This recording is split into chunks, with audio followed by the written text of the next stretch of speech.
And we are back with the FISSURE Universe Ep.3 here in the second day of the tournament. So many things happened yesterday, Bowie, but now we are here with a new and fresh day. 3 best of 3s.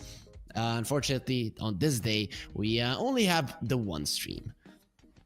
Yeah, that is right. We already have fewer games, right? Because this is a double elimination play-in format, so we can select 2 teams. And MOUZ and Aurora, they're gonna be fighting right now, and the only one of them can move forward. MOUZ, they got a 2-1 against IG. I think they looked all right. That Shiju IG actually 2-0 PSG Quest, so that kind of actually is kind of promising, right? I think if you look at it this way and G2IG just goes through everything, it might give you maybe a different understanding of how MOUZ performed in that series. It looks like G2IG is actually, alongside 1W, one of the more promising teams. Yeah, I mean, I don't think that MOUZ are the underdogs. I wouldn't be surprised if they go through. I think the only underdog was Yellow Submarine, and they got eliminated, and we should probably mention them and MOUZ because they are already out of the plane. We're down to 6 teams: G2IG, 1W, Aurora, MOUZ, Quest, and Waska. Those are gonna be our teams. Today, G2IG and 1W are fighting immediately for that one slot, and tomorrow we are gonna be finding out the other one once we go through the lower bracket semifinals and the lower bracket finals, which will be a best of 5, Bowie. There's gonna be a series that you and me are gonna be on, but only tomorrow. Let's focus on today's day. First, we got Aurora MOUZ, then we got Quest Waska, and at the end of the day, there will be that upper bracket final to qualify for the main tournament. For people that don't know, this is a tournament brought to you by FISSURE in collaboration with 1xBet. We have the playing series that's going to last for 3 days, and then we're going to have the main tournament from the 21st to the 25th, where we're going to have groups, 6 teams directly invited, waiting for the 2 teams going through the plane. Kind of hype, you know, before at this point of the year, having a tournament like this, an online tournament with some international teams, is not common, but we have great Dota, Bowie, and that's what we're here for. I mean, it's just not some international teams. It's pretty much the best teams in the world, teams that are placing top 3 in literally every tournament they're playing. We have the new entity, right? I guess now bought by Cloud9. So watching them perform is also going to be very entertaining. And we will have 2 teams of this play-in format to join them. As we already said, G2IG and 1W, they are 1W away from qualifying, whereas MOUZ and Aurora, they're going to have to win this series as well as 2 other ones, right? Yep, 1 best of 3 and 1 best of 5. So a path through the lower bracket, always hard, but you come out of it stronger. You know those memes and stuff. Life doesn't get easier; you just get stronger. You come up level 100, go to those directly invited teams, punch them in the face, win the entire thing, get the prize pool. We have $15,000 prize pool for the play-in and $135,000 for the main tournament. The 2 teams that are going to go through are immediately going to be given 7.5K, and then in the main tournament, they're going to be fighting for the remainder of the prize pool, a total of 150,000. A pretty nice chunk of change, Bowie, for all of our teams. Of course, this is definitely incredible for any team right now. And yeah, I am looking at the odds here. Would you agree with what we were seeing, 1.5 to 2.64? I would say that Aurora are the favorites. I don't know if they are the heavy favorites, right? I'm not sure when these guys match versus each other, if they ever match versus each other in these lineups. So I'm not certain how it's gonna go in the big international tournaments. In the big international tournaments, I think neither of them did well. I don't remember the last time these two played against each other. It was definitely a while ago. But yeah, I mean, I do think this match is actually very close, probably a bit closer than the odds would maybe indicate. But, you know, it is only a BO3. I feel like MOUZ, when they have the right draft, they can look incredible. And at least the first 20 minutes, they always look very solid, right? No matter what happened yesterday, every first 20 minutes they are dominant, they know what they want to do, and they play around each other very well. It's really the actual closing of the game. Sometimes games where they are 2 lanes of barracks ahead, and they just drop the ball a little bit. So hoping that they can find a way to tie that up. Whereas for Aurora, I would say that they kind of the opposite. I see them struggle in the laning stage sometimes, but they are really good late game. I think this is going to be a problem for Nouns. They are already struggling to close out games, and Aurora, they're kind of really good as the game unfolds. Okay, so I found a stat when they played the last time. It was July 4th, and the series went 1-1. Though in that particular tournament, Aurora went through, and the Nouns got eliminated out of it. So in general, Aurora performed better. But when it came down to a head-to-head, well, then it was a 1-1 because that was a best of 2 series. This is a best of 3, so there's no 1-1s here. I'm hoping that it does start off with the 1-1 Bowie, and then we just go from there. That'd be quite fine. Nouns have taken games in some tournaments versus some pretty impressive teams, right? So I wouldn't take it past them that they could win, but you still need that little bit of a some push to be able to take some of these best teams in the world.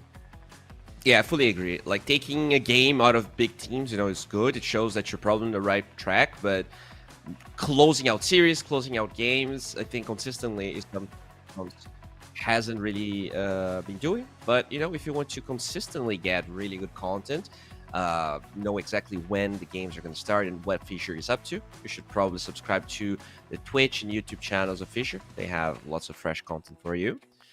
But yeah, man, I think this is going to be really, really hype. I really hope that they keep getting those really good drafts, right? We saw that Huskar Omni thing, and no matter what, I think Aurora has to be very aware of those cheese heroes they're able to play. Okay, we'll see if that does happen. I'm going through the heroes that they played last time, though. On July 4th, the meta was significantly different than what it is now. In the game that Nouns won, they played a Winter Wyvern. Remember the Winter Wyvern? I talked about it yesterday, Bowie, and you couldn't remember Fly's defensive hero, and it also flies, right? Okay, anyways, nice. And they played Enigma Tusk offlane, Carry TA, and a Pango mid. So that doesn't look like a Noun draft, though. So I'm quite happy that they went with something like that. I was looking at Wyvern Dota 2 Pro Tracker after I said that, and surprisingly, the role he's being played the most right now is actually offlane. And maybe we might be able to get an offlane Wyvern. Divine Llama is playing a lot of it in the last couple of days.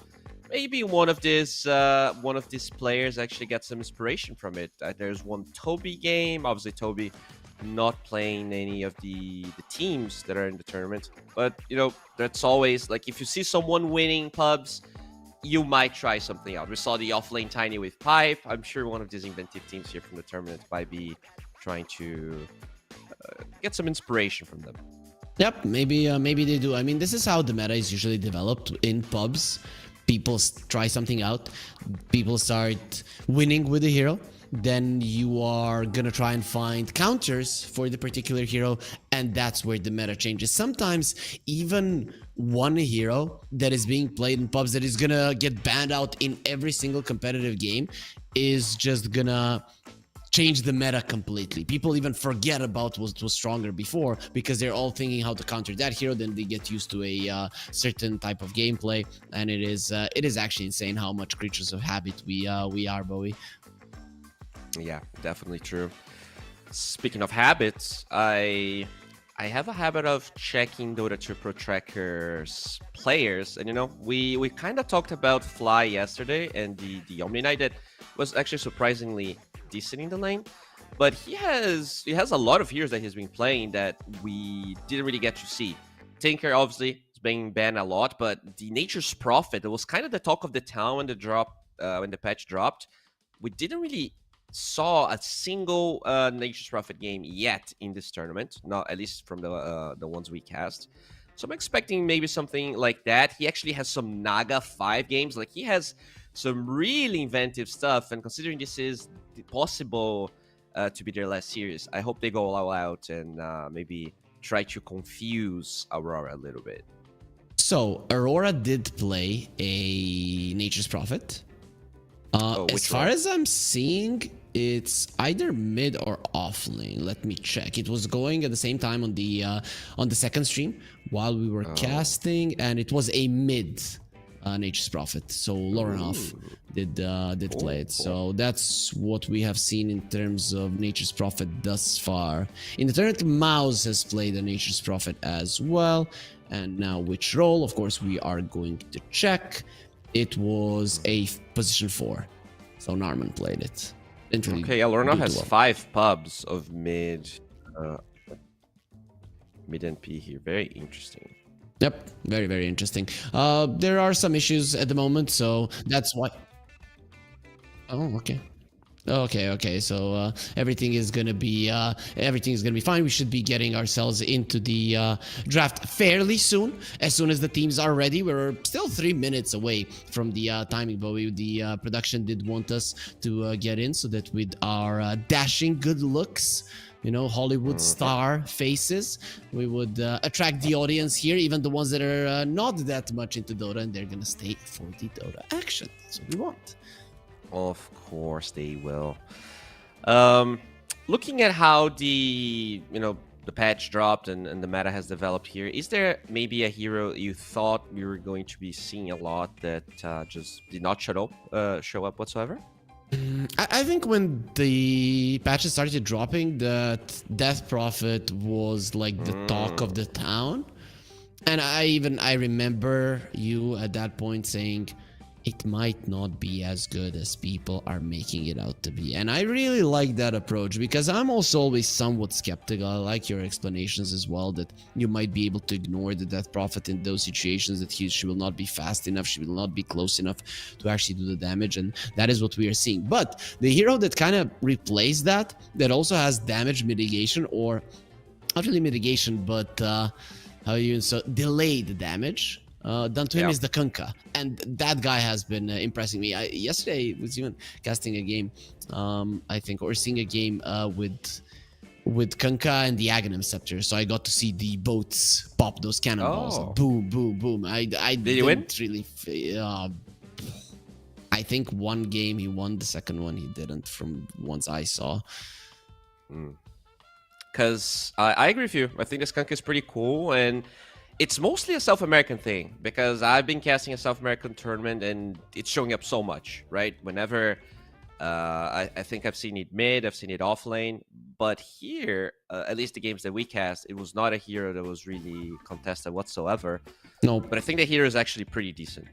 Yep, I like it, and you know, considering it's a South American hero, as you mentioned, your regional hero, maybe we're gonna see Waska play it. That would be quite cool if they would pull it out today versus PSG Quest. For people that don't know, that's gonna be our second series of the day, also a lower bracket elimination series.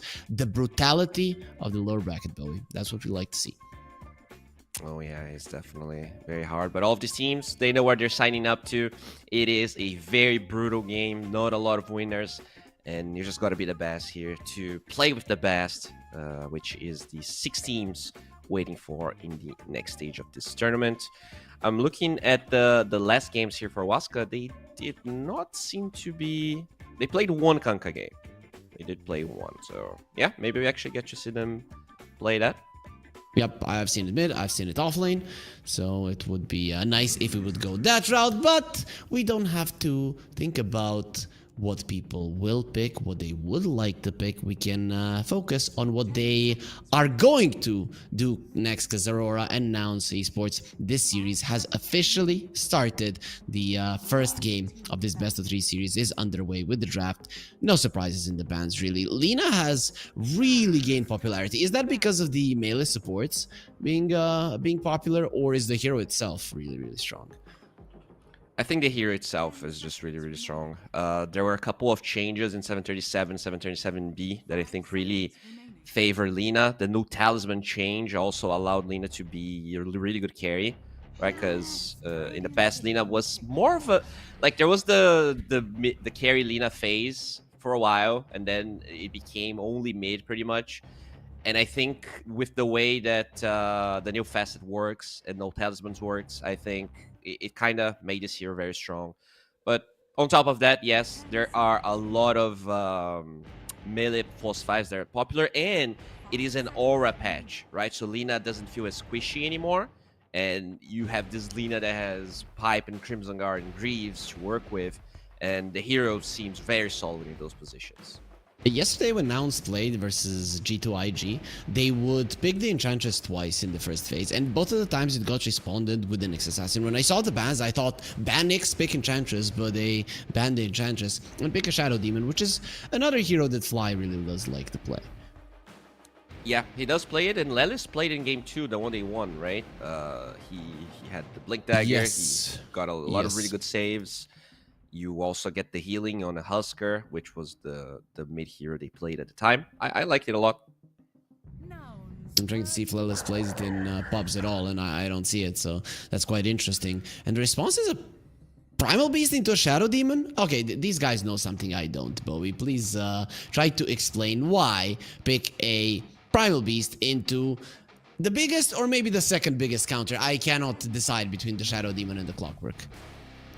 I think the rationale is that Primal Beast by itself is definitely bad against Shadow Demon, right? Because he can save whoever gets pulverized, he can...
And he tramples on everybody, right? That's how you do damage. That's how you create chaos. This guy slows you down so that you cannot trample down anybody. And for some reason, Onslaught is purgeable. I still don't think it should be that way. Just make it be cancelable only by a stun. Okay. If you want to be able to purge it off Ice Frog, that's fine with me. Yeah, for how impressive of a skill it looks, it's so easy to cancel, right? The Kato can just boop you. Spirit Breaker stuns you. There's so much stuff that kind of cancels that spell, but it is what it is. You have to be balanced somehow, and the hero, despite all of that, is still one of the highest rated hero for a while. This hero got nerfed so much ever since he came to the game, and it is still a staple. As they take away the Morphling here, second phase. Morphling and the Puck. I think they are getting rid of the heroes that you mentioned, mobility heroes that Aurora likes to play, that are going to be able to complement the Primal Beast, with which you're going to have layered in.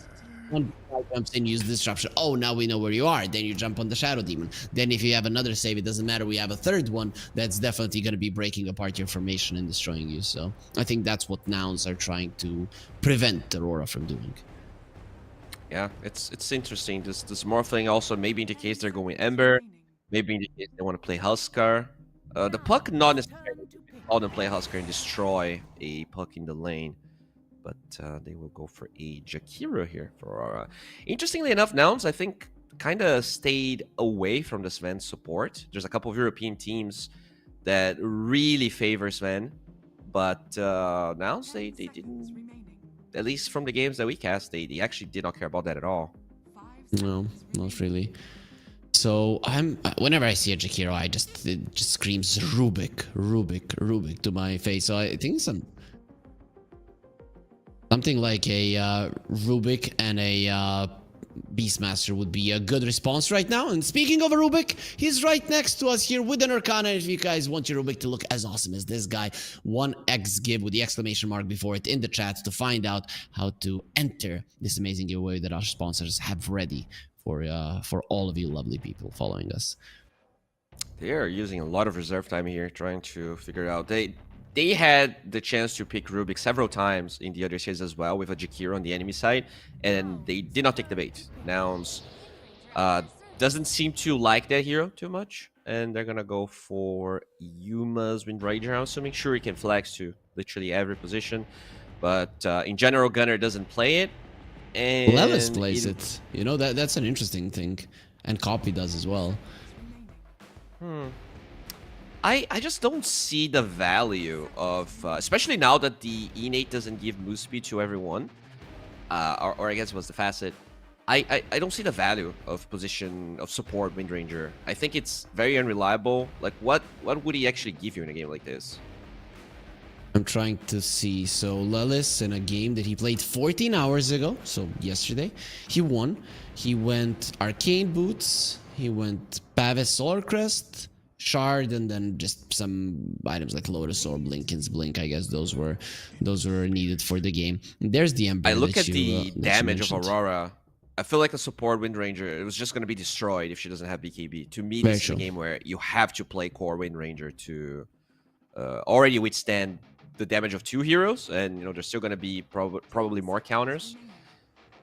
Yeah, I don't know. I hope it's not a support Wind Ranger, to be honest. I get what you're saying. Support here, probably. Yeah, but Aurora now I see an Ember. I mean, Ember is a hero that I don't think can be flexed anywhere else. So now you have revealed your mid laner. That Copy really hasn't played in pubs all that much recently. So you have ways of dealing with this guy. I really want to go through Lorenov's heroes. I know he does play a Primal Beast as well, but there's just so many opportunities to punish this Ember. I mean, we saw the Shaker yesterday. Copy actually destroyed the Shaker in the lane, even though he lost that game. But that is a classic counter that's starting to gain some traction, some popularity. Looking at Lorenov's heroes, you know, he plays Storm, he plays DK, he plays SF. Lina, but that one is banned. Quap as well. I think there's a lot of heroes he can try. But if we're talking about that gap close of overwhelming them, yeah, DK is nice. You just get a Blink Dagger, the Primal initiates, you kill anyone. So, do they play a lot of carry DK? I don't think so. I think it's more of a Lorenov hero. And it is a counter in the lane to an Ember Spirit. You just continue punching him, and at some point, he just can't take it any longer. Yeah, I think they maybe have played one, but looking at the last 3 months, they're actually... Gyrocopter is the hero Pt.3 Savage has played the most, and it is open. You know, I think this is a fine hero to pick at 17 if you want to. He plays a lot of Void Spirit. Yesterday, you and me cast a carry Void Spirit game from PSG Quest, but it will be a Snapfire that comes out. Interesting. I wasn't expecting this, but I guess it is a good laner with a Primal Beast. That's the only reason I see it as. It's a good one, and I'd like something more like a Hoodwink Techies rather than the Snapfire here. I actually really like the Rubik for them now, because you have a lot of really good steals. Pulverize, Macropire, Ice Bath, the Kisses. Obviously, I think they can still pick the Rubik on 23, right? You might as well pick a core here on 18, and they get this Ursa. But it doesn't look like it's going to be a Wind Ranger 4, right? I'm leaning more towards that because I don't know if Gunner plays that. I mean, he's a mid player. I think he probably does. I guess the question is, what is the least worst? Because I don't like offlane Wind Ranger. I think it's too farm intensive. I think it is slow. But when you have a free lane, when you get it to actually farm everything and your other cores don't suffer because of it, it can be all right. Yeah, honestly, I hope it's a 4 now, because you need someone to play with this Ember and create chaos, and I think offlane Wind Ranger is not it. It's too slow, in my opinion. Definitely not. And it just doesn't fit what Gunner usually likes to do on this lineup. He tends to be very active. Wind Ranger is a bit It's a bit passive as a core, right? You need some time to get your Maelstrom, to get your Gleipnir, to get your BKB. Your cores are going to be suffering at that point, and then if the Ursa is farming the battlefield, you're going to be in trouble. And we've seen yesterday that Nouns like to apply pressure in that early mid game. These are really nice bans from Aurora. Definitely something that Gunnar would like to pick up. Pango is left, so that could be a hero he actually goes for. Yeah, Pango is okay, I think. What would you ban if you want to pick Pango then? Do you take Monkey King out? Oh, it's already out. So Monkey King Troll, Ursa is out. Oh, they take PA. Interesting. They go Beastmaster. Okay. That makes sense. We talked about it even when the Primal Beast was picked. Aurora is very, very good for him. And sure, this is a hero that needs some time, but he can apply pressure. I think if Aurora want to right now, just pick something that's going to do well. Do you?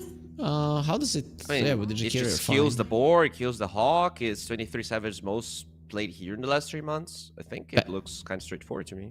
It's bad versus the Ursa though. You're gonna get roared and killed. Yeah. I think it depends on how. There's the Void Spirit.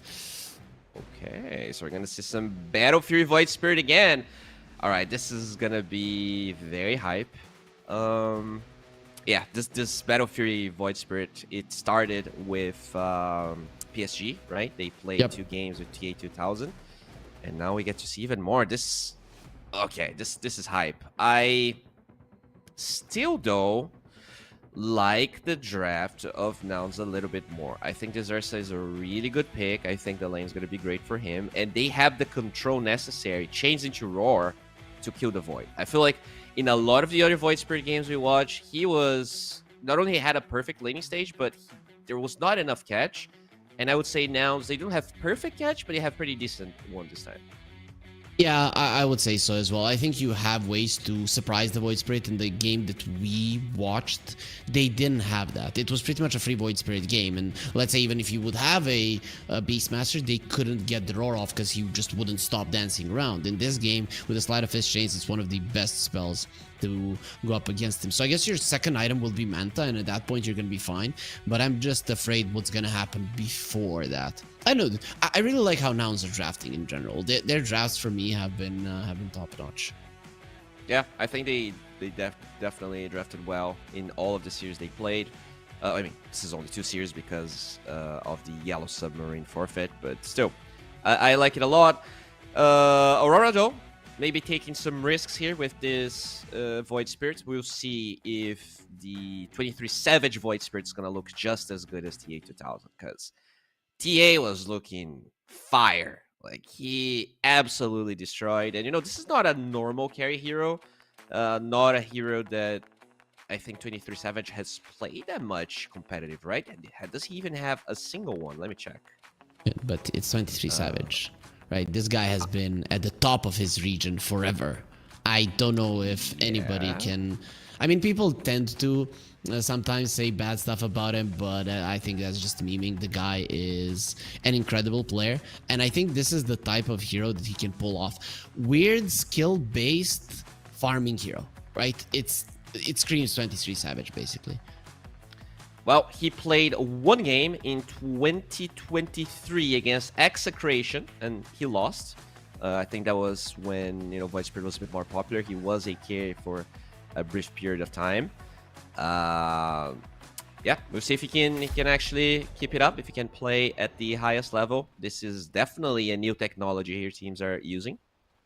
Looking at the facets, anything that screams weird? No. Full bore on the Snapfire. This seems to be the case now that they nerfed Little Shredder so much. The Fire Dragon from the mid lane is interesting, right? Okay, so greed, full-on greed for Aurora. What are they? Okay, let's talk about it. What kind of timings are the teams gunning for, right? What is your ideal time to win the game with either of the lineups? Well, I think Nouns is definitely all about the Battle Fury Blink on Ursa with Eggs Blink on Beast, right? You probably want to fish for kills, get Roshan, and then dominate the map. Whereas for Aurora, we're talking like much more late of a timing, I think, because you're not going to get early towers with this DK, so you're going to be relying on either a Blink or Orchid. I think Orchid on the DK is not... Like, in the past, I think we used to see a couple of, like, Orchid Rush DKs. And this game, maybe that's what he's gunning for because of the Fire Dragon. I don't know. But regardless, Blink Orchid on the DK and, like, Battlefield Manta, as you said. So those timings, they're just going to come later unless they stop the laning stage. We've seen some Void Spirits be very aggressive, but I think the difference is that when PSG was playing the Void Spirit, they had a Darkseer, so I think it Fly's in trouble. that hero as Fly is gets taken out. So when the series started, our sponsors over at 1x, they were favoring Aurora quite heavily in terms of odds. It changed a little bit more towards Nouns in this first game. Do you think Nouns got themselves a better draft? I think you already kind of mentioned that you like their draft more. Is that enough to win? You know, disregard, you've seen the first blood, sure. Now it's easier to go for Aurora, but who are you backing?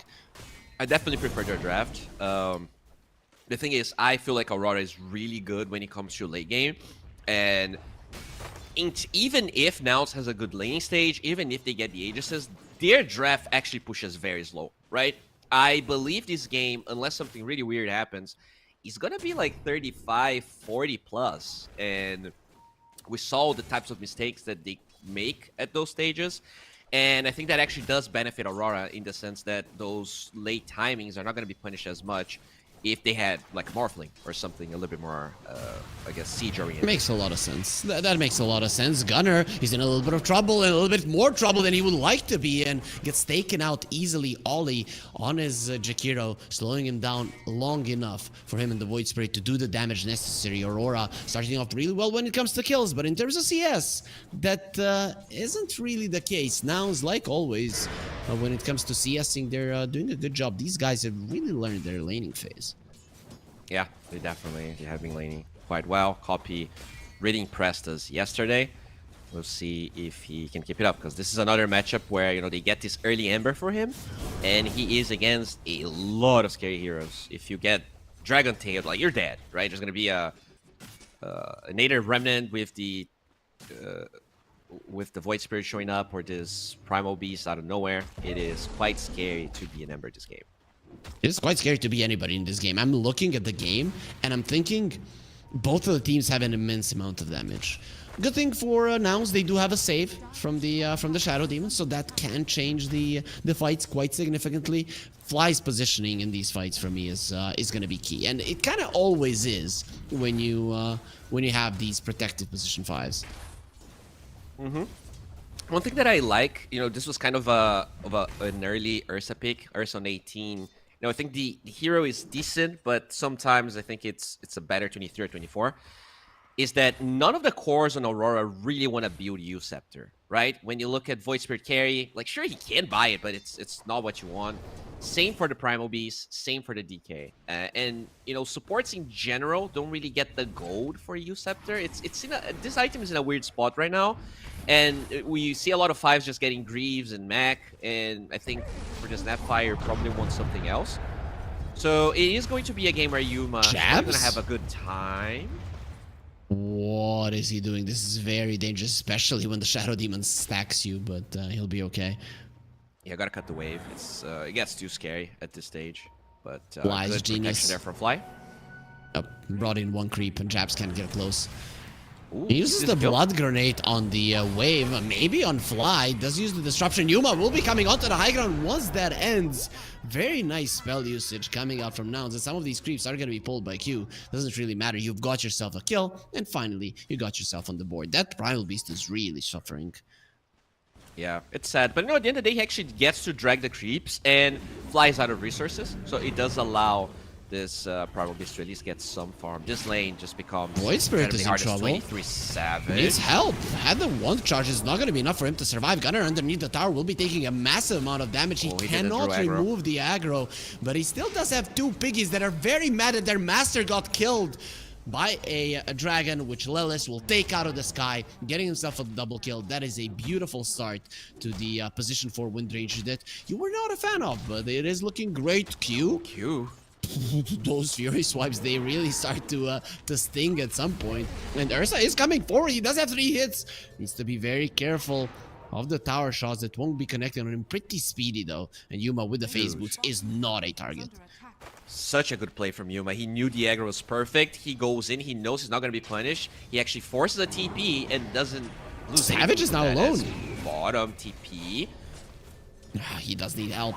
That's a long TP. Cookie forward. Gunner does get himself away. Nouns are really doing a great job forcing out these support TPs. And now you know what to expect in the lanes. There's not going to be anything unexpected apart from the current rotations to the mid lane of some of the supports. Lorinov pops the dragon form. Fly will be coming over, and that's enough for Lorinov to be afraid, but he's not the only dragon here, as Ollie will be coming over. Copy doesn't have his level 6 just yet. Fairy Fire available that you will never get to use dies. So the Breathe Fire of Lorinov, beautifully done, and the AD rune saved for him. No bottle, but still quite an overwhelming amount of damage. Yeah, that Dragon Knight is quite annoying. So far, we don't really know exactly what he's going to buy. But, you know, there's not going to be that tower pressure. We're kind of talking about the greed here of Aurora. And, you know, the DK is winning the lane as he should. But he's not necessarily going to be able to draw the attention away from the side lanes that have been the biggest problem for Aurora. Like, he's going to be playing his own game. And it's on the supports to now find ways around what Nouns is doing. Because DK cannot assist the side lanes at all, right? Like, DK is just not a good rotation hero. Is it good enough though for Nouns? Because Ember Spirit is your playmaker. Isn't this a problem for them if he's having a bad time, this bad of a time? Well, yeah, but they drafted it early. I think the plan here is that this Wind Ranger, Shadow Demon, Ember can still make plays even if the Ember is struggling. All he needs is levels, and he does have his 6 now. What is worrisome for me, like, is this Beastmaster. He is notoriously a slow hero. Gunner has been active, as you said. So it's on him to find ways to assist, even though his goal right now is to farm the eggs. If he gets there fast, if he's going to be farming, if he's going to be fighting. Jabs found by Lelis. And the Ember Spirit is in the vicinity. Right clicks don't really do all that much. Chains keeping him at bay. No onslaught for you. Shackle shot connecting. Maybe you can attempt a TP out, but it will never work. They wanted to leave that kill for the Ember and Lelis for some reason. He got it. A bit of a bummer, but still a kill. Unfortunate. He's having a really good game. He's not that far off the Ember Spirit. I wonder what the build is when you're having such a good game. Do you go like Leipnir and try to bring even more control against this Primal Beast and the DK? It's hard to say. I saw him build a Solar Crest, which I don't think is that great in this particular game. He wants an Arcane Boots. Okay, so spell spamming is the first thing that comes to mind. I don't know what the next round of items for the Wind Ranger will be. Okay, so Ollie going for a little bit of an expedition there. Gunner having a good game. Okay, so he's just gonna block the Ancient Stacks. Nicely done by Ollie. You don't want the Beastmaster to farm both the Triangle and the Graveyard. That'd be a bit too much. He only has one component, so Gunner is still not even close to his goal, the Aghanim Scepter. Yeah, he's having a fine time, but not that great of a time at the end of the day. Savage, he can kill the boars very easily once he's level 7, and everyone just playing for themselves as Jazz. Very dead. Hello. This is why I just did not understand the Primal Beast into Shadow Demon. Look at him. His laning phase was a disaster. Shadow Demon is already level 6. How do you even play? The second that the Demonic Purge is used is the second that you're gonna die with any kind of assistance from other heroes. Yeah, I get what you mean. Like, when I saw the Primal, I was like, okay, they're gonna draft a Puck, a Quap, something that as soon as you try to dive this guy, they will... Because, you know, that's how you get kills. You kind of have to dive him because he's tanky. And you punish that. But no, this DK, this Dragon Form DK just doesn't do that at all. He will get the blink, and Lorinov just wants to farm, which, you know, is fine. At the end of the day, Nouns, they don't siege. These heroes, the Ember is fast, but the Primal wants to farm, and he cannot even find 23 Savage here. It's just... He's in trouble. He had that power shot. God. Looked like it connected, but... the Hawk actually tanked it. They want him dead. Assimilate. Onto the side. 2-1 charges. He does have a resonant pulse. Turns into a piggy. And it's not going to be good enough. They brought him down. Nicely done. A big chunk of change into the pockets of Gunner. Also, we have some nice chunk of change for our viewers as well. With the banner down below, you click on it. You use the promo code UNBRS3. You get a 100% bonus on your first deposit. Bowie, now it's looking good. Again, their early game is beautiful. Yeah, quite top notch. This DK, because he is farming a lot, it actually opens up for a copy to recover, so he has the same net worth as this Void Spirit. Even trying to poke at the stacks of jabs here will probably be successful, as they are forced to bring more heroes. The thing to me is that, you know, you're trading greed for greed, and I would argue that super late game, Aurora probably has a better draft, right? The DK Fire Dragon, if you left unchecked playing from the mid lane, it can become gigantic. This Void Spirit, he will get a Manta, he will get a Linken's, he will get a Nullifier. We'll be able to deal with most of the problems Nouns has. So at some point, you know, once this Aghanim Scepter is done, I really want to see Nouns being more proactive, because all the towers are up. They won't get what's going in. Very, very dead. Pt.3 connects, and with the Mortimer's Kisses, he is more than likely to go down.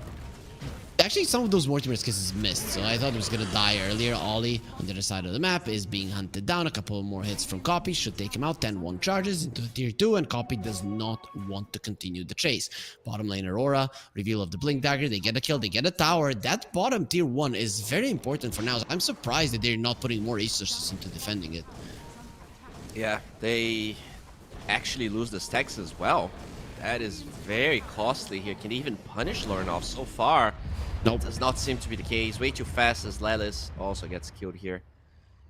Sheesh. Kind of deep from Lelis, you know? You do not expect a Wind Ranger to be next to an enemy tier 2 hunting a Jakiro. He really wanted that kill, didn't get it. You lost some of your stack, you lost the tier 1 on the bottom lane. Nouns in the last minute, ever since this Blink Dagger was bought, have bled more than they would like to. And yeah, that's the problem. Like, if you can be greedy with everyone on your team and you're still the one making plays, Nouns, they're gonna be struggling. This Ember, I thought that we were gonna be seeing more plays with the Ember and the Shadow Demon and the Wind Ranger, but that hasn't really been the case. So if you're just gonna trade farm, okay, Fly, you're kind of out of position here. Yuma has a battle for you, It's though. fine. Here comes Yuma to destroy Jabs, who we all know who the king of the beast is, but they're gonna be keeping him away, bringing in so many heroes. Yuma needs to be careful. The range was already used. Fly shot from afar and will be taken out. Sleight of Fist chains to keep the supports at bay, while 23 Savage, he wants to go forward, does miss on the Astral Step, which will allow Yuma to have the movement speed necessary to run away. Blood Grenade to slow down the rest of them. They really want this very dead, knowing that there's no enrage. They know that he cannot survive Copy, even goes super deep, which is very dangerous with Jabs coming back in. He got demonically purged. He got close to death, but close, it does not count in Dota. Nouns will be losing 3 of their heroes, 2 of which are cores. Their most important heroes on the map, and Mortimer's Kisses onto Lelis. He does have a Wind Run that will be expiring, and now the damage will be kicking in. Fly with the disruption maybe can save him for a second, but he doesn't even use it, and that is gonna be the 4th casualty of that aggressive move of Nouns. I mean, that's tough. They go for an aggressive move where the Beastmaster cannot be a part of it. We kind of talked about Gunner integrating his farming into some plays. I don't think we saw a single roar this game. So because they cannot find ways for him to be a part of this fight, they are the ones diving, and the Primal can be useful despite the fact that he's countered. Everyone actually connecting from Aurora. A little bit problematic, as they're going to lose 2, maybe even 3 towers now. I mean, you expect them to connect when you're in their triangle, and Nouns just didn't have an exit strategy. Or maybe they did and didn't really count on the mobility of a Blink Dragonite, Void Spirit, and then of course the Primal Beast. All of these heroes very, very mobile, hard to run away from. Yeah, and now they lose all tier 1s at the cost of getting the eggs on the Primal, on this poor off laner. They gotta do something. I think they're already kind of behind on schedule. It is Dire Roshan. Nouns, they have to occupy that area. Ideally force a fight where they can get Roche, or else things are just moving way too fast for Aurora while they're also scaling. Yep, that is a current problem that Nouns have to deal with. But I think Aurora, they don't have to play super aggressive at this point. Just poke a bit, like what they're doing right now. Oh, ulti was used by Yuma and Pt.3 Savage waiting in the woods. Macro Power used a little bit too early. Doesn't matter. The damage done to Yuma will be more than enough to take away his life. Copy can only stand and watch. The rest of his teammates coming forward, they want revenge for their fallen comrade. The roar was used, and they have the cookie disruption used onto the Dragonite. He's gonna be coming fairly soon. They just don't have the damage when they're not together. Jakiro will get taken out, but at the cost of Fly. And now you only have 3 heroes live. Copy somehow getting the supports down, but how do you kill the tanky cores? Maybe with a couple of pokes from Lilith, still following Copy. Dragon Tail in a couple of seconds. Copy will not have the Sleight of Fist to dodge it. Here comes. Oh, nice stop with the shackle shots to stop jabs and his onslaught. We wanted to come forward. Lorinov is getting low, and they do have the damage to finish him off. Gutter with the drums, he's just banging them while he's banging the hands of Aurora, and he gets a triple kill even without the Ursa. Nouns come out ahead. A long fight is something that favors this Beastmaster so much. Dude, like that's such a that's so interesting. That fight to me kinda showcases how Nouns has been winning a lot of these games and fights, and how Aurora does. So Aurora, great awareness. They take a good fight where they have vision, where the Ursa is a little bit out of position.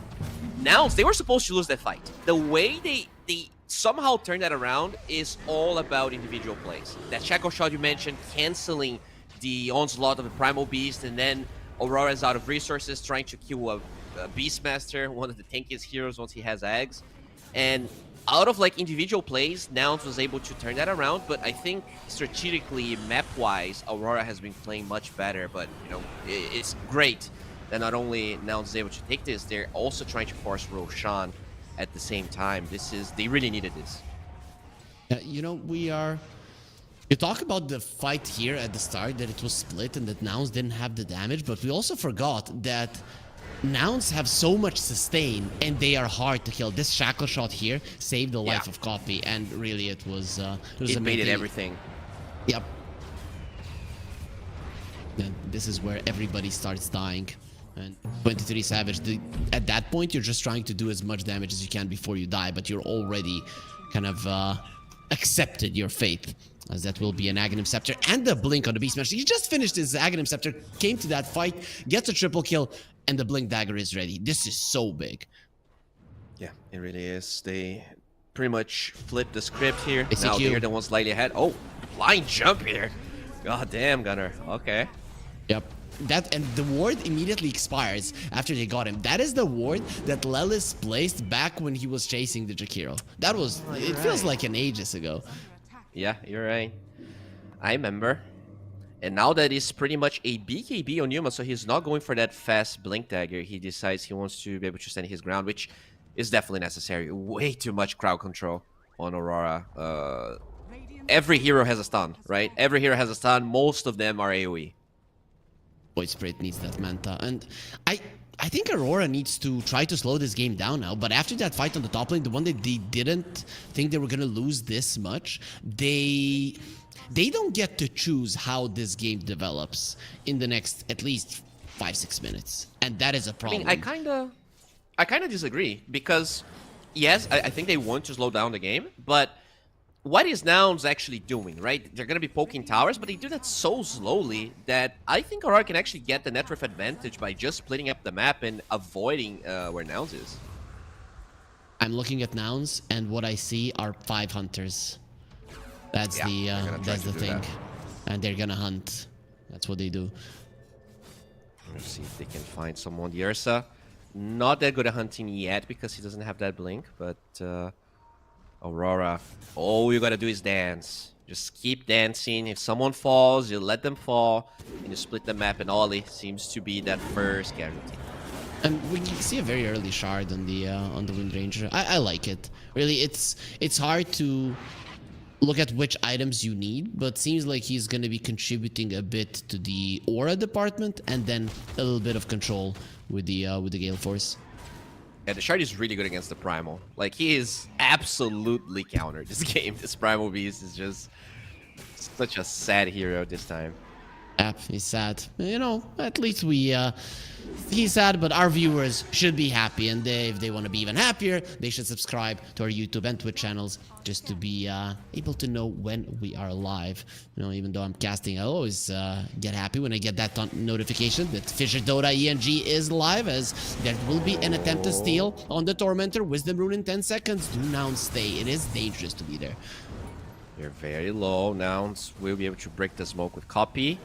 And they want to get that Wisdom Rune, but yeah, now you gotta be so careful here. No reason to throw away the lead with Pt.3 Savage. Misses on the Ether Remnant. Nice dodge by Copy. Okay, yeah, I think, you know, as Aurora, you're happy. Like, sure, you lost your Tormentor, but just push them away. They're not getting any towers with all of that. They got one support kill. Surprisingly, though, the gold advantage, I guess, is mostly the Shard, increased significantly ever since the Aegis was picked up. Both of the supports now on Mounts have the Shards. Demonic Lens available from that Tormentor. And Gale Force, the Wind Ranger, bought that one. So now if you go for this, it's gonna be it's gonna be huge. Just it's him or the DK or the Ember. Yep. Ember 1 is not bad, but it's not as good. Yep, a little bit of luck for Aurora. Yeah, Copy will be happy, but I think Yuma would be happier. Looking at the items here, they are starting to get some pretty big items on Aurora. The Greaves on Q is huge. We have the Mage Slayer on this Dragon Knight as well, so he just wants to be tanky, applying all of the damage reduction. And besides the 8k gold lead, still a 50-50, and I totally agree. I think that, you know, these Ursa drafts, they are very deceiving in how you need to be... I mean, Ursa drafts kind of require you to be very crisp, no mistakes, and, you know, I know it sounds like I'm hating, but Nouns, they have not been crisp from the games that we cast so far. Overall, though, I think they should know how to utilize an Ursa lineup, but sometimes you just get carried away. Right? Yeah, you get carried away. Just executing, that is the... Oh, Lelis. Okay, I like the hand sign. Well, he doesn't want to high five. Oh, Dragon Knight gonna be joining in. Doesn't really do all that much damage. Onslaught, Copy needs some help. He needs some help now. Shackle Shot gonna be used, and Copy doesn't have the mana to go to the Remnant. Guardian Greaves keeping him alive, and the disruption is gonna keep him at bay. Demonic Purge jabs. He would love to escape, and the chains will not allow him to happen. Also, Focus Fire will make sure that Lorinov goes down. Him and Gunner. They do finish off the Dragon Knight as well. Aurora, they lose 4 heroes and the win probability 55-45. Bowie, I know you said like it was 50-50, but not really. You know how it works in companies. If you have 51%, you make all the decisions. Yeah, that is true. And the Nouns organization here, very happy. Aurora, they didn't have to take that fight. They thought they're going to be able to burst down a hero and quickly disengage, but pretty good save from the Shadow Demon of Fly. They were liking just a little bit of damage, and now those towers can finally fall, and that's when the win probability is going to increase. When those stocks are going to the moon, as the Zoomers say. Yep. What was it? Elon was tweeting, Dogecoin to the moon. Very smart. Very smart. As or to Mars, if you want to go there. Hopefully we get there 1 point. Imagine, Bowie, we get a FISSURE Universe Episode 15 Mars. Right? Oh, that'll be good. Land tournament in Mars. That's the script of a shitty sci-fi movie. Shitty? Okay, we can see that you're not. You know those gaming movies, like there were like the Ready Player One that wrote the movie somehow never played a game in their life. Yeah. Okay, oh, actually, I gotta show you something after this game is done. Like, there's this new... It's not a reality show. It's pretty much a TV series, but the worst kind, like super low budget, where that's the ones that we like. Everyone is an eSporter, and like they like they have a team and they're all kids and they're trying to become the best, but it's so bad. I'll show No, you. it's awesome. It has to be awesome, and this is what we like here, because all of these players they're playing here, they were at some point kids who were trying to be the best, Bowie, and you would laugh at them, but look at where they are now, playing the FISSURE Universe Episode 3, playing. They want to go up against the 6 directly invited teams, and they are in the lower bracket. Aurora with backs against the walls in game 1, but still kicking. Yeah, it's called Good Game. You can check it on YouTube if you want to. Of course, Shackle Shot on the Primal Beast. Will take some damage, nothing too much, and that I think now Lelis knows that there were multiple heroes there, but now still they don't feel confident to push a tier 2. It's just not what their lineup does. Take it easy. Yeah, it is just the crux of any Ursa lineup. You just gotta be obscenely ahead to be able to actually get those towers. And you know, the high ground defense of Aurora is pretty annoying. You have Ice Paths and Cookies, the Macropire, as well as the DK with a lot of cast range. So it is for this Ursa to hit. I mean, they only have melee cores, so doing tower damage is definitely hard. Roche is back. I really like this animation that he comes from the ground because he was buried, but this guy doesn't stay buried for long. He is the immortal and always comes back between 8 to 11 minutes. Imagine that, Bowie. I would be a very cocky individual if I knew that I'd come back to life if somebody murders me in 8 minutes. Yeah, but you gotta live in a pit forever. I don't want to be You have 2 pits. I don't know, and man. people like just steal stuff from you. Like that's not cool. Today, unless you are a DOTA player who plays in the FISSURE Universe Episode 3, you're not gonna be buying 2 pits as Gunner gets himself a wicked 6 streak by bringing down Ollie. Blink, Roar, easy kill, very low cooldown spell when you're level 18, and that opens up a path to Roshan. Yeah, this is gonna be Ursa's most likely. They have a pipe now. This Beastmaster is starting to get a lot of auras, nullifying the damage of Aurora. We saw in that fight, they were already liking damage, and the board advantage is even bigger.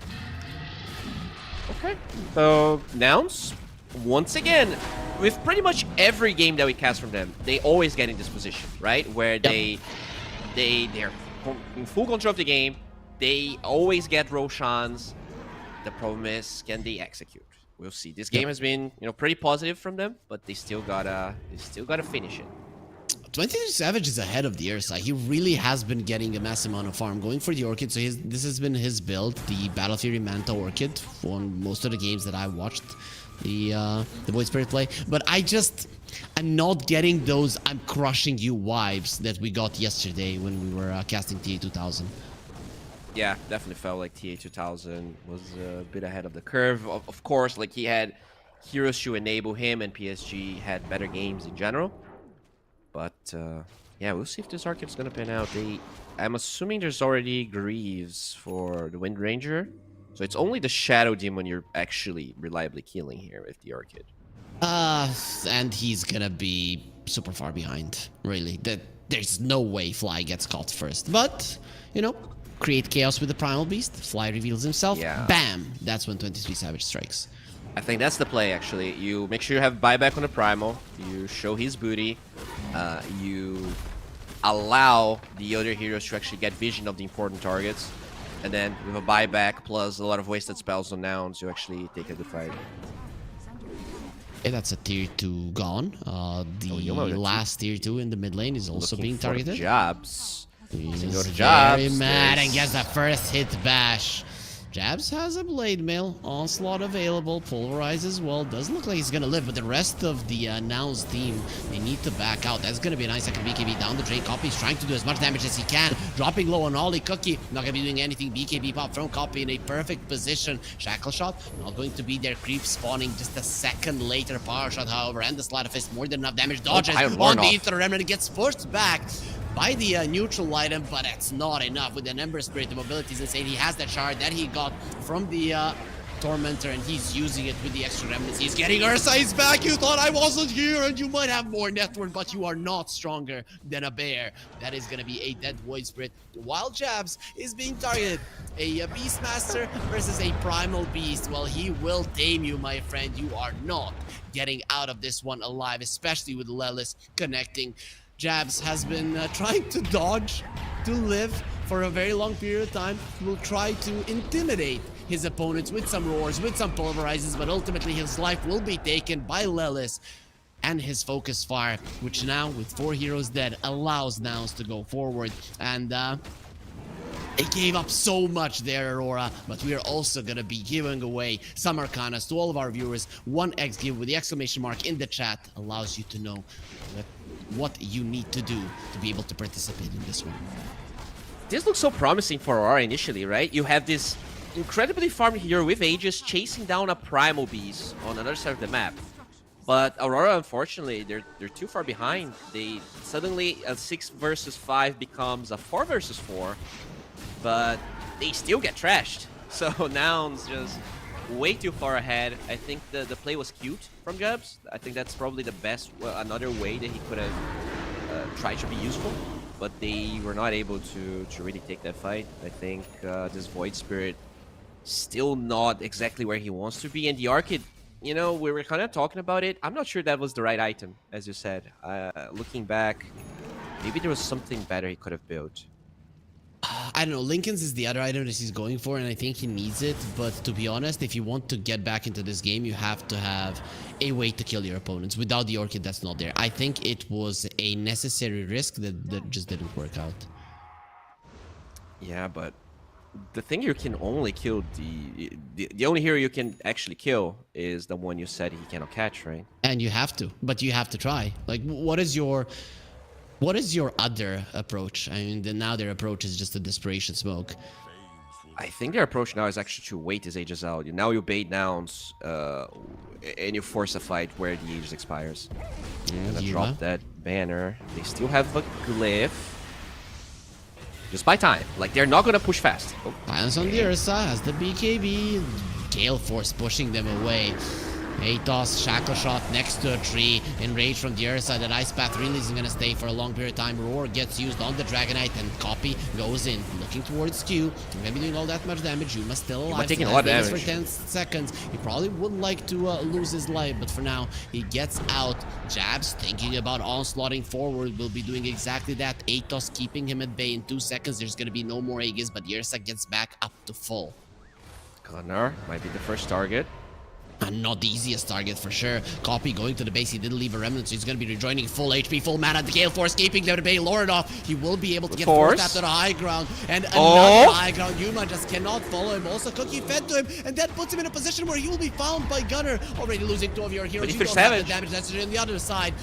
He is trying to do everything on 23 Savage, but he will be found with the disruption kept in place for Copy to go for him. Hello, brother. How are you doing? With the chains, he will not move anywhere, and this does seem to be GG Aurora. They've got nothing else left to give in game 1, and Nouns fixing some mistakes from yesterday and looking much, much cleaner on the second day of FISSURE Universe 3.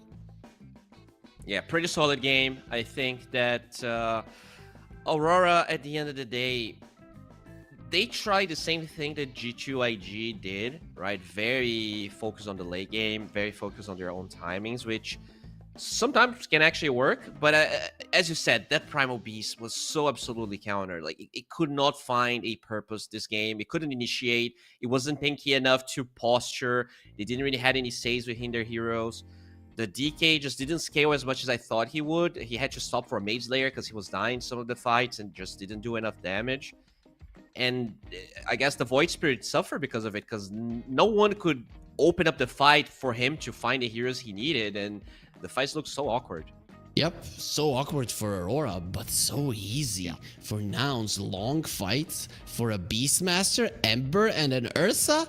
That's what you love. You don't want anybody to get bursted down at the start. And as you mentioned, with the Void Spirit not being able to get the right info to be able to burst those heroes down at the start, it just made everything easy for Nouns. But I don't want to be talking much about Aurora. I want to be talking much about Nouns, because yesterday they played the first 20-25 minutes the same way as this game. Beautiful, but then there was something missing. How did they manage to fix it in a day, Bowie? I think that for the most part is being a bit patient, right? We saw Nouns in some of the games going for YOLO smokes. Like that, I think there was one game in the game 3 between G2IG and Nouns where they smoked into that Darkseer because they felt desperate, and then like you lose 3 heroes and things are over. Like they were definitely behind in the first 15 minutes, I would say. Nouns, the DK was having a really good time. The Primal Beast wasn't being punished enough, but Nouns were like, okay, we're gonna wait for our eggs, and eventually we're gonna take a good fight. And they took that amazing fight where Gunnar got a triple kill. They were able to get Aegis. So I think just being a bit more patient with how they want to play and not really freak out that they're not following their script to a T. We still don't know who our production is going to choose as the MVP of this game, but I'm kind of leaning Gunnar. I think he did everything right. Not gonna lie. Would I say Gunnar? Yeah, sure. I think Gunnar played really well. I think Yuma also had a really good game. His item build, just getting the BKB first, I think really allowed some of the fights. But at the end of the day, he was the one that got a lot of kills. You know, he was very quiet. I thought that he was going to be a bit more active in the first 15 minutes because we saw him actually doing that. But maybe their read was that activeness was also being a hindrance because they were losing some of those fights in the early game. I like that you mentioned the fight where Gunnar first joined in, right? It was a 4 versus 5 fight, if you look at it, because the Ursa already died. And you managed to win it. You managed to bring down 4 heroes, 3 of which were cores on the enemy side, and Gunnar to pick up all of those kills. That was a huge turning point in the game. After that, Ursa came back to life. You get the Roche. And I don't think that Nouns dropped the ball from that point onward even once. I don't remember a big win for Aurora ever since. Yeah, they tried. They really tried to fish for some kills. You know, there was the whole Primal Beast split push thing. Then they tried to bait a fight with the Aegis wearing out. There was that other fight, I think more in the mid game, where close to the mid tier 1, they tried to get a quick kill. But then just great saves from Nouns. So Aurora, every time they tried to fight, they got outplayed. And yeah, I think they were too greedy. Honestly, too greedy with the way that they drafted. The Primal into the Shadow Demon, as you said, was one thing. But the Fire Dragon, I don't know. I think if they just try to force things a bit out more, maybe they would be in a better position. Where even if they lost that fight to Nouns, there was no chance that they could Roche, right? If you're fighting even deeper into the Nouns base, you just don't have the Crypt Equilibrium or the time even to Roche. Yep, that is very true. So, you know, going into the second game, let's say, you obviously need to change something if you are Aurora.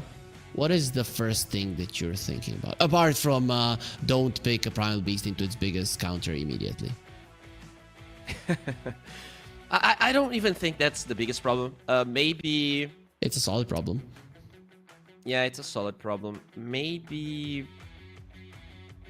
pick something... Like, maybe pick...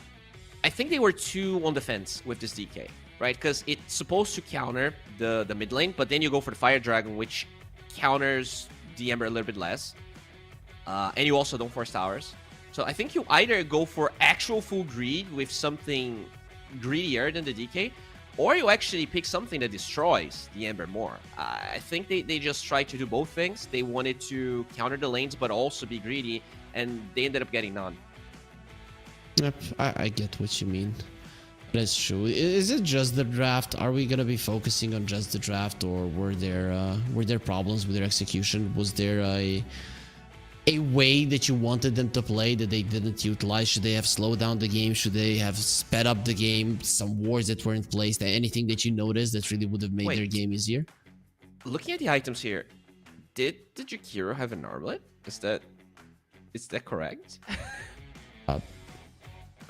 I am going to say no. Okay. Okay, we're trying to confirm Alright, just making sure here, because that's pretty funny. Maybe that's one thing you can change if you're... It is correct. Oh. Okay. Interesting. Alright. Okay, maybe analyst man, please explain this item to me. I didn't see it in the game. We're not in the lobby, so I don't know. It gives you a lot of armor, right? Once it's turned on, it gives you 12 armor for 2.5k gold. So that is... Do I look convinced? Try harder. Try harder. Right there.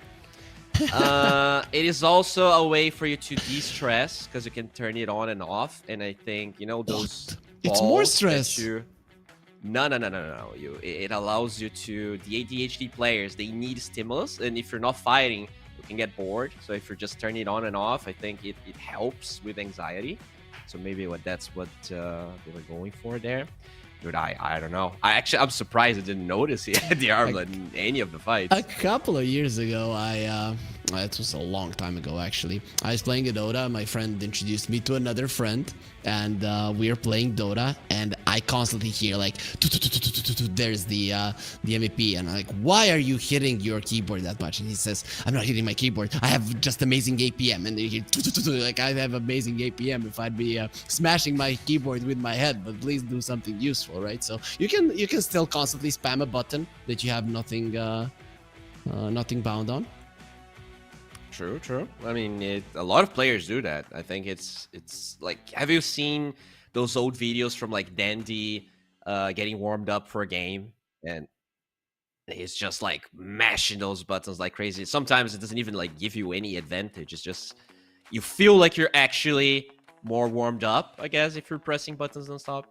Of course, you are more warmed up, right? And you know, Dandy would always have awesome sets that our viewers can get as well with the 1xbet giveaway, !1x 1xgift, and you get all on the info on how you can actually participate in this one. So Bowie, going forward in the series, what do you reckon? Have MOUZ just gotten the momentum? Are Aurora out? I don't think so. You know, we're talking about other things that maybe they could have changed. Because I'm also going to be talking about draft, because it felt like past minute 15, like with the facets and the heroes they chose, I don't think they could have done things that much different, honestly. You know, that one fight, if that one fight is different and they lose both the Ember and the Primal Beast, Aurora probably wins that game. I think they had kind of a timing draft on MOUZ, and that's usually, it feels like they like to put themselves on a timer. But yeah, they lost the fight, and at that point, you kind of have to outplay them, which they never did.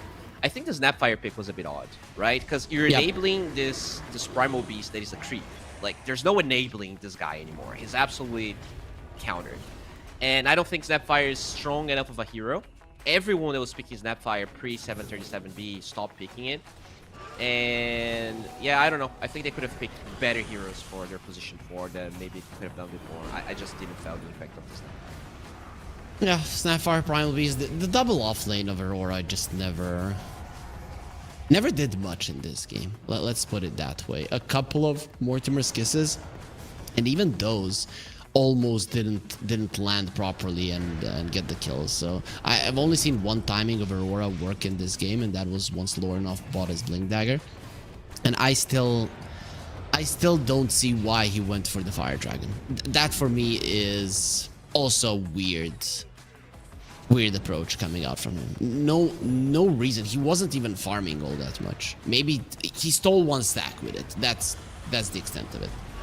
Yeah, that was the fight I was talking about, where they think they're gonna be able to punish Copy here, but that one Solar Crest, it just leaves enough. The Greaves being cast and then the save, and it felt like every fight had pretty much the same outlook. Aurora needed to burst someone, but they were out-farmed, so they didn't really have enough levels, enough items to really get those kills. Then there's the other fight where Ursa and the Primal Beast were playing on a different area, but just don't have enough damage. Like, copy was gigantic. I'm just trying to pay attention to the Jakiro and his armlet. Did he buy it at the end, right? At this point, he doesn't have the net worth necessary to have it. I don't think he was post buyback, right? There's no way he had enough gold after the buyback. Okay, so does he have it here? Pay attention. This is the only thing that I care about. Hero. Okay, it's not turned on. It's No. not purple. Turn the armlet. What? He doesn't have the armlet, dude. I still think he got it at the very end. Okay, maybe he sold some stuff. It said he had 6k net worth at the end of the game, so. All right, well, regardless of armlet, that was still a very good performance from MOUZ. As you said, they really outdid our expectations, or at least I think they did exactly what they had to. I think this is a game where if it goes a little bit too late, Aurora should be able to take it. But yeah, I like the consistency is coming back. They need one game to be one step ahead here in this journey to qualify to the main tournament. Yep, that is the case, right? So Nouns a lot closer. They look really relaxed. I like this vibe that I'm getting from them. A lot of the teams, they would sit straight in their chairs. They would be, very up and tight. They don't look that way. I like the atmosphere. That is the way that you want your team to look. I mean, it's easy to look that way when you're winning, right? The thing is, how do you make the atmosphere cool when you're losing? I think that's the hardest part of Dota, the psychology part. You gotta make sure that everyone knows why they're wrong, but you don't take it personally. And it's really on Aurora here to, I guess, do that part this time. Are they good at losing and still, picking themselves up? Yep. I got into the game in Dota to see if the Jakiro has the armlet, and it's just bugging for some. It doesn't work. I mean, like, he broke Dota. He broke Dota with the armlet. Well, that's. I'm trying to check. Did you check Dota buff to see if match details? Wait. Yeah, he got it at the very end. Okay. Okay. All right. It would have been pretty fun if he bought it, like, first so the item, game, just jungling. Wait. Game at 33:20, he doesn't have it. At 33:23, he doesn't have it. At 33:25, he doesn't have it. At 33:26, the game ends and he has an armlet. Huh. I don't know how he managed to do it while the throne was falling, but if you watch Game of Thrones, you know that thieves, they get active during a siege. Right, and his town was under siege, so he did manage to get some new funds. He found them on the street, and then he bought an armlet. Let's focus on the draft, though, and this is what I thought that Nouns would be getting in the previous match with the Nyx ban and the Enchantress, but they banned out the Enchantress and picked up a Shadow Demon. So now, Nouns, what do you want to get? How do you deal with this Enchantress? Maybe they can go for a Primal Beast. Yep, Primal. Pretty decent against Enchantress. If you get the jump, sometimes you can burst her down. She is notoriously hard to be killed by right clicks. And that is something that Gunnar actually, I think the game that they won with the Huskar, they had Primal, right? If I'm not mistaken. I think that was their offlaner that game. So, yes, I'm not against it at all. I like to see it. I'm not gonna lie. It's pretty solid versus the Enchantress. Yeah, the Enchant purges off your onslaught, but you can usually get away with it. Enchantress needs some time to lift her arm to enchant you. It's not all that instant. It's a bad cast animation. Usually you're going from fog anyways. Also, you could go Doom, but I wouldn't say that's necessarily Gunner's playstyle. I think some teams really favor the Doom, but they go Timber. A little bit of a flex pick there. How much does Copy play Timber, though? I don't know if he plays it. He plays it, yeah. He does. Yeah. Okay. Mirana, I'm so glad that Mirana is back on the menu. I'd like to see her more in the game rather than on the banning screen, but that's how it starts. She's gonna get there. Oh, do you feel inferior to me that I have like this super amazing beast behind me and you have two girls? Not at all. I have two cute girls, Mama Ties, and I don't even know how to say a PG name for Drow because she's so extremely cute. No, I actually feel much stronger than you. What? How, dude? I have this beast that's gonna eat up your. I don't even understand. Yeah, you're a simp, Bowie. That's I'm a simp. Okay, you're a simp for a freaking beast. At least I'm a simp for humans, bro. Right? You're just watching weird furry stuff on the internet. Well, they actually take away the Shadow Demon, huh? That is one thing we don't see that much anymore. Yep, well, he does get banned out from time to time. But also, guys, if you want to know all of those stats, we have esports in your pocket with the 1xBet app, so feel free to download it and get in on the action as we are back here on the action in the draft of Game 2. MOUZ eSports. If you're just joining us, people, they're leading 1-0. Aurora, they just couldn't match up the aggression of MOUZ in game 1. Very, very exciting game. Very interesting game. Kind of, if somebody wants to get better, right? See how teams get better or understand Dota a bit more, I would advise them watch MOUZ games yesterday and then watch this one. And you can just see a slight evolution of the team, that they were playing well until the 30th minute mark yesterday, and today they extended it by the extra 10 minutes, and that might allow them to win no problem. Yeah, they're definitely a bit more tight, played really well. They actually banned the Wind Ranger. They've been actually favoring a lot, so interesting to see what the plan is. And it's going to be just a Crystal Maiden. Okay, that's a fly hero. All of the old school position 5s are good CM players. It's just they have been playing this hero for a very long time, and nowadays it's much stronger than what it used to be. Imagine being a Crystal Maiden in Dota 1 days, or like 2012, 2014, something along those lines. That was when this hero was hard to play. Now it's easy. Yeah, that hero was so... I mean, it was strong in a way, but it was also so bad in other ways.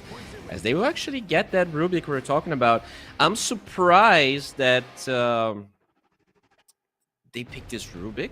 It's decent against the Timber, but doesn't seem to be... Are they implying that Jakiro was going to be what MOUZ wants? Doesn't strike me as a great Rubik game so far.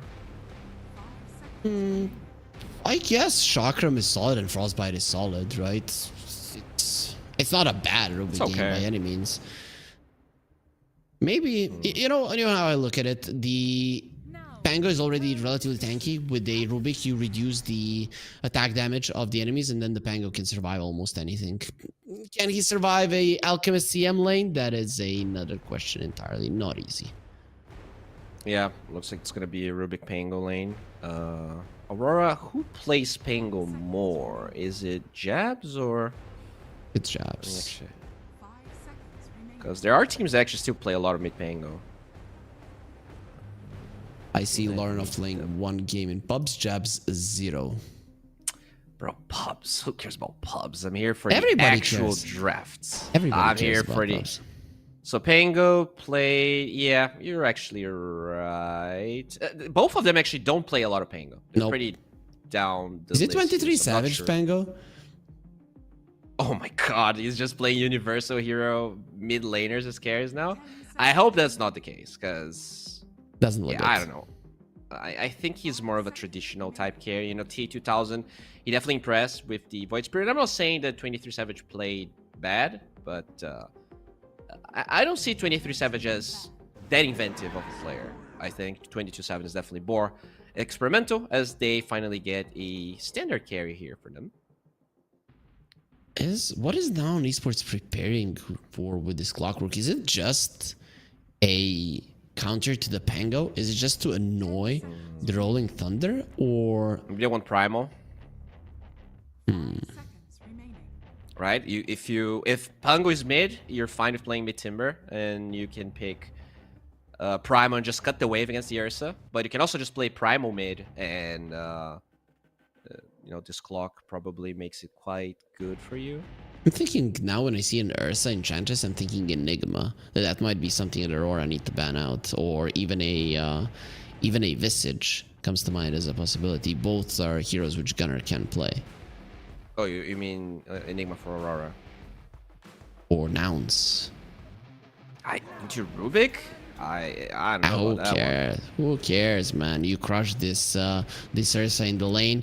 You push. You create chaos on the map. You get the Alchemist super strong. Alchemist always jumps to Rubik. I wouldn't mind it. I don't know. I do like the Husker Band though. That's definitely something that they are very good at doing. Maybe this indicates this is going to be mid Pango as well. Not a great matchup for the Pangolier.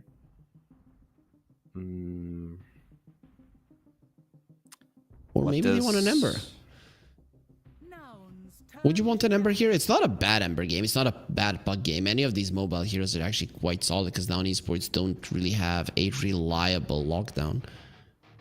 Yeah, it's just the Blink Alk that's going to be a reliable lockdown later. And even that, right? The Puck can dodge it, so... What would Lorinov play? He has the first pick, so I guess now the esports are going to be responding to that one. He does play a lot of Puck. Yeah, I don't think you can play Ember for Aurora. Like, there's... The Frostbite's annoying. Once you get Frostbitten, you're pretty much done. And you're picking 23, which means they can actually get, you know, a Puck or some other counter to the Ember as well. I think Puck for Aurora seems better for sure. More reliable. They have damage as well, right? You have Coil into the Ursa blinking in. They don't have that much damage, so that is one problem. I think Puck brings a decent amount, but maybe not as much as they need because they already have two very tanky heroes, and the clock is tanky too. So you're gonna need as much damage as you possibly can. Invoker was a really good man in that regard. That's one of the highest DPS mid heroes you can get. Maybe, you know, this could be an interesting way. Aurora picks a Kunkka off lane. Let's say that happens. And then you have... The Pango is never going to die. Pango, Ursa, and the Kunkka are never going to die because they are going to be able to survive through this damage. Even though you have constant chase from Nouns, you want that first hero to die to the burst of the Alchemist and the Timber. So if that doesn't happen, it's a problem. I don't hate it. It is not a hero Lorinov has played in the past couple months. But I'm thinking it's for offlane, and then Lorinov takes the Pango. You know, that's still a possibility. It's all right. I think he's a tanky hero. Shouldn't really die that much to the CM and the Owl. Big Aquap. Okay, so they're gonna go with the Lorinov classic. This hero he plays a lot. Not a Puck. It's a Queen of Pain. Queen of Pain is not as good as a Puck in surviving in this game, right? Frostbite is very annoying. Then dodging the Unstable Concoction is impossible. It follows you even through the blink. Yeah, and you have cast point, usually have to turn around. Puck can always just orb and shift, and you don't really even need to move your hero. Do you get a Puck on copy? It's a good Puck game, right? Other than the Rubik, there's nothing to catch you. I think there might be a better one. They go Puck instead. I like what Nouns has. Not gonna lie, man. This looks amazing. The only problem I see for Nouns is that Ursa is a good hero versus the Alchemist. But to be honest, if Fly makes good rotations through the Twin Gates, which you can, as the Alchemist always shoves out the way with the Acid Spray, this Ursa could suffer in the lane as well. Fly, for me, his saves were important in the previous game. I think his aggression is going to be important in this one because he's so good at controlling all of the 3 enemy cores. Yeah, I think this game is going to be a lot about how much Lelis can enable Gunnar, because I prefer the Nouns draft, honestly. I think if they're even, minute 25, minute 30, I think Nouns has this one. But I feel like this is one game where Gunnar actually has a lot of potential to be bullied and, you know, have a double melee into Ursa. Ursa Enchantress, mind you. So it's a very strong lane. To me, that is the only weak point that I see for Nouns. If they can actually go through that part, then, yeah, they have, you know, answers for everyone. Yeah, the laning phase for a Timber is going to be problematic. That is an issue. I would say... I still think I favor Nouns. I think with the way that they've been playing, that this lineup perfectly goes with their playstyle, with them overtaking the early mid game. right after the laning stage. It's just a lineup that benefits so much if you go that route. Yeah, I agree. Aurora, I do like that they are. It feels like they're gonna be a bit more active, looking at their heroes. Ursa definitely a very active hero as well, and he has a good lane. So 23 Savage once again enabled to do his job. This Quap though, I think the lane is very good against Puck, but the mid game is when things become hard. If you don't die, if you actually get your Dagon at a reasonable time, you can actually survive. People forget that you got a lot of life steal from the Dagon, so even if you get caught by the coil, just getting the Dagon on the Puck gives you like 200, 300 HP, which might be enough to survive some of these engagements. You're gonna maybe need to bring more heroes than you think as Nouns, but it's all about the timings when the Dagon gets picked up, if he's even going for that route, although it sounds good. I think Orchid's a little bit of a debate in this game. Yeah, I do like that it's Lornoff on the Quap. Some other players, they're not that great at the hero. They are not that acquainted with the hero, might drop the ball. I think he's one of the guys that could make it work. Because I look at the Quap in this game and I don't see a great Quap game.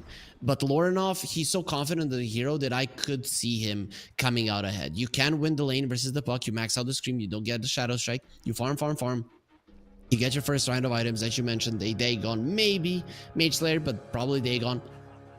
And with good positioning and good jump timings, you can take over this game.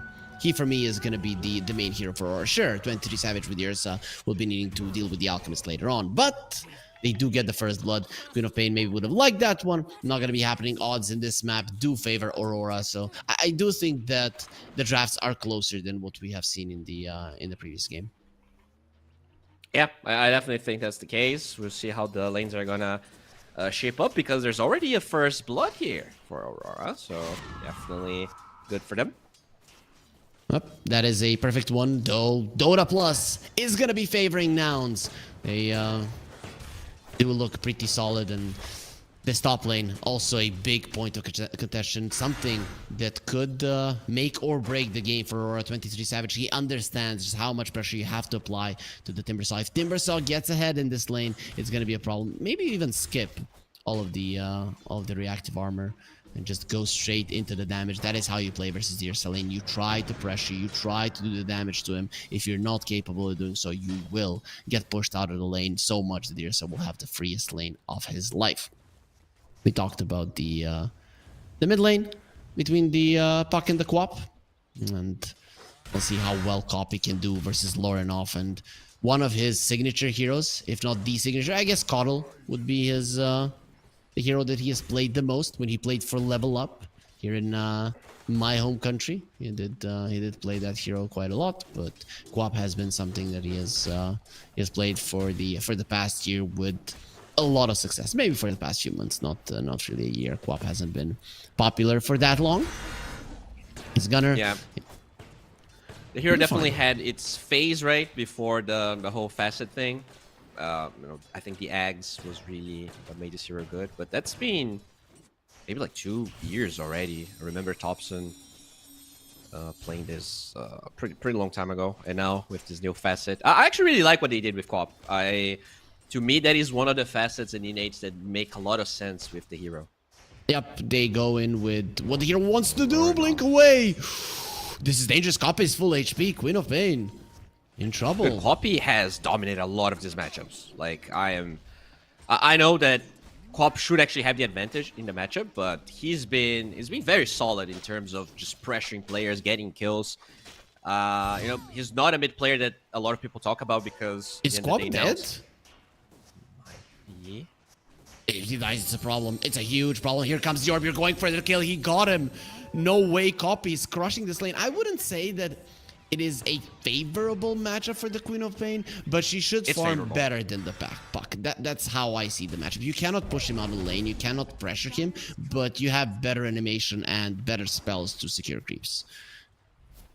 I think it's definitely favorable. You're just you can get closer to Puck, use Scream of Pain, and that's usually what you do. Like, you don't even bother with Dagger in that matchup. Honestly, I don't think you even bother with Dagger that much at all ever since they took the healing away.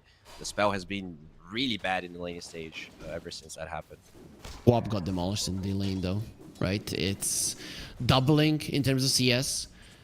It's what Copy does, right? It feels like he always has 2 waves of creeps following him, and like he's pressuring people, ignoring creeps. He has a very different playstyle than a lot of other mids. Yep. He seems to have a different understanding on how matchups should work, and it is working out for him. It is working out for Nouns. Also, Timbersaw might not be farming well, but he did get a kill on the top lane, so this Ursa isn't pressuring him as much as he would like to. Things working out for Nouns once again in the laning stage, and considering how well they played the early mid game, I'd say Aurora are already in trouble, and it's only 4 minutes in. Yeah, they got that first blood, but everything else not really working their way. Although the Ursa is the highest CS, he seems to be on a good trajectory here towards a Battle Fury. Yep.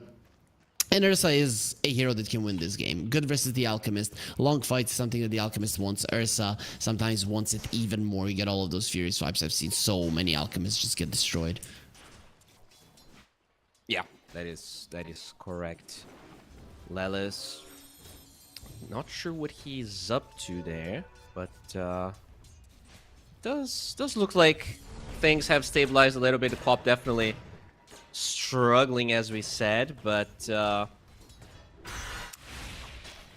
think this is still a game where the co-op can be enabled. You just need this Pangolier to be very active. I think damage-wise, they have a decent amount. I think the levels of the Q Rubik is also going to matter a lot in case, you know, a Wisdom Rune gets stolen or anything. If he doesn't get a fast level 6, there's definitely going to be damage problems on Aurora. So you do need that hero to be in a good place.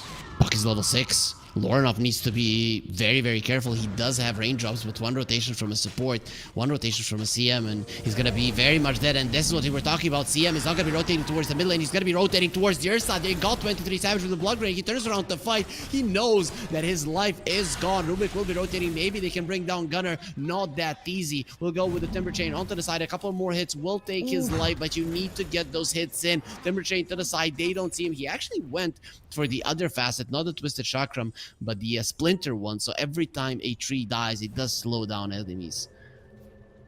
Yeah, it's pretty good against the Ursa. It allows you to actually maneuver that fight a bit better. They won't It's one of those.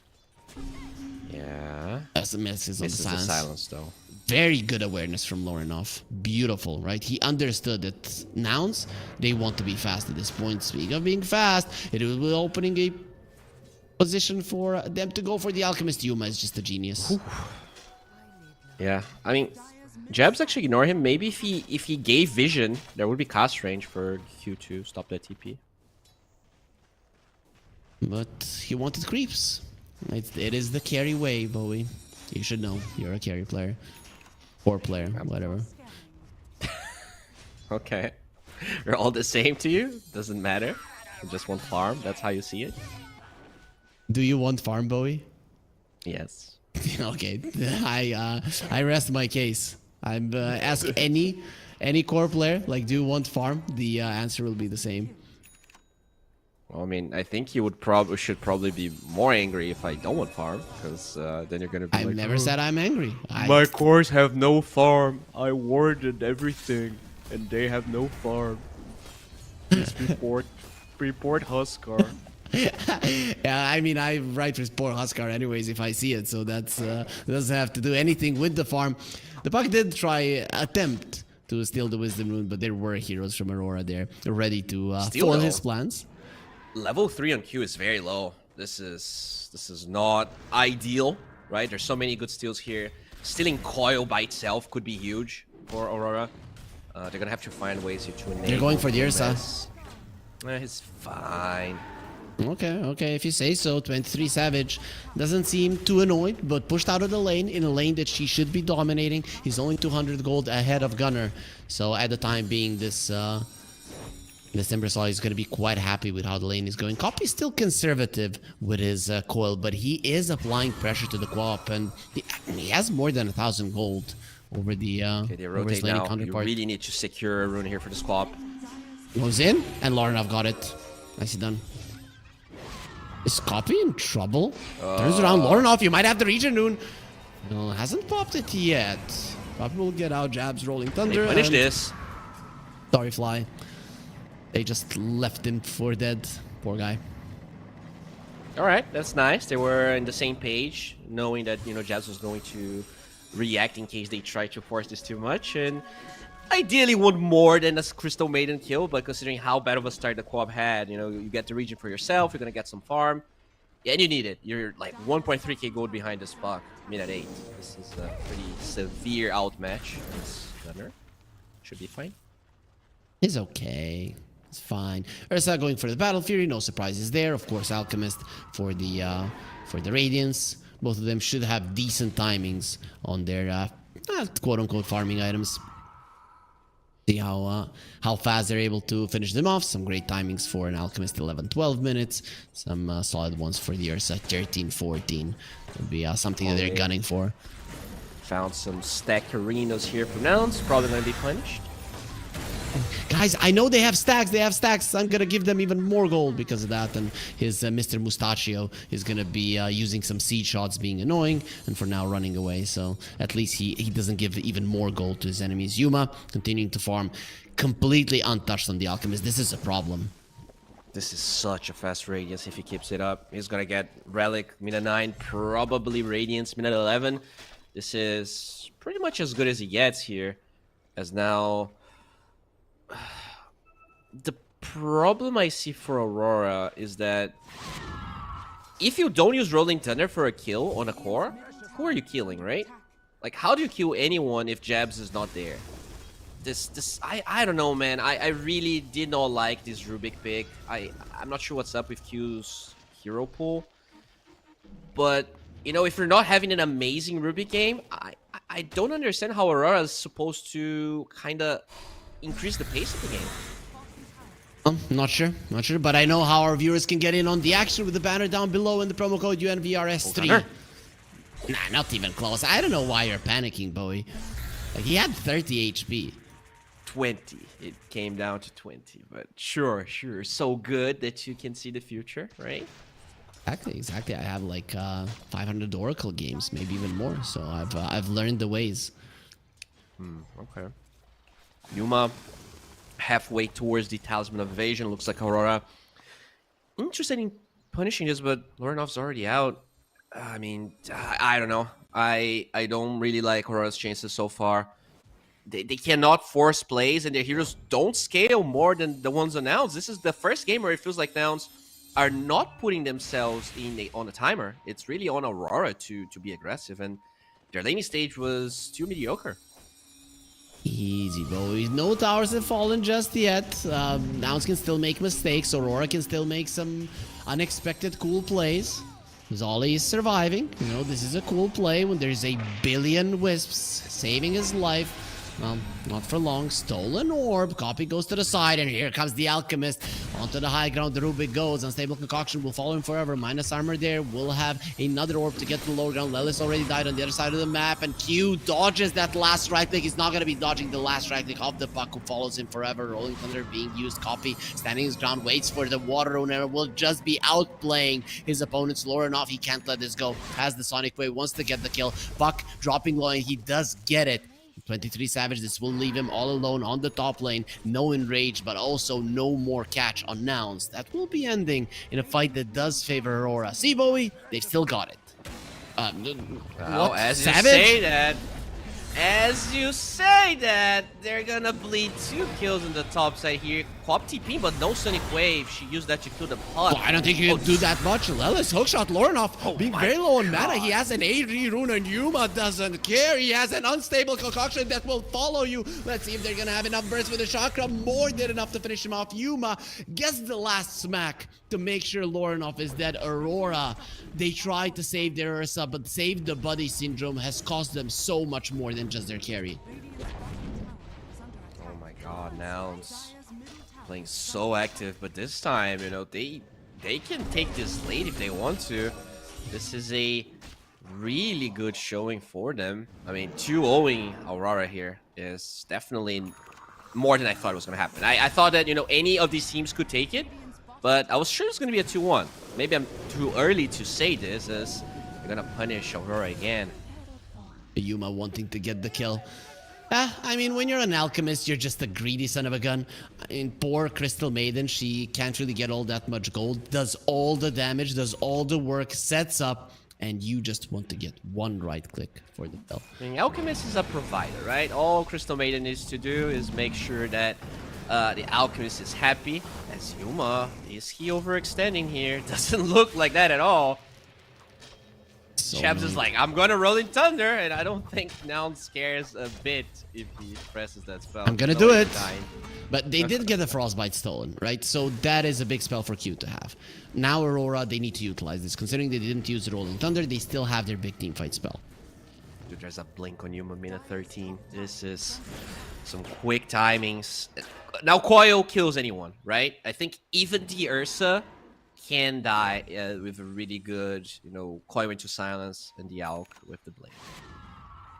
He can, definitely. But if you get the enrage off, break the coil. It's a different story. Nouns, they want to utilize that blink. A much better timing than Aurora, who are just relying on, oh guys, we have a frostbite. The thing is, Nouns, they always have a frostbite. Yeah, as long as the Crystal Maiden is alive, they do.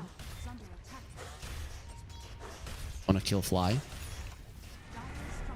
Gunner has a mech as well, so the damage problems are going to increase tenfold. A lot of Timbers maybe would have been too greedy with their item build. Run, Savage, run. Gets the enrage off. We'll be fine. They still have a hook shot waiting for it. We'll decide not to use it. Smart decision. Question is, can they get out? Does look like no chase will come. Really good from Nouns, right? Knowing exactly how their limits work. They force lots of TPs. That's a win already. You don't need to get any kills. You're already out farming them, and now they're all in the same place. Force you walk all around the map to react to something else you're probably gonna do. Lorinov has a Dagon delivered to him. That is a solid thing, especially with a shield rune. So you'll need to go through 3k HP if you want to kill this Queen of Pain, which is a big deal, considering that is a 6,000 net worth hero, which is very, very low for this part of the game. He is gonna be quite tanky, but he uses the shield rune and doesn't look like Nouns are gonna be engaging in that short time frame. Yeah, I mean, there's maybe a world where you can use that shield rune to force a fight, but as it stands, Aurora not really willing to go for any moves. The Ursa needs to catch up a little bit more. Nice centaur usage. They see copy. He's gonna have to move away. Also stolen chakram by the Rubik. So now you do have the damage to kill anybody. Pure damage of the chakram is really significant. But I guess lockdown is something that Aurora are lacking more so than the damage. Exactly. Like, you have two very tanky cores, but all of them are very speedy in their own ways as they find the Pangolier. And they get him down.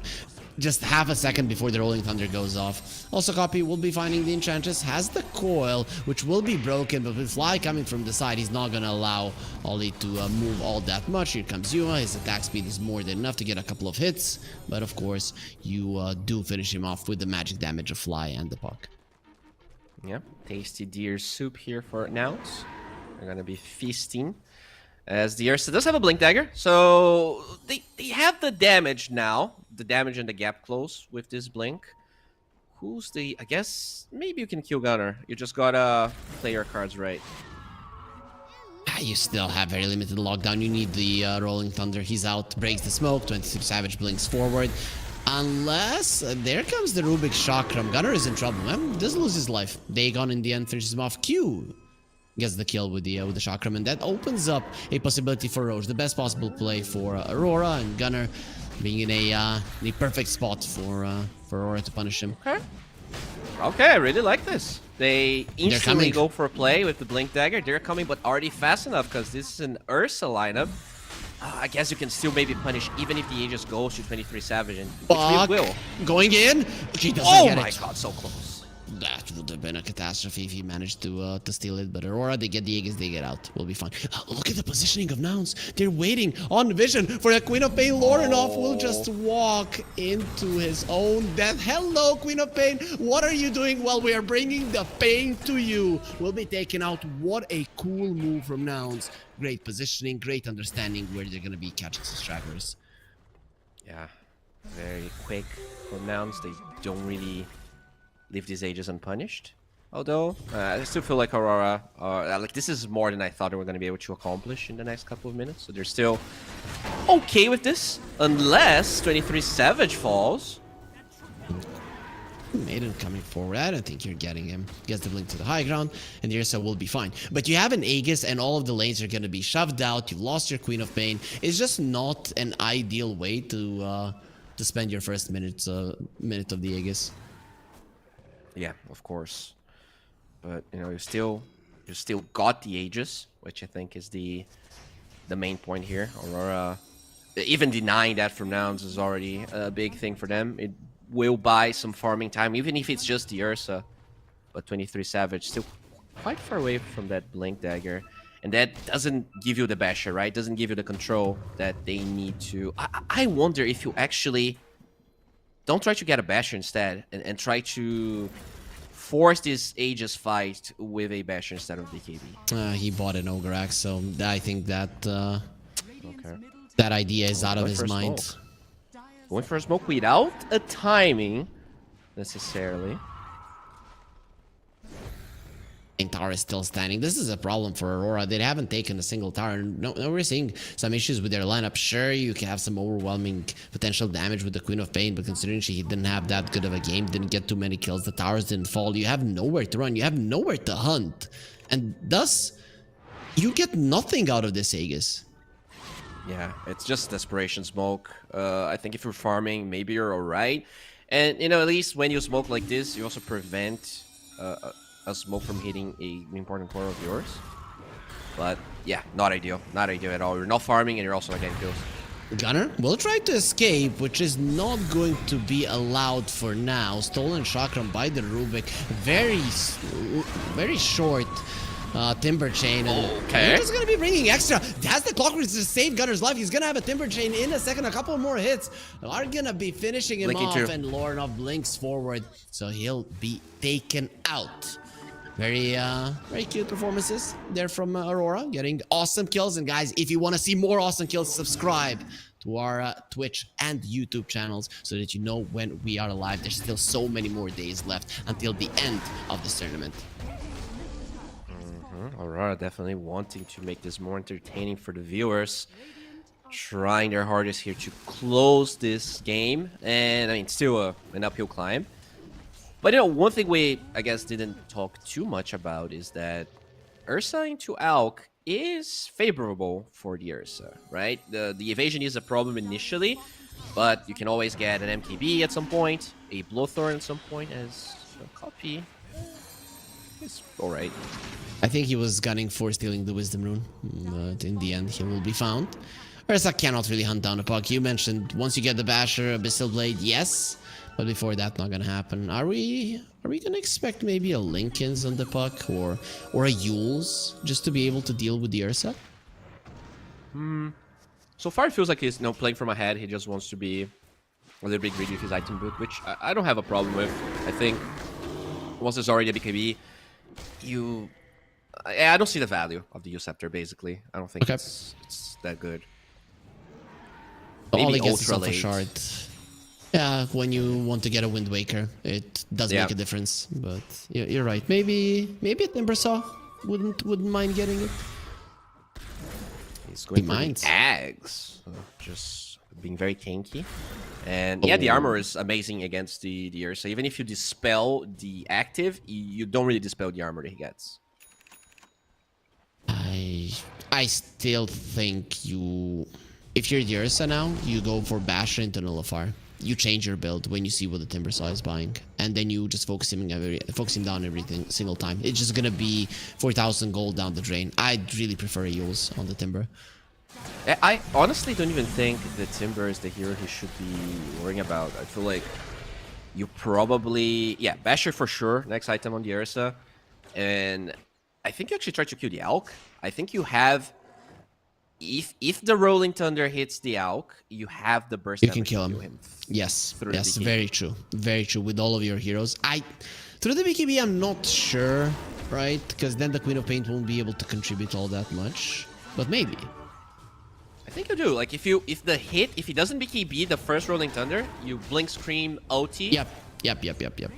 With the Ursa, I think that's actually enough. The Timber Saw is way too annoying, especially once the Eggs is up, which is not that far off. But now it's wait for a smoke, but the goat advantage definitely decreased significantly here. Oh, Aurora knows Pt.3 Savage trying to run away. Hopes not to get caught with his pants down. Ursa actually doesn't have any. We'll be finding an Enchantress trying to break the coil. On the other side, Queen of Pain caught. Glimmer Cave is there. And with the Frostbite, he cannot heal. Sonic Wave, not enough. Ursa jumping on you, man. That is that amazing damage from the Ursa that you were talking about. But needs to be careful. They're keeping the Ursa at bay. Has the Enrage. No more Aegis. BKB TP out. Nothing to cancel it as the hook shot is not available. And Lelis didn't have any spells ready to stop the Rubik. Is that just the Queen of Pain for a... for Crystal Maiden? Yeah, basically the Enchantress surviving. They just gave up on killing Ollie. Yeah, they did a lot of tier 2 tower damage, but they didn't take it in the end. And I don't even think the cop had to die. Like, she could have definitely blinked away after a Sonic Wave, and she just kept right-clicking. I guess his understanding how tanky she was there. He got frostbitten. He couldn't stay. So from the side, the Crystal Maiden came over, used the dust so that they could see the Glimmer Cape and the frostbite. So he just couldn't. Smoke, no BKB on the air, so you want this to be a quick one. You don't want to. You cannot kill. Bash! Nah, they didn't need the bash at that point. They needed the bash later on. The puck still doesn't mean that he's gonna live. Gets the blink away. We'll be fine. Pt.3 Savage will be popping the enrage. Doesn't have the BKB. Tries to get out of the cogs. Not allowed, and he's just dead. This could have been perfect for Aurora. Sometimes you say lucky with the first hit bash. They didn't need it then. They needed it half a second later, and the kill would have happened. Q has an orb, but tried to run away. The thing is, Gunner is even faster than this Rubik. Enchantress blocked by the cogs. Still looking like he is going to be surviving a little bit longer. We'll see just how much copy he will come back to finish him off while Gunner was able to run down Q jabs onto the high ground. That was close for him to be pushed back. Very early usage of the shield crash almost cost him his life.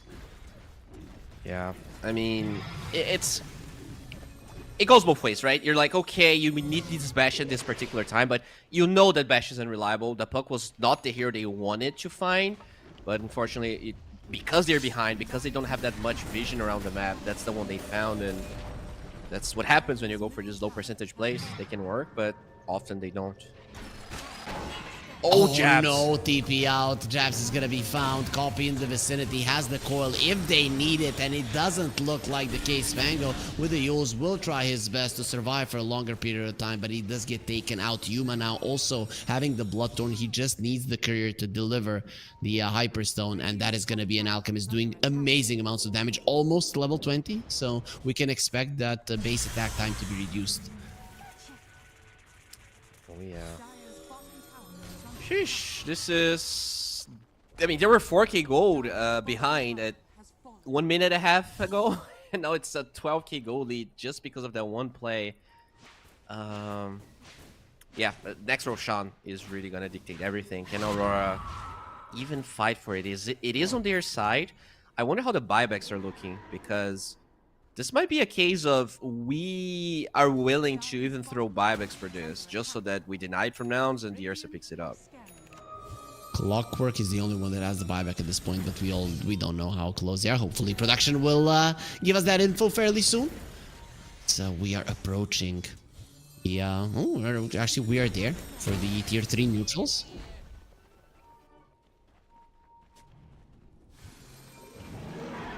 Well, looks like Clockwork is looking for an opener here on the left side. They know Roche is important. 24 seconds is definitely gonna be a dire side fight, which this might be one of the best shots Aurora ever had, and it doesn't look good either way. Lots of wards being dropped. Good way to start the fight. No CM. That is a lot of lockdown being taken away. Gunner, he popped his Aghanim Scepter as well, so the reactive armor won't be available. Is this just a straight up Roche? Is this a situation where nouns are gonna let it go? I think so. You popped your OT on the Elk as well. This is very low percentage. Maybe you like try to hook shot steal the Aegis, but yeah, even that doesn't seem to be the case. But Aurora's, they're actually scared. They're not necessarily cowards. Go. it's buying time for the CM to respawn. And they have the tier 1 tower. As you said, no towers were really taken. Aurora. You know what the giving problem too is much also? respect for Nouns here. Nouns have a tier 1. I think that is what is dissuading Aurora, because you're like, we've got an outpost. Doesn't matter. They've got a tier 1. They can get there just as fast as you can, basically, even though you should have the dire side advantage. Is the Quap gonna die now? Quap he does have a BKB. Let's see how much damage the Alchemist will be doing. He's doing so much. He's the BKB and the blink away. Lorenov survives, but that is a long BKB that will be down the drain. On the other side, Hellcat Dirsa, they know that there is no Queen of Pain. However, Lelis in some trouble, has the force to have to leave his own cogs. 23 Savage. Caught by the call, needs to BKB, and Yuma through the twin gates joining in on the fun, but the fun is there only for Nouns, because if you look at Aurora, they're running away. Queen of Pain coming back very soon. Without the BKB, it's going to be very hard to play. The Sonic Wave brings down Lelis and keeps the enemies at bay. A 1-for-1 at the moment. Position 4s on both sides are going to be dead. They do find the Enchantress, and with the Bloodthorn should be taken down, protecting herself with all of the items he has, but Yuma there with the Soul Rend does finish her off, and that is gonna be opening up the Roche. I don't think Nouns are scared to go for it. Yeah, Nouns just really crisp this game, even more than game 1, I would say. Great laning stages, very few mistakes. They force a fight on one side of the map that pushes them to force this one. They know that Quap cannot be there. They know that there's no BKB on the Quap anyways, and even though eventually Lorenov was able to connect, they're too underfarmed. They don't have enough damage to take these fights, and Dirsa had to use both the BKB and the OT just to disengage. Yeah, that's a problem. And it all started with Yuma making that play on the Queen of Pain. If the Queen of Pain was a part of that fight from the start, with the BKB, completely different story. But you cannot blink forward without it. You're gonna get silenced and die, beat from the Puck, or beat from the Alchemist. Rubik was the one that got killed in that fight, and we see a Rubik now at the middle of our screens. What is the Rubik doing? He's reminding us of the 1x giveaway. You know, the Rubik here, he gives. It's not like the ones in the game that just steal and take away. That's some hate for the Rubik. Are you a Rubik player? Yeah. Oh. Okay, so just you're admitting your own guilt there, no problem. He's a thief. Like, stolen Berserker's Rage from the Rubik, not an ideal spell. They do find the Crystal Maiden once again. Is that the only guy that you kill? They're gonna solo OT for her? They're gonna be focusing on 23 Savage. He does break the call, uses the Enrage. His BKB will be going down. Gunner, something pushed him to the left there. Looked very weird. I think it was Q. It was Q's item. Neutral. Oh, he does have the cast range is so broken that he can do it from anywhere. It looked like the Timbersaw was walking and then just like poof to the left. But yeah, the second cat ban from the Rubik coming in handy. Both of the position 5s losing their lives. These two teams really don't like protecting their supports. Well, I mean, if the supports died, it was for a reason, and Nouns, that reason is winning the game, because I don't know, the fights are so hard. You were talking about, you know, yeah, if Quap is alive, if Aurora, maybe the fight's different, but how is the fight different? They have no control, they have no damage. Oh, 3-7 wants to get this. It's crazy. He gets it super fast, loses a ton of HP for it, but secures that Q will have its shard. This is the last hero on Aurora that was lacking one. Very nice grab, considering that Nouns would have been able to take it. No problem. And speaking about taking heroes, no problem. Lorenov gets taken out. He does have a buyback, but this is not the death that you wanted to give away. Yeah, not ideal whatsoever here. As yeah, they're gonna get another tier 2 tower, so that's the second one for them this game. And Nouns, I don't think they have any rush ending this game, like really any rush. This Puck is absolutely massive. You don't rely only on the Alchemist to finish this one off, but they will go for it. They have the banner. Glyph gonna be used. Yeah, we have the Hulk. That's how it goes. Banner, Hulk, same thing. As Yuma lifted up, annoyed, thinking about jumping in. You don't really want to die, but a tier 3 tower is something you can get. There's not even looking to come in, but that's why you go with the hookshot forward. Tries to push him back. But of course, the expanded armature not going to be allowing it. Q pushing Yuma away with the Psychic Headband. Still going down. Yules on 23 Savage will be focusing down on this Clockwork, protected by the Slower Crest for the time being, not for long. Very nice usage of the coil. Also, Unstable Concoction, keeping them at bay. But the Ursa has the Enrage status resistance to keep himself safe. Yuma finishes off the tier 3. It's time to run out. All right. They don't buy back or anything on Aurora, but tower still gets taken. Nouns, very, very precise this game. Not forcing, like, did he force a single bad fight? I don't remember if they did. No, I don't think so. Every single time that it looked like there's a chance for them to lose, they reset and they found a different angle, pretty much. Yeah, I think they've been very patient. They take all they can get. They force the Aurora mistakes. Speaking of mistakes here, Jabs. It's gonna be crawling to a ball, but you're not. There is a coil ready. Okay, help is coming. Everything is fine. But Copy is still forcing out those rotations, which will allow you to shove out the other waves and prepare for some better fights. I don't know if I like this smoke from Nouns. I would have preferred if they dealt with the bottom wave while the puck was going for his shenanigans. Okay, AD rune. Maybe that's the reason. Okay. Aurora, though, aware something is happening. They're gonna be in the base, which is a win in itself, unless 23 Savage, he did use the jump. Oh. Nullifier on the Alchemist. As the Aegis for another 10 seconds. He would like to wait it out. Oh. Why is he afraid? Exactly that, because he wants the Aegis to expire. Yeah, 2 seconds. That was so close. I actually thought it was expired already. Look at what the puck is doing. Copy is just keeping them all away. I think that Quapin is a shard. Oh, never mind. She does have it, because that is the, I guess another layer of control that they don't have. This game's so hard. The draft of Aurora, I really feel like the heroes they've been given their position for this game is just not ideal. I didn't really like the Snapfire. I think the Rubik is okay, but this is just not a good Rubik game, especially when it comes to control. And this made it so that at any point in the game, they never found a good fight because they just don't have the control. This is one of the longest pushes that we've seen so far in this tournament, as they will control Yuma as the BKB, thinking about the range axis, takes them down. Now onto the melee one, Zerissa in. Nullifier is there, BKB will be expiring. Now you don't have the Aegis. Have to be careful, Oradov missed on the Sonic Wave. He wanted to push him in. He could have just went for the damage, probably wouldn't have been enough. Now they leave the Enchantress all alone. Their position 5 will be left to the wolves while the puck gets lifted up, bashed up, and brought down. Copy is a big kill.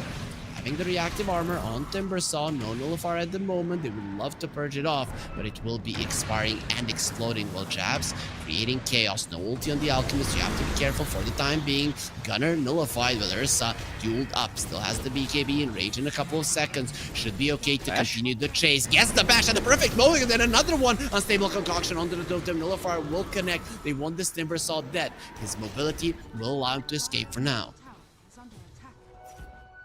Alright, they finally got the puck kill because of the shard there. That was the silence into the bash instantly from the Ursa. But even still, like, the only reason that is even possible is because Nouns is going for the push, going for a little bit of a dive, trying to open up the fight so Yuma can get the barracks. If the fight is outside of their base, I think this is extremely hard to execute. It is still a solid goal lead for Nouns. I don't think it's impossible. You still haven't lost the melee racks. Your glyph will refresh even without them falling. So that's going to be extra seconds that Aurora can buy in those fights when Nouns are trying to break the base. Their pushes are just not working out, Bowie. And at some point, this Aurora lineup might overtake it. Queen of Pain has a Hex. That is a huge item to have. That is huge. That is, the first control item they pretty much got the entire game. Basher. Okay. I mean, with this Hex, and if the Roche spawns on the Dire side, I could see a good fight. They're gonna need to get vision. We're gonna get the timer now. Who's gonna favor it? It's gonna be that's definitely good for Aura. Yep. But there's still this tier 1 on the top lane. I can't believe they haven't taken down that tier 1. It really is hindering their ability. Even when they have a favorable Roche, quote unquote, Nouns get there pretty fast. Yeah, I guess, you know, if you kill the Alk, he doesn't have buyback, but they don't know about it. He is 2k gold What did he buy? out. That is a great question. I am... Yeah. We'll find out soon. We'll find out soon. There is an Aghanim Scepter being delivered to the puck. That is a big deal. Copy should... Oh, he doesn't have it. He needs 1,000 gold more. Roche spawns, smashes the ground, and spawns the Aghanim Scepter. Puck would love that one, but... I think it's on the puck too. Really hard to kill this guy. Gonna have to somehow blink silence into dagger into Vice. Puck needs to be careful. He was under vision, all alone. Aurora are coming. Okay, they don't care about the puck. They care about getting the Roche. That's the important. They have to wrap around. They have to wrap around from the left. You cannot go from the normal angle. They're running in like madmen. They feel very, very powerful. AC on the Pango. Very, very strong on Aurora. Buyback on the Ursa ready as well. Second scan. Doesn't find anyone. The creep waves, though, are very obvious. This is obvious that's happening. At least they get these D wards. This is a perfect time to go, right? There's no level 25 on the puck, no Aghanim Scepter in the puck. If he gets both of those, the fights get significantly harder. Rolling Thunder look from at that Jabs. now. They knew that they dropped stuck. wards. Oh my lord. But Gunner Did you see what MOUZ did there? They knew there was vision, so they walked to the right expecting a jump, and they forced this Rolling Thunder for nothing. Yep. That but was... they had to use the BKB on Gunner. That is a big deal, you are actually. right. Yeah, they did use the BKB. So He expected a jump. They're all TPing away.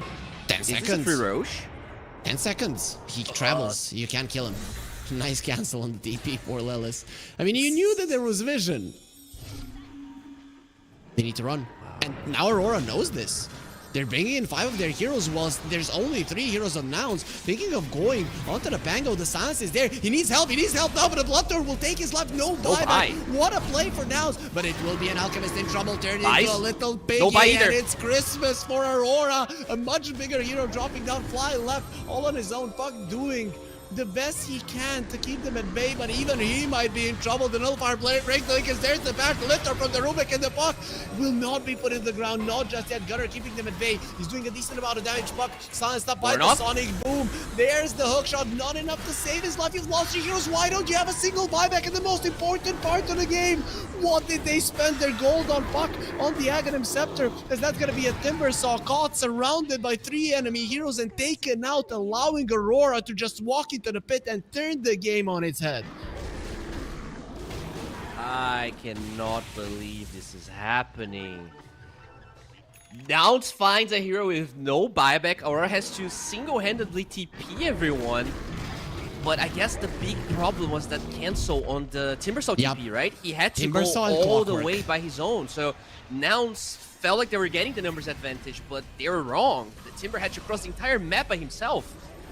I know him and Clockwork were holding hands. They're like, yo, we're 2 tech guys. We're gonna take it easy. And, well, they don't come in handy. That is the Rubik with his lift canceling 2 TPs. One by lifting the Clockwork, the other by tossing the Clockwork onto the Timbersaw. Rubik, MVP. You have something bad to say about the Rubik, Bowie? Huh?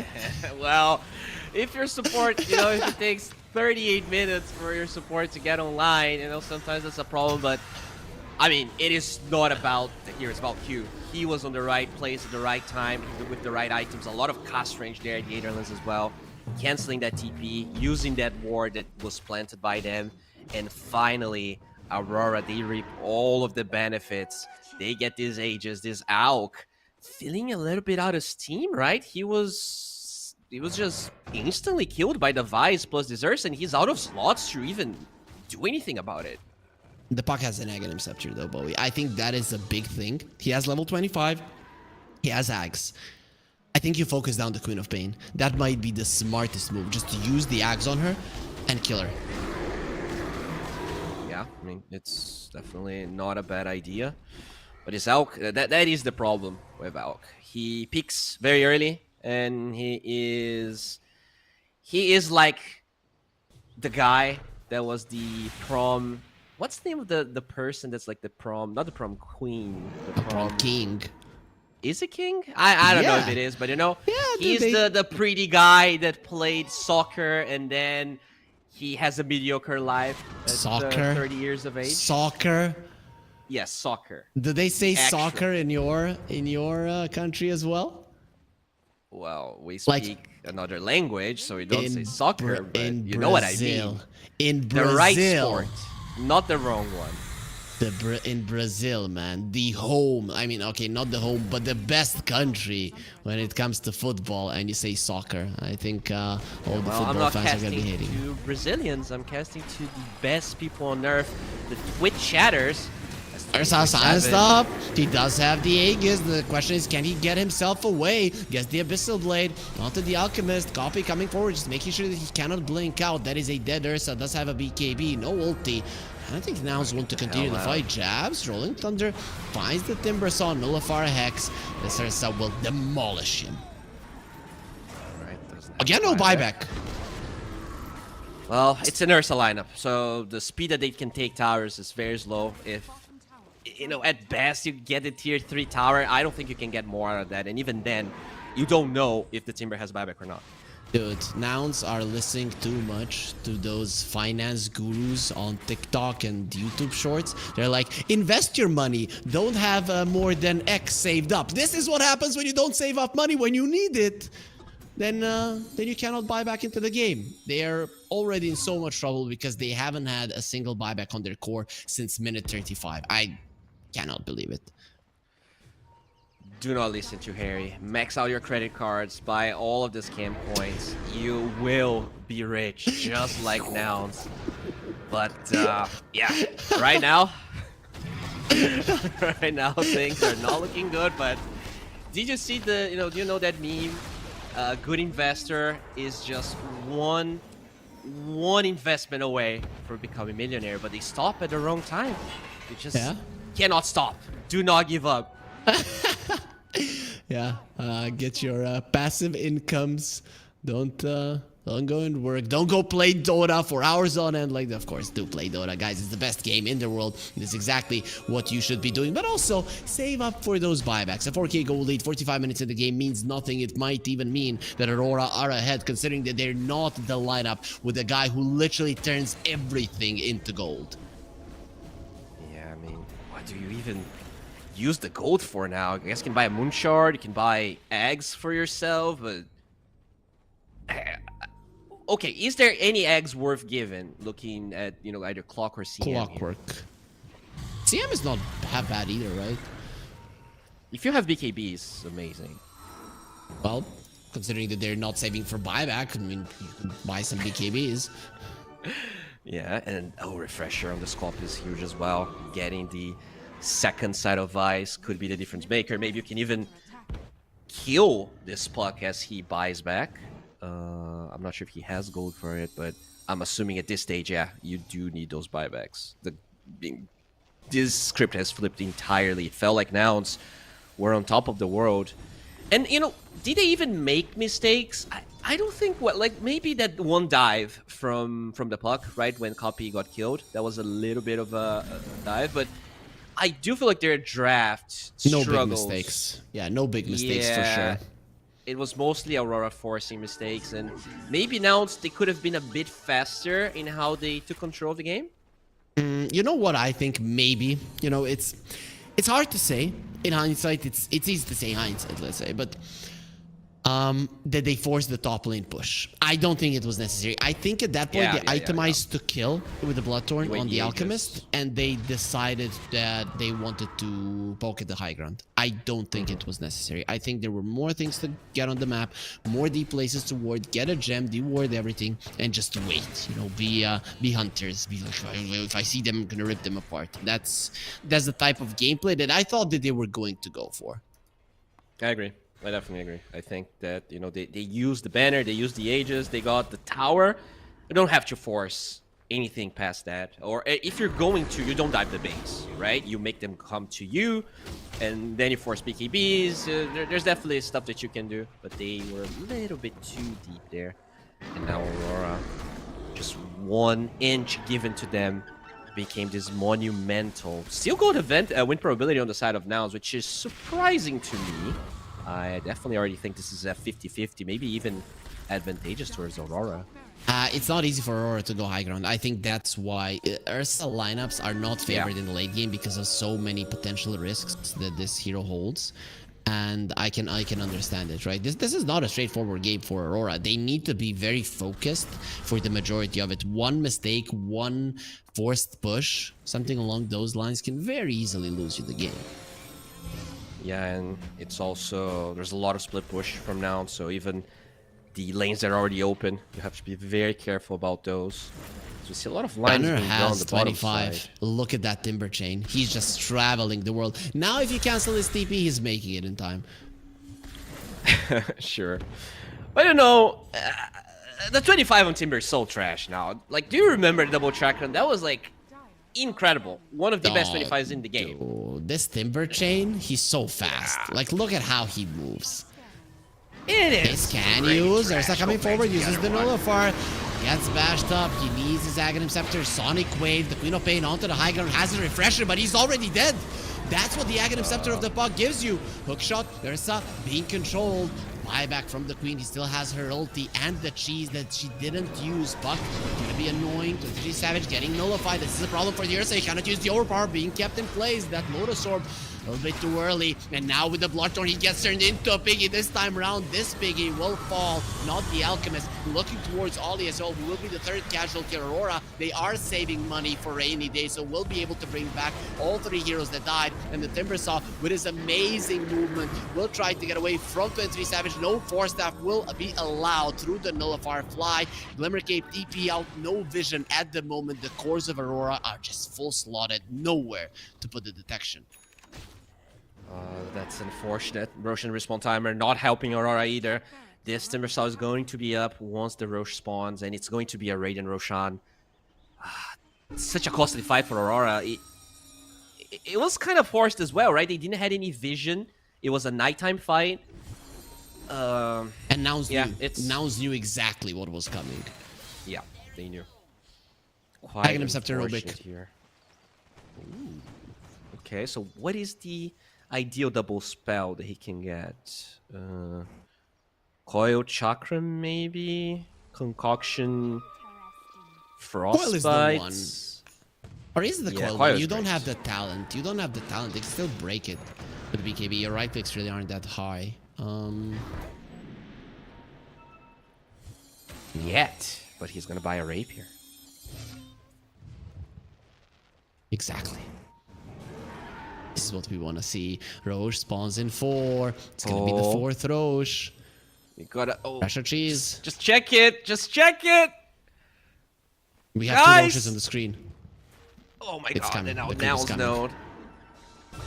Timber is dead for 15 more seconds. You can take it. Yeah, this is actually lucky in a way, right? Because it's so close to the respawn timer that he doesn't want to buy back. Nouns are going? Oh, they're not going anywhere. There's gonna be 2 cheese on Aurora. Nouns coming forward. Cogs annoying them. X up on Lelis, and he's already taken out. Same is true for the Rubik. However, Rubik doesn't have a buyback. Neither does the Clockwork. Because why would you save money? 260 gold. Missing jabs. He bought back in the previous fight. No, he didn't. He still has the buyback. Lorenov, he's the one that needs to be careful. Pt.3 Savage, having the Aegis, having the refresher shard. Lorenov stunned up. The BKB still protecting him.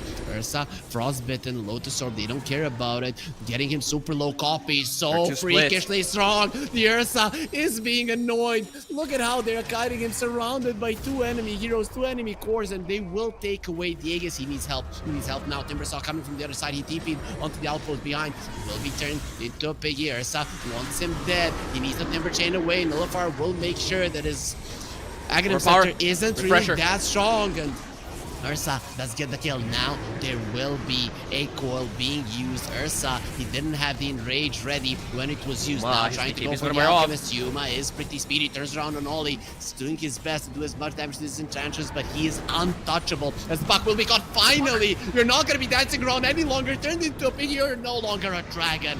They do get him down. Yuma turns around with a Frostbite as well. Pt.3 Savage, another enrage. Goes for a TP out. They need to stop it. They need to stop it now. They can. What? How Did he know? He doesn't have a basher on Yuma, but this is a problem for the Pango because he bought back to the fight. It is not going to be available any longer. It is a 4 versus 5 scenario with Aurora. They use the refresher shards, double cheese, so many buybacks, and they still lost the fight. Now they're going to be playing 5 versus 4. This is an opening. I mean, yes, but I still feel like this is very scary if you're Nouns. You still have 4 heroes on Aurora, and they can burst you. Like, if you actually kill this Pug with no buyback, then the script can actually split. We saw how hard it is for them to go high ground. Now they have to be careful how they approach this. Alchemist bots too. He's so fast now, and attacks so fast as well. Tier 3, gone. Are we finally gonna see a later Rax fall in this game? Are they giving this one up? Okay, they're giving this one up. They're gonna have to fight. Do something at some point. Impetuses are hurting Yuma, and now Ursa coming forward. 23 Savage, Yuled up into the air. Enrage isn't gonna help you versus that. He doesn't have the Enrage any longer. Has been leased, breaks the coil, still stunned up. Non-stable concoction connecting. Has the Earth Shock with the Enrage. Jump in, Queen of Pain gets the Hex. Lel is dropping down, has a buyback if he wants to rejoin. Silence on the co-op. Now Lorenov still standing his ground. 23 Savage trying to finish off Gunner, who gets to the low ground. Yuma doesn't have the ulti, so he cannot heal up. Berserk Potion will be coming up earlier. They already killed the Alchemist. Does have a buyback and bots too. So wants to re-engage 23 Savage. You don't have your life. You don't have your buyback. This is the problem. Who's going to be dealing with this Alchemist? Nobody. He's too strong. He's too powerful. He is too rich. And the Ursa was his one problem. Aurora are so close to being eliminated. They have one glyph, and I'm not sure that those 7 seconds will help you. They're just ignoring their opponents. Nobody can stop Nouns from going into the next round, even though it's gonna be a coil that connects on absolutely nobody. It won't change the fact that this game 2 is over. It's in favor of Nouns, who have won 2-0 and eliminated Aurora for the FISSURE Universe Episode 3. Oh, yeah, they're definitely a little bit disappointed. I think they actually had that fight. To me, the biggest problem in that last fight was that the Queen of Pain was not ready. Like, they already gave the first lane of barracks and they engaged regardless with the co-op still in the fountain. I think if you're willing to give up the lane of barracks, you just wait for everyone to jump together. And if you kill one target, you know, the fight can seem so much smoother. The way the Ursa had to engage, he walked into everyone. Once the co-op engaged, his BKB and OT was on cooldown, the fight was already kind of lost, even though it looked close. They had all buybacks on the side of Nouns, I think.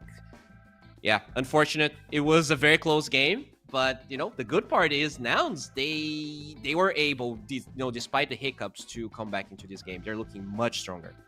Yep, looking cleaner than yesterday. I mean, one can maybe say G2IG are a better team than Aurora. It's debatable, but Nouns looked more crisp, and I do like that. I still don't like the idea that none of them had buybacks, you know, but it seems that part by part they are improving, and you do improve the most in real competitive gameplay. This team in 2-3 more tournaments is gonna be scary, boy. Yeah, I mean, maybe even in this one, they seem to be learning and improving by the day. Who knows which Nouns is going to be showing up if they can actually qualify through the whole thing. They still need at least 2 more BO3s, right? They're going to be playing the winner of PSG Quest and Waska, and then the loser of 1W and G2IG. Maybe even a rematch, depending on who takes that upper bracket final. That last one, so they need 1 more best of 3 and 1 more best of 5 victory. Oh yeah, the lower bracket final is a best of 5. It will be played on August 20th at 18 CST. And Nouns, this is also a problem, right? Nouns tomorrow, if they want to qualify, they are going to be playing a best of 3 at 14 CST and then a best of 5 at 18 CST. So you're only going to have so much time to prepare for your opponent, whilst whoever loses between the G2IG and 1W is today is going to have a full day to prepare for whichever opponent and also watch the previous series. Yeah, lucky for them, they already played G2IG, so that preparation was already done. They even know, the problems they had against them. You only got to prepare for another team, so it's gonna be fine. I'm sure now. Easy, no problem. I'm sure they're gonna have a good time. I'm now interested though in the next match that we're going to have, right? Quest and Waska. I did not expect Quest to be on the lower bracket. Did you? Well, yeah, I thought they were gonna beat G2IG, not gonna lie. Yeah. So, but G2IG looked better than them, and really we didn't really have the right game to understand the strength of PSG Quest, because Yellow Submarine really didn't look like themselves, having so many stand-ins and stuff. So I went into that series of PSG Quest versus G2IG with not too many expectations, but at the start of the day, I thought PSG Quest and 1W are going to be in the upper bracket finals, and maybe G2IG. So it's still quite within expectations what is happening in the tournament thus far. Okay. Well, talking about this game now, I think that these nouns proved to be more versatile than I expected. You know, the only game they got against G2IG was with a very cheesy type draft, whereas this, you know, pretty standard stuff. You get, you know, Timber, Puck, Alchemist, normal heroes. Lelis playing the Clockwork. I think this is kind of a newer one. He was playing mostly range supports, but he looked good on the clock as well. Yep, I think Lelis did this job well in this game. So he had two jobs. One is to follow up on the lockdown on the Queen of Pain if need be with a hook shot, and the other one was to control the Ursa as much as possible. I think the Queen of Pain part, he did amazingly well. Like, so many times they kill her because she's about to blink away. He comes in with the hook shot, and a couple more hits take her down. And controlling the Ursa was done well enough, right? He did almost everything in his power to be able to keep him in the expanded cogs as much as possible, or not allow him to come through them and protect his team. So for me, Lelis was having a great game, and he itemized perfectly versus an Ursa, right? Look at it. 4-staff, Yules, and the Hex. It's literally what he needed. Yeah, exactly. You know, just making sure that so many dispels as well. I think we didn't really talk about that, but there were a lot of fights where as soon as he TP'd, as soon as the Ursa showed up, you Scepter. So now he has to either disengage, or like the way 23 Savage had to play this game is he always had to wait to have the first overpower ready with the cooldown already ready for the other one, because he would be insta-dispelled pretty much every single fight that he joined. And I think, considering all of the odds, the great optimization on nouns, 23 Savage still played an amazing game, but the control was lacking. They had to itemize so many things on Aurora to even stand a chance to nouns. And I think the optimization was good, but unfortunately they had to play twice as well as nouns to win this game, I think. Yeah, I think the idea was like this. So nouns, because they were leading the game, they were itemizing to end it early, and Aurora were itemizing more towards the late game. And then there was that one point where Aurora looked like they were stronger in fights because nouns didn't finish their late game items just yet. Their nullifiers targeting the Ursa, their Yule Scepters targeting the Ursa, and their hexes were a little bit late because they were itemizing to end the game earlier. But as soon as they got those items, the fights became significantly easier for them.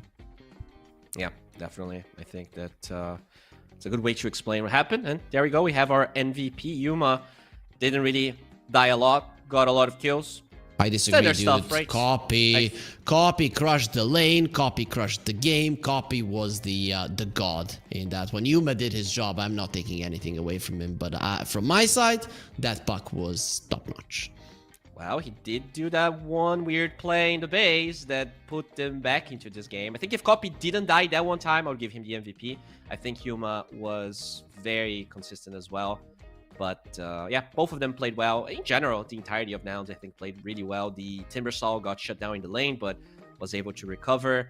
We saw some, you know, as a Crystal Maiden this game, you don't really get to do too much. And even still, I think Fly did a lot. They were like Sonic Ursa just to kill the Crystal Maiden. So yeah, just overall, Nouns looking pretty good. 2-0 against Aurora was not in my prediction. I mean, I think Fly did a lot, just like our sponsors are doing a lot for the viewers. With the banner down below, get 100% bonus. You have the promo code UNVRS3, which, you know, when red still sounds like Universe 3, and that is the episode that we are at with the FISSURE Universe. But we only have casted the FISSURE Universe 1, 2, and now we're at episode 3. And so far, it looks like this is going to be the best one yet. I think the first one, when we did it, the meta was kind of stale. Tundra won that one, and it was still the Tundra that would pull the life out of all of their opponents. But Bowie, that's it from us for the day. But it is not it from the FISSURE Universe Episode 3. Our colleagues are going to be taking over for the next 2 series that are going to be coming your way. We're going to have like a 35-minute break. After that, we're going to be going to PSG Quest versus Team Waska. If that maybe doesn't interest you guys, there is a series even later on in the day at 20 CEST, an upper bracket final for the slot in the main tournament between G2IG and 1W will be happening at that point. As I mentioned, we are done for the day. We'll see you all tomorrow, but you should enjoy the rest of the show.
Welcome in, everybody, to the second series of the day here in the FISSURE Universe Episode 3. I'm Robin Roll, I'm going to be joined by Wingblade. Wingblade, how are you doing today? Oh, I've been running around all day. I have an injured toe. I'm hungry, I'm tired, but my solace is here. It is time for some amazing Dota, and we have some freaking bangers ahead of us, that's for sure. Yeah, and I'm looking forward to this first series here because I did watch Team Waska yesterday. They looked okay, but Aurora were just a step ahead, so I see they have recovered, taking down MOUZ 2-0. So I'm looking forward to, like I say, seeing how they're going to be able to play up against PSG Quest. One of, well, according to all the other analysts, one of the favorites to go through. So, if you look at these two teams on paper, are you favoring PSG Quest here as well to move through to play up against Nouns, or do you think Team Waska have it in them to maybe cause an upset up against PSG Quest? So I think upsets are always possible by definition, you know? And especially with a team like Waska. Honestly, coming into this tournament, I was expecting a little bit better from them because they have some big names. Like this full Peruvian lineup, they've been around the block, you know? They've been to majors, they've been to TIs, maybe not this specific lineup, but they are very good players. Of course, there is the thing of ping, which always plays a role, but I think this lineup is capable of great things. However, the same thing can be said of PSG Quest. When ATF left, people were like, is this really the team to look out for? And they've proven that, yes, they are still very much a force to be reckoned with. And even though they got defeated pretty harshly by IG yesterday, I would still consider them favorites, just like all of the other analysts. Okay, well, we'll see if all the analysts and yourself are going to be right here, or if Team Waska, like I say, can cause a bit of an upset. I mean, I'm just looking forward to the Dota. I like watching, especially cross-region games like this. Like I say, there might be a bit of a ping issue here for Waska. We'll see how they adapt to that. I think every other team is going to be in and around Europe here, either for boot camping or just genuinely where they're based out of. And we'll see if PSG Quest, like you say, that they maybe did struggle to find an identity after ATF left, trying to find a replacement for that, and it does feel like with the team that they've got, they are a strong team. I've been watching TA2K since I looked this up the other day. I didn't realize it was so far. It was 2021 where I first started taking notice of TA2K when he was on V Gaming, and he was playing through in other events, smaller events, just little regional events where they built up. They're playing up against teams like Hydra, where they kind of got a rivalry going there between the two teams because they were kind of like the best of the rest in that specific region. And then just watching them evolve as a team here, PSG Quest adapt, or TA2K, excuse me, adapt into PSG Quest and kind of carry on moving up. I'm looking forward to, I always enjoy watching him play and the heroes that he does play, because he does feel like he has a bit of a unique hero pool. But on the other side as well, Parker, you've got to be watching out for, well, specifically the TA. We'll see if that gets through. But South America, again, they feel like they have their own meta separate to other regions. So, yeah, I'm looking forward to this matchup, seeing how it evolves between the two teams and just how it is going to break down. We should be able to get into it very shortly. But, yeah, if you look at that for the rest of the event, has it kind of gone how you were expected as well? Is there any team that has surprised you? Either, they've done too well or they've done a little bit worse than you were expecting? I think Team Waska was the one for me. I was like, okay, they're a pretty great team, and then they got 2-0'd by Aurora, which is one of the teams that I would consider pretty decent, but not like the best. And then they got like absolutely handled. Like, first game was kind of close, but the second game was over in 28 minutes. Of course, they did look a lot better against MOUZ, but those games were still like not complete landslides. So I think that's a big surprise. And I think the least surprising thing is IG looking crazy good. Like, they've been just on another level so far. And as much as I love Nouns, I was quite surprised to see them go the distance against one another. Let me take a look at the PSG Quest here as well. So you see everybody, they're getting the stretches in there, they're getting themselves ready. Look at the concentration on everybody's face. You can tell they're definitely up for this one, getting ready to play it. But yeah, we'll see how it is going to go for this series. For the rest of them, I mean, again, I did watch Aurora versus Team Waska yesterday. That first game, it did feel like there was a definite game plan, but because they went for the MOUZ mid, you know, Dartmago on the MOUZ, they went for the TA pick as well. It did feel like there was a time limit on that draft, and Aurora were just able to wait it out. You know, they went for that full 44 minutes, and yeah, just with the Morphlin, I mean, what's scarier than a Morphlin? I think there's only 1 or 2 heroes I'd consider to be, you know, that scarier than the Morphlin when you come up to that 45-minute mark, and Aurora were able to pull it out the bag. So as we get into this draft, we'll see how it is going to play between these two teams. Is there anything you're expecting specifically for either team here coming into this draft? So if I were Waska, I would definitely prioritize banning the Void Spirit. I'm not sure if you're familiar with TA2K's Void Spirit, but I think he is maybe the best carry Void Spirit in the world. Like, even when they lost yesterday against IG pretty convincingly, the man was 20-4. He had the most hero damage, the most GPM, the most everything. It was really a show. So I would just look at his games and be like, okay, that's a Void Spirit first ban. Okay, we'll see if that's going to get through. You say he's the best Void Spirit carry in the world. I would say the only Void Spirit carry in the world. You know, I don't think I've seen that hero played up in the safe lane, you know, apart from on PSG Quest side. Yeah, I guess it is a bit more of an uncommon one. But maybe people are gonna be inspired and start picking it now as well, because I do think it is quite good. Because you get, like, you're a universal hero, of course, you get your Battle Fury plus 1 item, and suddenly you can start solo killing other carries, because you have the mobility, you have the burst magic damage. Like, this hero just has so much, and he stays relevant as well, because his talents are really good, and he's a universal hero with built-in mobility. Like, what else do you need? Yeah, no, that is a good question. Yeah, what else, you know, if you're looking at that hero, especially, I guess you go for the... Do you still go for the protection facet? You know, you get the universal shield, or do you want to get the triple remnant on the dissimilate facet? So I think what you want to do is take the one called, what's it called? No, I think you do take the everything shield. Yeah, I think there were some, yeah. Like, I'm not the best Void Spirit carry player myself, I have to be honest. Have you been trying it? If we look at your Dota buff, is that all you've got in your pubs? No, unfortunately not. I'm not that cool. Okay, well, we'll see if it does. I mean, it looks like it's going to be the Lena carry coming out here for PSG Quest. That hero, not really seeing it in the mid too much.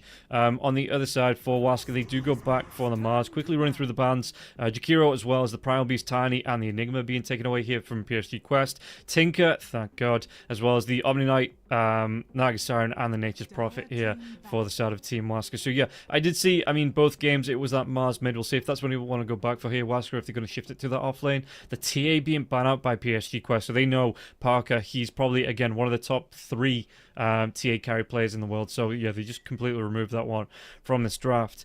And looking at the actual lineup here for Waska, do you think if they run this MOUZ mid, do you think it puts him on a bit of a timer because he doesn't scale as well as some of the other mids that we do see more commonly? Yeah, I think it kind of depends on what Parker is playing as well. So yeah, if there is something like a PL or a Spectre on Parker, then I don't think they have to worry about much. But, you know, if they pick more of a semi-carry, then for sure. Okay, and don't forget, everybody, we are doing a giveaway here. If you want more information in the chat, 1x give, and that is going to be, you can get yourself an Arcana there. That is up for grabs. You know, who doesn't want a fresh Arcana for your Dota pubs to show off while you get yourself into a winning position? Let's look good doing it too. As on the side of Team Waska, they do go for the Clockwork, so we'll see what the next pick is going to be. PSG Quest. What else have they been playing here? Let's just take a look at the games, because I was on the other side of the bracket yesterday. So, Viper's coming through, Phoenix there, Sand King, Nyx Assassin. They seem to like that Nyx Assassin. Yeah, there are certain teams in this tournament that love Nyx, that prioritize it really highly, and then there's other teams that are like, Nyx? I don't know, man. Seems like a pretty mediocre hero to me, and just completely ignore it. And well, it's going to be the Treant here for PSG Quest. How much? Because I've been watching, you know, Dota for the past, well, pretty much non-stop for the past 2 months, and this hero hasn't really been picked up. What is it now? Do you think that here for the FISSURE Universe Ep.3 that this Treant does seem to be sneaking back into the meta? You know, I think it's pretty telling that Waska just picked up Clock right before, because I think Clock is still just a better version of Treant. They fulfill pretty much the same role. They have like a BKB piercing disable. They have some battlefield control, but I think Clock is just better. But you know, if Clock is banned or the enemy team has Clock, then it's like, you know, we have Clock at home, and then you pick Treant. Okay. So, yeah, maybe coming in second place here, PSG Quest, on that Treant pick. They do go for the Sand King here as well. So, with this hero, you know, you do flex it. You can flex it between the mid and the off lane. Either the off lane build where you go for maybe the blink, you get a pipe out there, you get a little bit of the Aura build going, or the mid where you can rush that Bloodstone in. Do you have a preference for the Sand King where you lane this hero? Do you think it looks stronger off, mid, or... I think it's very matchup dependent. So, in some offlane matchups, Sand King gets completely bullied because his level 1, level 2, level 3 are kind of weak, even with the new Stinger. Because Sand King really needs his entire toolkit to be useful. And the same could be said for mid. Like, if the enemy has a Huskar or something who has enough brain cells, which is rare to like have a sentry mid, if he has the invisibility facet, then you just cannot lane. So it is nice that they have the flexibility, and it really depends on the matchup. Okay, well, we'll see how that plays out. And yeah, I think that's the first time I've ever heard Huskar player and brain cells in the same sentence, you know, because you throw your spears, you jump at heroes. What is there to think about? You go on autopilot there. On the side, Waska, they do get going. So I want to just take this moment, because I think there are 2 things in Dota of great, well, 3 things. The most important, the biggest thing in Dota is to have fun, right? Okay. But let's get to the actual meat of my argument. There's 2 skills in Dota. There's the micro skill and the macro skill. The micro skills, like doing all the cool RTZ Manta dodges, you know, going for crazy high APM, like instant morph responses, Tinker's 600 APM, 3 keyboards, blinking around, doing all the crazy stuff. But as we can see with players like Arteezy, if you don't have the macro skill, you don't have like the game plan, you're still gonna lose tournaments.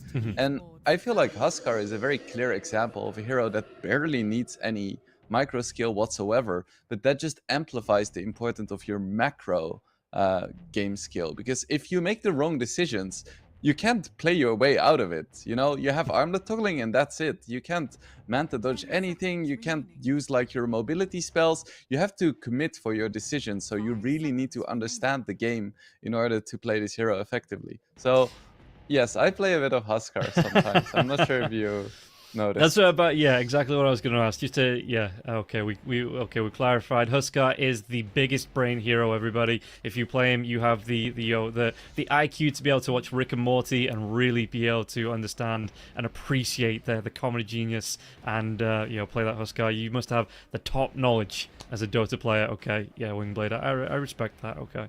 Yeah, that's exactly what I was saying. Thanks for summarizing.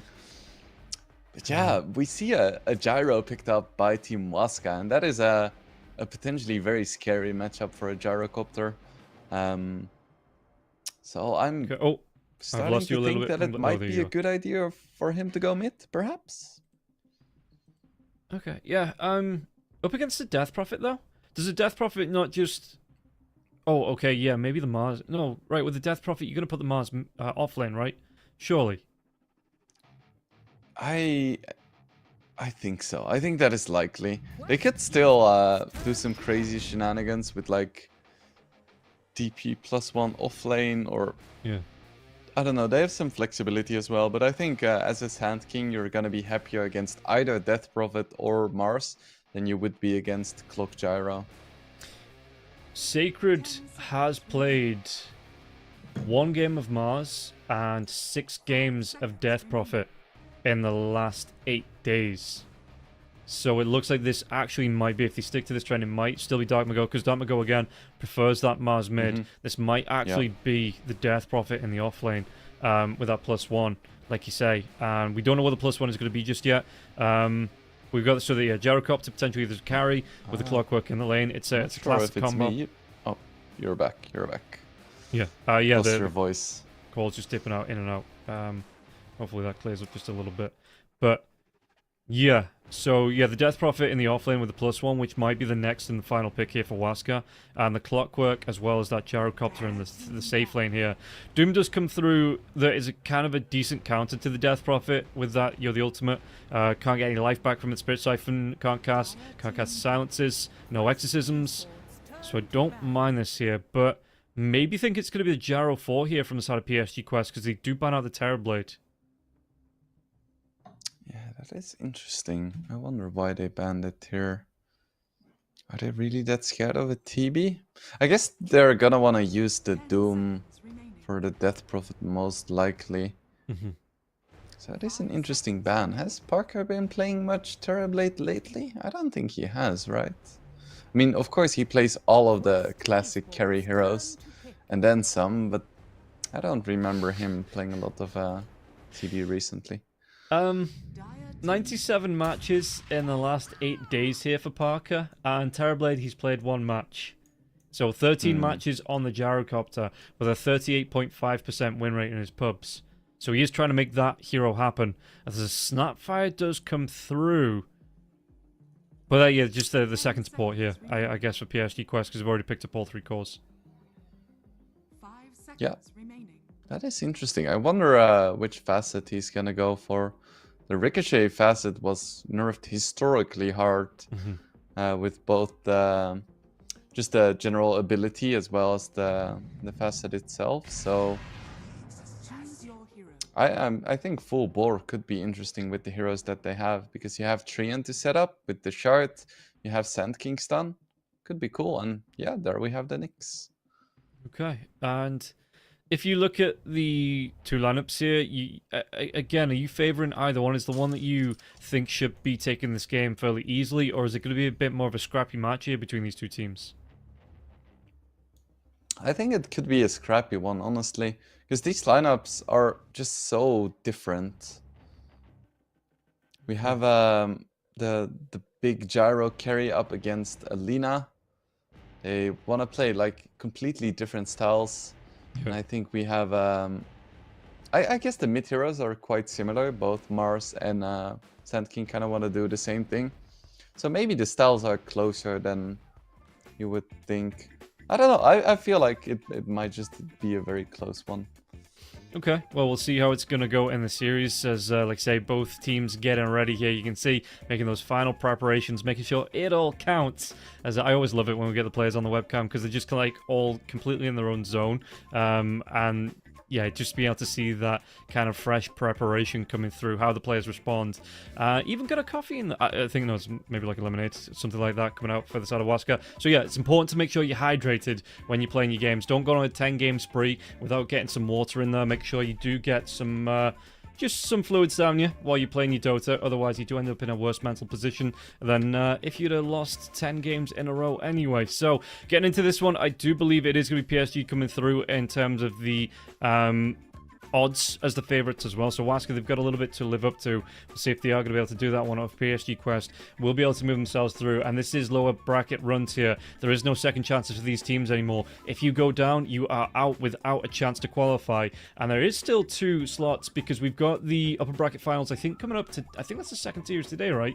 It is. Yeah, it's going to be a couple of hours. So G2IG going to be coming up against 1W team for that first slot, and then it's going to be tomorrow. We see the playoffs coming up between Nouns and the winners here, and then the lower bracket final to see who qualifies there in a best of 5. So it's a best of 3 for the upper, best of 5 for the lower bracket final to see who gets the chance to go through in that second slot. And yeah, we'll see if there's going to be these upsets coming out. Team Waska, if they can, maybe spring a surprise or 2 up against PSG Quest and get themselves through to play up against Nouns and have the Battle of the Americas for the lower bracket semi-final. And yeah, for the rest of the teams, you know, unfortunately we have lost a couple already. MOUZ have gone, Yellow Submarine, and Aurora have gone here as well. So we are going to lose now a 4th team, which feels a little bit bad, but somebody has to go home sometimes. Yeah, it's rough, especially when you don't win a single game in the tournament. Aurora at least got their 2-0 against Team Waska. Then again, Team Waska are still technically in the tournament right now, so who really won? Aurora still won. They knocked Waska down. That's not you don't get any points for moral victories here. You know, it's maybe if we had a lower bracket they could make a run, but yes, Aurora won that one. Team Waska, they have to now win. Well, they've won against MOUZ, and now they have to win up against PSG Quest. And yeah, I'm looking forward to this. Like say the 2 different regions playing up against each other. I'm interested to see how they're going to be playing out into this game. And as a again, a surprise that they can spring, because PSG Quest, actually, how long ago did they play? They played... Let me just take a look at the full matches here as we do get ourselves ready to get into the game. Have they played recently cross-region? I don't think they have. It was about a month ago, the last cross-region event, so maybe a little bit of rust to shake off here for PSG Quest. Yeah, we'll see. We'll see. They did look relatively snazzy in the second game of their series yesterday. Also, it is going to be the full bore for Snapfire. Hopefully it's not going to be the full bore for the viewers. And we get a nice game. Yeah, we'll see how it is going to play out here between the 2 teams. And no massive difference. The bounties will be split between the 2, so it's going to be 2 for 2 on the bounties. Looking at the facet for the gyrocopter as well, it was the secondary cooldown strike. Do you prefer this one, or are you a fan of the movement-based one, that afterburner that comes out for the gyrocopter? I really like the secondary strike. It's quite a lot of damage. And it's once you hit the first one, the second one... Ooh, Omar. Does he get himself away from this one? No, he's not going to be able to. The rocket barrage, it is going to be enough for Malik. Well, 3 heroes here from the side of Waska are going to be able to secure the first blood for Parker. And like I say, he's been playing this gyrocopter in his pubs, only to a 38% win rate, but it is with the second strikes that comes out here from the gyro, just like that. Yeah, as we see it highlighted on the screen. Yeah, we'll see what damage it is going to be able to do, and this should be a really nice start for Parker. Okay, Cogs comes out. It's going to be the expanded armature here as well for Yodomi, but Malik not taking too much damage from the aggression of those Cogs. It looks like Parker again, just trying to secure those last hits. Not really too bothered about trying to burst down Malik here. So on the bottom lane, Sacred will be taking some punishment, it looks like, from the Treant Protector at least, as well as TO2K on this Lina. Yeah, that is going to be a rough lane for Sacred, I think. Because Death Prophet and Lina are very similar in lane, but Nyx is so much weaker than Treant. How do you see the Nyx Assassin playing? Because from what I've seen recently, it's just into the... you go very first item Dagon, and you look to start to roam around and look for the ganks. Do you think that's how they have to play this Nyx in this game? I think so, yeah. Because Nyx +1 kills practically any hero, and if he gets fat enough, he can even solo kill the Lina. So, yeah, I think it's kind of the way you want to play. You have a lot of nice setup, a lot of nice ganking duos. I think it's perfect. Okay. And how do you try and deal with that on the side of PSG Quest? Is there's going to be a little bit more aggression coming out in this bottom lane? Do you just have to kind of play it like you would up against a Spirit Breaker, where you just have to put those defensive wards down? You'll offer a lot of protection to your cores around where they're farming? Yeah, I think so. Defensive wards and sentries on top of wards as well. Just that 50 gold can save the life of your core. Donate now. Okay, we'll see if that's how they want to try and play it here on the side of PSG Quest, and how quickly they are going to be grouping up as well, because it feels like Lina is one of those heroes, the Gyrocopter 2, where you do want to be finding your farm for the first 15 minutes of the game, going towards the Gleipnir coming out for the Lina, the BKB here as well, maybe even your Lincolns if you need that protection, or then just straight into the... And of course, BKB is the big one. Yeah. So... yeah, we'll see how it does play for here. And Gyrocopter's going to go straight for the Falcon's Blade. So I was wondering what the early items were going to be. Some players do opt for the Falcon's Blade. Some with the innate opt to go straight drums here before the Ag Scepter. But it looks like it is going to be Falcon's Blade, maybe for the Ags into, for Parker. I think that is kind of the way you want to build. Oh, Cookie, Infernal Blade, they're going to have the damage to get the kill on Malik. He does take him down. Udomi's going to take a little bit of harass here as well, coming out from the Snapfire. As it looks like Matthew's going to take some harass, trying to trade it off with Ducalis. Is he going to be able to come out on top here as TO2K just continues to farm, pulling these creeps back as well from the lane so they don't pull into the tower. And, you know, not going to go too far towards the Dire side of the map with that creep pull. Oh, no. Misses his QCS. Oh, It's no. a Pepper Hand situation. Very relatable for most viewers. No, I'm sure everybody in chat is a 12k player that never, ever misses a last hit here. Bottom lane to Cars. Going to be chased down Spirit Siphon. It is going to be enough damage to take him down. Sacred now. Well, do they want to try and make a move onto Tier 2K? Okay, Tier 2K well, does Ducalis land the goes LSA. down. And will be able to back himself away, but it's going to be a Indeed, lot of very damage nice. coming out onto those heroes here from PSC Quest.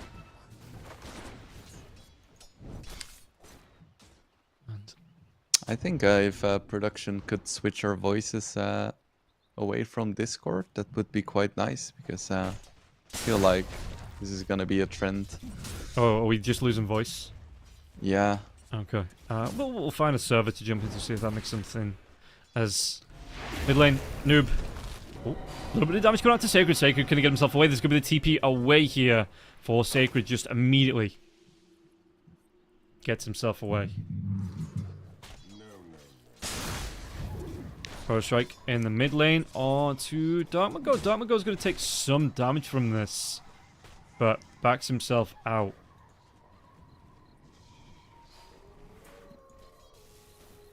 So far, mid lane very even, just 9 gold separating the two mids.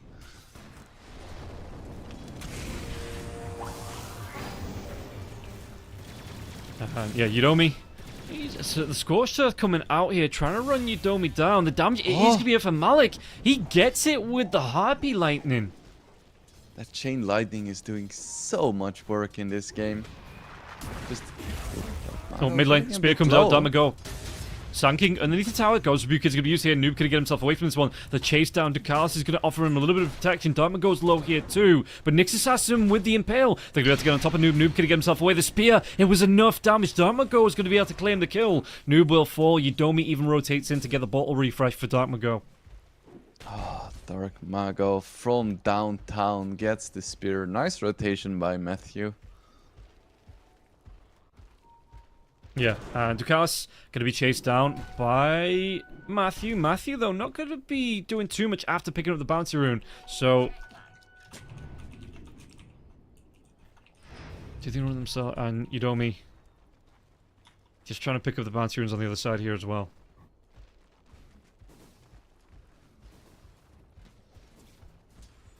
Let's see, Ducalis, of course, went for the tree facet. Just by far the best. Oh, and now Malik once again just standing his ground in these cogs, and now with the cookie as well. Is there a lightning? Oh, Parker, he might be able to get himself away from this one. Was that lightning, like you say? Is he going to be? No! Oh, somebody call Malini, because that is a puppy paws if ever I've seen one here. Parker, does he have enough to live through this? Any wand charges? Any protection at all? Malik's going to get low as well. Darkmago, if he can get the spear off, might be able to get a kill onto the Doom.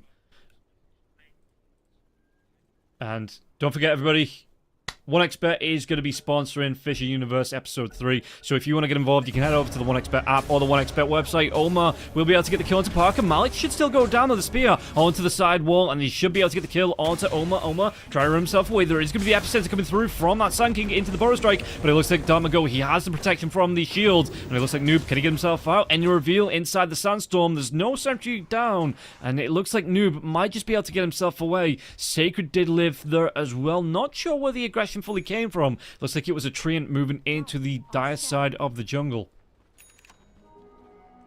Yeah, that epicenter was quite a sad happening with the shield rune and Clockwork just walking away. I feel like Noob got very excited there. He was like, yeah, I'm gonna do this. Yeah, it wasn't very impressive, like you say, that the damage just wasn't there. It was a good idea, but just, you know, level 1 really, is it really going to be up there % to take down a MOUZ? The answer is no, especially with that shield room coming out. Ducal's going to be able to get some solo XP in the mid lane here as well. It looks like trying to get towards that level 6. Darmago, item-wise, we'll see if he wants to build into that early Blink Dagger, as Lina did go for the Falcon's Blade 2 on TA2K, so I would imagine it's going to be the Gleipnir. After that one, Cookie comes out, Clockwork this time. No! The double impale! He gets away from that one, Yudomi. He steals the haste rune. And Matthew with the save. Oh, that is a very well-earned tip. Matthew always in the right place at the right time. He just finds these openings so nicely. Gets the duet as well. Loses his career. That's a fair trade. And yeah, we'll see. I mean, the Nyx Assassin already starting to roam off early, leaving the... Oh, I was going to talk about the... It's actually going to be Parker coming through the Twin Gate, and Parker's in trouble here. The damage, he's going to be pushed away from it towards the Death Prophet. The Death Prophet not going to group up. Sanking still on the high ground. Do they want to try and make a move back? Lance Ducal's going to be coming in as well. But Yudomi is here. Darmago, do they have the damage to get the kill into Ducal? Ducal's going to get fairly down low. Will be taken down. LS8 connects onto Sacred. Sacred, the cookie over the top, and Omar's going to get the credit for the kill. Now Maliki's got that Doom available. Looking for the chase down, but Darmago looks like he is fast enough away though with the phase boots, so we'll be able to leave. Noob is on the chase, but I think the MOUZ is already out of danger. I feel like there is a lot of posturing in this game, a lot of attempts at big plays, but everyone is just reacting so quickly that it's hard to really make something happen. Now something could. Oh, okay. Mago getting mid lane. Darmago, he's going to be chased down. 3 heroes. Do they have the damage to take him down here? One more right click might be enough. Matthew, is he going to be able to save his teammate once again? He is earning that MVP slot so far here with all these saves. Yeah, this is why they pick him Nyx. He just makes this hero look good in the early game. And I don't know how that's possible, because he's not supposed to do anything. That's the way he's balanced. Well, you tell that here to Matthew, because he's having just such a good time. Power strike, could be off the mark, noob. Yeah, illusion rune picked up here by Yudomi. Does he get himself away from this one, as we see the Clockwork Moon himself back? And don't forget, everybody, you know, if you want to get involved once again, you can hit yourself. Well, don't hit yourself. Hit up the 1xBet website or the app here. Check that pinned message and head on over to the 1xBet app or website. Get yourself that free bonus code, which is UNVR, S3. Available to everybody over on that pin message. Arena does come through here. There is going to be a spear onto the train. Train can he get himself away from this one? Matthew going to be inside the Vendetta form. Matthew does get the kill. Now TA2K, is he going to be able to get some vengeance from that Vendetta? The Laguna Blade. Noob secures the kill. It will be enough. Sacred trying to move himself away. Exorcism has been popped. Silence comes out into the Doom. That TP, the silence not going to wear off in time. Malik not going to be able to interrupt. And the Death Prophet at least does get away alive. So it was just a 1-for-1 trade. Exorcism was used without taking the tower. So all things considered, maybe slightly in favor of Quest there. Yeah, it feels like, I mean, I know the net worth slightly in favor of Waska. Very, very slightly, you know, the kills there too, but it feels like PSG Quest are the ones making most of the moves here. And it's just for Matthew's insane save skills. You know, Quest could be on the first to 10 kills with the way this game's been going. Yeah, we'll see. Now we see a smoke from Quest. Gets broken by Matthew. He's not the best target. It does connect. Again, the double impale comes out though. Matthew, PSG Quest, they need to work on just not standing in a straight line. You know, queuing is good, queuing is optimal, but in a Dota game like this, you've got to make yourself a little bit unpredictable. But I think it's unfair, because it feels like sometimes Matthew can just curve them. It's like the movie Wanted, he curves the bullets. No escape from Matthew Nyx. Yes.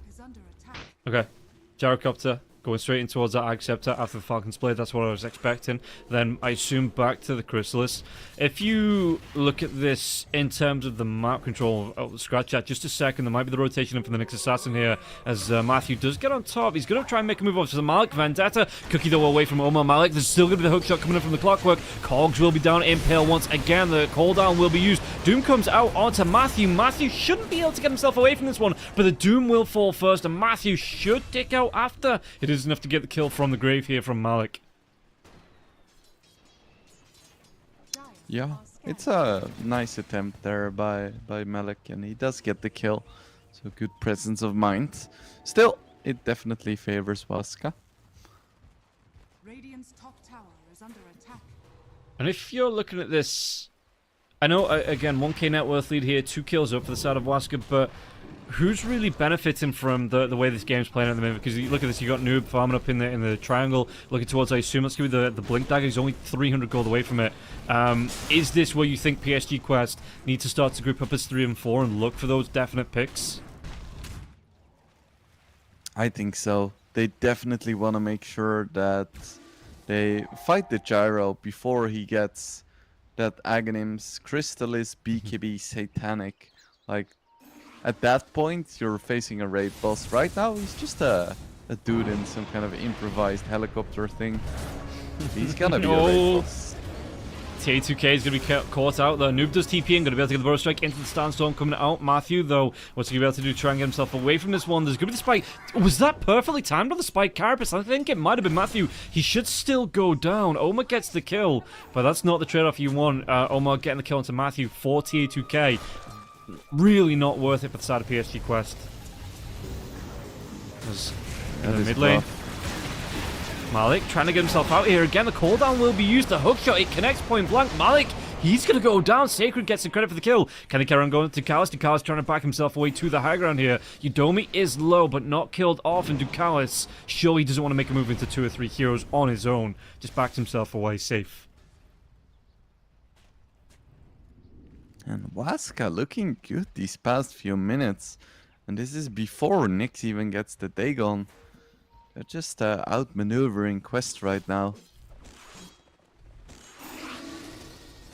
Yeah, and again, Matthew, you look at the net worth on him, you're with only 3.5, but the amount of work he's doing here in this game, just allowing the rest of his team to find the space to find the farm. Darkseer, excuse me, the Death Prophet, I don't know why Darkseer came into my head there. The Death Prophet, not looking the best. You're going to be the lowest in terms of the core net worth, but you compare the Gyrocopter to the Lina. The Lina is going to be about 900, 1,000 gold behind the Gyrocopter here. That's the big difference. That's half the net worth difference between the two teams. The TA2K, with this Maelstrom, might be able to start to catch up, but it's going to be, if he keeps having this pressure applied to him here, TA2K, it's going to be really hard to catch up to the Gyrocopter's net worth. And he's gonna need to, because I think at even net worth, Gyro is just a little bit stronger. And the same for the Mars. I think Mars, like the way that Dark Mago plays it, skills quite well. And as a Lina, you don't necessarily have a lot of armor. So if he gets a Deso, then you could just get solo killed.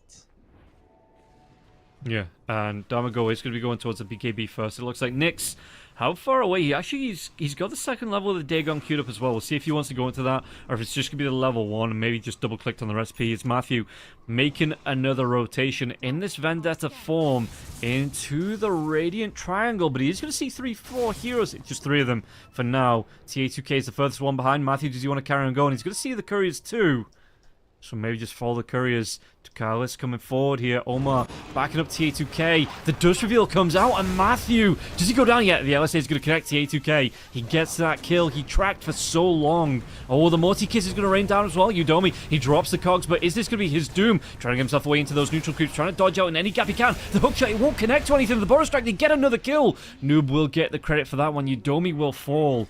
Really well played there from PSG Quest, and surely here they get this tier 1 tower on the top 2. A really nice turnaround. I can't believe they didn't see Matthew earlier, because there was a sentry in the triangle.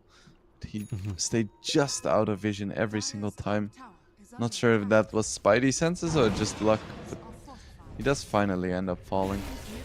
I think we straight may back have into- seen him with a courier flying over. I think that he might have just been in the sentry range there, and it was just enough to spot him out. Oh, okay. We're going to be grouping up. Do we want a full 5-on-5 fight? It looks like both teams here are going to try and do what they can onto this one. The Impale comes out the arena onto the Doom. The Doom, the Cookie's not going to be able to keep him alive. Surely here, 3 heroes trapped inside the arena. The cooldown's going to be used as well. The Doom comes out. And it looks like the damage onto the MOUZ. Is it enough to get the kill? It's going to be Damago that goes down first. Sacred will fall. Malik with the double kill. He survives. The Pipe doing enough work there to keep the Doom going. And now the chase is on. Matthew going to be slowed down by the damage on the Cookie, though, the wrong direction. Because they're going to be focused onto Parker. Parker going to try and get himself away. The LSA will connect, though. The chase down, the damage, the Burrow Strike. They get the kill. TA2K with that kill onto the Gyrocopter now. Do they want to roam right into the Roshan pit? There is still that tier 1 tower, so maybe they take that one down first. But they've got 36 seconds before this Gyrocopter's back up. Where do you prioritize the targets on? Give that tier 1 tower first, it looks like. They're gonna keep going for Roche. They don't have the best Roche lineup. In fact, they have a relatively mediocre one, but just Lina dealing damage because Snappfire didn't go for the little shredder. They're still gonna try though. They do have the armor reduction now, so they're gonna take it slowly but surely. And I don't think Wasker can contest this one. The Gyrocopter's only just coming back up. He does have the Ag Scepter here on the Gyrocopter, but for the most part, Wasker, they're just going to play this one safe. They're going to give the first Aegis away. Lina going towards those Boots of Travel as well, but we'll have that spur slot to pick this Aegis up. And PSG Quest, what do you think they do with this one? Is this going to be a safety blanket for them, just to find the next set of items, find a little bit more farm without Wasker trying to look for the invade? Or do you think they make something happen here? Do they go on the hunt with this Aegis on the side of PSG Quest? Yeah, I think I would go.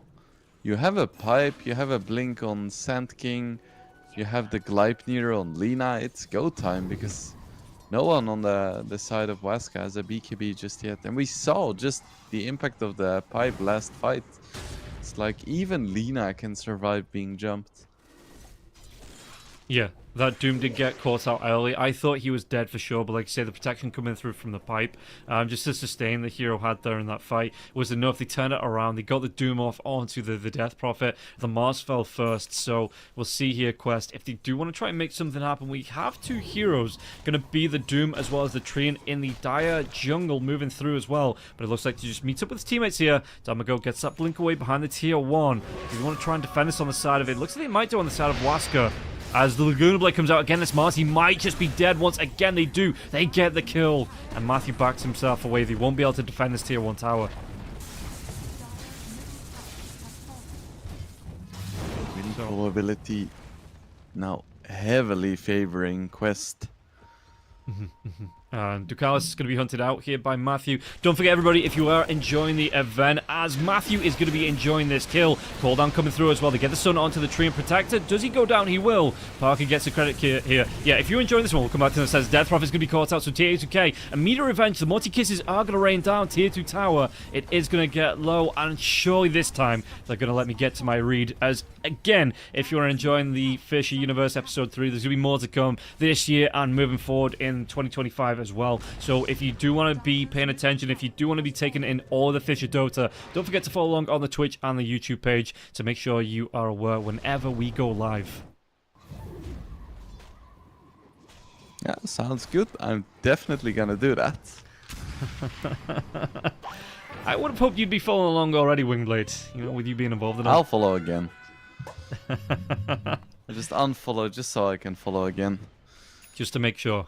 Good man. So Dagon is up. It is playtime for Matthew. And But he's who's he gonna play? Yeah, he's in this Vendetta form again. The unobstructed movement does wear off here, but that's still going to be about 2/3 of the Vendetta left. Doesn't look like he's going to be able to find anyone. You see the Clockwork rotating into the Radiant Jungle as well. They are looking for a pickup here. Does he want to go back for Omar? Omar might just show no. It looks like he doesn't here. So the Nyx Assassin hunting, looking for information. Ducalis, he gets through onto the Gyrocopter here. Gyrocopter going to use a cooldown. Ducalis might actually be caught up, but there's going to be the LSA coming through as well. Gyrocopter, Laguna Blade gets thrown with a Gleipnir. They're going to be able to get the kill onto Yudomi. Parker will fall at the hands of TA2K now as well. So PSG PSG Quest, they are using this timing offensively, making sure, like you say, they get these kills in before the BKB timings are up for Waska. And they're looking so good here now. 16 to 11, 4k net worth going the way of PSG Quest. Yeah, they're playing it so nicely. Played relatively passively until they hit their window, and now they're just going full throttle. It looks like Waska doesn't really know what to do here. And Lina just continues to push it out. Yeah, if you are Waska, what's the comeback here? How do you have to play this game to get yourself back into a good position where you might be able to take a fight or two? I mean, I assume they have to wait out the Aegis, but what else do Waska need to do? Normally, I would be like, you need your 4 heroes to protect your win condition, the gyro, because that's the only way you're gonna win this game. But you're against the Doom. You cannot just have a single carry. So at the same time, they need Dark Mago to do something. So I want to see like some aggression from them. Aegis is running out. Let Gyro just sit back and farm, and at the same time try to go for some kind of play.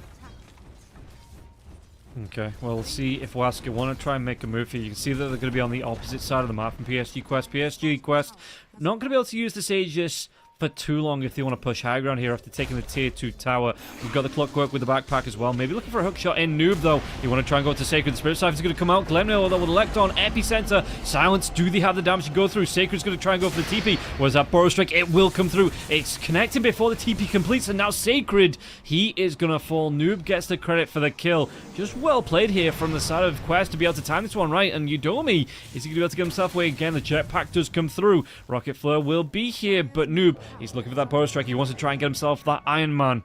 And the Tin Man, will he be able to get himself away with his life? He's inside the trees. They still hunt. Dragon Slave. No. He's going to be able to get himself out on the Clockwork. And look at this. The jetpack just allows him to go through onto the high ground. Onto Udomi. Did they still see him? Pings come through. Jetpack's up in another 3 seconds. TA2K did TP away. This is... Come on, Udomi. Survive. Well, I guess a kill into Matthew on the other side, but it looks like the Clock with that jetpack might just be able to get himself away. Yeah, Udomi, thanks to be able to use those cliffs, he will be able to survive through. Matthew not so lucky. Lemire comes out. Cooldown's going to be used here from Gyrocopter as well. Do they want to try and go into this one? You can see the arena is going to be used here. Damago's got that BKB going. Do they have the damage? Overgrowth comes out from the train. There's going to be the Laguna Blade coming out onto the Death Prophet here now. Death Prophet, Burrow Strike, the double LSA as well onto the 2 cores. They get the kill onto Sacred. Udomi this time, he won't survive through. Damago going to be chased right back into the base of Motomix. This is going to rain down too. Malik with the triple kill. With this kill, with these 3 kills, excuse me, they might just be able to get a tier 3 tower out of this one as well. Quest, they are looking so well drilled in this game, and Yaska just, Waska don't have the reply. It is just really hard, it looks like, for them to try and mount any comeback onto this, and it will be Elena Rax going down here for the Dire. Yeah, that was the Gyro BKB reveal that they were waiting for, but at the same time, Malik had his Crimson Guard, so it's Pipe Crimson up now, and I don't feel like anyone can really die anymore. And as I say that, Noob is going to get low. Survive? Yes, he is. He just doesn't take damage. And you can see the Aura build for the offlane is still alive and well, even in the current meta. So we'll see if it gets shaken up a little bit moving forward. As TA2K, again, it's going to be, I assume that's a Daedalus to come out for him, because you're building it towards the, maybe has the Chrysalis coming out on the courier with the recipe. We'll see what it's going to be when it gets delivered. Yeah, it's going to be on the sides. So just waiting for that Demon Edge to be picked up here for TA2K before he gets that full Daedalus out. But you look at that, 26 minutes in, nearly 18k net worth lead coming out for TA2K, and he's not going to be slowing down just yet either. Yeah, remember when we were like, ooh, this Gyro is like 900 gold ahead of the Lina, that's significant. And then you blink twice, and now Lina is 5k ahead at 26 minutes. I think this is the fastest game I've seen so far in the FISSURE Universe Ep.3. It's just, yeah, like you say, you blink and you miss it here. The progression that PSG Quest have made in this match, with the pressure that was being applied onto TA2K, he found other places to farm. Matthew, it looked quite nice on the saves, but to be honest, yeah, from the very get-go, PSG Quest have been the aggressors, and Waska, they've just maybe failed to keep up here in the last, what, 10 minutes or so. So Waska, it's looking really rough for them coming into the rest of this game. As Darmago, do they get the catch out now as well? The Scatter Blast, it won't connect. Darmago will be able to get the blink away. Cookie comes through. Ducalis is on the chase. The spear, though, onto the tree, and so they won't be able to get this gank out onto Matthew or Darmago. Can't believe Dark Maga survived there. Standing in the middle of 4 heroes. Unseen, and just gets away right before the first tick of the damage over time hits him. Of course, Well, Yudomi doesn't get lucky. out. Yeah. Oh, that's rough for the Clockwork. And you can see the battle lines being drawn from Malik here too. They just want to push out this bottom lane. They want to go for the last lane of Rax. And Roshan, a minute 37 before he respawns. And again, Waska, net worth wise, you can't catch up before this pressure comes out. Do you just have to kind of like, you know, is it last stand around this last set of Rax here for Waska? Yeah, and Gyro is even going for a rapier, but it's not gonna be in time. And I like how Quest isn't even like waiting for the Aegis. They're like, you cannot fight us. We have pipe, we have Crimson Guard, you have no damage, so we're just gonna hit your buildings. Dire's courier has been Okay, well, Parker loses his courier. I don't think there was anything on that, though, as TA2K stepping forward, trying to go for this last tier 3 tower. Malik's going to be leading the line here. Crimson Guard going to be popped on the side of Waska. Impale onto the Doom. And look at this. He takes literally no damage on this Doom. He's just... Domigo with the creep skip, but yeah, this Doom's able to step forward and just take all the harass coming out from the side of Team Waska. And Malik, he is going to be coming through on the front line. Shiva's Guard comes out as well. The Doom onto the Death Prophet. The Luna Blade now thrown out onto the Death Prophet. No way he gets out alive. Death Prophet will be going down. Tier 2K claims that kill, and he might be able to go for a little bit more as well. This Tier 3 tower. The pressure coming through just from Malik. They will be getting the homing missile here onto the Doom. The Doom's just going to shrug it off. He really doesn't care. Epicenter being channeled repeatedly here. Noob teasing it out, just looking for multiple targets to come through they can jump on. Tier 3 tower goes down. Tier 2K gets the credit now. Do they want to carry on and go for more? And again, Epicenter backlines. Burst Strike comes out onto the Mars. Mars not able to get that BKB just yet. They give the kill onto Matthew. Arena will be here. Buyback from Matthew. Can they get anything from this one? It looks like Noobid's going to get low, but does he go down? Yul Scepter going to be keeping himself alive. Yudomi has to back himself away. Malik, he wants to chase on. The Gyrocopter is going to be the first option. The Burst Strike doesn't connect onto anyone. Now the Spear, though. So the Doom going to be pushed away. Dark Mago gets low. LSA connects. They get Matthew. That's his dieback. They get Dark Mago. He has his buyback if they want it, but no. The GG will be called. Do they get a full team wipe? It looks like they might get 4 out of the 5 as the Mars buys back. Death Prophet back on the respawn here too. Ancient will explode, and that is going to be the first game going the way of PSG Quest. Yeah, perfect 30-minute game. The lanes went pretty evenly. And then, you know, they hit their timing, they look at their clocks, and they're like, ah, you haven't hit your timing yet, so, alright, to your base we go. And then, you know, Waska, they couldn't stop it. They just had no chance there. Yeah, and was that a case of, like you said, the time is not coming up, was that a case of it just being maybe outdrafted a little bit, or was it just purely down to the execution from the two teams that gave PSG Quest such a big advantage? I think there was a lot of execution stuff, because I feel like the lane of Clock Gyro should have done better somehow. Yeah, I feel like that is not a bad lane, but Doom just stood his ground. So maybe I'm mistaken and that lane is not as good as I would think it is. Because I feel like that was a really big deal. Even with the Gyro still having a reasonably good game, the fact that Doom had a great game made just the game very difficult for Waska. And then I think there is one like tangible mistake, which is trying to defend the tier 1 top when PSG Quest just got their pipe. I feel like that was just a mistake. Maybe they didn't know he had his pipe, but I feel like the moment Doom comes in vision with pipe, you should be like, nope, we need more items. Okay, and do you think though PSG Quest would have let them get away with that, because you can see that they were, you know, very gung-ho about going to the Roche pit, because they were, you know, they were looking for a fight first. Do you think it was just a case of, like say, Waska just saying, no, we back up, maybe give them that Roche, but we don't lose the fight so we can carry on building our net worth? Yeah, I think so. I feel like they should have just been on the opposite side of the map, like pushing towers for themselves. Because, you know, if the entire enemy team is in Roche and you are not dead, that means, you know, you can hit their towers. Okay. Well, we'll see if they are going to be able to iron out those mistakes in game number 2. This first game, PSG Quest, fully in control. I think we might be able to take a look at the team stats as well, just to see how that one's going to break down in a couple of minutes, because I am really interested to see the damage here between the two teams, because it just felt like every time they engaged, PSG Quest were finding kills. It would have been, you know, maybe a little bit snowbally earlier on for PSG Quest if it wasn't for the good impales coming out from Matthew on that Nyx Assassin. But yeah, every time they wanted to take a fight, PSG Quest, they were finding 1 or 2 kills at least before the full 5v5 started to come out. So pretty bonkers here for the side of PSG Quest, being 1 game up. And so far, they're living up to it, your expectations. They're living up to what every analyst has expected from them. Again, people were surprised he dropped down to the lower bracket, but maybe this were, you know, the Phoenix song comes out here for PSG Quest, and he will be able to get themselves through to play up against Nouns. And yeah, we'll be able to see how it breaks down for them. But on the other side, Waska, it was a little bit of a feels bad, and again, maybe they have to shake it up, because it does feel a little bit predictable. The MOUZ comes out, you know that's going mid. You just find heroes that deal well with the MOUZ in the draft. So yeah, Team Waska, do you think maybe they have to shake that draft up just a touch? Perhaps. I think there is always room for innovation.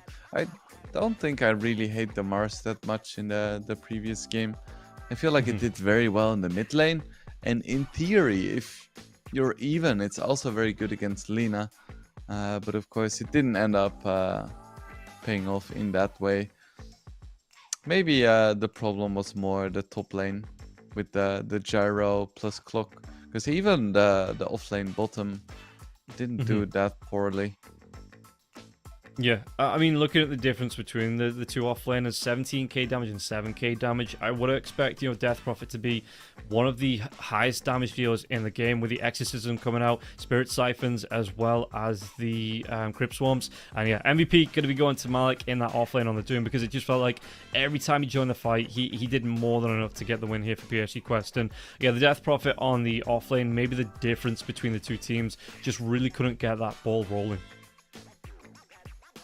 So don't forget, everybody, if you want to get involved, there is a giveaway going on. It's going to be on the screen right there. !1x give for the information. You can win yourself one of the Arcanas being given away from 1xbet, and that is going to be, you know, don't forget, you know, check out the social media link there as well. That's going to be available to everybody on the stream. For now, we are going to be taking about a 5-10 minute break. We'll be back with the second game of PSG Quest versus WASK to see how it's going to go right after this.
no one should know about the esports in your pocket.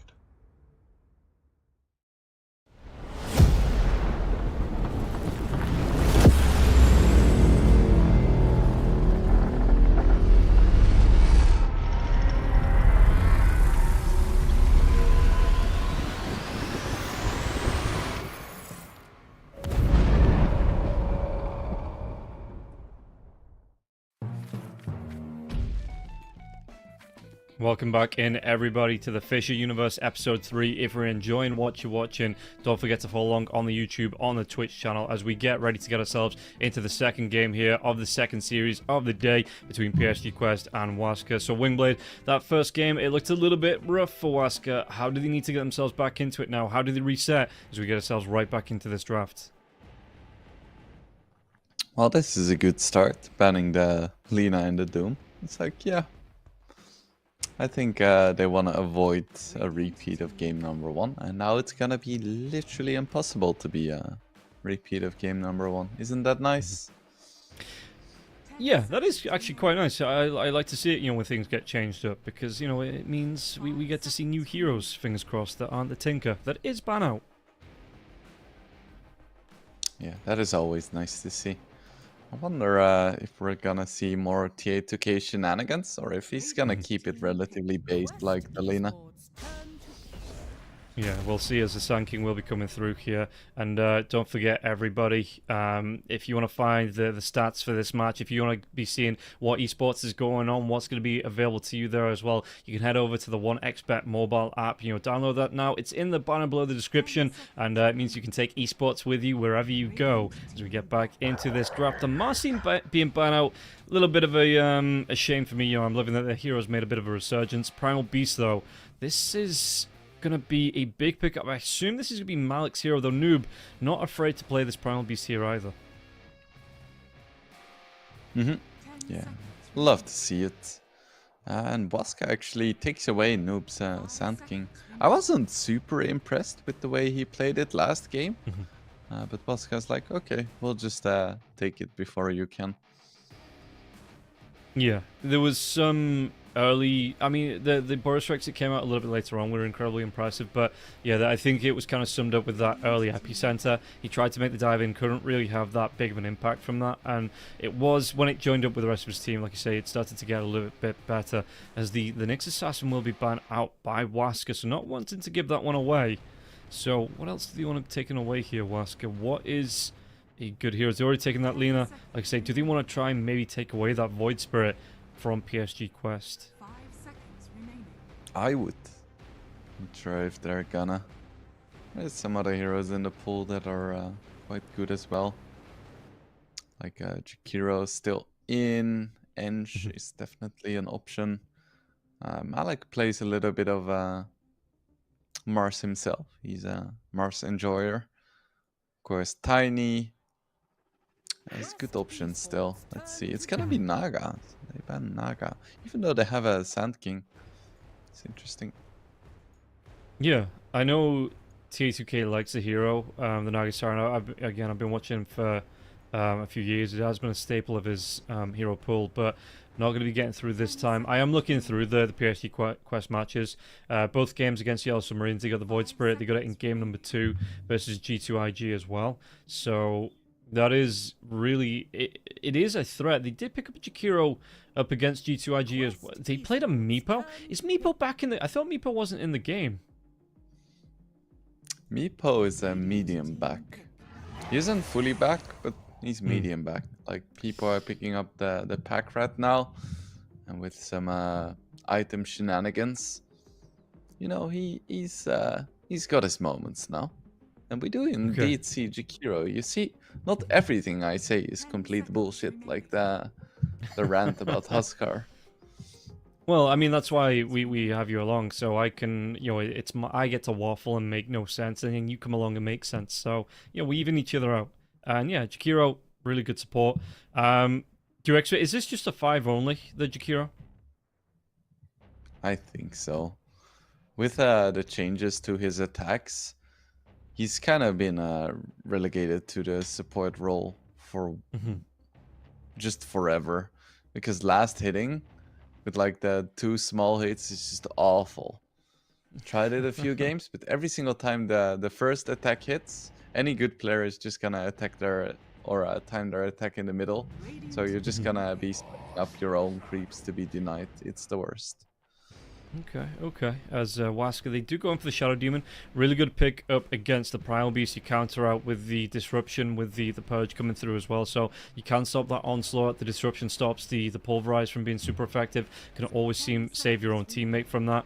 And I'm surprised that, I mean, they did ban out the Clockwork. I'm surprised that it didn't get banned out. Maybe instead of that Marcy or the Omni Knight, if the new PSG quest wanted to go towards this Primal Beast. So Shadow Demon does get through. Are you looking towards... You've got to get like a backline dive here, surely, for PSG quest alongside the Primal Beast to try and deal with that Shadow Demon. Yeah. If only there was a hero that TA2K really likes playing that is good at diving the backline. Can you think of one? I couldn't tell you what that was, you know, because you look at the heroes. I don't even think there's a hero that does that anymore. You know, maybe the Weaver can get to the backlines with the Sakuchi. Anti-Mage can blink to the backlines. As Crystal Maiden does come through. So, yeah, I don't know what you're hinting at here, Wingblade. Is there anything that on your mind for TA2K? Yeah, it was Anti-Mage. You got me. Would have been amazing. But yeah, PA as well. Amazingly good against these squishy supports. But of course, everyone knows what I'm talking about. We want to see that Void Spirit. We do. We want to see it. I want to see it on the carry roll because yeah, it's not all that often you get to see that Void Spirit carry. And TA2K could have put on a workshop for us just to show us how it's done and filter it into our pub matches. And then everybody gets to thank TA2K for the Void Spirit carry 100% of the time. PSG quest is taking their time. Interestingly enough. Yeah, and no, go ahead.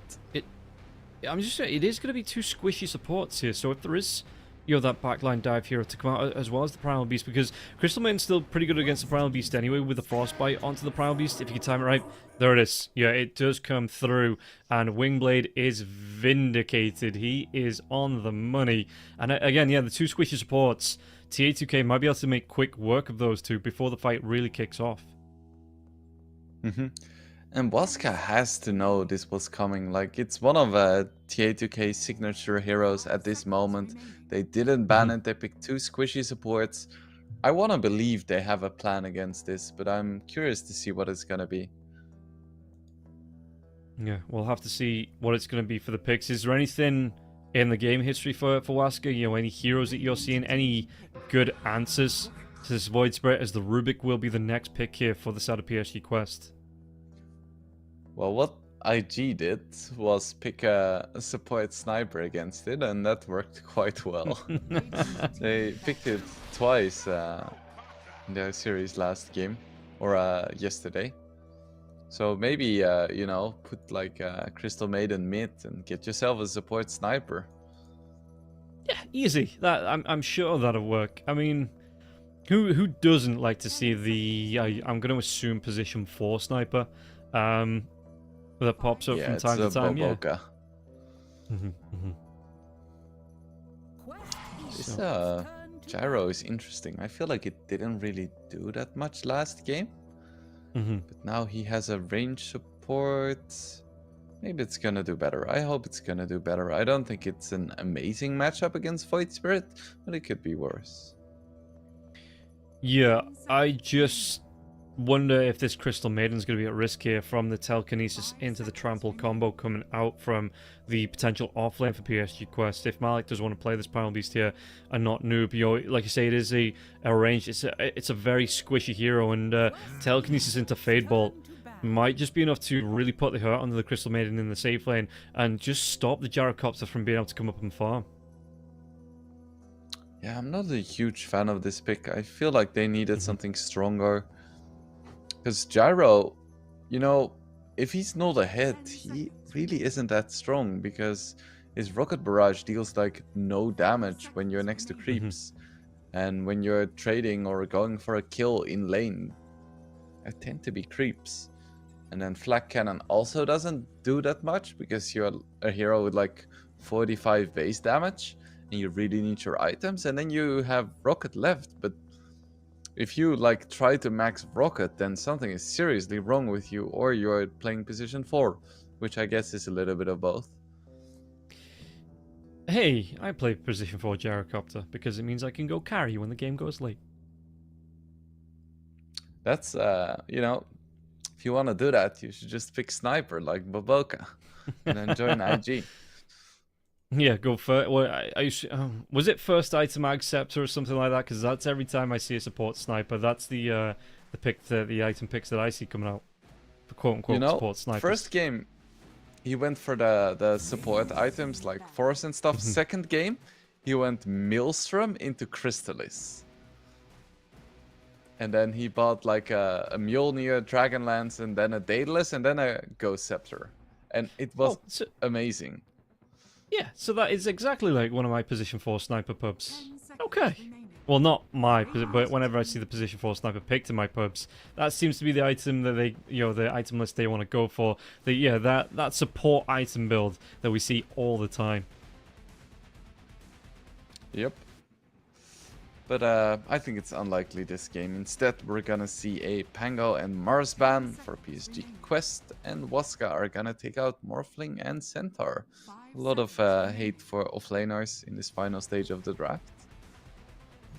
Yeah, and it's interesting that Waska feel like that's the Night Stalker. This could be big up against the Void Spirit if he gets a good start on this Night Stalker, get on top. Yeah, because that eliminates all the mobility that comes out here for the Night Stalker. Even if there's the Manta style that comes out for the Void Spirit, so you might need that quick BKB. If this is going to be the... I mean, either way, mid lane or carry here for the side of PSG Quest, you might need to rush this BKB out for the Void Spirit as they go for an Earthshaker. Is this a Rubik mid? No, it's going to be an Earthshaker mid. Yeah, okay. So it's Shaker against Sand King. I think that's a pretty good lane for the Shaker. But my goodness, this last phase, I said that Waska, I wanted to believe they had a plan for Void Spirit, and it seems like they really do. Because Night Stalker is, I think, one of the best heroes against Void Spirit. Yeah, and we'll see if the experience for TA2K playing the hero comes into this matchup at all. Maybe you're going to have to look for the saves, the Ice Path coming out, the Rubik's Telekinesis to come through. And Waska, any happy faces here? We've got a couple that are prepared. They're ready to get themselves in, because this is an elimination match now for Waska. If they lose this one, they are out of the event. They don't get to qualify for the main event. PSG Quest can upset their day, their morning here. This was a couple of yawns, so hopefully they're just getting those out of the way before they get themselves into the match. And PSG Quest looking to close it out in 2. You've seen both drafts. Who are you favouring here coming into game number 2? I think even with the Night Stalker, I cannot bet against the TA2K Void Spirit. I'm just that much of a fanboy.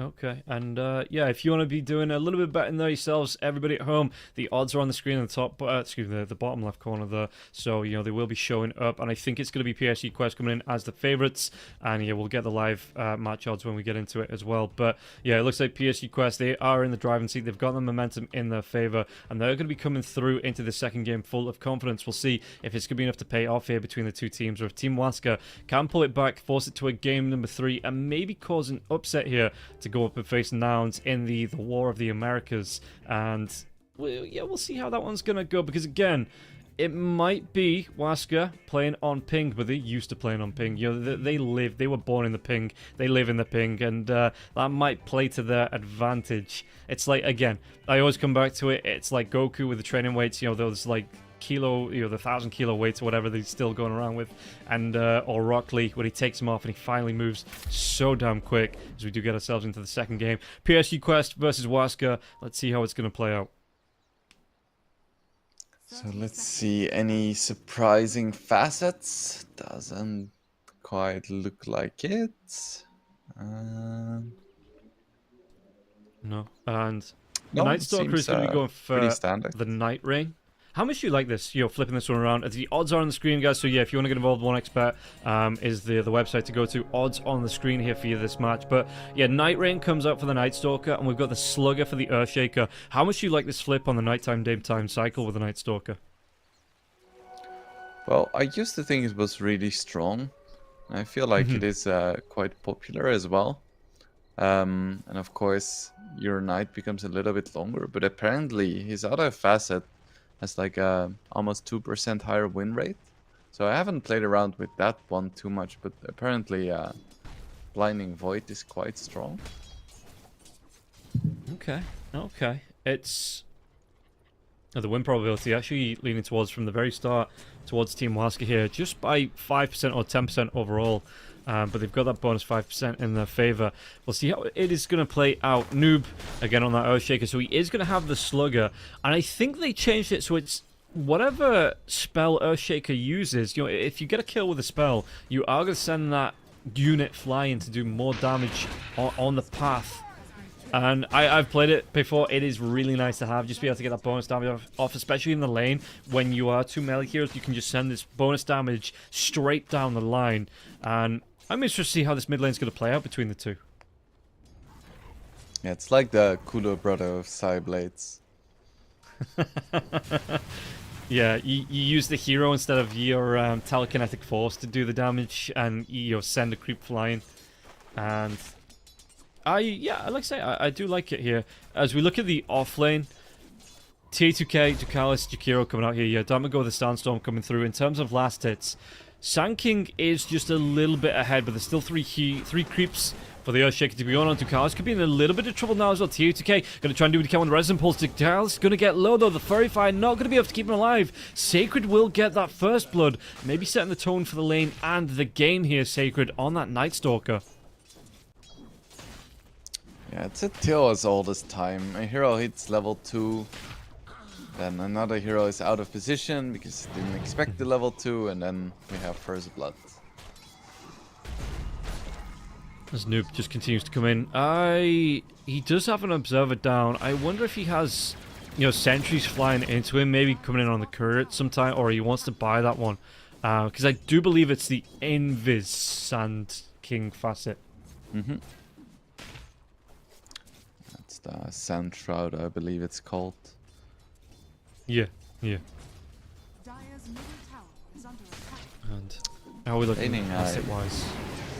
Oh, Sacred. There is going to be the Remnant drawback here. Sacred's going to take a lot of damage from the Dual Breath here too. Ducalis level 2, so he's going to have the Liquid Ice as well. Sacred going to be forced back. That salve, the regen coming from that. Well, he's going to be kept alive anyway. Frostbite out onto the Rubik. Sparky just continues to farm. And how's the Gyrocopter looking? 15 last hits. So he's going to be top of the board with the Sand King. It's not too bad to start off with, but do you think that lane gets a little bit scarier once the Rubik and the Primal Beast have a couple of levels under the belt? I think it is gonna get a little bit scarier, but maybe not for the Gyrocopter. I think he's gonna be farmed enough with like Threats plus Falcon's Blade to not really be at risk of dying. For the CM though, it's spooky for sure. Okay, well, we'll see how long that CM is going to live. As top lane, you can see the difference between the two carries here. There's going to be about a 5-hit, last hit difference. TA2K just struggling a little bit with this Night Stalker in the lane to find its last hit. So, do you think it's going to be up to Noob to provide some early rotations to try and relieve this pressure a bit on the Void Spirit? I think it's kind of hard as a Shaker. Noob is very good at it, so I think he's gonna try to go for it, but yeah, there we go. Rip Crystal Maiden, as expected.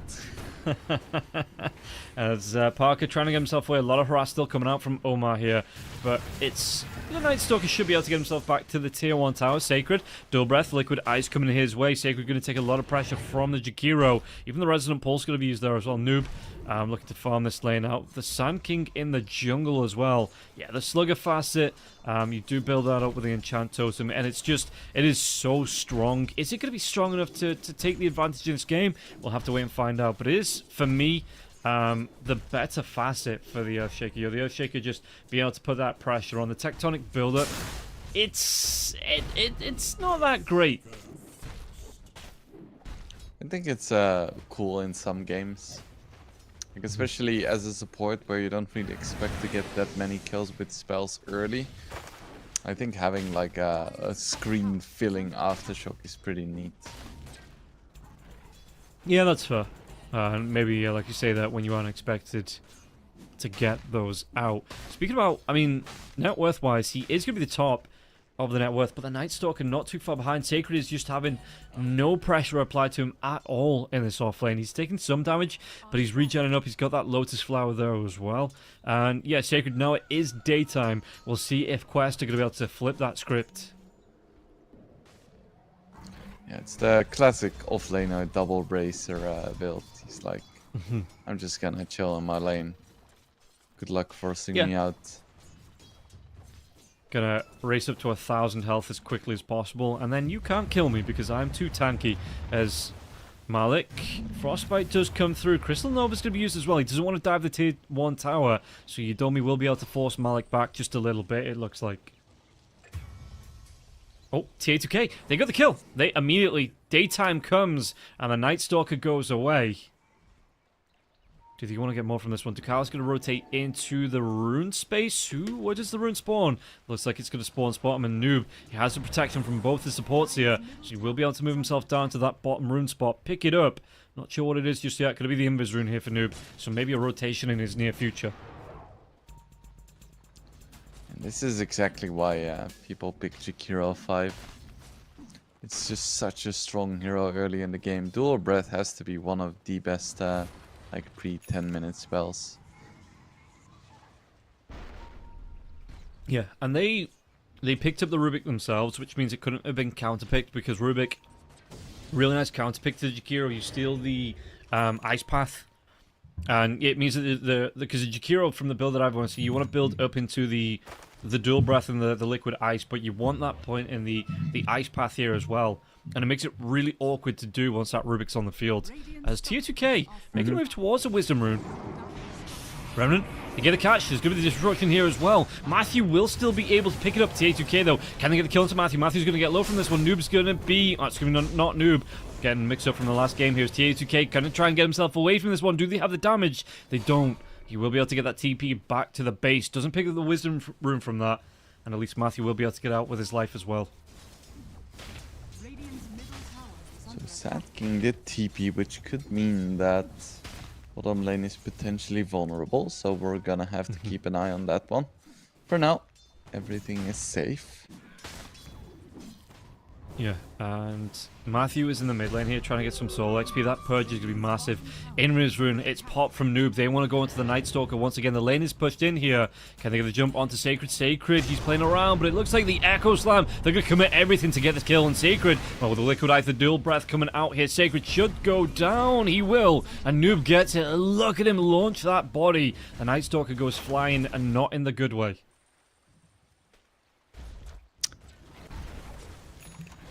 Very nice rotation by Noob with his Invis rune. No hesitation on the Echo. They get the kill, and they're gonna get the tier 1 as well. That's a pretty nice bonus. Yeah, this is the opening you're allowed, right? Once it shifts to daytime, bottom lane, Pulverize comes out on the Gyrocopter. The Gyrocopter's diving deep. Might be able to get it with the damage out from the Rocket Barrage. He will be able to now. Omar in danger as well. Is he going to be able to run himself away? The Crystal Nova going to slow him down just a little bit. Rocket Barrage comes out once again. Almost only level 5. Won't be able to steal a spell. Yudomi will be able to steal his life. Ducalis has TP'd into this one. Going to be all alone now. The Liquid Frost comes out. The Gyrocopter. Is he going to be able to get effectively a triple kill here with that TP in? No. Ducalis back towards the tier 2 tower. So Parker, how's he looking? Top of the net worth. Not being too interrupted here, Parker. And do they want to carry on going out? In fact, that flat cannon might just interrupt the salve on Ducalis there as well. Malik TPs himself in. Does he want to go? There's going to be maybe more Rocket Barrage damage. The onslaught away though. No Pulverize from the Primal Beast. Yeah, did not want to risk anything there. Especially because his Jakiro didn't have a TP, no Echo on Shaker. Look at this as well. The rocket barrage comes up. Pulverize will be used, but Malik's still taking damage now inside the creep wave, though. That rocket barrage not going to be hyper effective. Ducalis will be able to help get the kill onto Parker. The onslaught away from Malik. Not going to be locked inside that freezing field, and even the Fade Bolt coming out from Omar, just trying to force this Crystal Maiden away to make sure Malik lives. And they do get a kill onto Parker now as well, but not before he was able to pick up a couple of kills. So nice return kill, but still an alright pickup for the Gyrocopter. That was still quite nice for him, for sure.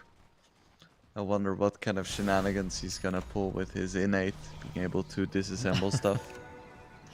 Yeah, we will find out. And don't forget, everybody, you can head over to the 1xBet website, use that promo code UNVRS3, and get yourself that bonus deposit. Up to 100% on your first deposit as a good welcome gift. So all you need to do is head over to the 1xBet website, use the promo code UNVRS3, available to all first deposits. I do believe is Sacred. How's he looking? Ducalis is going to be trying to wrap around, maybe help out onto this lane. There is 3 heroes here, though, from the side of Waska, so maybe looking to get a kill on anyone who does show. Sacred comes forward, and the Jakiro moves himself back.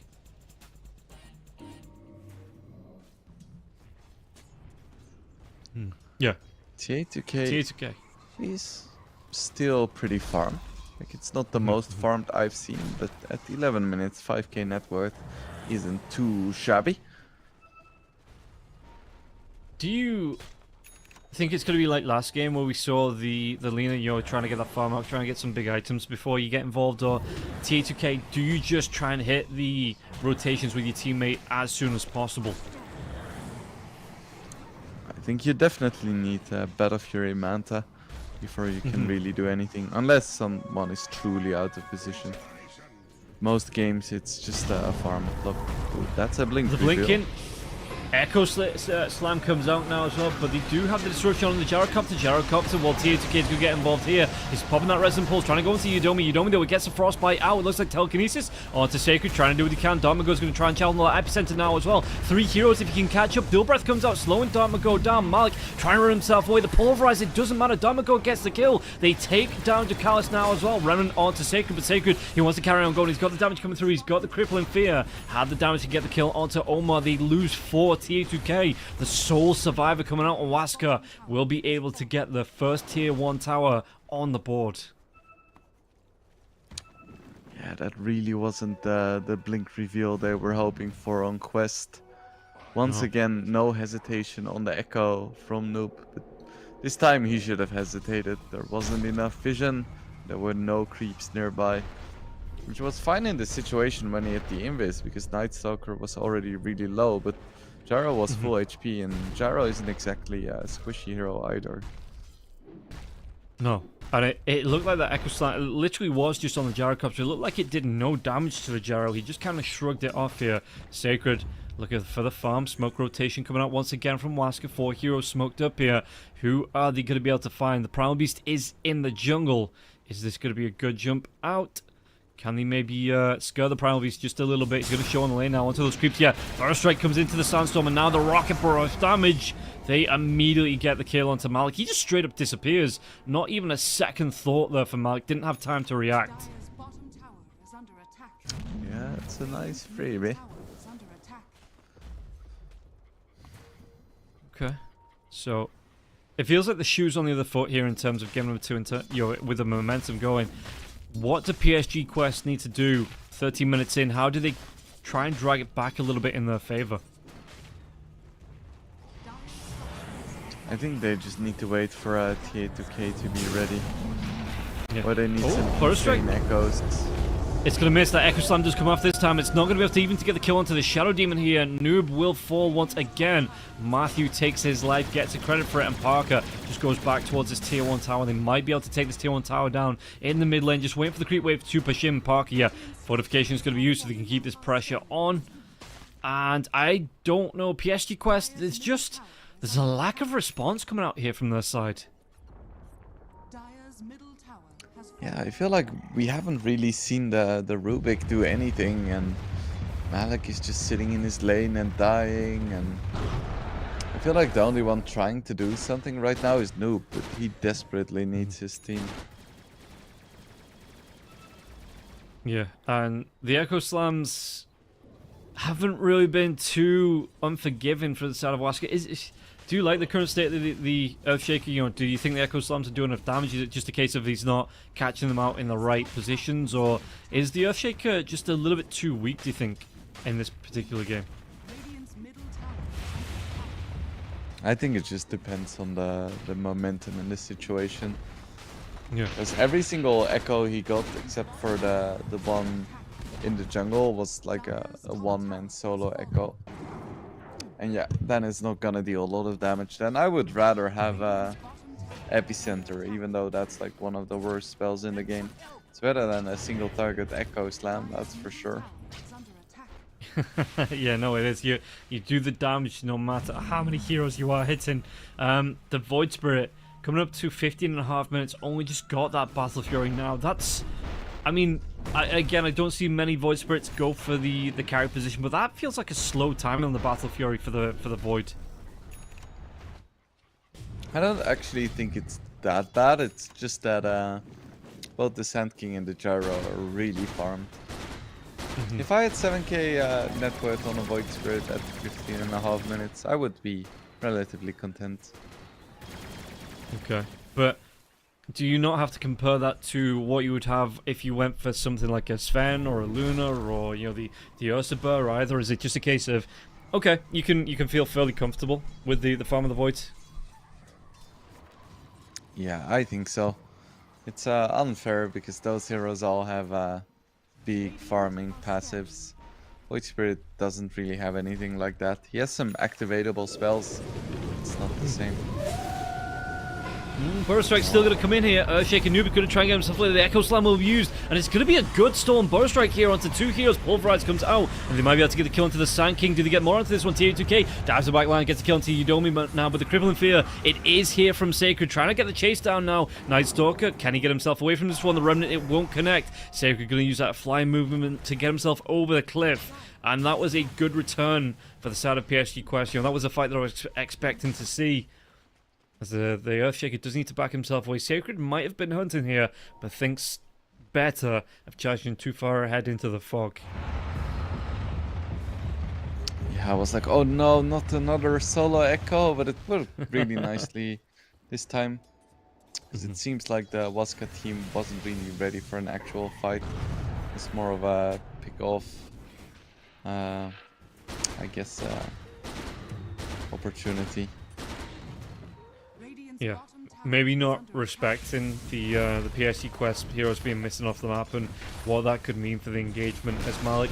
They're going to take the time. Noob will be able to get the tier 1 tower. How's he looking here? Blink Dagger coming out. Epicenter. They want to make a move here onto the Prowley's. Prowley's getting himself away from this one. He's going to be purged up. So not moving fast at all. And they get the double as Omar tried to come in with a burst to save him. Ducalis might be the next one to go down here. Waska going to take a really good return fight after just losing 2 or 3 heroes themselves. So Waska, really good response here up against the side of PSG Quest. That was definitely a bit awkward. Because Malik, he's very tanky, but not quite that tanky just yet. Not the I'm gonna 1v5 you and not care kind of tanky. So, Matthew. The Shadow Demon, okay, so it's going to be the Shadow Demon going for the Greaves, I imagine. He's already got that mech up. And it does just free up the, you know, the Night Stalker if he wants to go for that blink into, I don't know, is it still the, I'm dating myself here, you know, aging myself with the Night Stalker build. Is it still like, you know, the Basher that you want to go for the Night Stalker? Is it, you know, a Pipe? Do you want that, those Auras, maybe Shivas for the Night Stalker? I think there is quite a few options. I do still like just getting a quick blink BKB. Because as long as Т2K isn't killing your backlines, then you're gonna feel great. So you wanna itemize to make that happen. So that's like blink BKB, maybe even like a basher or a nullifier, but that's the key objective. Okay, well, we'll see whether you want to go with this one, as the Prowl Beast at least does have that pipe up. Going to be the Gyrocopter going towards the Glamia here as well. Not going to be too far away from this one on Parker. And after that comes out, maybe we see... I mean, he's got an AD rune as well. So maybe we see the fights come out a little bit earlier from the side of Wasker. You know, if Parker wants to get involved, once he gets those items up, I don't know what PSG Quest are going to be able to do with the BKB. Still not... Well, at least the Earthshaker has his BKB. It's definitely a nice start, as he has been getting bursted by magic damage for the most part. And at this stage, I want to say like half of Gyro's damage in fights is still magical. Okay, well, we'll see just how it plays out. And don't forget, everybody, if you want to follow along, we do have the YouTube channel that you can follow along to. We'll come back to that in a second here. The bow strike comes out. Oh, Noob, can he get himself away from this one? Even with the BKB, the damage is going to be way too much. And Parker does get the kill. Yeah, so if you want to see great ganks like that coming out from the teams, don't forget to follow along on the YouTube as well as the Twitch channel. And be reminded every time Fisher goes live for great events like the Universe Ep.3. Sounds like a good deal.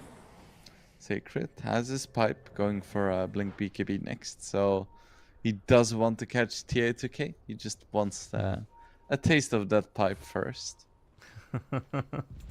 And yeah, you are right. Night Stalker with the Blink BKB is going to be fairly unstoppable when he starts to run at you at nighttime. So PSG Quest, I know it's not feasible to say, okay, we'll just avoid the fights for the full nighttime duration, as Wasker are starting to look to group up, but is it a case of looking for the next set of items and then looking to get aggressive for PSG Quest? I think so, yeah. You just want those 2 Void Spirit items, and you have the BKB on Shaker, so all they need is a good fight. I think they have what they need. Just need to find the right opportunity to use what they have. Well, who picks it up? It's gonna be Parker, but he has a Gleipnir. That's an interesting choice against the Void Spirit. I really quite like that. Yeah, some good lockdown, and I don't know what the Void Spirit's up to in terms of Manta style or being able to deal with that BKB or something like that one. So yeah, with the lockdown coming through, Parker, he might just be able to do enough to set up his teammates to go for that gank on the Void Spirit. Yeah, it's not suddenly gonna make him able to like solo kill the Void Spirit, but just it's a lot of pressure, and since you build or you like building Maelstrom anyway, you might as well. Yeah. And it's going to help you farm priority out a little bit more as well. Even with that Aghanim Scepter and the side gunner coming through, the lightning bolts, the balancing lightning will just extend the amount you are going to be able to farm, and it is going to be, well, the man style is up for TA2K, and then you could go back for the BKB. Still about 2,000 gold away though from being able to complete onto that, so it's a big ask for TA2K, even with the Battle Fury, with how aggressive Wasker are being. The Callis does have his solo crest finished, and now he's just gonna do some Jakiro activities, just pushing inside lanes, being annoying, but he's gonna pay for it, as Parker was ready. Yeah, and that is indeed also a Jakiro activity. It's just a support activity, it feels like. A bit of a me activity too when I start to play my pubs, but you look at the actual vision that they have on the side of PSG Quest, it feels very unsafe outside. Okay, Echo Slam, do they get the kill? They do. Really nice one, great jump as well. And in the middle of the creep wave, Sacred is just going to get blown up there. Big damage, big kill. So even with the Aegis, I don't really think you want to fight without the Night Stalker. Yeah, but this is 30 some, seconds away. free damage onto the tier 2. Could even be a kill, as there is no fortification. That's nice. Something that the Earthshaker is a little bit underrated for doing, being able to take those buildings with the Enchant Totem, because you don't think really side. I mean, you probably do because you're the the 20k analyst, but me down here in the 2k pubs, I don't really think about the building damage the Earthshaker can do. It's always a little bit surprising when they catch that, which, you know, what else is surprising? They get the catch out on Ducalis. Ducalis, Glemnir comes through. Do they have enough to get the kill? Jakiro, he's going to get low. The Ice Path, though, is it enough? It will be, and Parker, he gets the credit for the kill on Ducalis. They're gonna steal the Tormentor as well, so that's a nice frozen clone for Yodomi.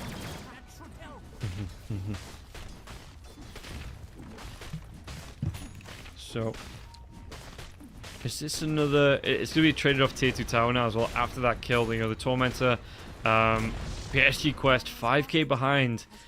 Do they want to try and go higher? I mean, they still have an Aegis for just under another 2 minutes, so they might try and make a push happening here, Team Waska. I think this would be a good time for Quest to fight, because they just finished their Crimson Guard and they have BKB and Void Spirit as well. Well, we'll see how it's going to go. The cooldown's going to be used. It's going to be the double up on the cooldowns there as well. Big thanks to them connecting on the heroes. So the secondary strikes coming through. Sacred, there's going to be a really nice Fissure. Do they have the interrupt here? He gets controlled out by another Remnant. Do they have enough to get the kill? There's going to be the Echo Slam now as well. They might be able to get 2 from this one. The Disruption, it saves the the Night Stalker for now. But the Pulverize comes out and Noob will get the kill. Can they go in Yodomi? What's going to be stolen? It's going to be the Frostbite stolen here from the Crystal Maiden. And it looks like PSG Quest, he might want to carry on chasing. Age is still here for another minute. Malik, where's his backup? The Ice Path will come through. The Rocket Barrage still comes out. There was going to be the backline dive from the Sun King here. The Sun King not going to be able to do enough. Damago will fall. The Void Spirit has to leave. The damage from this Gyrocopter, it just keeps mounting up and up and up. They won't even be able to take him down a first time. Never mind a second time, as Parker will just be on the leap. He's still got this Aegis again for another 40 seconds. Can they time this one right here? Parker trying to run himself away. Looks like they want to chase now PSG Quest. The TPs, they come back in. They get the kill. The Ice Path, it stops the TP out from the Gyro. Do they have the control? What spells do they have to use here? There's going to be the Pulverized Gyrocopter though. He pops the BKB. Cooldown to use point blank on himself. And they're going to try and wait out this BKB. It looks like Parker though doing a lot of damage from this one. The Pulverized, do they want to use it? They do now. BKB, it wears off from this Gyrocopter. They have the control and they have the kill. Parker will fall. Maybe a bit of an overextension coming out from the side of Team Waska as they do lose 4. My goodness, Ducalis with the Ice Paths, incredible. First he gets a 3-man 1 in front of the base, and then he manages to find the blind TP cancel, killing the enemy carry. Now that is some position 5 impact. Let's take a look at this replay. So you can see Sacred, he dives in so deep, gets caught out by the Fissure, and no BKB here for him. So Sacred, yeah, these Ice Path as well. Great Echo Slam onto 2. Matthew's trying to do what he can on the back lines with the Disruption saves, but Sacred, he's just way too far forward. TA2K just doesn't care about the Demonic Purge at all. Just dives the back line, creates enough space for his frontliners to actually get the kills there, and here Noob was in just a little bit too deep, and now everyone on Quest is so incredibly low that no one has died just yet, and there we have it. Beautiful 3-man Ice Path, everyone is running away. But Quest, despite their HP, they are not done yet. No, the chase comes through here, and yeah, Parky's seen himself out. So, target priorities, like I say, the Ice Path just on the very edge. And Parky didn't want a BKB TP up because he still had that Aegis, thought it was going to be enough. The BKB, the cooldown does come through. I like this. They move away from the cooldown. They just wait out the BKB till the very end of the duration, so the Pulverize can connect into the follow-up from the Void Spirit here with that Remnant to get more damage and get the kill on the Gyro. Really big kills, and Waska, they're feeling the heat. They go for a smoke, but as we could see briefly, they don't have amazing vision. Looks like they are going to be able to find Kalas at least. Yeah, the damage onto Gyro, he dragon will fall here. 40 seconds on the sideline. Noob tried to do what he can with a Fissure, but PSG Quest weren't ready with a response, and going to be a free kill for Waska. Quest is in base as well. It's not like they're split pushing or setting up a gank of themselves. It's just a very nice clean pick-off into objective. It's elementary Dota, but it's the basis for a reason.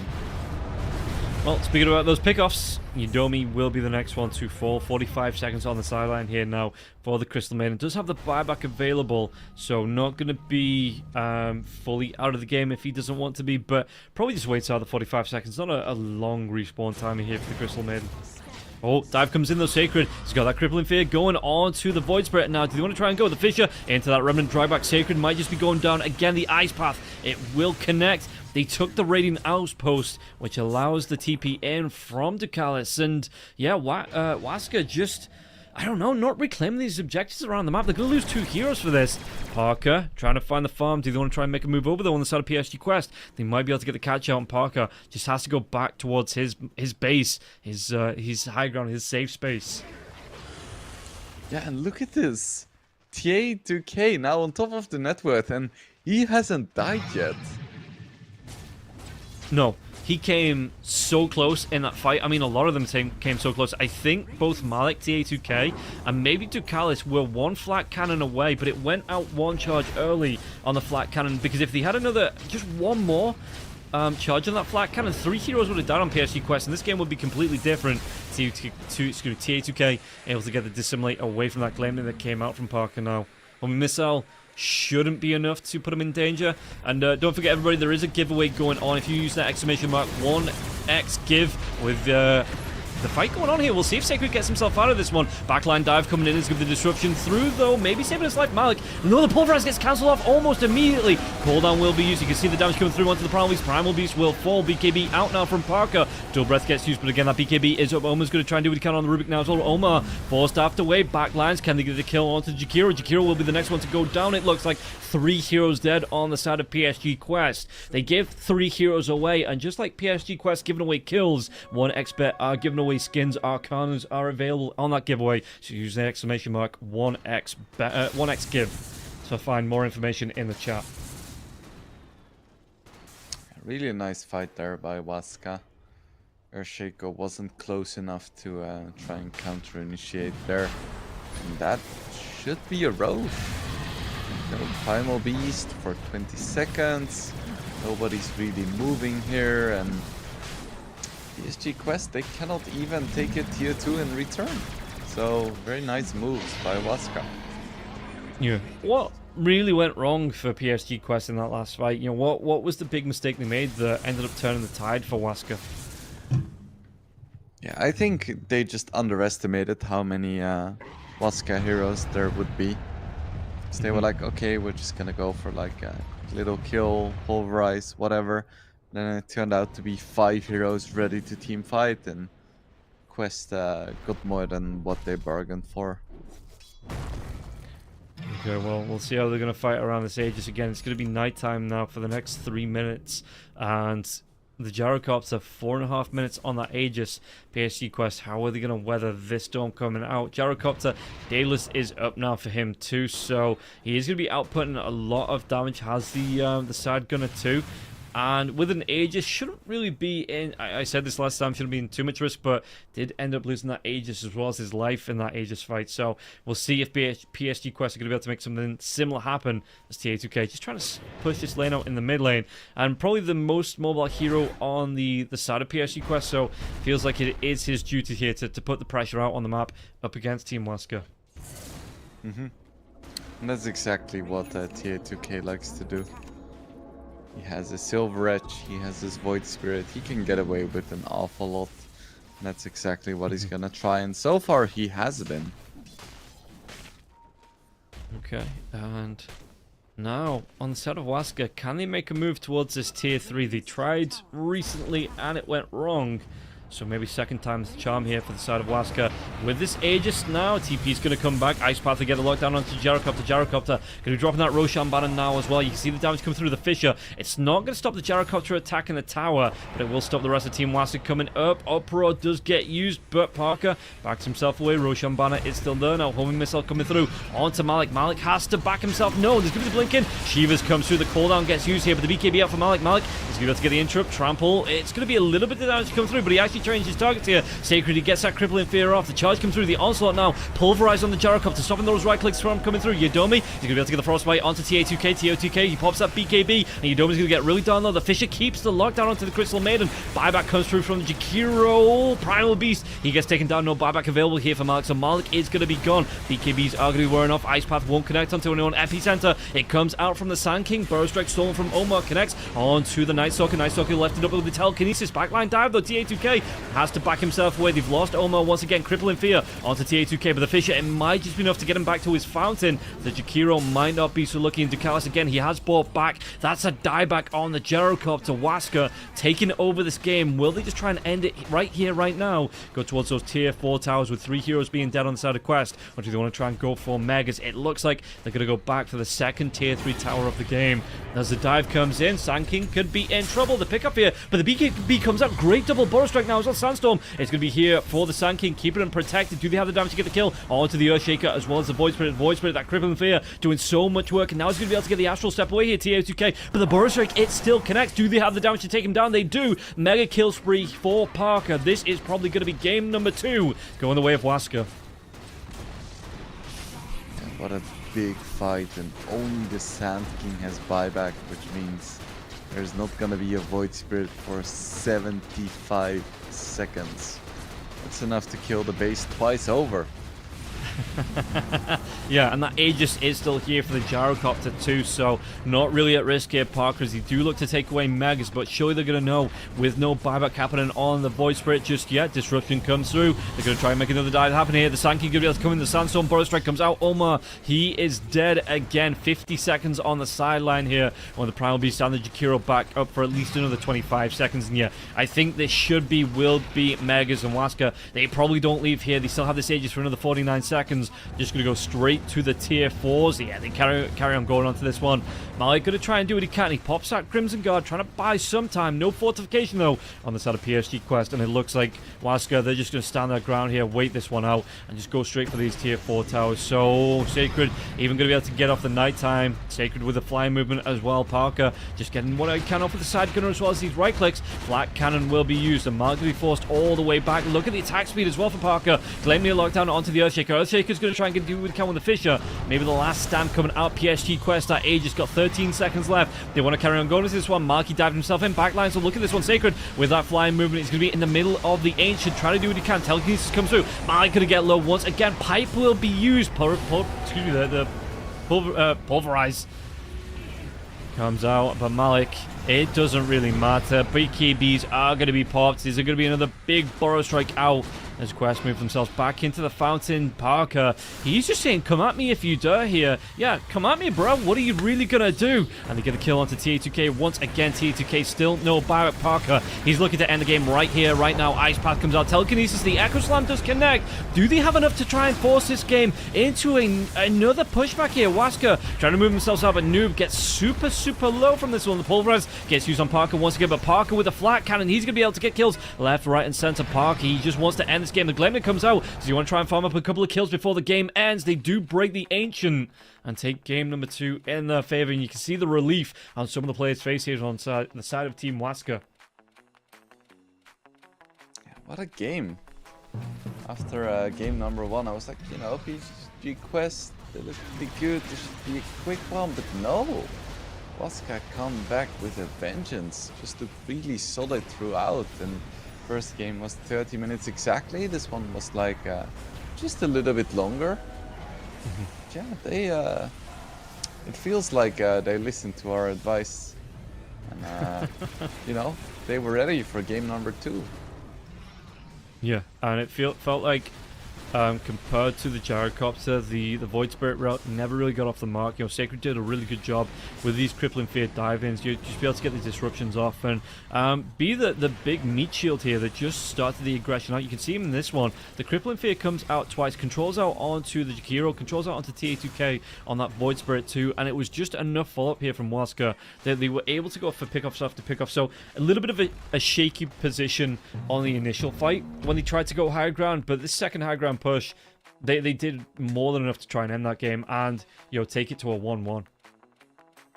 Yeah, I feel a bit bad now for hyping up Т2K's Void Spirit. I still think he did well. But you know, I know that you and the audience were all ready for another game of pure Т2K Void Spirit ownage. But you know, we'll get that next game. Don't worry about it. Yeah, if they go back for that one, maybe they ban out the Night Stalker next time. And yeah, it's just it's building up our expectations. We're not disappointed just yet here. They're just building the suspense on the side of PSG Quest. Meanwhile, on the side of Waska, again, I think that game was the execution from the team fights. You know, it was flawless most of the time. Okay, there was one or two mistakes in that high ground push, but when they really got the synergy going, got those spells overlapping, Waska, that was the team that I was looking towards all event, and they have come out of the shell a little bit and proved it in game number 2. So, who is your MVP this game? Ooh, that is a good question. Maybe I'm gonna give it over to the Night Stalker there, because it just felt like, again, he started off all those fights and just created the openings for Waska to find the overwhelming dominance that they had here in game number 2. Yeah, I think there is definitely a point that you could make for the Night Stalker. Personally, I lean towards the Parker carry gyro. I feel like this is exactly what you want from your carry. Just not a lot of deaths, a lot of farm. The guy hitting the buildings, just pretty darn nice. Although, looking at these scores, both of the supports really low on deaths as well. And they were definitely in the right place at the right time as well. So, yeah, it's always hard. Yeah, that Gyrocopter doing 57,000 damage, doing more than the safe laner and the mid laner of the side of PSG Quest combined. Maybe we don't see that hero again, because that just looked absolutely... You know, Parker, I think everybody knows he plays a TA, but, you know, the Gyrocopter is well within his wheelhouse. Maybe a little bit shaky in that first game, but the second game coming through absolutely showed why you maybe have to ban out that Gyrocopter before he picks it up, because he just went bonkers on it. And PSG Quest really didn't apply any lane pressure to him there on that Gyrocopter. So yeah, he got effectively a free game, was able to run away with it like that. Yeah, I really wonder if they're gonna let it through and try to counter it again with something like the Lina and some kind of timing, or if they're like, okay, we just don't want to risk it. We tried it last game. Or maybe they feel like this matchup actually isn't that bad if they ban the Void. Jeez, I wanted to say like the Void hero, but he does have Void as an ability, but his name is Night Stalker. So maybe that's what they're gonna try. There's a lot of cool avenues they can go down. Yeah, and don't forget, everybody, if you want to get involved too, you can head over to the 1xBet website or use that app, use that promo code UNVRS3, get yourself up to 100% bonus on your first deposit, available through there's a pin message in chat, there's a banner below the stream. Get yourself up to that 1xBet website, use that promo code, and get involved in the third and final game, because there might be an upset on our hands here. Waska, they're looking really good after game number 2, but first, before we get to that, we are going to be taking a break, so we'll be back in about 10 minutes to see how this third and final game is going to go. See ya after this.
should know about the esports in your pocket.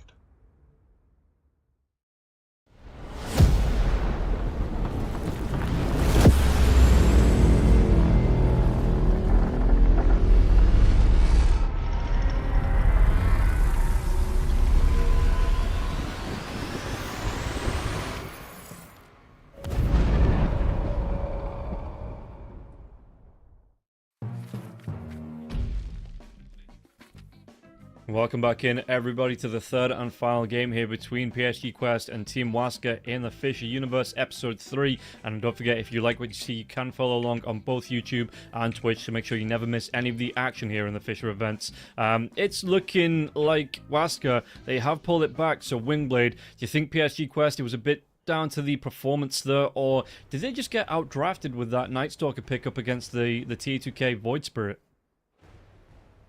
I think maybe a little bit of both. I feel like PSG Quest wasn't as sharp as in game number 1, and Team Waska, they were just in a different gear there. I feel like they definitely got it together.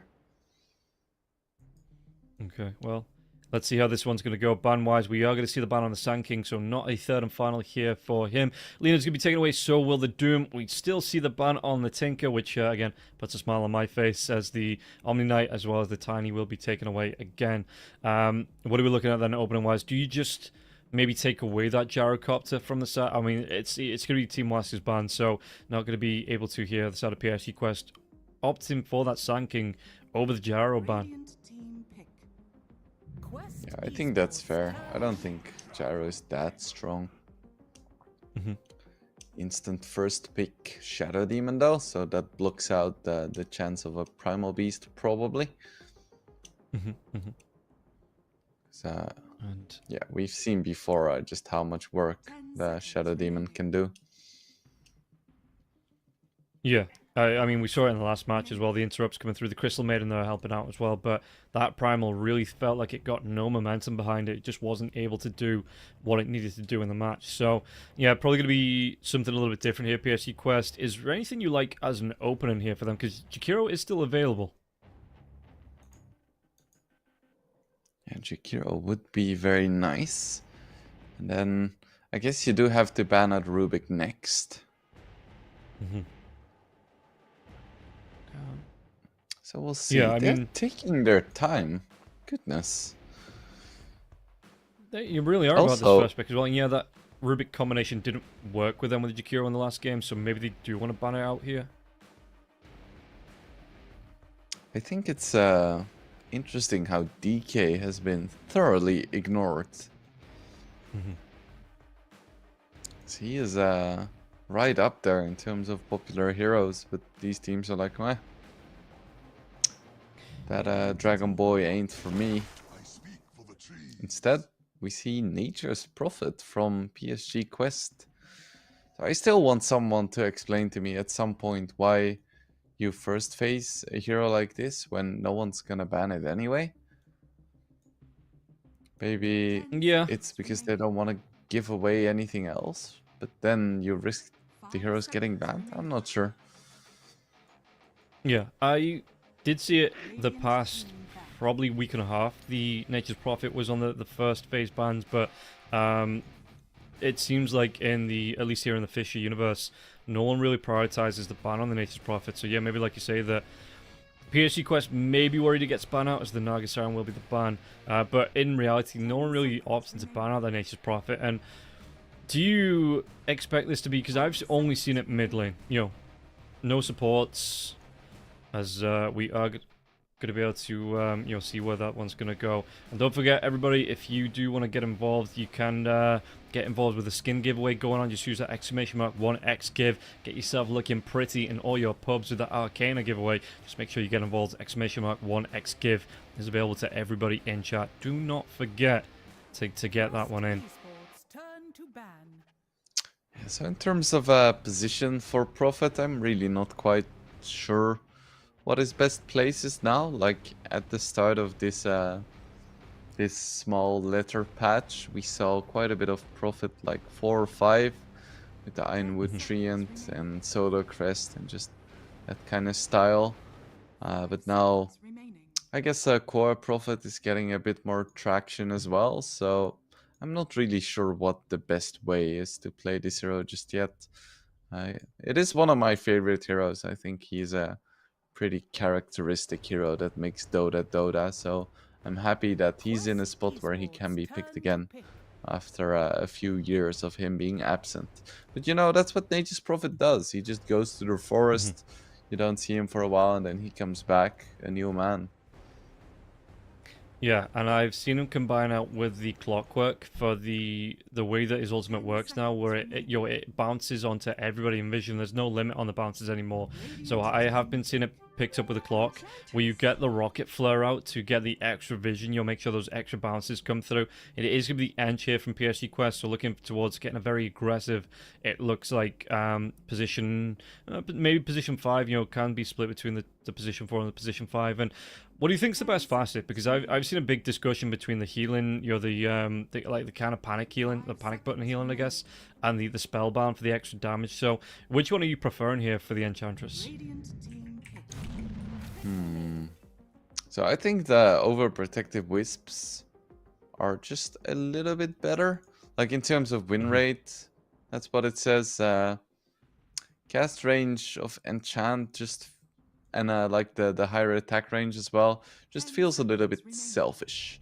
And I feel like most games when you're playing Ench, at the start you have one role, which is just enchant some creeps, be annoying, put a lot of pressure on the lane, and then in the mid to late game you're just the hero in front. You want heroes to engage on you. I feel like right clicking is way more niche than tanking on Ench, if that makes sense.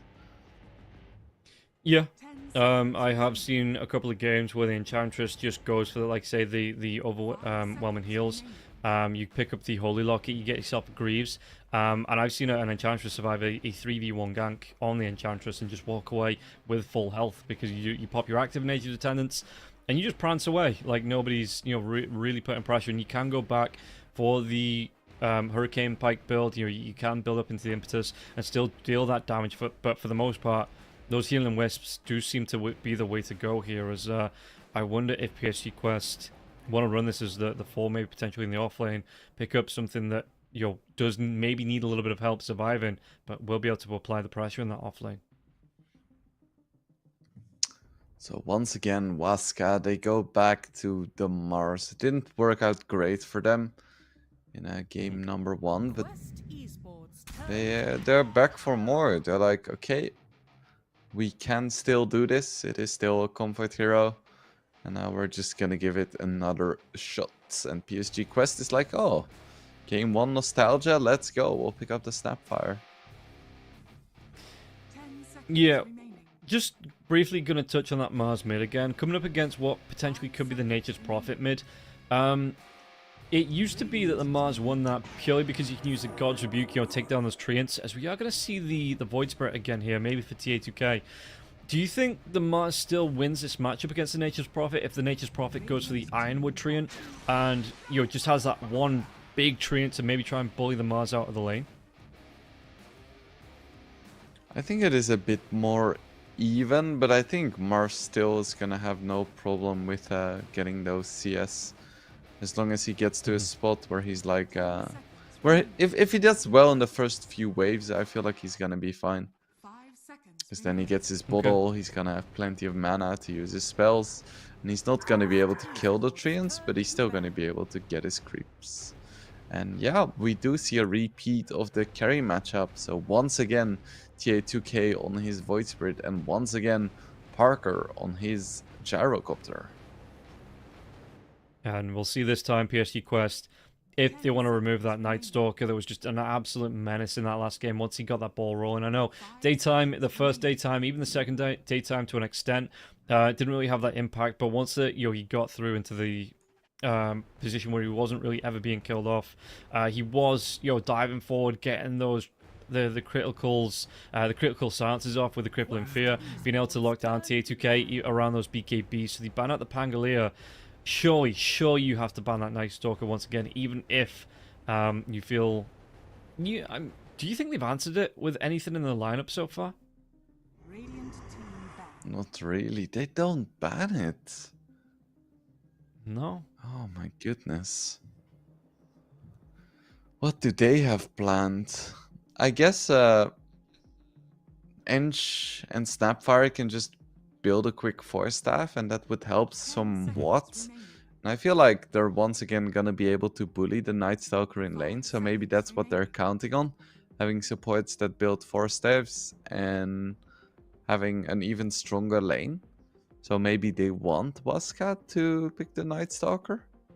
Could be a pretty next level play, or could be a pretty bad oversight depending on who wins this game.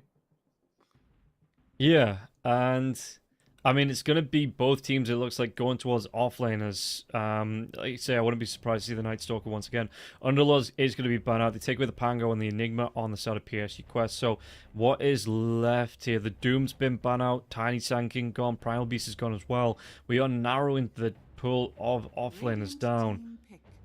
So what's it going to be? The Ursa, but are they thinking this might be potentially then the mid Void and off Prophet? Maybe to try and dodge away from that MOUZ. We'll see what the final pick's going to be. Waska, surely they just go back, you know, if it's not broke, don't fix it. Go back for the Night Stalker here. Okay, it's going to be the Tide. So they agree that the lane would have been too hard. Also, part of me is telling me that this was a mid-Ursa ban, perhaps. Yeah.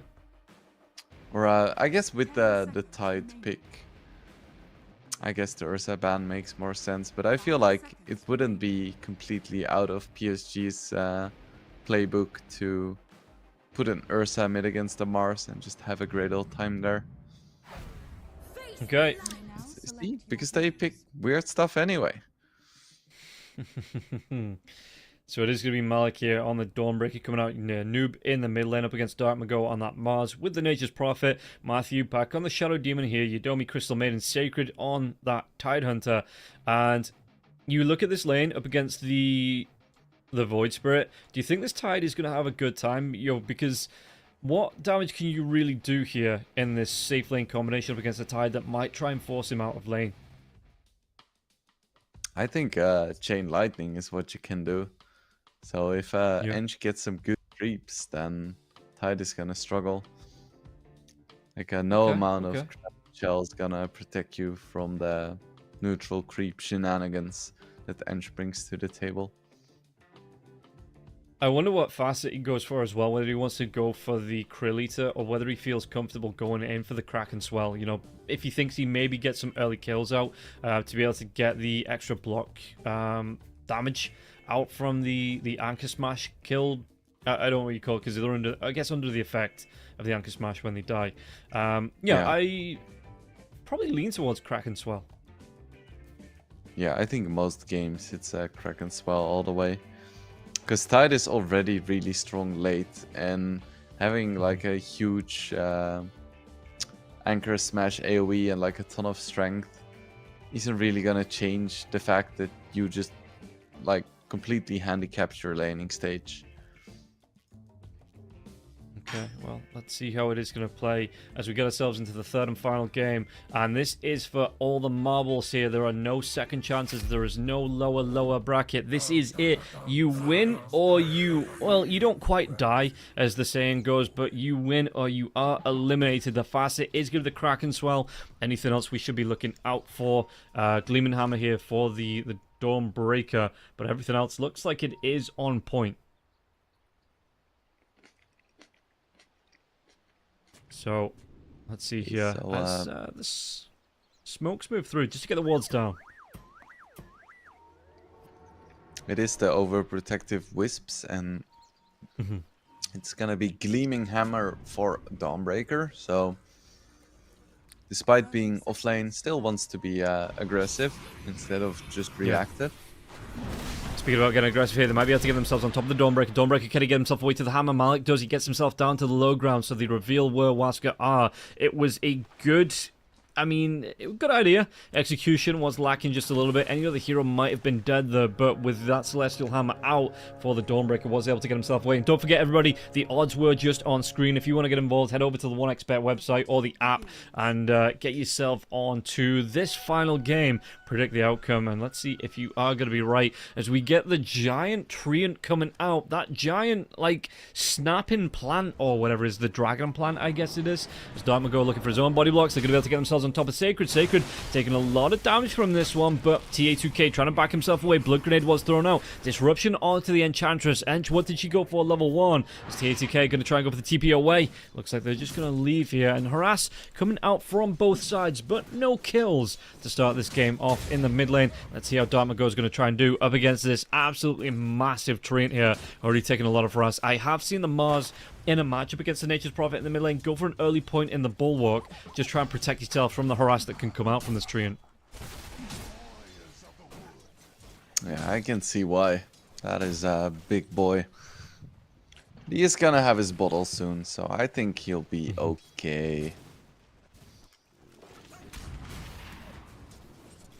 And Omar, he's going to be sitting in the offlane here with the Dawnbreaker. Do you like the soft lane for PSG Quest? Do you think it's going to be doing enough to put the pressure onto this Gyrocopter after the Gyrocopter kind of getting away with it in the last game? Yeah, I think it's very strong. You have so much slow, and slow is very strong in the early game when no one has dispels yet, and people tend to not be that fast or have a lot of teammates nearby. Also, Dark Mago also went for the Bulwark. It's like, I don't want to take all of that damage. I'll gladly reduce it. I think it was actually Dartmago. Yeah, it must have been yesterday that I saw this matchup here. That Dartmago went for that early Bulwark, so he does have experience in this matchup as well. So, yeah, opting to protect himself a little bit here. Celestial Hammer will be thrown out from Malik, but Parker just backs himself away here. Omar going to take a lot with the Frostbite into that flat cannon. I think even the neutral's getting involved there as well, so Omar has to back himself out of vision away from this Gyrocopter. As in the mid lane here, Noob, he's not going to be able to interrupt the bottle pickup here from Dartmago, assuming the rune into the bottle pickup, I should say. Yeah, I'm not surprised that it was Dark Mago yesterday who went for the point in Bulwark, because honestly, who else plays Mars mid?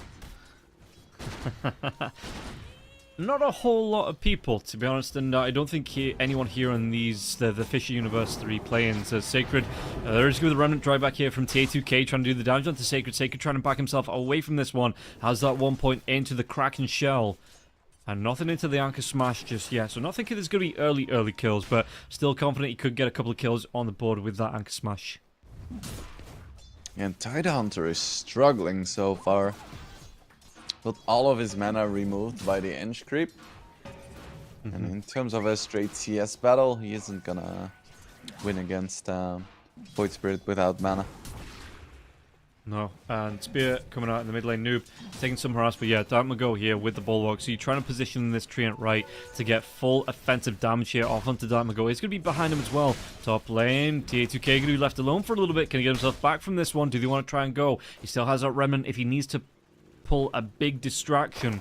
It looks like he's going to be playing that one safe. On the bottom lane, you are going to see the Dawnbreaker taking a lot of damage here. Spear once again onto Noob. Just pushing him away from this creep wave. Dartmago going to try and do this best. Going to be top of the last hits here on the MOUZ as well, so really isn't struggling in this lane.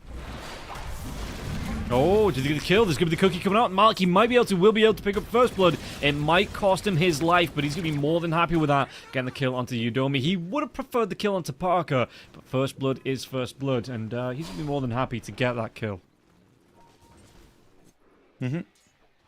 It is quite nice for Parker as well, though. He wasn't doing super well in terms of CS. That's just gonna give him a nice little bonus. Now Ducalis has a Centaur. Back in the day, you would be like, oh, let's go gank mid, but no one does that anymore. So he's just gonna hit some creeps, come back top. Yeah, and if you then move around here as TA, because I mean, farm-wise, it's still going to be the Battle Fury, I assume, for TA2K, so he wants as much farm as possible. Going to be sitting 4th in the net worth. Slowing down, coming out to Sacred. Sacred couldn't get himself away. Centaur Stomp, but there is with the disruption coming out here from Matthew. And Sacred doesn't want to try and push forward now onto TA2K. No, there is going to be that remnant back now. Do they have the damage to get the kill? Tidehunter, he is down low. Is it enough for the kill? Ducalis gets the credit, but at least TA2K going to get some net worth bonus from that. If it's only 88 gold, it's still a nice little bit of a bonus here. As the mid lane, once again, the spears just continue to rain down onto this Nature's Prophet. Parker will frostbite onto Malik. Malik, does he want to try and go? Does he have the hammer here as well? Celestial Hammer will throw onto Yudomi, but still, Parker gets the kill. Frostbite once again onto Malik. Malik now, there's going to be the blood grenade. Matthew rotates in with a TP scroll on Malik. No way away from this one. He should go down, trying to skirt around that tier 1 tower aggression, but Parker will still be able to pick up the kill. They got caught out without any creeps nearby, and that's where Gyro really thrives. Yeah, so Noob almost level 6 though. if you look at this, 5.5 minutes coming up to 6 minutes in. Aggression again onto Dark Mago, but Matthew's going to be here. Disruption gets cast on the MOUZ. MOUZ going to get himself away from this one. There's going to be some protective illusions. Yeah, it looks like Dark Mago backs himself away. Who does this favour, pulling the aggression into the mid lane like this? Because both supports from the side of PSG quest rotated, and only Matthew from Waska did. I think Waska is pretty happy with that, because at this point Tide is totally fine in his lane. And so is Gyro. Let's see how it plays. Celestial Hammer comes out into that Starbreaker now. They have the damage. They're going to be able to take the kill. Parker will fall. And it looks like Yudomi, he might be next. Noob even TPs to get the kill. The power of this core Nature's Prophet being able to make moves like this. It does make it a little bit easier here. Sacred on the top lane dodges off that remnant from TA2K. And Sacred will see how he tries to play this one. He's a big tanky boy here with 2 points into that Kraken shell on the Tidehunter. Going to get himself that Bracer too. So it looks like Sacred not too scared of taking some pressure from this lane. Yeah, I was warning everyone. Prophet's about to hit 6. We're gonna see some stuff. But yeah, with the full war, just so much damage, and they can keep doing that. He is 6, trying to chase down. Arena is up. TA2K doesn't have the Astral Step, going to be slowed down by that Gush. Now TA2K is going to be caught. Does he have a Dissimulate? Anything to get himself away? No. He's already used all of his spells. The damage coming through inside this arena, though, not enough to get the kill. But there will be 4 heroes here from the side of Team Waska, so they will take Team TA2K down. Just put a lot of pressure onto the hero here, and yeah. It's everything that they need to be doing to the Gyrocopter just being applied to TA2K once again. In this third game, Parker, though, the pressure comes out. Celestial Hammer, whereas that Starbreaker cooldown will be used. Malik takes a lot of damage from this one, but there will be that hop away with the cookie, and Malik, he's trying to run himself out. Rocket Barrage gets cast once again. Omar, the chase down. Is it enough damage? Disruption comes through. Parker, a couple more right clicks might just be able to get the kill. He takes down Omar. Does he want to go back onto the Dawnbreaker now too, as Noob does TP and Matthew's going to try and do what he can. Parker's waiting for the perfect time to come in with that Rocket Barrage. The Flat Cannon now as well. The damage isn't going to be up. Flat Cannon continues to come through, but Parker's going to be pretty down low. Look at this Ironwood train doing the damage to Parker. Parker has to back himself away towards that tier 1 tower. It's a lot of damage on Parker. He is going to be safe. They don't get the kill in the Gyrocopter, even with all the resources they commit there. Yeah, just not quite enough damage there. Maybe now. Okay, Solar Guardian going to be used. Do they have the damage now? Celestial Hammer going to be dropped once again. Starbreaker comes out surely this time. Ducalis gets the credit. They might even be able to take this tier 1 tower fully down with that Hill Troll Priest and the skeletons that it will spawn. It looks like we're gonna see even more action as Dark Maga with an Invis Rune is running bottom. Yeah, he has that arena, might not even need it here for Ducalis. He's going to be in a little bit of trouble. And yeah, TA2K did rotate in. Do they have the damage to take him down? Disruption might just be able to save his life here. Yudomi arena. It is going to be popped, but the MOUZ is going to get low inside that arena. Tide rotates in. Can he get a kill onto Darmago? Darmago gets that spear away. Will still fall to Ducalis. Almost trying to run himself out of this one. He's going to fall to Parker. Parker gets a nice kill on the board. Ravage TA2K. He just gets outside of the range of the Ravik. Malik not going to be so lucky here. Starbreaker back in the direction though. Can he get the kill? As Pt.2 jumps himself in, gets a kill onto Sacred. Now with a Remnant down Parker, he is so darn low. The flat cannon, he can't get the kill onto Ducalis and Noob. They will live. And TA2K gets another kill onto Parker there. Well worth that rotation. You see the elation, the celebration, the absolute excitement on TA2K's face. No, just takes a drink, blows his nose. Yeah, standard for a pro player. Yeah, this is just another day at work for him, you know? He's seen it all. He's been in the scene since 2016. That's a while, you know? And he's been playing Dota since way before that, of course. Yeah, Damago, no, he is gone. Malik gets the credit for the kill. Big rotation from Quest. Now they want to start to apply this pressure. Use this timing that they have in their favor with Noob being able to rotate around like this one. The global presence of Malik here as well. It means that as long as they are in range, there is going to be a gank to come out. And if you want to get involved, don't forget to use the pin message in chat. Head yourself over to the 1xBet website. Use that promo code UNVRS3 to get yourself that bonus 100% deposit on your first deposit, available to everybody in chat. If you do want to head over to the Sacred, trying to run himself away, spawning those watermelons, just trying to provide a tasty distraction for the Void Spirit. But the Void Spirit, gonna have none of it, gonna go back to farming. He's actually overtaken the Gyro now. He was quite a bit behind, but doing really well for himself now. Dark Mago, he isn't doing so hot right now. It's 11 minutes and he isn't even close to a blink just yet. No, and you see the net worth difference, about 1,000 gold between him and the Nature's Prophet. And again, if they want to, they can try and make a global move. Whoever's going to show Ducalis, if they want to try and go on to Sacred once again. Dive comes in, TA2K, was that TP, Solar Guardian, anything. Maybe not underneath the tier 1 tower, especially with Dark Mago. TPing in, has that arena available. Looking for the catch out onto Ducalis. Ducalis, he has those healing, don't forget, he has the overwhelming heal as well. Does he keep himself going with a Solar Guardian? He will do. They get the kill onto Udomi. Sprout comes out onto Dark Mago. Call down, going to be used here for the Gyrocopter. Gyrocopter rotates in, no Ravage come out from Sacred, and now Ducalis, he still lives even close. The Ravage will finally come out. Sacred though, he is fairly darn low himself. Malik's going to be able to get the kill. Chase down into Parker, the Solar Guardian into the Starbreaker. Is it going to be enough? Yeah, they get the kill to Damago. Parker will fall. 12 minutes in, it's 16 kills and a 5k net worth lead coming out from the side of PSG Quest. They are angry after game number 2. They want to stamp the pressure onto this map, stamp their mark, and they are absolutely stamping all over Team Wasker so far. Yeah, this is exactly the tempo that they want to play with the lineup like this, and beautiful call to go for a fight there. Even when the Eng got arena, they were like, yep, this is the perfect time. And this Dawnbreaker pick is really paying off. I like it a lot. Yeah, it just synergizes well with the Nature's Prophet pick, and even the Enchantress pick here. Just the overwhelming heals coming out from both of these players, keeping their teammates alive. It makes it feel like every jump in is going to result in a kill. And usually, in a lineup with a Tide and a Mars, you use those big ultis to ensure that you win a fight, you know?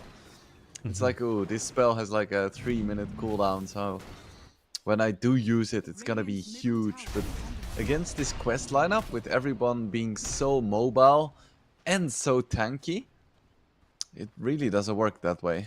Dire's top tower Yeah, we'll see that Solar Guardian coming up in another 8 seconds or so. So, Quest, the timing is back here. Let's see what they want to try and do with it. As TA2K, he's just going to go back to farm and has that Battle Fury out for the Void Spirit. And yeah, it will be that Manta style pickup next for Void. So, really not looking to fight. It doesn't look like, unless he can find a guaranteed kill. He just wants to farm up his next item. Make sure they don't lose this net worth to the Gyrocopter, who is farming about 1,000 gold away from the Ag Scepter now. Dark Mago is still something like 800 gold before he has his blink, and they really need it because Quest is just farming on like 5 heroes, taking all the towers slowly but surely. They need to do something about this. Yeah, and what is it they can do here? Because every time they try and take a fight, it feels like Quest, again, just overwhelming them. So is it a case of just looking for the pickoffs backing away, pickoff backing away? Or do you still think, you know, it's a case of once this Ag Scepter's up for the Gyro, it's a 5-man mode here for Waska?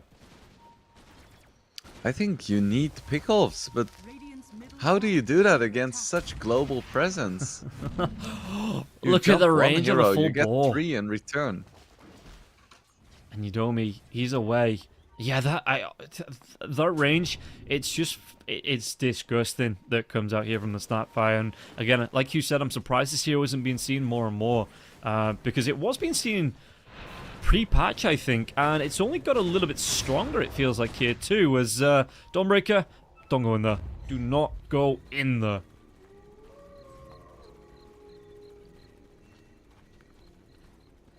So, Yudomi. Grouping up with the rest of his team. Is on the trajectory. They see him. But do they have the Shadow damage? Poison, he's away. The catch. The answer is no. Yeah, that was the one hero that you couldn't really Shadow Poison without locking down first, because the mobility, the escape mechanisms on the Void Spray just says, you know what, I'm out, I'm going. And it's so hard for the side of Waska to catch up. Malik has his pipe as well. Quest is so strong right now. Yeah. Do you think it's going to turn a little bit for Waska once this pipe comes up for the Tidehunter? Maybe not turn, but equalize somewhat for sure. Yudomi Okay, well. adds a bit more to the list. Sacred, Cookie comes in, it's going to connect here. Sacred, the Sprout comes out as well, just to force Sacred to try and run around it. Glamely, they've got the connections. Multikiss is going to rain down. They get themselves another kill on the board. 18-8 and a 9k net worth lead. PSG Quest, they are making good work of this game. I wonder if they're going to try and opt towards the Roshan pit sometime soon, because it does feel like all the momentum is in their favor. Yeah, they can pretty much go at any time. Even against all the teamfight ultis. I don't think they have much reason to be afraid. Yeah. Okay, well, let's see. As the Void moving through the trees, they look like they want to get aggressive again. Who are they going to be coming across? Looking for the D-Ward. Looks like it's going to be the Shadow Demon that's going to be the closest one here. But no fight breaking out as the Celestial Hammer is down. Aghanim's up for the Gyro, but it feels, I guess, a little bit like game number 1. TP Glemmin is going to be able to get the lockdown onto 2 here. Solar Guardian comes in as well. The Parker, he's not going to live through this. Really good jump coming through from that TP into the Solar Guardian. They take down 2. And it just feels like it's a matter of time now before they start to lose these big objectives around the map on the side of Waska.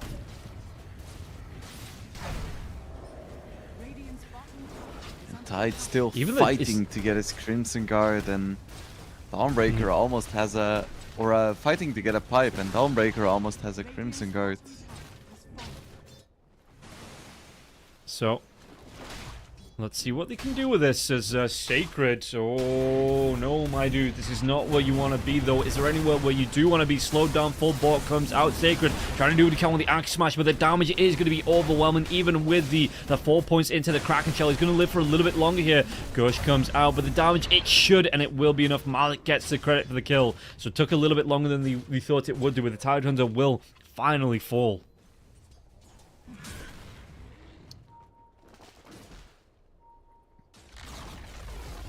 It feels so hard for Waska to even leave their base. Yeah, And to the Noob, he's point just where... pushing. He doesn't care. He's not afraid. He knows his team can be close. Oh, Yudomi trying to break some ankles through the trees here. Pt.3 not going to die. He actually does dive in the right direction. Gets right on top. There's going to be the Remnant drag back as well. Yudomi with the Frostbite, but there is the edge here as well. And Pt.3, he's going to be able to get the kill. Yudomi will fall. Malik was even coming in to cut off his escape route. No way out for the Hunted Wolf there on that Crystal Maiden. And they have no tier 2 towers standing on the side of Waska. Do you think it's a Roche into a high ground push to come out for Quest? I'm not sure if it's gonna be that binary. I feel like it's gonna be more like a slow choke. And then they might find Roche somewhere. in that chokehold, or they find a pick-off that opens up the map. But I don't think they have to like go Roche then end the game. I think they can pretty much do whatever the game calls for. Oh, spear back now onto the Dawnbreaker. Malik, though, he's just going to go for more here. The Starbreaker actually doesn't connect. They might be still be able to get the kill. Matthew, Ravis just come through. Do they have the damage to get the kill? Malik, he's going to get low. Will go down. T2 kill backline. Gets the kill onto Udomi once again, though. Matthew, Arena comes through. And Omar tries to do what he can with a cookie. Gleipnir, noob, walks himself in with a BKB. Sprout comes out to Darmago. Darmago's going to try and get himself away with the Quelling Blade here. Do they not have the damage to get the kill? Matthew's fallen. Omar as well as Dartmago, so it's going to be a 3-4-2. Though it was a good jump onto the Dawnbreaker. The Dawnbreaker just lived long enough that the rest of PSG Quest could respond. Yeah, that was a pretty good fight for Waska. But I am worried for them now because they used all of their big spells there, and they're not going to have them for 2 minutes now.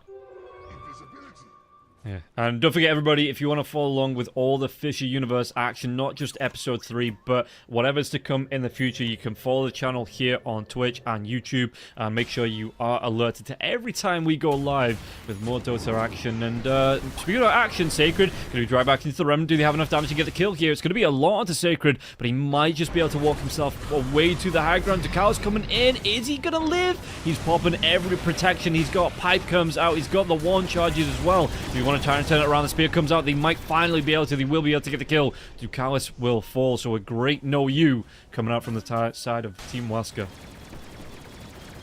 Yeah, Quest needs to be a bit careful about the freebies they're donating, because they are very far away, which means that their bounties are also pretty huge. Yeah, and Noob, how is he looking farm-wise? He's looking pretty good. Top of the net worth. Malik, he's going to go back for the Blade Mail. I suppose he's figured out he's taking enough damage, especially with the Gyrocopter on the flat cannon. And the Gyrocopter not going to be able to control that. And the Blade Mail should make some quick work. Yeah, I love Blade Mail against Gyro. Just build it on 5 heroes, you know, he pops flat cannon, you all pop Blade Mail. That's like, and he doesn't attack, yeah, what we used to do to he's Tinker. not an idiot. Yeah, good old days. Okay. And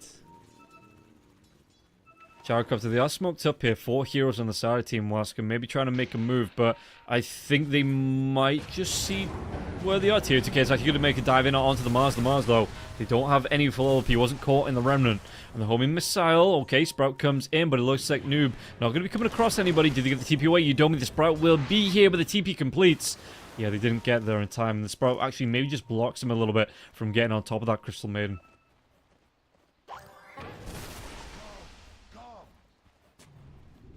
So, Feels like the lead has stagnated a little bit, which is a good sign for the Waska fans among us. and is it a case of PSG Quest maybe not being on a timer, but just allowing Gyrocopter to get the space? Do you think it's going to punish him? Because he's going to be close to the Daedalus now. About 200 to 150 gold away from the... Oh, in fact, he's got the recipe coming out for him. Is it enough?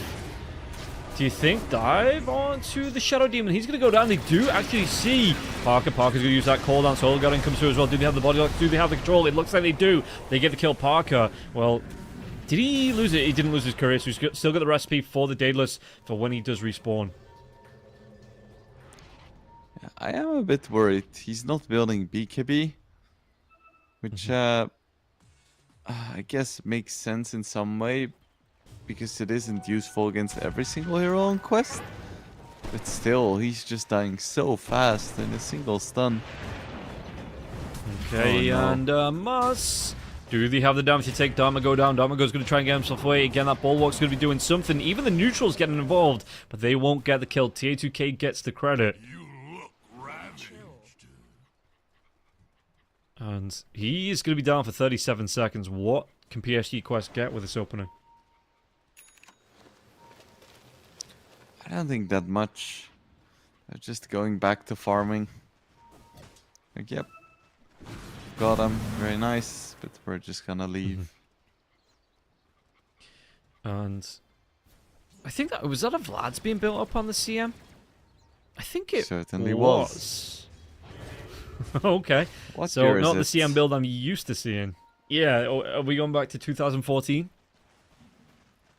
Usually when you want to give like a bit of a physical mitigation to your team, you just buy like a Tavis or a Solar Crest. Do they already have one? Because I feel like a crest on the gyro is Are scanning. I don't know, seems like free value to me. Free value that you have to pay for, of course. Well, of course. As the dive comes in once again, they're going to be able to get the sounds out to the MOUZ. The MOUZ, he's eager to survive through this one. It's a lot of damage. The anchor comes out, so they've got the lockdown onto Pt.3, who is actually going to be able to take that anchor down. Sacred, he might be the next target here. Freezing Field, though, from the Crystal Maiden. The multi-kiss is going to start to rain down, so it looks like they might be able to melt away this Frost Wolf. And yeah, they get the kill. Sacred falls. Yodomi goes down next, and they're going to be able to make a move onto this Tier 3 tower. No respawn for the MOUZ or the CM for another 30 seconds or so. There is the buyback onto the Tidehunter if they want to use it, but they might just give up this Tier 3. Okay, so now the two big ultis for Waska are up, but the two heroes that have them are down. It's not a good trade at all. It absolutely is not. They lose a Rax. They lose a lane of Rax here. Do they want to go for more? Because there's no Tier 2 tower in the mid, and this catapult wave will be pushing in, but maybe respecting these respawns on the side of Team Waska. So PSG Quest back themselves away.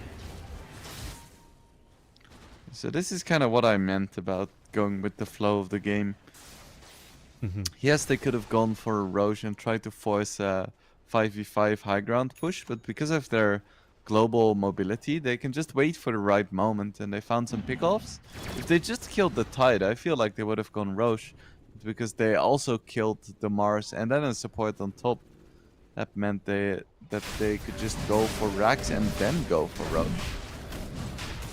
Yeah, and going to be able to get this one uncontested. They've not even lost a Tier 1 yet on the side of PSG Quest, so Team Waska, momentum-wise, it's not really worked out for them. Kind of, maybe, you know, with this Mars mid, like I talked about it in the last game, that maybe it's been figured out just a little bit.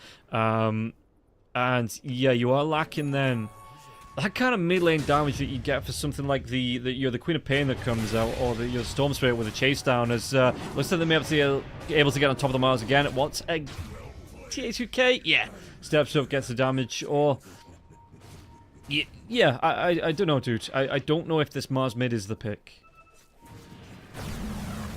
I've had the blessing to cast it quite a few times in the SA DPC, and it does look quite good on Dark Mago, I think, most of the games, but here, I don't know, it's just not doing it right now, and I'm not sure if it's because the meta changed or he's just not in the groove, but yeah. Saying it. Dive comes in. Do they have the control to take down Sacred? There's even going to be some impetus who's being thrown out. Cooldown will be used here. TA2K trying to back himself away. Has that Aegis if he needs to pop it. Malik, though, does he want to try and go in with the Starbreaker? He does. Sacred, he pops that pipe, trying to walk himself out there. It's even going to be the damage coming through. Look at this one. The disruption. This might just save his life from the Hurricane pipe coming out. TA2K, do they pop this Aegis now? It's going to be a lot of control. The spear will connect. And the damage coming through on Ducalis as well. Ducalis, can he prance himself away? These healing to the Tenants. Ravage will be used. He's trying to get himself away with the hop. Now, Ducalis still lives. Solar Guardian, TA2K, he's going to go down twice. Did the overextend? Buyback comes out from Sacred as Ducalis just continues to rain this artillery down onto the gyrocopter, but Sacred now needs to back himself out because he goes a little bit too far. Disruption might save his life for now. Cookie, it will connect. They even get a lot of damage out from these 4 heroes that remain. TA2K, he did his job. Got killed off early, but he still have the damage here onto Quest. So that's a dieback on the Tidehunter. And maybe another Tier 3 tower to go down. Yeah, and they kill the Quest carry, but it doesn't even do anything. They're still gonna lose Rax, and it feels like Quest still has plenty of damage to threaten the heroes as well. Do they stop? Oh, Parker, Disruption's going to save his life once again. He uses that cooldown after it comes off cooldown, and now there's going to be the Cookie in there. It's a Frostbite, though, onto Malik. Malik has to back himself away. Ducalis with the long-range right clicks. Not able to get the kill, though, and yeah, time to go. He has no arena. This Cookie, once again, Celestial Hammer is down. TP out for Omar. No spear, no nothing. And it looks like And so the PSG Quest might be able to back themselves out here. Noob, he's TP'd himself back in. Did he want to go? Spear won't connect. Domago, Sprout is out. Ducalis, Nature Lieutenant's going to be healing him up once again. Malik wants to try and play body blocker. While this is going on, the top lane is going to be pushing in those tier 4 towers. Going to take a little bit of chip damage coming out from the creeps. T2K going to get involved once again. Remnant out onto the CM. CM, can she get away? Looks like the answer is yes. So not all is lost. Private Crystal Maiden has been saved.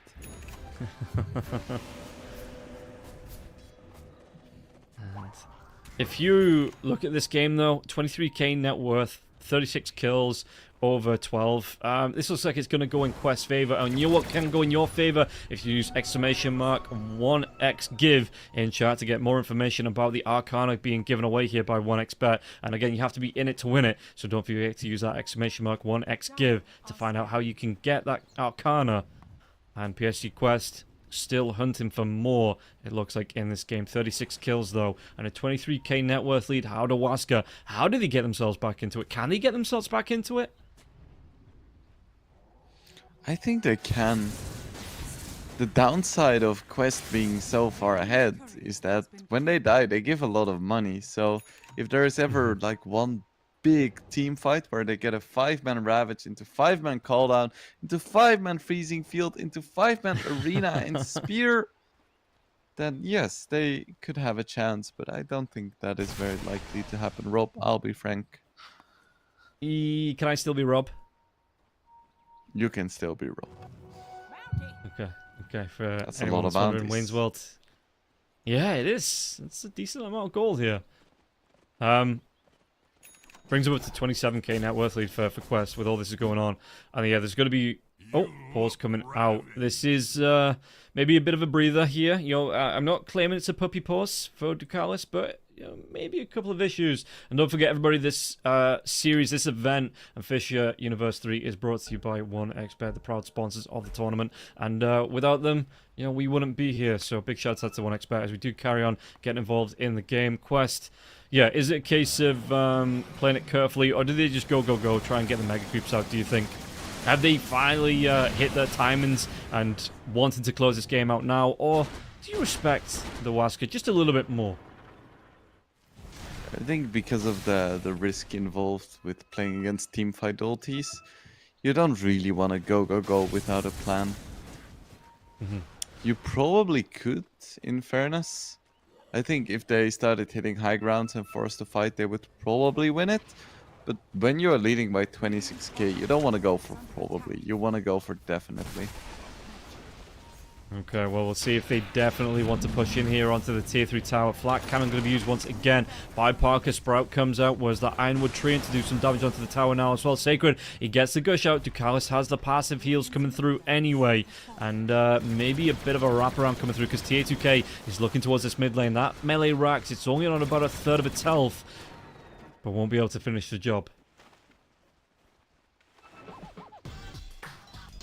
Everyone on a Radiant has their shirt.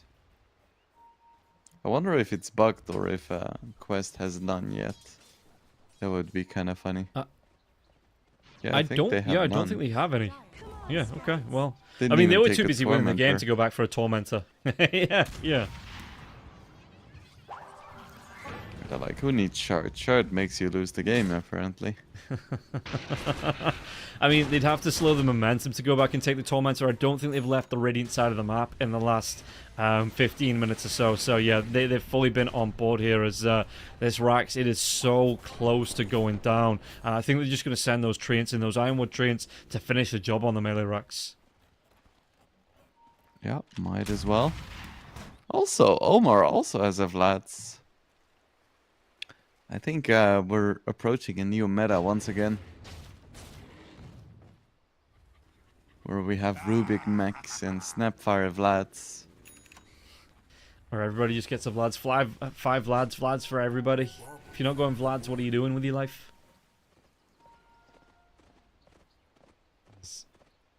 Ducalis just continues to roam. He's got those Boots of Burn, Hurricane Pike coming out for the Ench as well. And Yeah, I'm surprised that he didn't go for a locket, but I suppose with the way that this game's going, he felt like, you know, the passive nature of the tendons, the active nature of the tendons were going to be enough and didn't need the extra heals from that one.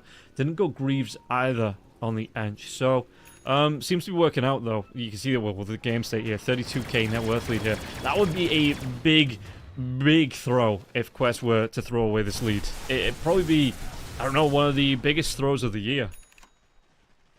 Mm-hmm. Yeah, I would be a little bit ashamed if I managed to throw as much gold as there are minutes in the game. But I think Quest is looking to approach this in the right way, taking little risks, just farming the map, upping the pressure, forcing the Radiant to stay in the base. Do you think that they're going to go now to protect the... or you'll move through the jungle, just try and position themselves, because Roshan will be up in about 50 seconds. Is that the next objective that Quest want to look towards? Yep, because Gyro has a rapier. Oh, of course he does. As the BKB finally comes out for TA2K, we'll see how it's going to look. 5% win probability. There is a chance for the side of Waska. Yeah, they're actually making a move towards, well, the Tormentor's not up. Is this towards the Roshan pair, or at least towards the Wisdom Rune? Gyro also has a Vlads and a quick buy. What's happening? Yeah. If they checked, I mean, they can check after that Frost Ogre got vision over Parker. They're going to know that there's going to be the Rapier on the Gyrocopter. Not going to be a surprise anymore after it was scouted out. Mm-hmm. Also, he's been hitting creeps a little bit, so I wouldn't be surprised if they were surprised. Well, I would be surprised if you were surprised if they were surprised. Yes. Exactly. Second Roshan going to be on the board here. You see that PSG Quest. Ducar's going to go back to scout it out. And yeah, Noob already in the pit with his giant train to look to take down this Roshan. And Roshan will roar, but I don't think Waska are going to be able to respond to this. Yeah, no chance. Aegis to TA2K. I think Prophet is the big fat prize right now. 27k net worth. Juicy 10 kill streak as well. Not that tanky, just has a single BKB, no Satanic. He's definitely the focus target. Yeah, the problem is that he's joining these fights so late after the fight, you know, already picked the Waska have already picked their targets. And we'll see just what they want to do to defend the base, because the Roshan banner is down. Are they going to try and de-banner this? Or once that fortification wears off, will it be a third and final set of racks? There's still that melee racks in the mid lane, but how long is it going to last? Okay, Parker, really quick cleanup onto that Roche banner, and the tier 3 tower still remains. You've got two heroes missing. It is going to be the Nature's Prophet and the Dawnbreaker that can both join in these fights, but sure, you don't want to be starting this one 3v5, and because it does take a few seconds for those two heroes to get in on this, even with an Aegis. It reminds me of my pubs, trying to push high ground with Aegis and then having two heroes just jungling, hitting creeps. So it's a universal experience then, as they do take down that tier 3 tower. Pipe gets popped. They do take down the tier 3, but not the racks. A little bit more, and they might just be able to...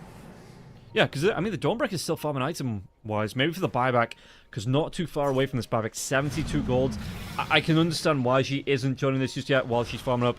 You know, this Dawnbreaker is farming up in the jungle, because once that's up, you're going to feel a lot more comfortable on the side of PSG Quest. Oh, dive in, Yudomi. Disruption.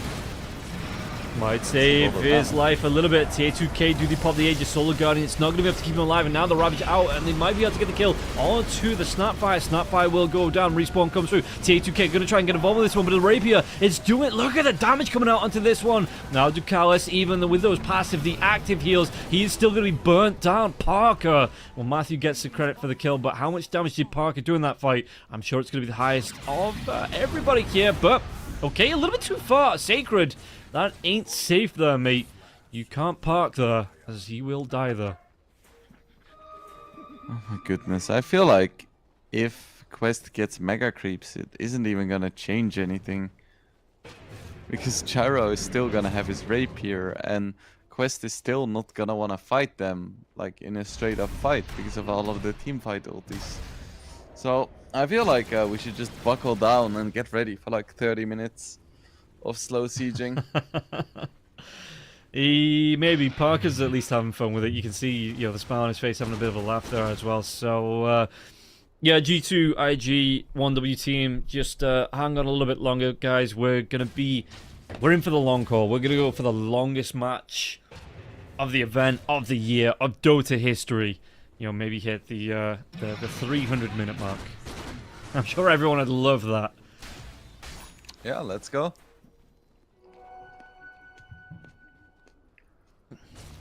It's yeah, probably gonna be the first 24-hour cast in history. I hope you stocked up on snacks.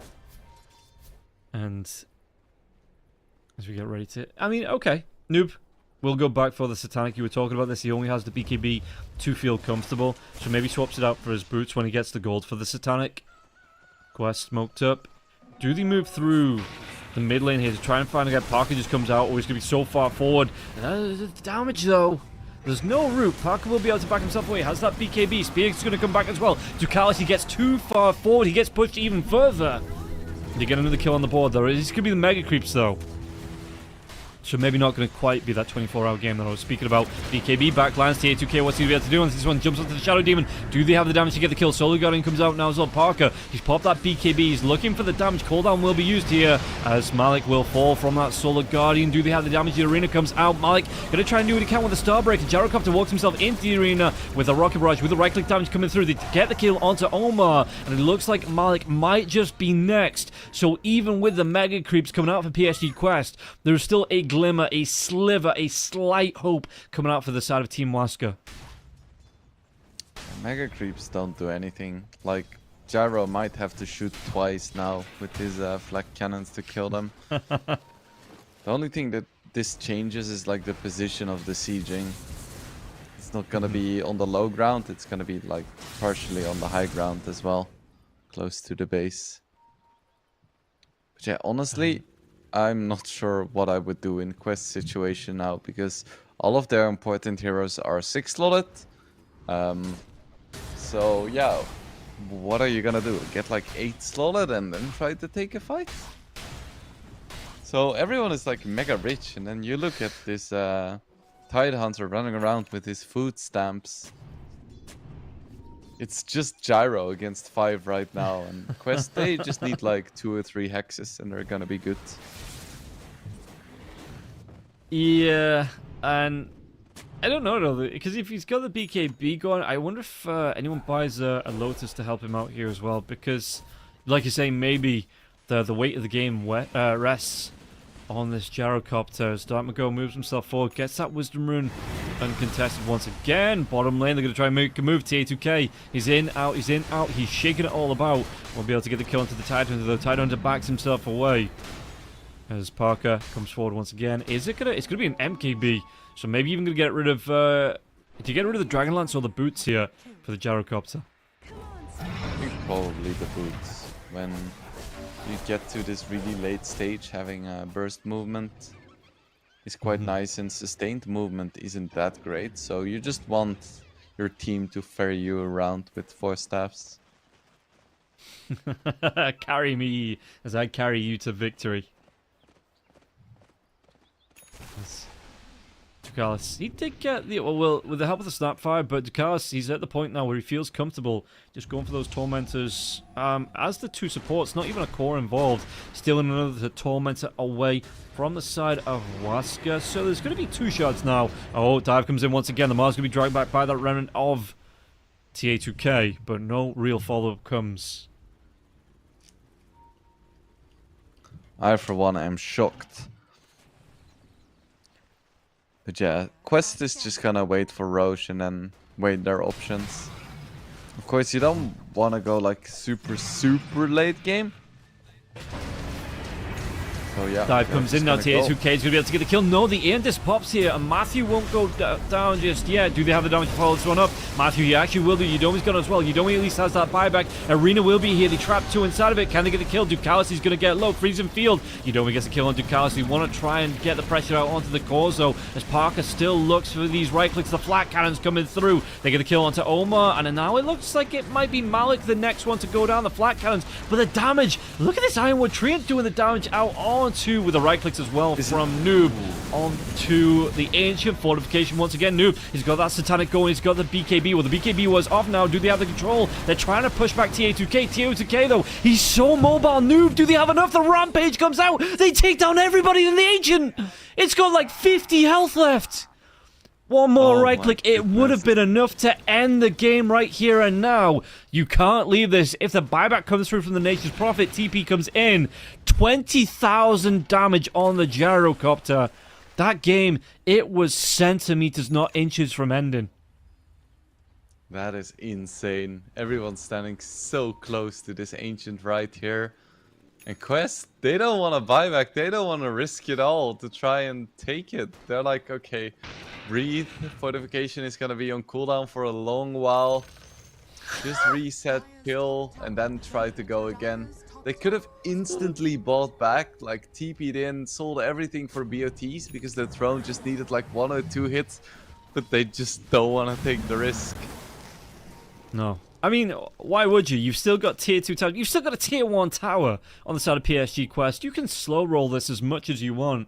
We see the gyrocopter's got the double rapiers coming through. It might even be triple. That was Courier. I think his Courier just died with a demon edge on it. So at least the double rapier, but not the triple or the MKB, as it looks like that was the item queued up. Yeah. And I say that Quest doesn't want to take a risk, but doing nothing, indecision, is the decision to do nothing, and it is also a risk in itself, because yes, there was still a tier 1 tower, but as you can see, they don't really do that much anymore. So, yeah. Dire's middle tower is under attack. Like, just giving this space to Waska to push out the lanes, to have the Ancient regen up a little bit is also a risk. Everything you do is risky, and look at the gold. It's just 21k. And if Fortification comes back up, just gonna be in a few minutes from now, then it's actually gonna start looking good for Waska. Yeah, Parker, no pressure on him. He's still got the smile on his face. He thinks he can still close this one out here. The double rapiers, it's going to be doing work. And let's take a look at the Greater Treant. A lot of health on the big boy. Wait, excuse me. Did that just say 4? Oh, the jump backline solo guy comes in this time. Surely, is it going to be enough? They've got these two. The arena's down here, and the Ancient is still up. Buyback out from Noob if he wants it, but they're going to be able to get another kill onto Malik. A couple more right clicks. They take down the Dawnbreaker, and another triple kill. But again, the Ironwood Treant gets the Ancient back to about a 1 or 2 hit range. The Mega Creeps continue to push in. I genuinely don't know how this game's going to end because the kill's coming through from the gyrocopter. But that regen for the Ancient, it is keeping Waska in this one. And you can't say this game's boring, at least with the way this is going in game number 3 of the series. Yeah, fights don't matter anymore at all for Quest, because they have no chance in these fights. Against Ravage, against Arena, plus a double rapier gyro, they're just gonna get uber shreked. So it's all about the buildings. Oh, yeah. You see a backdoor attempt by the Eng? Oh, just placing a ward. Just chilling. Okay. Just chilling. Dire's middle tower is under attack. Yeah, that's gonna be the tier 2 falling. This is probably gonna be at least a set of racks in favor of Waska, because nobody wants to buy back. Yeah, right, okay, the Like Nature's Prophet's respawning though in 15 seconds, so does the gyrocopter come back from this one? They're going to get a tier 3 tower, like you say. There's only the one arena left, tier 2. Ducalis? Going to be hexed up. Frostbite here onto that control creep, just to make sure, well, yeah, Ducalis gets speared back. And everybody's back for base defense. Yeah, the Prophet is too scary because the Ironwood Treants, they deal like siege damage or something. So it says that they do like 234 damage, but it's actually more because of their damage type. Yeah, production, can we check the damage? Or just to check the Ironwood Treant in general? Because I'm sure I saw something that wasn't right on the health of this Ironwood Treant. As they go in, Roshan will be taken up. Who did he give this Aegis to? Pt.3, maybe just trying to move some items around. It is going to be the Aegis to the Immortal for the Void Spirit. But again, that Ancient, it's back to about a third, maybe coming up to half of its health on that regen. So is this the point where Quest just goes for 5 blade mails, smokes in, all pops blade mail, and that means you have like, I don't know, 5 seconds of hitting the throne? 5 seconds would be more than enough, it feels like, with the way that the damage that PSG Quest are doing to this, but just... I don't know, dude. I think Gyrocopter, does he have his buyback available? I think he does. I think he just might hit them anyway, being so close to the base, go for that immediate buyback, and then just respawn, pick up the rapiers again. He's going for a third. He's got the Daedalus out as well for the Gyrocopter. No boots. He doesn't need to move. He needs to stand his ground and do the damage and make sure this Ancient is protected. So even with the Aegis, Quest is like, oh hell no, we don't want to commit. We're gonna wait this out. Waska's gonna leave their base. They're gonna make a mistake, and that's when we capitalize. Yeah, and I don't know if they ever leave. I think Waska, they're cracking out the tents. They've got the barbecue going.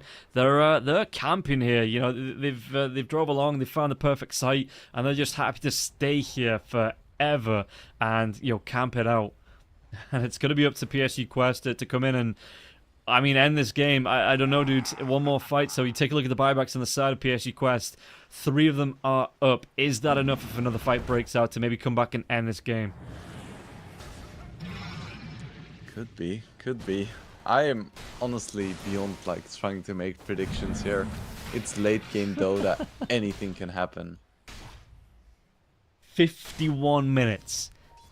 9 minutes until we get the tier 5 items. This Ancient has been exposed for the last 10 minutes or so. It's going to be back to nearly full health now, and you can just see that Waska are happy to sit, defend, push these creeps out with Parker.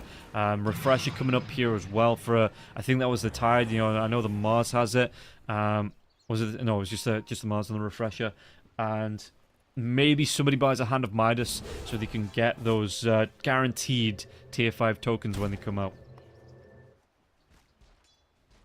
Yeah, and then you just pick 5 times Book of the Dead, or like the one that summons the Necro Warriors, and then Gyro one-shots himself every single time. It's True. As this Treant still will not get close. The throne is full HP, which means that it's gonna survive at least like 5 Treant attacks, which is pretty nice.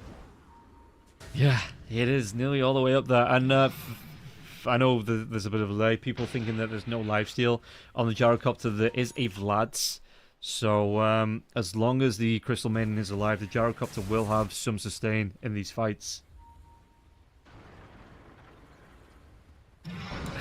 This is not how I thought this game was gonna go. Yeah, same. I was like, yep, this is over, they're gonna play safe, and then I saw the first rapier and I was like, nah, this isn't gonna happen, right? And then the second came and they started winning fights. Oh my goodness. We're here, bro. This is the point. Yeah. Now he's got the Daedalus for the crits, jump in onto the Tide Hunter. They're going to be able to clear this wave out. Multi-kisses will rain down, but Sacred just backs himself away, Desire. And yeah, the Parker just gets out as well. They need a little bit of a heal. But the damage isn't enough from PSG Quest to scare Waska back into the base and right back into that fountain. They just get it again from the Vlads when these creeps push in. Omar gets his shard now. He bought a Midas. Oh, yeah, this might be another killer on board. Yeah, if Omar can build up some good damage, because, I mean, everybody's getting levels now. Level 23, once he gets to level 25, he has the triple shredder. Do we know what talents Omar has there? I think they were all left-sided. Yeah, I don't think he's gonna go for the shredder build, because that... I did the math in an earlier cast, and it got nerfed by like 40% in the late game. Because it now has less charges and also deals less damage. So I think he's just gonna go for the extra kisses, because I think the kisses are legitimately the only way they have of killing Gyro in the real late game. Because he only has one BKB, and if you have a refresher plus kisses, and you get like some nice spell amplification going, maybe like a single setup stun, that's the only way they have of killing Gyro.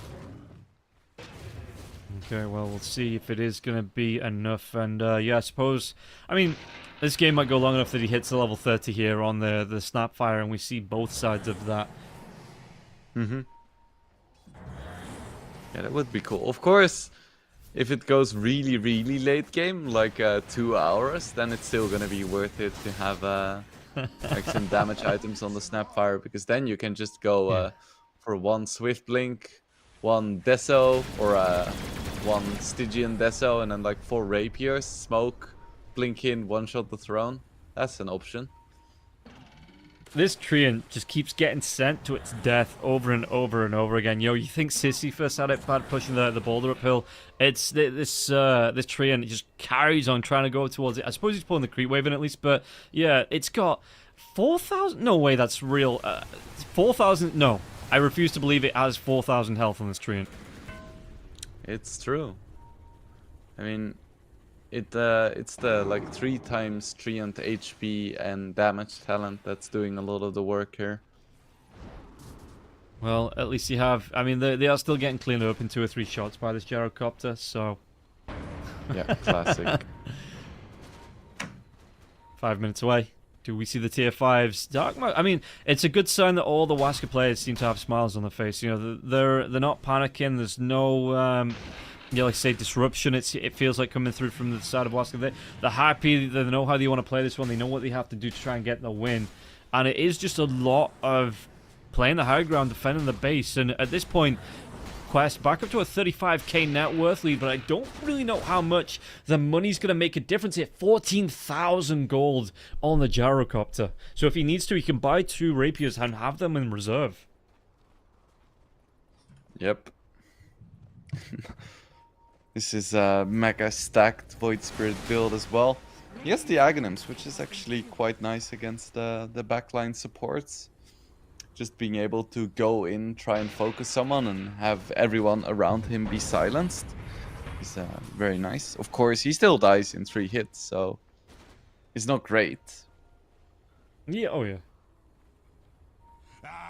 So, Parker, at least he's lost his career there. If he wants to go out for more rapiers, he has to do it himself with no boots. Has the ninja gear at least, so he's going to have the extra cloak and the movement from that. But yeah, maybe just waits the 3 minutes. I mean, they're not going anywhere. He can wait the 3 minutes until his career respawns. So what do you think are the best, like, tier 5 items for Gyro? I have some in mind, but maybe you have some ideas? I look at the list, so Stygian Desolator isn't bad. If you want to, pump out more damage, the Pirate Hat is already good with the attack speed.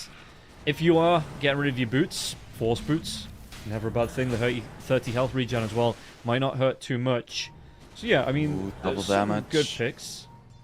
On TA 2K, does he want to do anything with this? No, it's too scary, man. I don't want to do it, he says.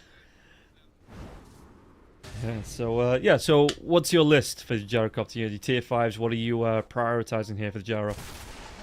So I think in order of importance, I don't see that many neutral items anymore these days. Or, well, I see neutral items, just not, the tier 5 ones. Yeah. But I think Mirror Shield is still in the game, right? Or did they phase that out? Yeah. No, it's still there.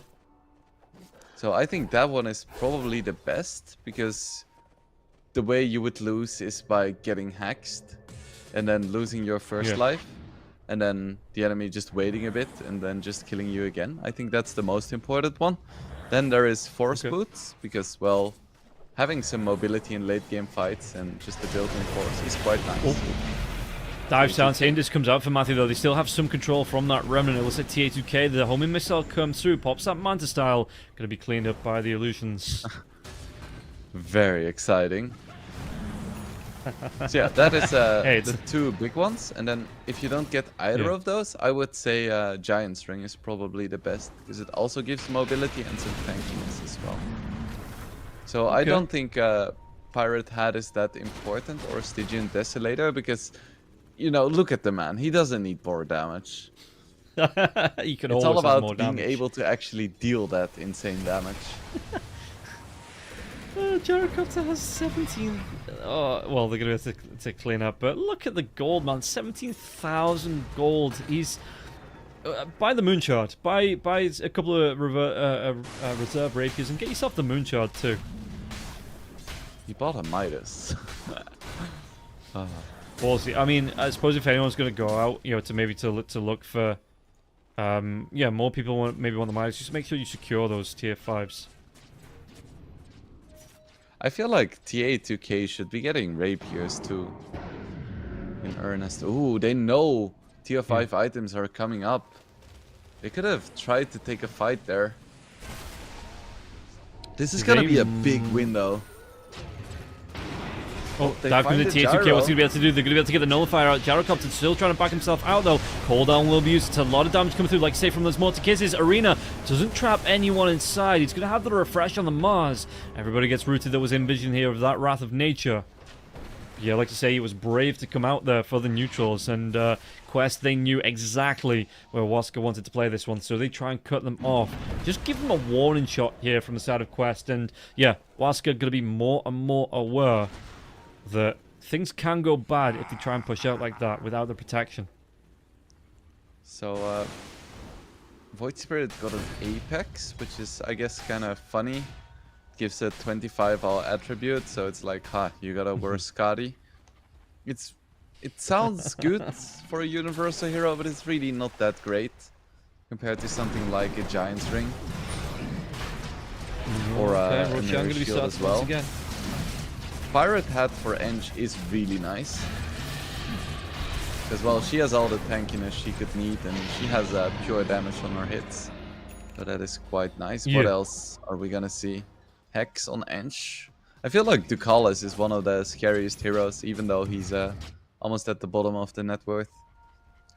Just having a Moonshard, Hex, and Pirate Hat on Eng, and Gyro not having evasion, instead having 3 rapiers. Yeah. Yeah, he did If he buy the ever Moonshard, gets stunned, too, he at least. just dies. He's smoking for the creep camps.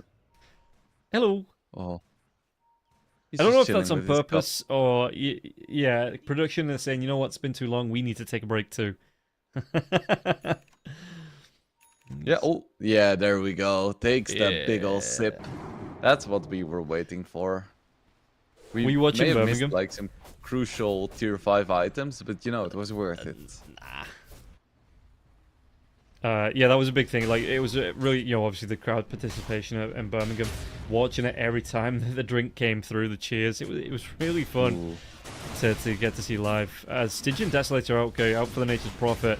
The creeps are pushing into the base. Where is the Gyrocopter?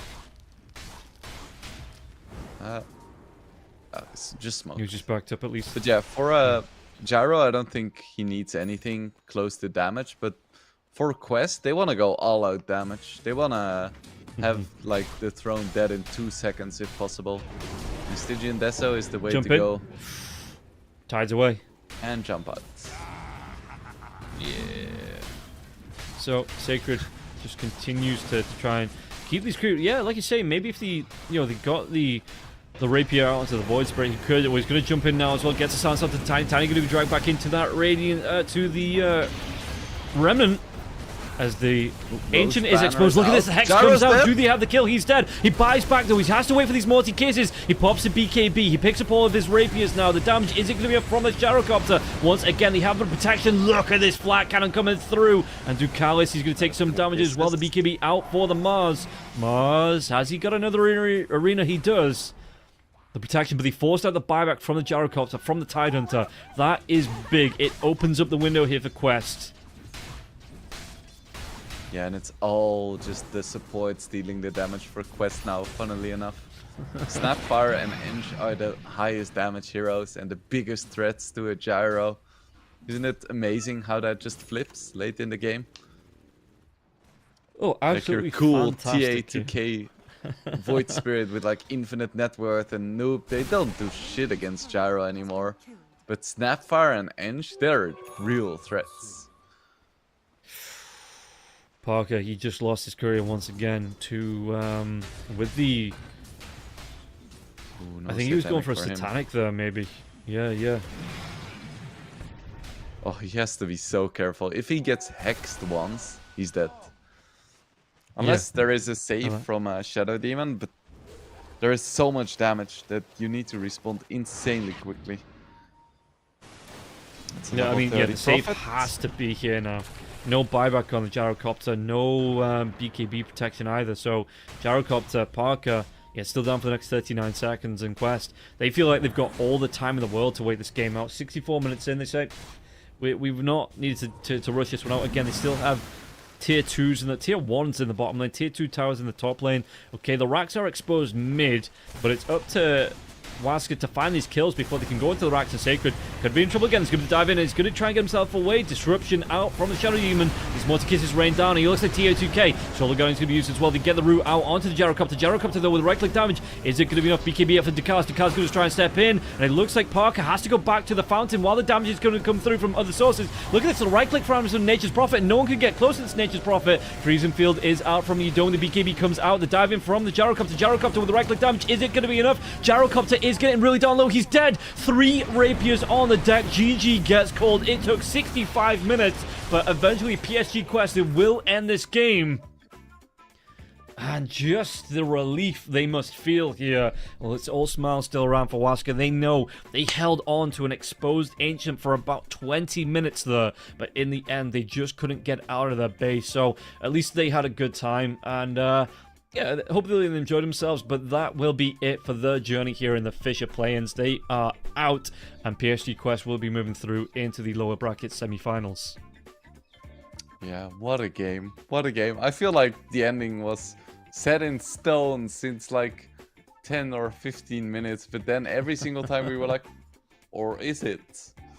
And then with the throne at like 20 HP, oh my goodness. My heart, my soul. Maybe if the Gyrocopter there hadn't had his career sniped, was able to get that Satanic out, we might still be waiting for that game to end. But you're just being able to get the vision out, the global mobility of the Nature's Prophet to snipe those couriers, just be able to take them away, and the Gyrocopter not having that lifesteal to come back himself might have just been what PSG Quest needed to end that game out. And Yawaska, it was a great hold. It was an amazing hold here for the Gyrocopter with the 3 rapiers. The rest of his team were able to protect him out, but in the end, not going to be enough. And Waska, like I say, unfortunately, will be dropping out here in the lower bracket quarterfinals. PSG Quest move on to play up against Nouns, and that is going to be it for the series. I don't think anybody was expecting that to end that way, but I'm glad it did. That was, I'm going to say, that was the game of the event so far for me. Yeah, me too. I mean, I did say we were gonna be in for a treat, you know, this series, and we have some pretty cool stuff ahead of us as well.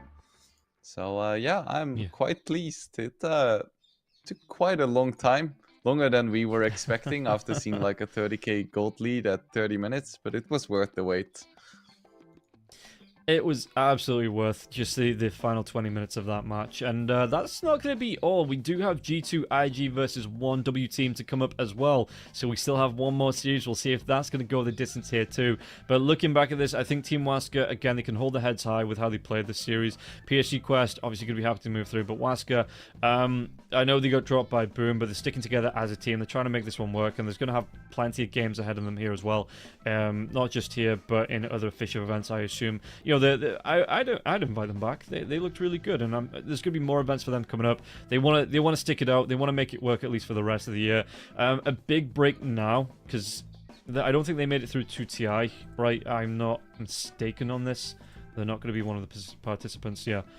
For South America, it was Beast Coast that got through there, so... and Heroic. So yeah, they've got a bit of a break ahead of themselves. We'll see if they are going to be able to regroup, come back into this, and how they're going to play it out. But yeah, I think for at least this match, they should be really proud of how they played this third game. Yeah. So I feel like it's going to be really hard to pick the MVP. What do we even do? What even happened last game? My brain is just fried. Yeah, I don't know how we pick this one, because everybody had such a good game. Well, we maybe take a look at the stats first, you know, see if we can pick anything from that, because to me, even though they lost the match, I'd probably still go to the Jaro for that, you know, go to Parker for that hold. But maybe if you're going to go for the winning team, maybe the Nature's Prophet, maybe the Snapfire for that initial kill to force the buyback out from the Gyrocopter. Yeah, I feel like it's hard. I personally wouldn't go for Parker. I feel like his itemization at the end was a little bit sketchy. I feel like if I was playing the Gyro, I would have wanted to have like at least a Blink and a Lincoln's. Because the only way you really die is due to a Hex out of nowhere, and the only way you deal damage is by getting in close. So I feel like the triple Rapier was mega overkill. Yeah. So yeah, I would probably give it to, I don't know, the Collis looks nice, but I also have to commend the Prophet here. Like just 2 deaths in this game, like Noob dying only twice when he was constantly split pushing. That's impressive. Like when I get really farmed on Prophet and I'm trying to end the game, I just die every few minutes. It's so easy to get carried away, but he was very disciplined. Yeah, and discipline is probably the name of the game there as well. The fact that Nature's Prophet, that initial push, when the Ancient only had, it was 2 hits away, they are going to give it, yeah, it is going to be Noob, really well deserved here. The fact that he held off by and back because his BKB was down, he didn't have any protection. If he'd TP'd back in to try and finish off that Ancient, made him find himself on the end of a gank that shifts the game in favor of the side of Team Waska, and maybe we see a different ending coming out. So, yeah, Noob on this Nature's Prophet, well deserved, but well deserved among a team of people, I think, that deserve that MVP, and really well played for PSG Quest. Okay, well, after that long final game, we do have one more series to come, but first we're going to be jumping over to a break, probably about 5-10 minutes, because we are behind schedule. Yep, one more series to come. We'll see you right after this break. 2 more series, right? No, I think we have 2 more.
everyone should know about the esports in your pocket.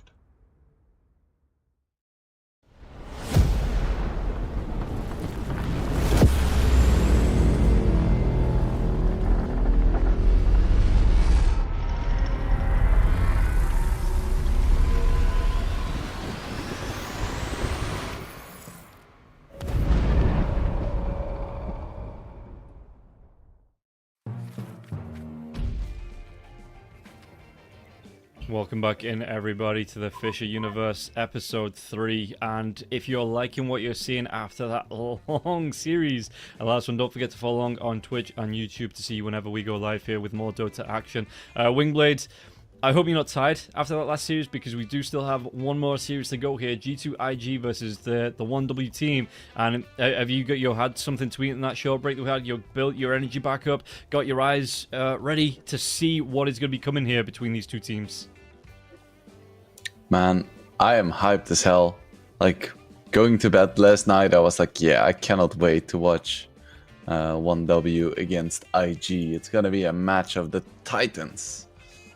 I'm really looking forward to it. One win is, for now, still undefeated. IG dropped a single game against MOUZ, but looked insanely dominant against Quest. So, yeah, it's one of these teams is gonna lose, and that's just baffling to me, because they both seem like they cannot be beaten.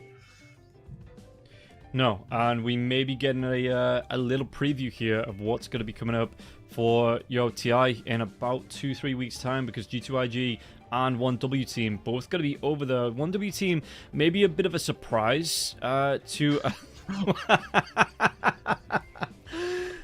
okay, the players are just having a little bit of fun. They're warming up, they're getting themselves ready, and you can see at least the smiles on their faces. Everybody's having a good time.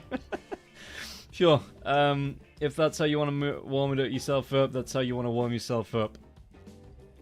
Yep, that's what I do as well. I'm happy the cameras weren't on yet. For the players, you never know when you're gonna be in view. We get a production telling us like 10 seconds, so I save all of my distinguished faces for camera. But players, they don't know. Could be any moment. Could be picking your nose. Could be like I don't know, calling your mom on speakerphone. You just don't know when you're gonna be on camera. I always seem to get the best faces whenever my camera freezes, because obviously with OBS issues from time to time, and I'm always just like pulling the best faces, like mid whatever I'm saying, like eyes crossed, and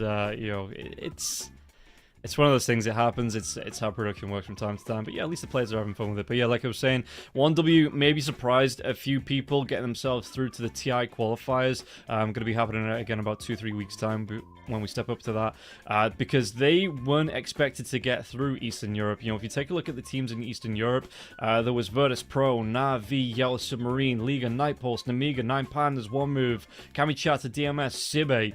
And they shocked, I think, at least Virtus Pro, Na'Vi, and Yellow Submarine were more favored here than the 1W team.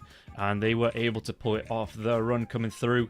I think they all went through the upper brackets. They went through Nightpulse, Na'Vi, Yellow Submarine, as well as 9 Pandas. They got those wins on the board. And it was a big surprise that they got through. So we'll see how they want to try and play around this. On the side of G2IG, because again, maybe the first experience cross-region coming out here for the 1W. We'll see how it does play out for them, and G2IG do have the experience. Let's see how it goes, as we already get the first couple of bans on the board. Lina, Tinker, and the Shadow Demon all being taken away. Yeah, I wonder how differently this game is gonna play out as opposed to the last one. If we're gonna see similar heroes prioritized, or both 1W and IG have like some secret sauce cooking right now that we are not really aware of just yet. I do love myself some secret sauce. I'll be frank. Can I still be Rob? You can still be Rob anytime. I love it when you're Rob. Every time anyone makes that, I'm always going to reference. It's just... yeah, what have they been playing? They actually do like the Dragonite on 1W. Anti-Mage they've played out, Rubik, Pangolier. So a couple of heroes that aren't seeing a little bit of play. What else did he play up against? MOUZ. Oh, I forgot about that. Yes, the Huskar pick. The last pick Huskar up against the Ember Spirit. So 1W, they aren't afraid of a little bit of cheese here either. You know, a bit of a victory that maybe, you know, teams with a little bit more. I don't know. Is it disrespectful to pick up the Huskar? Is it disrespectful to try and win in a competitive video game? Is it? Is it, Rob? Yeah, it's like you have these gentlemen's agreements coming out, and all of a sudden a Huskar. Is that not like it's like picking the Arc Warden or the Meepo? You know, is that not a little bit too cheesy? Nah, no rules in love and Dota. Except if you pick Veno, then you can just go get fucked.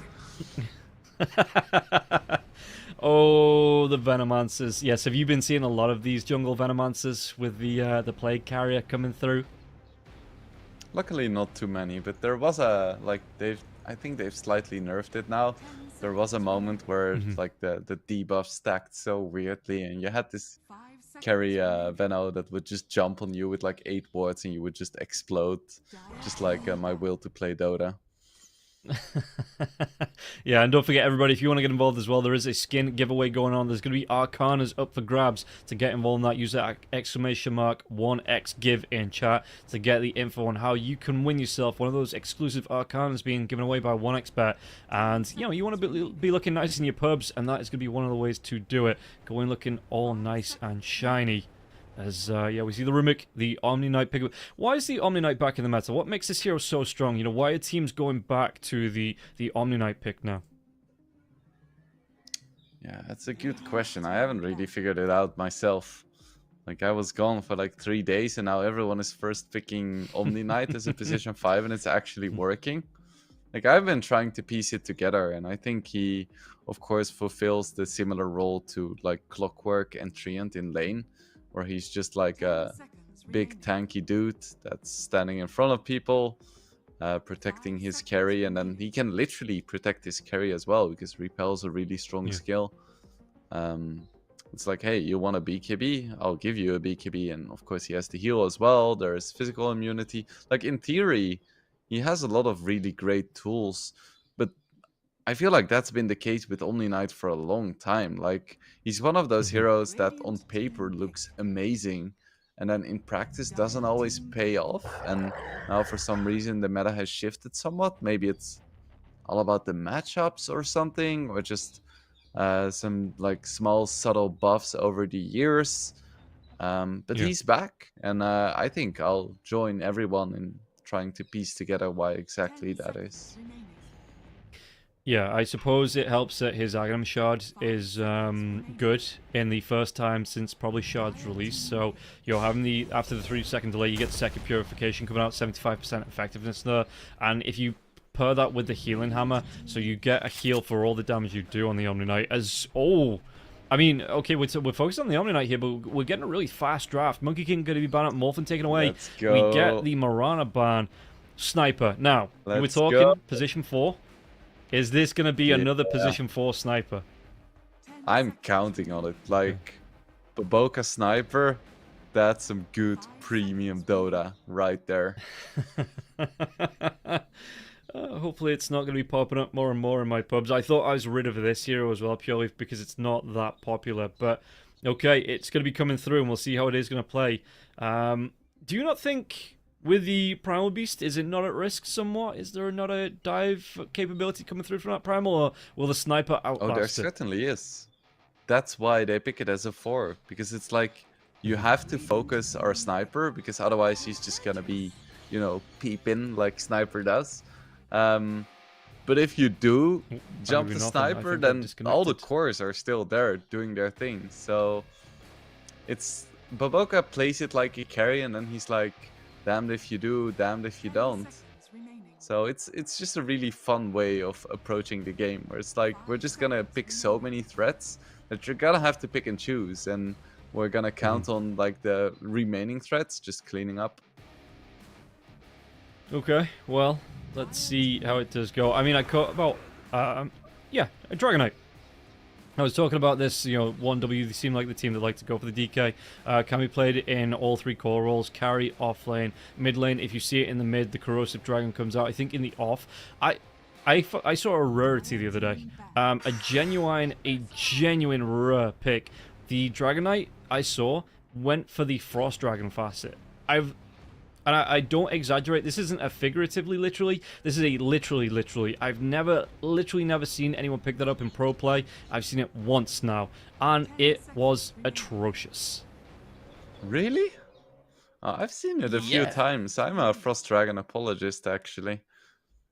I think it can work. I've seen it work, and yeah, it's probably not as popular, but like if you look at the win rates as well, it really isn't that bad.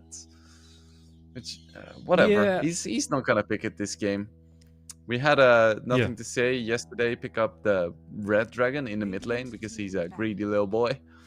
But we'll see what 1win wants to go for. What fits their game plan best. So far, it looks like it might be a red dragon kind of game because they don't have a lot in the way of carries just yet. We'll see. Yeah. Whether they want to shift this one mid up against potentially it's going to be the Sand King mid here, right, with the Timber Sword being picked up. Or do you put that Timber in the mid lane if it is going to be the Dragonite mid? So, when I saw Nothing to Say play Dragonite against Timbersaw, he actually won quite hard, even got a solo kill. But I don't think that's the regular Timber against Dragon experience. It's better than it used to be, but to me it seems like it should still be Timber favored. But I mean, we're gonna have to wait and see. So my worldview has shifted somewhat, but I'm not sure if it's just Nothing to Say being really good or the matchup just not being as good as I remember. Yeah, I think the Corrosive Dragon facet does a lot of heavy lifting for the Dragonite in the mid lane up against the Timber Sword, because the Timber takes, it's going to be damage outside of the reactive armor here. It's not just right clicks coming out from that Dragonite, so the Timber Sword might just melt a little bit to that, and yeah, maybe it is going to be, maybe not, there's a lot of maybes in here, but not fully Dragonite favored, but slightly more than it used to be, like you say, with the Corrosive Dragon facet. Also, this was a red dragon as well. Oh, was it? Stupid. Okay, completely disregarded whatever I said. Yeah, I didn't know what to think of it. I still don't really know. But we'll find out soon.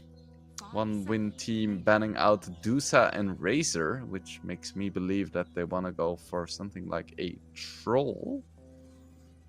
And we see a Slark ban from IG, and they have one more ban left, so they could ban the troll. Although they don't mind a bit of trolling every once in a while. As seen by the sniper pickup here, that looks like it is going to be that position 4. And yeah, so troll, also, Ursa, I'm just remembering, JT is a really good Timber Cell, so they might just play it offlane against the Dragonite as opposed to mid against the DK, and then we're gonna see Primal Beast in the mid lane. We're gonna see DK safe against the offlane Timber. Sand King is gonna go mid, so 1win would need an offlaner and IG would need a carry. Okay, we'll see if that's how it's gonna break down here. So possible scenario. We'll see. Yeah. So you're not expecting any carry snipers to come through. That's dead and buried. That kind of style for the sniper here as they do ban out the troll. Took them a long time to go through this one immediately into the Terrorblade. And how do 1W team respond to this? They banned the troll, they picked the carry, just according to Kaikaku. Let's see. 1win. Are they now gonna pick an offlaner as well? Pick the Pugna. It's gonna be so good. Maybe something like an Underlord potentially with the movement from the the Timbersaw as well as the Sand King with the Bow Strike as well as the Timber Chain does a decent amount up against the illusions of the Terrorblade. Another strength I think I just talked myself into an Underlord. Well, I feel like sometimes giving Timber the most free game of his life if you pick Underlord. So? Okay. Well, yeah, This Not is many- it's kind of rough. Yeah. Maybe like a Doom? I mean, I'm looking at offlaners. There's not a lot of non-strength offlaners. That's kind of the thing of the hero. Except for Pugna. It's gonna be Void. Oh, okay. Okay, so I guess it is gonna be either offlane. Yeah, okay. So Yeah. they don't want to put themselves in the spot where they have all of those bad matchups. So instead, they just pick a Void carry and get on with it like Yeah. they should. So It it is gonna gonna be the Timber DK mid. Yeah. Yeah. And they swapped it around because they wanna have that lane against the DK. It is very interesting. I like the way that IG did the draft, and I also like the way that One Win Team did the draft. Just being so flexible in their picks. Maybe they had this in mind from the start, but I think they just adapted to the situation really nicely. Okay, well, we'll see how it's going to go in this first game. And looking at the two drafts, you know, do you think 1W, have they done enough here with this shift into the Faceless Void? Or is it going to be G2IG that rock this first game and get themselves with the advantage here in the upper bracket grand finals? So I do like the Voids, the matchups, but I'm afraid that it's a little bit too slow. Because they are playing against the Timbersaw, and even if they don't pick another strength hero, they haven't picked a hero that deals with Timber really well, at least not at the start. So to me, that's still slightly worrisome. So aside from my blatant fanboyism of Baboka position 4 sniper, I am gonna go with IG for game number 1. Okay, well, just another question before we get into it. Before we see them, Faceless Void, Chronosphere or Times Square? Which facet do you think it's going to be? In this game, you know, my monkey brain is telling me, Chrono, you need stun, big stun. But with all of the buffs, perhaps there is a place for time zone, but I don't think that place is in competitive games. That's gonna be my hot take. So in pubs, it has a slightly higher win rate, but I think it's gonna be Chronosphere. Well, I'm just thinking, you know, assassinates big projectiles that might just be stopped in their tracks here with the Times Square coming out. You're able to stand in the middle of it and just say, no, this assassinate goes no further. And yeah, I'm seeing, I mean, I did see it competitively in another event over the course of the last week or so. It was, I mean, it was the one Faceless Void that I did see, and it was picked up, you know, the Times Square was picked up here. So, facet-wise, what's it going to be? Oh, it's the Chronosphere. Boo. There's Corrosive Dragon will be picked for the mid dragon too. And it's the Dust Devil, which is interesting for a Sand King. So no invisibility for him, and of course Terrorblade picking the facet that isn't bad. How do you feel about this the sniper facet here? Well, it does, you know, the increase, is it increased slow and damage, but it does it like over a second instead of the 10-second durations. How do you like that at all? You need it for a support sniper, otherwise you're just mega useless. That's how Baboka gets to the point where he can transition to a carry, because he actually does something before like 30 minutes. For a okay, well, we'll see how it's going to break down. Sniper? Yeah. Okay. Odds are on the screen as well. 1xBet saying that it is going to be the G2IG favourites, but not a clear favourite there. Not a big gap of sunlight between the two teams on those odds. 1W, we'll see if it's going to be enough. If he stack up in the mid lane, coming through up against the Timbersaw with the Dragonite, that Corrosive Dragon, is it going to be enough to push Nothing to Say out of this lane? We'll have to keep an eye on it, see what damage comes through, because again, Nothing to Say, it is a mid lane Timbersaw. No real trees to timber away to. Timber away to, timber chain away to, I guess. You know, let's say the spell name right. Oh, if we have to start saying spell names right, I feel like I'm gonna be out of a job. Yeah, I refuse to call it time zone as well. It's always gonna be Time Square in my eyes. Yeah, why wouldn't you just call it time? It's a square and it controls time. You think it's copyrighted? It gets sued You by think, the British? New York could sue Valve? They would try. Respect. Probably. Respect doing a lot of damage, but Boca here, you can see this being traded right back. There's going to be the healing Wisps for Respect. He's even going to have the passive healing coming out for that one, so trying to sustain through that fight with the sniper. We'll see who's going to come out on top in that duel as it does carry on here, but X-Nova on the Omni Knight trying to push down onto Sweden Strong. There is going to be a lot of damage here in this lane, a lot of control as well. So X-Nova, he's got to get that position right for the save in case this Terrorblade starts to get trampled. Yeah, it's not the best lane for Monet. I feel like once they do hit level 2 first, that is always very nice, but now the Blood Grenade comes out, the Aurora into the trample. Do they have damage to go into this one? Monet. Oh my god. Telekinesis it is! Does Nova go down? No way, dude. It was, one more right click. I thought they were going to get the double kill though. That was insane. Really clutch lift at the last moment. I like how we flick back to this and it's still just the two supports in this lane taking pot shots at each other. It's like, guys, you need to pull, you need to stack. No, fight, only fight.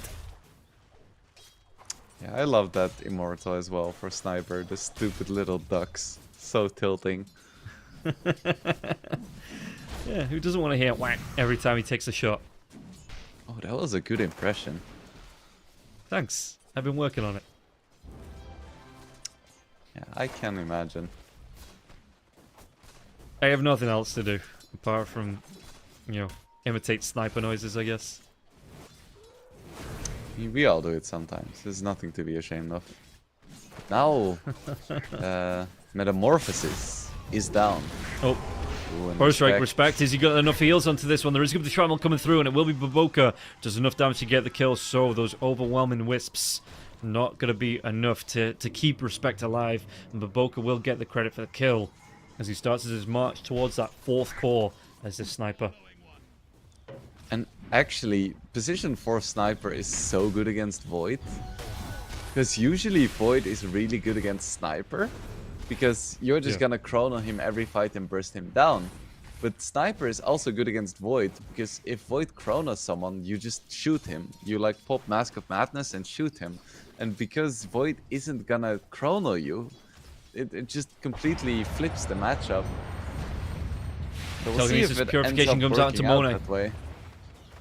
Yeah, maybe, I mean, especially if the sniper's on the outside of it, like you say, you're going to be able to get that scatter shot into the chronosphere and just really be a pain in the arse up against this Faceless Void. I just think it's so interesting. Oh, okay, Baboka in trouble. Do they have the damage to take him down? He will.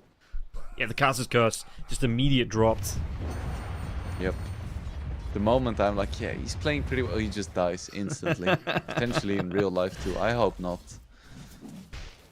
I don't want that kind people of power. Don't believe in the Caster's Curse. Like, the amount of casters I've spoken to go, no, it's nonsense, it's nonsense. I give them verified proof every time they praise a player. Something bad happens to them in-game as soon as they praise them. And they go, no, that was nothing. The Caster Curse is real, and you do need to respect it, as Chira Jr. is going to be a level ahead of the Timbersaw. So maybe not the most last hits on the Dragon Knight, but he is putting the pressure on to nothing to say. Yeah, it's crazy. How is this a thing that Timbersaw is no longer destroying DK, like the most dull, slow hero in the game? Corrosive Worm's Wrath, my dude. You don't really care about the armor. You just do the damage through the right clicks, and the Timbersaw just kind of has to stand and take it. Yes, a Whirling Death or so is nice, but once there's a few levels and the Dragon's Blood kicks in, the DK doesn't care. Meanwhile, he's just going to harass you right back. It's madness. Madness, I tell you. Insane. JG is level 5. Doing pretty well for himself. I would expect him to try and go for a gank top soon. Well, speaking about gank top, there is the rotation coming in from the Enchantress here, still out of vision from this, the G2 side. Respect, does he want to try and walk himself in? Where's that enchant to come out? X-Nova though, does he have that point in the repel? Monet moves forward, the Primal Beast. Okay, the Centaur comes out, they know Respect here, they might try and hunt down Respect. Yeah, mirror image, not the mirror image, the reflection. Mirror Image is a completely different spell and a completely different hero here. Blood Grenade comes out, respect. Gonna pop the heals, go for that TP. No interrupts onto this one. The Purification. Monet still has the damage to get the kill. Respect falls. And these heals really not working out for the Enchantress in this game. And nothing to say. Got a kill together with Baboka. That's a nice one. Yeah, the Dragon Knight maybe being punished for his hubris. Hubris. Trample. X-Nova Purification will come through here. X-Nova going to try and get himself a repel onto the Omni Knight himself. So the trample damage, it's not going to be enough to get the kill on Monet. He was farming up the jungle, will be able to come back and just deal with the creeps on the lane here too. So no real overextension for Monet, and he's having a really good time on this Timbersaw. Going to be second in terms of net worth. Needs to be a little bit careful now because Metamorphosis is once again down and X-Nova is on an expedition. So he doesn't have the repel ready either. Of course, Monet, he knows that's the case, so he just goes to the jungle, just carry things. Yeah, okay, X-Nova, does he get interrupted? He doesn't. Just a little bit short there. Okay, Cloud. Trying to get those interrupts. Going to go through the Blade Mail first. I like this build for the Primal Beast. Blade Mail into the pipe, so you can do the damage back. You offer your team some protection. It's just, I think it's the best build for the Primal at the minute. Dire's structures are fortified. Radiant's I've seen some straight pipes as well, but I quite like the Blade Mail. Especially when there is so much like AoE damage flying around and Kira Jr. goes down again. You know, I don't want to say it's all Baboka, but... You're on this, aren't you? You're just loving the Baboka sniper. It's just, it doesn't matter what happens. He's now your MVP. I just like the fact that he's making all of these unconventional picks work. I remember he was known for his Monkey King support back in the day when Monkey King was still considered a carry by most. Just the fact that he looks at the... Okay, now I'm starting to get worried. 1W, yeah, they've got a little bit to make up respect. Look at, again, this is just... This is, I don't want to say the worst game for the Enchantress, but it's not a great game for them with the amount of burst damage coming through. These heals, they do nothing for the Ench. Yeah, Ench really hasn't paid off so far. DK is struggling. Void got solo killed. Ooh. And Monet is just free farming. Only the Primal Beast is doing okay. Yeah, there is a bit of a gap. I mean, you look at the comparison between all the laners, like offlane to offlane, safe lane to safe lane, mid lane to mid lane. There is a big difference here. It's starting to develop between the three cores of the side of G2IG and the side of 1W. There's nothing to say, going to be able to farm these stacks out as well. So 1W, the game is not over. You know, we're only 10 minutes in, but do they need to... There's going to be the rotation for Chira June. They're not actually going to support anyone out.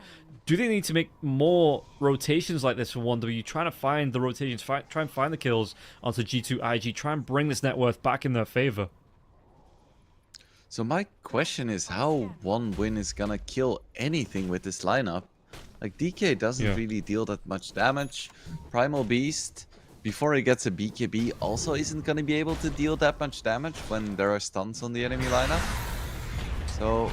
Well, we'll see what damage he can do onto the Timbersaw in the mid lane. 4 heroes group up. They do get the kill on nothing to say. Mind. And now Baboka. Oh no, Baboka. It's so bad we don't even want to look at it on stream. Oh, that's a little bit better. It's going to be X-Nova going down instead. Dragon Tail comes out. Assassinate will be thrown out, trying to go the stun onto Chira Jr. And Chira Jr., he might have overextended with his team's Monet rotates into now as well. And Chira Jr., he gets low. A couple more right clicks to take down and slay the dragon. The Burrow Strike won't be in range, but the Sandstorm will. JT gets the kill, and the Dragon Knight will fall.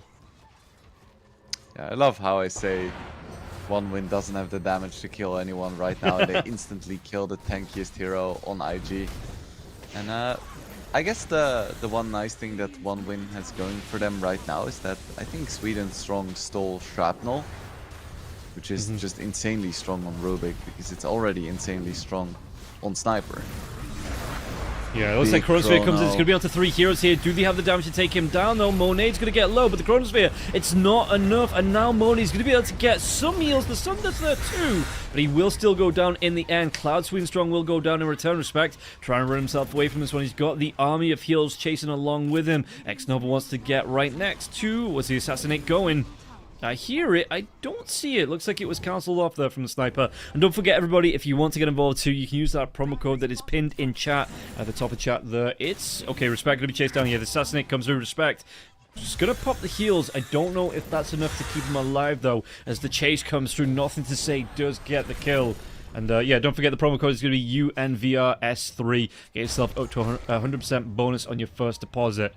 Make sure you check that out. It is pinned in chat. Sand King. He's looking pretty good in terms of net worth, top of the table. 7.2k here. JT might be able to get a little bit more now. The Assassinate coming through onto Cloud. Cloud's going to be stopped in its tracks. Whereas that Burrow Strike, the Shrapnel comes out once again. The damage, it will be enough. And JT picks up another kill. My god, that was like no commitment as well. From Sand Yeah. King and Sniper. Just like 2 or 3 spells used, down goes Primal Beast, and now there is a pipe on Sand King. So I'm once again gonna say it. One win just doesn't have the damage to get through all of these tanky heroes. No. Yeah, no Blink Dagger being picked up by the Sand King. It is going to be the Yules coming out next, and then it looks like it might be the Crimson Guard with that Vanguard queued up. But the pipe is going to be really big here for the side of G2IG and 1W team. I don't know how they play this one. The tier 1 tower will be pressured by the side of G2IG. And yeah, no contest on this one. So 1W team just going to let that one go. Also, Baboka is getting close to the DK in terms of net worth. Because of course he is. Are we going to see the Maelstrom, you know, the Chrysalis, maybe the Daedalus Dragonlance build For coming out sure. from this support sniper? As Mankushi could be in danger here. JT can get in range. He's going to be the slowdown, the Burrow Strike. It just doesn't connect here. Mankushi will be able to get that time walk away to safety. It was so, like, pixels from connecting on that Burrow Strike. If it does, they potentially get the kill onto the Faceless Void there. I think Kira Jr. on his DK is gonna have his Mage Slayer soon, which is gonna help a little bit. Radiant's bottom tower But he needs more. He needs a blink as well. Oh my goodness.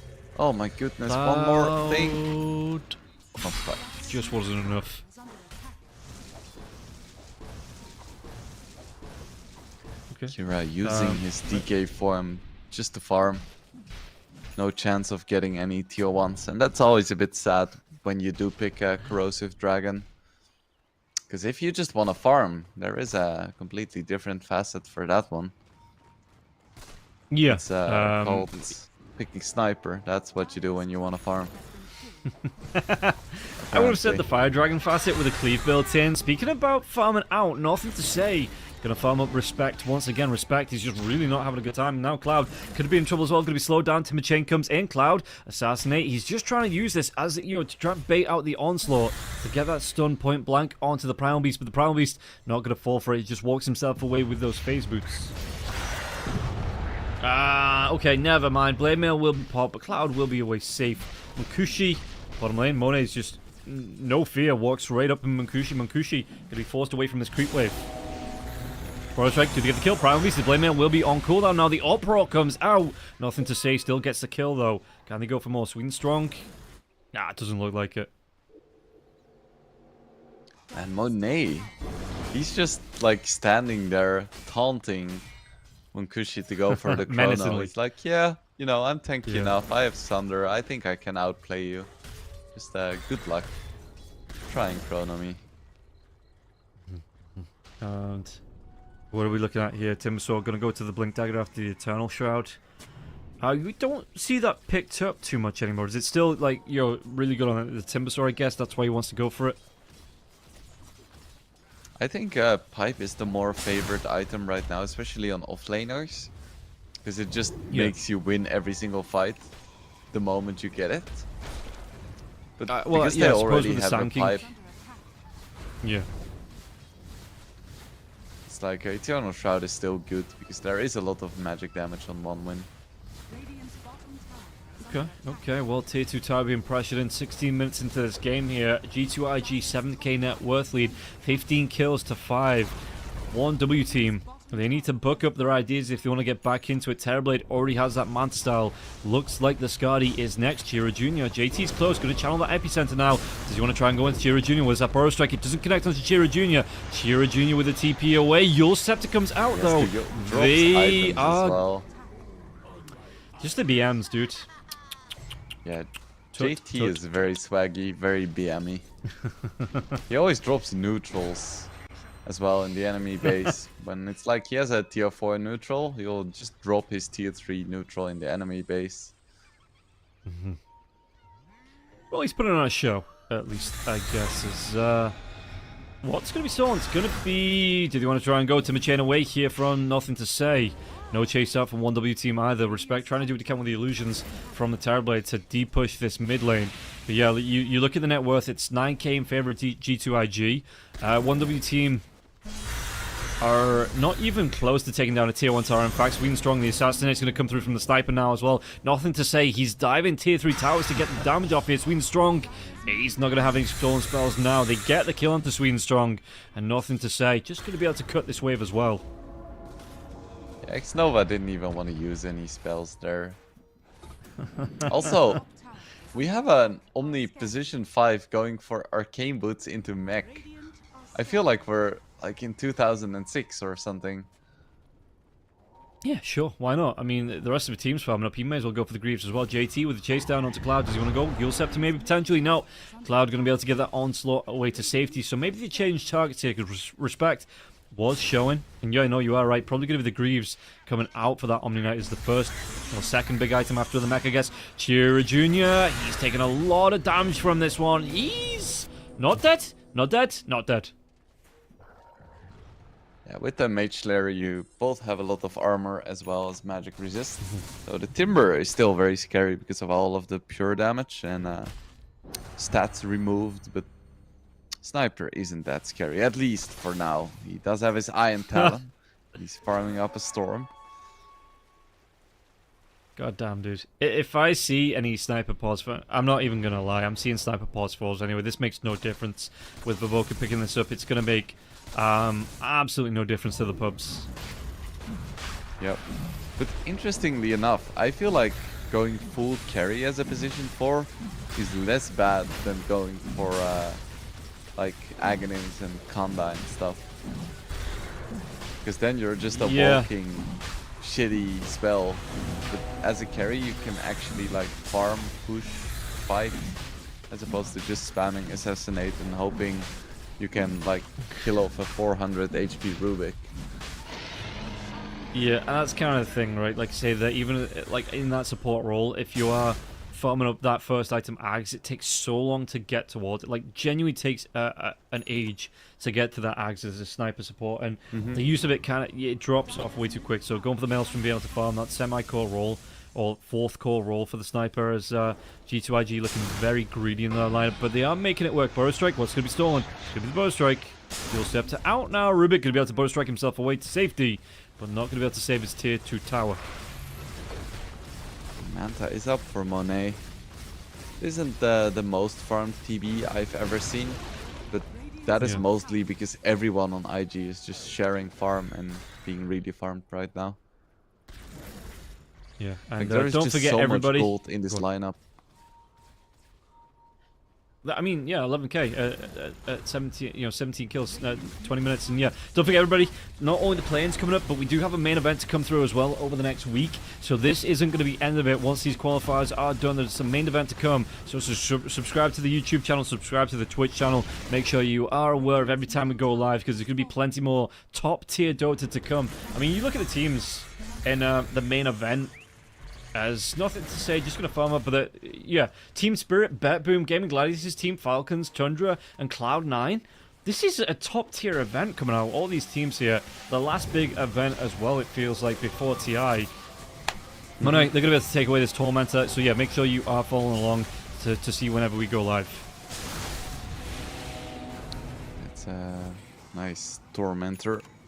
Stolen. Rubik tried to take it for his team, but Couldn't quite get it. Good attempt though. Yeah, and sometimes trying is all you can do.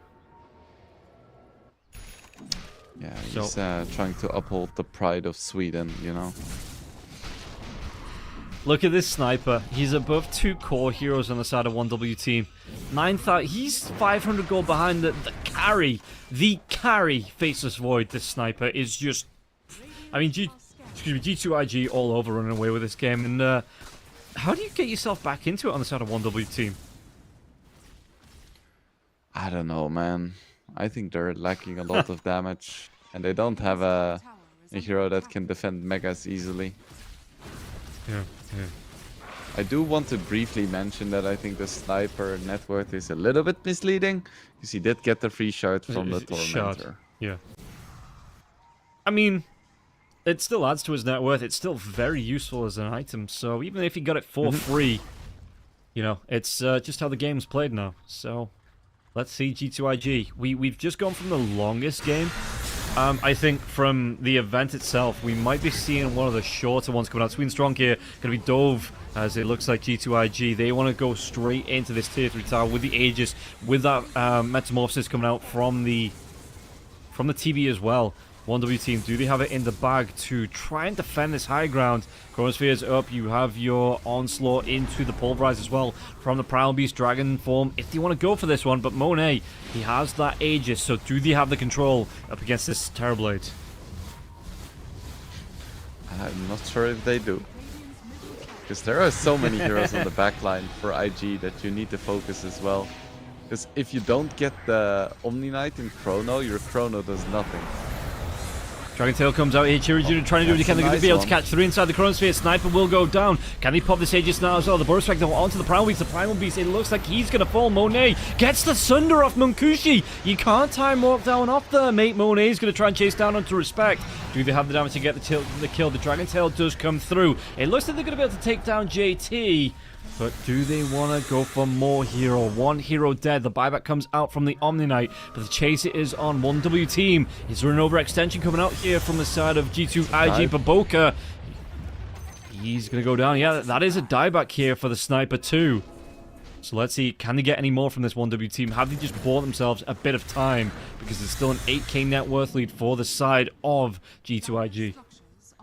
Well, that's how you do it. He gets a 3-man Chrono, getting all of the important heroes.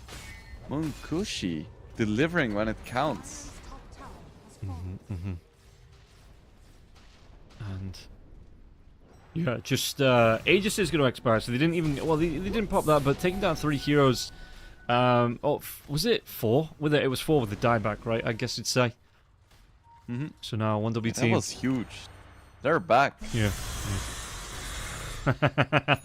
What did you say about the Caster's Curse? I literally said it this match. Yeah, In fact, you know, I if dropped it keep, onto like, G2IG changing my by mind- calling it. It's still, yeah, okay. I'm just trying to keep it interesting, you know? Yeah, fair enough. So Skadi is up So- for the Terrorblade. How good is that this match? Like, offensively, I get the stats are nice, but offensively, how useful is that going to be for the Terrorblade? I mean, he just needs the HP, and it helps a lot with his illusions. So he's getting a Crystallis next. I would have expected him to go for something like Satanic or a Butterfly or something like that to help him survive even better against the Chrono. And Munkushi is actually going for an SNY. That's interesting. Just a little bit of everything. Yeah, Respect. Does he heal through this time? It looks like finally Respect has got to a point where he won't just die when anyone jumps on him. That is very nice. Fury Jr., this Dragon Knight just Kilo continues to Jr., farm. he's close to a DKB as well. Things are looking up.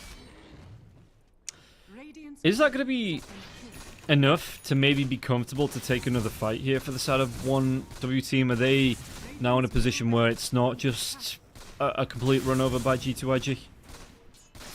If they get another Miracle Chrono, then I think they can definitely still take fights. But they need to catch the Omni. That's the single most important thing. Okay, well, let's see if they're going to be able to do this one. As it's going to be another torment to go in the way of G2IG, and I don't want to say taking the foot off the gas because I don't think that's how this game is. Don't forget he bought back, so if he goes down, he's going to have that extra long respawn timer. Yeah, he's fine. Don't even worry about it. Okay. Yeah, 84% win probability still for IG. It's a long road back here for 1W team. And okay, Munkushi just continues to farm as well. Going to be able to do that with the full Mjolnir as well as the Mask of Madness coming out here for the Faceless Void. Going to have a lot of attack speed under his belt, like you say. The Sanjin Yasha here too. Some protection. Going to offer some offensive, defensive capabilities. Going to go back for the BKB here for Munkushi as well. Do you think Such a BKB defensive build? Yeah. I think it would is you the prefer right maybe call, to- though. Yeah. Okay. Yeah, sorry for reading your mind every time. I mean, it makes my I'm job answering way before easier. you can even like finish the question. No, dude, I like it.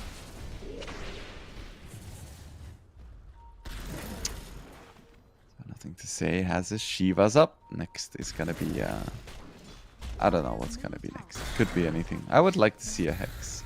Just more disable, but Well, we're we gonna see a bit smoke. Well, we're going to see a smoke. Whether it's going to be big or not, Roshan has just respawned, so as we get notified by the big man himself on screen, wraparound coming out for 1W team. Are they going to be able to find a great backstab? They're not going to see those fiery steps from the Terrorblade, but the path, it leads to the Roche pit. But even G2IG, they don't go straight in. Did they check it and not see the respawn in time? Because they're going to be pushing down on the high ground. What is happening? This is I don't either know, an dude. amazing bait from IG, or they are not really sure what's happening either.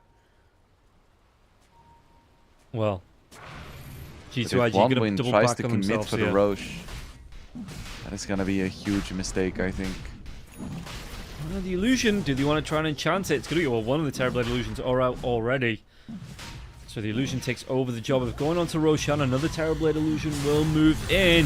JT, there's going to be the Burrow Strike out now. What can they do? Munkushi's going to take a lot of damage, but we'll be able to get the time walk off this time. Cloud gets in with the onslaught. The trample coming out now as well. Monet, he has that Scarlet, so it's going to be a lot of damage coming through. And now the Roshan will roar, as it's a little bit of damage coming out from G2IG. Kira Jr. jumps in back lines. What's he going to be able to do? Sniper with the Reckless coming out on Kira Jr. Chronosphere, can they get the kill out? Is that enough damage to take down the Sniper? It will be. And now onto J2 now too. I think that's a stolen Chakram as well from the Rubik Will. The Rubik will go down. Any buybacks from either side? It doesn't look like it. 1W though. They're going to be one hero up, and now they're not. As the Sand King, well, now they're back to one hero up. Nothing to say. What damage can he do? Respect. Trying to heal through this one. It's not going to be enough, but nothing to say. Can he get himself away from this one? Once again, the time what comes out. Munkushi though, there is still, if he needs it, the Sunder from the Terrorblade, and Munkushi, he just has to leave. They might be giving this Roshan up to the side of G2IG with only 2 heroes alive on either side. But Monet, the big threat is that Sunder. If he can get in range, might be able to get it off. No, he can't, because nothing to say still gets the kill.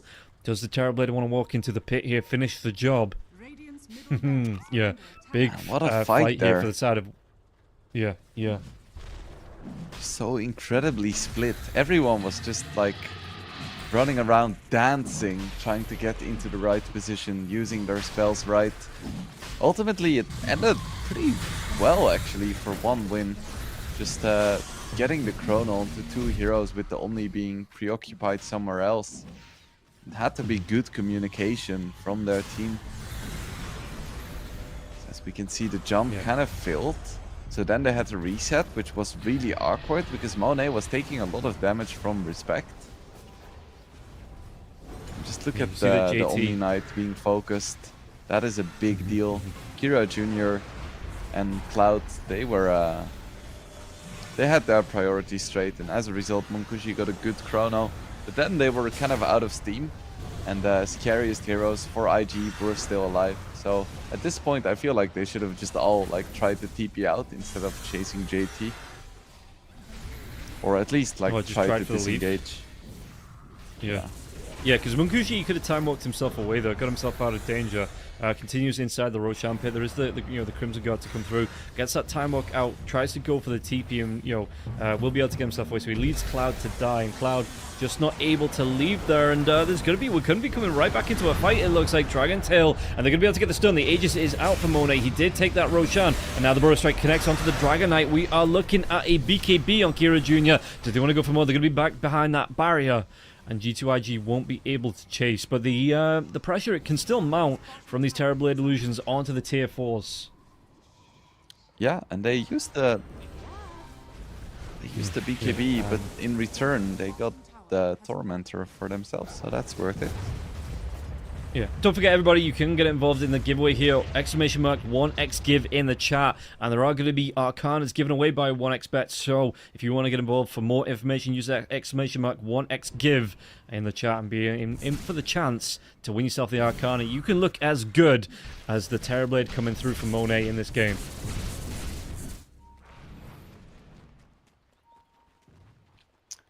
Munkushi preemptively going for an MKB. Expecting some heroes to go for Butterflies and Heaven's Halberds, which I think is a pretty fair assumption. I would have thought that would have been in the next big item for the Terrorblades, going in towards that Butterfly. Yeah, but I think now it's unlikely. Full core build for the Sniper, because why not? It's a little bit delayed, but your 13k net worth up. Yeah, sure. You just go second position too. You have fun there, Baboka. But I think it actually works so well against Void because he cannot like chrono. I was gonna say he cannot chrono two heroes. He definitely can. But just splitting up Monet and Baboka means that you have one carry dealing damage no matter what happens. Yeah. And yeah, you saw the position now around that Roshan fight that Monet was completely away from Baboka. So this fourth core, the greedy drive from G2IG, it really hasn't been punished by 1W team. And the illusions from the Terrorblade stepping up onto the tier 3 tower won't be able to get a whole lot of damage, but it does force a couple of TPs back at least. Baboka, yep, he has his Mjolnir, he has his Dragonlance, sure. Crystallis coming up, Daedalus is next. And knowing him, his item afterwards, can you guess it? Rapier? It's close in terms of glass cannon potential. It's actually a Mask of Madness. What he likes to build next. Okay. He did get the Nemesis curse on the Sniper too, so yeah, it is fully into that damage as they're gonna be able to move through towards this top lane again. Tier 3 towers still up top and bot. Do they want to pressure these out? Monet has a Daedalus as well. Now a Scythe of Vice on the Timbersaw as well. I think it's go time. Hit that Rax. They've got a minute left on this Aegis. Yeah, let's see what they're going to be able to do here. Mid lane is going to be pushed in. There's going to be the Fade Bolt coming out to Monet, though. He drops that Reflection. What damage can he do? He's actually going to dive in. It's going to be the Force Away from Sweden Strong. Buyback comes out from Respect. They want to defend the space at all costs. Roshan banner is up. You can see that Kira Jr. is going to be able to step himself forward, take that banner down here. Monet with the illusions. What's he going to be able to do? He's going to be taking a lot of damage from his own illusion, stolen by the Enchantress, and he will be able to defend the base 1W team just a little bit longer. I honestly wouldn't hate something like a Dagon on JT. Yeah. Boca. Oh, Chronosphere comes out here. Do they time this right? They're going to be able to pop this Aegis. Yeah, 10 more seconds. It might have been timed just perfectly. But that's going to be the Aegis respawn coming out for the Terrorblade. Now the Terrorblade, does he want to get involved? He's going to be doing a lot of damage here. Kira Jr. trying to move himself away from this one. And Monet's got that BKB going. The Burrow Strike comes through. Do they have the control onto the Faceless Void? Faceless Void will be able to get the Time Walk away. Kira Jr. trying to move himself out of this to get the kill onto Cloud. Is that all they're going to get here? Munkushi gets back in. BKB's going. Monet's trying to run himself away. Still has that Sunder if he needs it. JT jumps himself forward. The right click's coming out to JT, though. The damage, it's going to be enough to get the kill into Baboka. And Respect will take him down here. Nemesis Curse, it wasn't enough to get the kill into Respect. So, yeah, not the Hurricane Pack, excuse me, just the Dragonlance and Solar Crest. More than enough to get the kill into the Sniper, it seems, because everybody else was preoccupied trying to keep this Terrorblade, trying to keep JT alive, too. And there is so much happening in these fights, and so few heroes are dying. I feel like both the Ench and the sniper are the real threats. Because the actual big threats like Monkushi and Monet, they don't. Ooh, that's a solo. That's a solo. Nothing to say. My goodness. And he's so chill while doing it as well. No emotion, just stone cold killer there coming out from nothing to say. Yep. You know, he's living up to his name. I see his mouth moving. It seems like he's got a lot to say here. Maybe it's just random noises, see? you know? It's celebratory random noises. Maybe he's not speaking. He's beatboxing while he plays. Radiant are scanning. Yeah, that's how cool he is. Well, we'll see how cool G2IG are going to be on this high ground push. It looks like they're going to be grouping up for another one. No Aegis this time here on the Terrorblade, as the mid lane Rack's still going to take some damage, but they will be able to push away, especially with the Rubik having this Chakram out now as well. Going to make the high ground defense a little bit easier for the side of 1W team. X-Nova with the Blink Dagger as well. I really like that choice. Nothing to say. Amplified damage rune. Middle barracks I are wonder if he has enough damage to kill the Void as well. That's just slightly too ambitious. Maybe it's a big ask here. Yeah, and you know what happens to Faceless Void. foolish ambitions. They get put to rest quite often. They get put to rest. Yeah, yeah. I think they get laid to rest is the official term.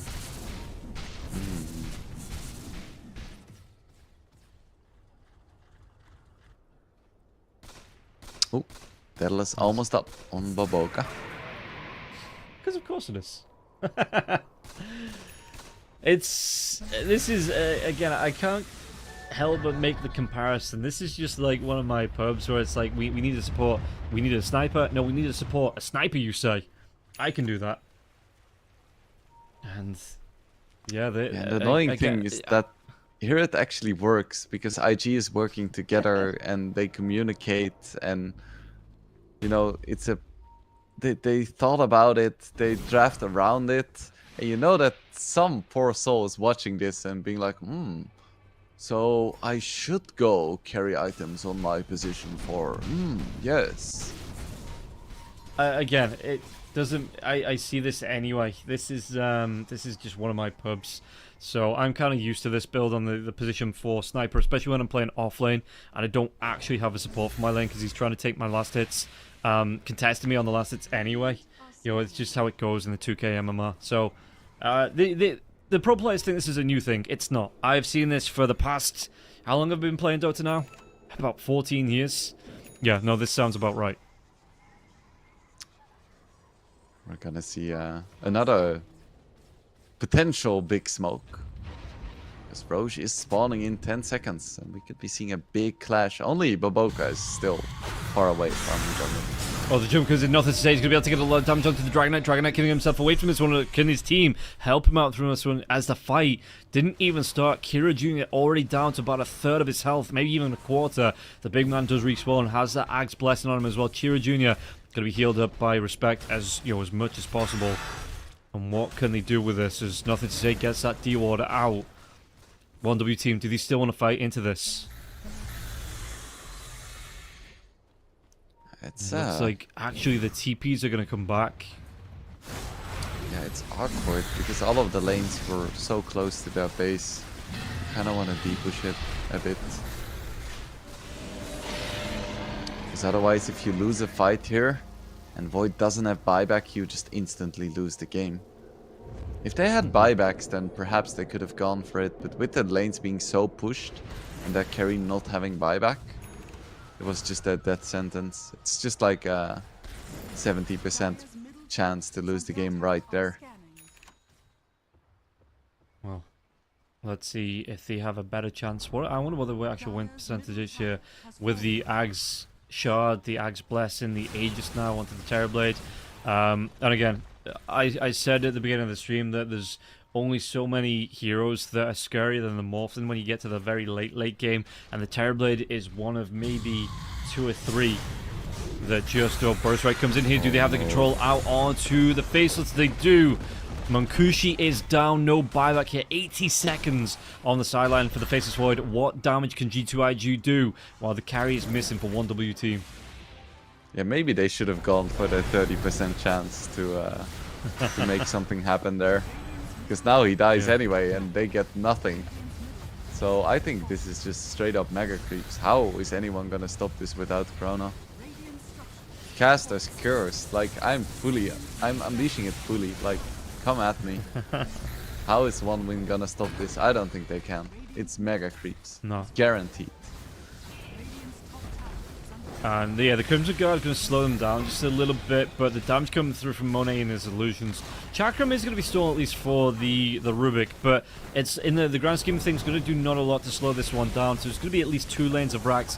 30 seconds before the Faceless Void is back up. That Crimson Guard disappears, and then so does the racks. And do they want to take the long way around? It looks like they do. They want to be moving it over to take down, like you say, those mega creeps here. Do they have the time? 20 seconds before the Faceless Void is back up. But again, there's still an Aegis on the Terrorblade. So how respectful are G2IG going to be about this? Oh, come on, man. I was like all cocky with my mega creeps guaranteed. It might be a repeat of last game, you know? Void just buys 3 rapiers, no one can push. Yeah. To be fair, I don't think 3 rapiers on Void does that much. Because he still only has 1 chrono, he doesn't have something like a flak cannon. Nothing to say, isn't full vision. This would be a huge kill if they can find it. But nothing to say, blinks away just in time. Yeah, he is leaving. So again, the 1W team, they are going to smoke up, but with no one defending the mid lane or the top lane, the G2IG are going to know something's up here, nothing to say. And a Terror Wave comes through now as well. Look at that Dragon Knight. He just disappears. He is gone in the blink of an eye. And now the chase down. G2IG going to turn the momentum on the heads. Burst Strike comes out here onto the Rubik. Rubik, is he going to be able to get himself away? So he's going to try and get himself away from someone sweet and strong. The damage they assassinate. Monet gets that last little bit of damage, gets the kill. Now the chase is on once again. It looks like the Wind Waker, I guess, for the vision onto that one, JT. The chase still continues to come through, but Munkushi was away. Wind Waker is such a nice item. It's now another hero that has a save for Chrono, so you need to Chrono both the Sand King and the Omni Knight. And, well, with the way the G2IG are playing, it looks like you're not even going to catch out more than 1 hero in that Chronosphere, never mind 2. They're just playing the spacing on these heroes, the way they're playing around this game. It is so well done, and 1W team, this might be the last chance saloon for them in game number 1. As what gets stolen by the Rubik. Timber Chain going to be taken away, but G2IG, they just look a step above here. Cloud, yeah, the Burrow Strike comes through. Forstaff might be able to keep Cloud alive a little bit longer here now as well. Could be able to get a dive away. The Assassinate onto Respect. He has those heals coming through. Monet, he's not going to be bothered about this one. Just goes for the right click onto the racks. They lose another range racks now as well. Telekinesis, nothing to say. Do they have the damage to take him down? The epicenter into the Burrow Strike here. Munkushi, he might be the one to go down. Nothing to say. Will fall. Buybacks immediately into this one. Munkushi, that BKB will be wearing off now. Do they have the control of the damage? Sand King buys back now as well. Do they just want to end this one here and now? It looks like G2IG, they want to be pushing in, but where are the TPs going to come from? And Timbersaw going to be making the long way to this fight, it looks like. Timber Chain by Timber Chain. No direct TP out, no boots of travel either. So it's going to take him a little bit to get to this one. But that is going to be 1 racks between 1W team and Mega Creeps. These were some interesting buybacks because the Aegis is running out and Chronosphere is still up. I'm not sure how to feel about this. All or nothing. It's not just a documentary on Amazon Prime. It's also going to be right here, right now, if you want to force it out from the side of 1W team after those buybacks. Yeah, they take away the Terrorblade illusion here as well. This is going to be really big to push down the mid lane. You know, keep the pressure off the base. I mean, it's a little bit harder because you do have all 3 lanes pushing in because you've lost 2 lanes of racks and half a lane of racks too. So win probability 96% in favor of G2IG. I thought this game was going to be over about 20 minutes ago, but 1W team, they have hung on. But can they force a complete change in the fortune of this game? I thought this game was mega over, but now with those zealous buybacks, I feel like they've just given 1 win an entry. into comeback territory. Yeah, like you say, I mean, they stuck around that fight. They stuck the landing on that fight, 1W team, without having to use a Chronosphere. So it is up here for the side of 1W. If they try and find a good couple of pickups, if you find anyone out of position, they might just be able to force this one out. You'll force the pressure through onto G2IG after those 2 buybacks, and maybe get something from this game. Look at Baboka. He didn't go for a Mask of Madness. He just bought a straight Moonshard, and he has a Blink now as well. That's gonna help a lot with positioning. Like, he's literally at the core state. He's so strong. The Hex is gonna wear off on Cloud. Force staff away here. Cloud is gonna be still alive. They protect this Rax once again. And do they want to go G2IG? There's a little bit of hesitation coming out from the Chinese team, as they didn't get that initial kill. Like you say, yeah, the BKB is down now for the Terrorblade. That's a big opening for the side of 1W team if IG get aggressive.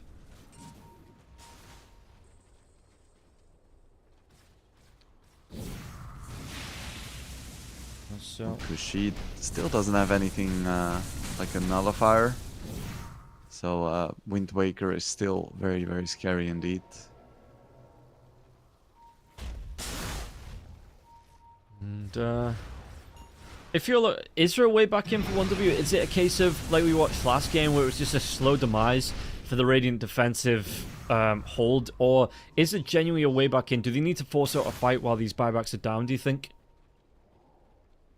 I think there is a way in. I definitely see a world where Void just gets a refresher and like 1 more damage item, and he can easily kill 2 heroes in Chrono.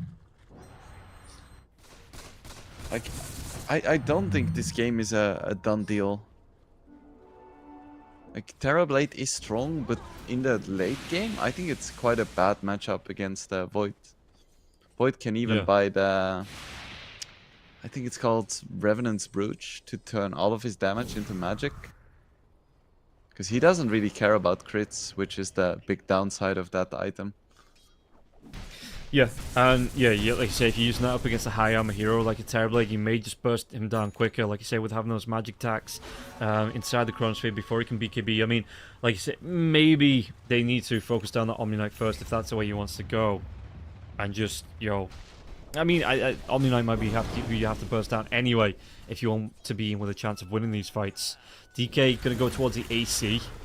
I've seen the DKs. I mean, usually it's on the fire facet, but the attack speed, it gets bonkers on these Dragon Knights. Once they get the Silver Edge out, once they get these ACs out, they do start to rip through heroes. He has the Nullifier, so they do have 1 on the team. And Accept for Agnim's Prowl on Beast. Rubik. Radiant's bottom barracks are under That's nice to have, for sure. Anything to break here for Cloud for that Uproar, or is it just the Aghanims for the sake of the Aghanims Radiant are scanning. for the Primal Beast? I guess you can break Timber, and I think you can still break Sniper's range. I'm gonna check that real quick, because there was a huge list of patch notes about which innates could be broken and which couldn't. So I'm just gonna check that real quick with my analysis privilege, while you still scream your heart out as a play-by-play. That's what I'm here for, as Chira Jr. just continues to push this lane out. Yeah, he's going to go back for the... It's actually going to be the Orchid and not the AC now for the DK. I thought... yeah, the Orchid is going to be, I guess, quite nice once that BKB's down. Or any BKBs are down. Just the extra boost in damage. The extra boost in the attack here as well. Makushi just continues to farm. What does he want to go for next here on the Faceless Void? He's got 6.2k gold. Got the Mjolnir up. He might try and trade out the Sanjin Yasha for something. MKB here. While BKB is up, did he make a move towards where the Roche is going to be? Actually respawns on the Dire side, but as the daytime flies, he's going to be coming right back through that twin gate. Ooh, so Sniper's innate cannot be broken. So yeah, that just took me like a full minute to find. Please be patient with me. It's been a long day. What did I miss? Not a whole lot. apart from 1W team, going to be able to go into that Roshan pit. I mean, the top lane is going to be pushing in, the mid lane's pushing in now as well. So if G2IG can delay this retreat from the side of 1W team, they might be able to get some more damage onto the base as the tier 4 tower is going to be started here by those creeps. Monet trying to get in, but it's only going to be Respect being left behind as some sort of present. Is it a bait as well? It is. It's a great bait mate. The BKB comes out here. The damage coming out from Munkushi. It's going to be saved from Nova, and X-Nova's going to try and do what he can. They might just be able to control this one out here, but the pulverize through the BKB of the Terrorblade, and it's going to be the time walk away from the face exploit as well. Terrorblade's going to try and do what he can. That Sunder, it is still up for the TB if he needs to use it. Do they get the kill onto the Omni Knight? The Omni Knight is going to be getting low. Who goes down first? It is going to be Monet without getting that Sunder off, and now the chase is on. Nothing to say. He might be the next target, but look at the minimap here. The Pt.3 have to come back to the base because they're losing their base here, losing their tier 4 towers. Do they have enough here with the respawn of Munkushi to get the kill onto Nothing to Say? They do. And it's going to be the Rubik trying to defend the base for all he is worth. As he did lose both tier 4s to the super creeps, pushing it in from the mid lane, from that top lane. The Ancient is exposed once again today. Not for 1W team, the first time their Ancient's been exposed, but not the first time the Radiant Ancient has been exposed. I feel like I've seen this one before.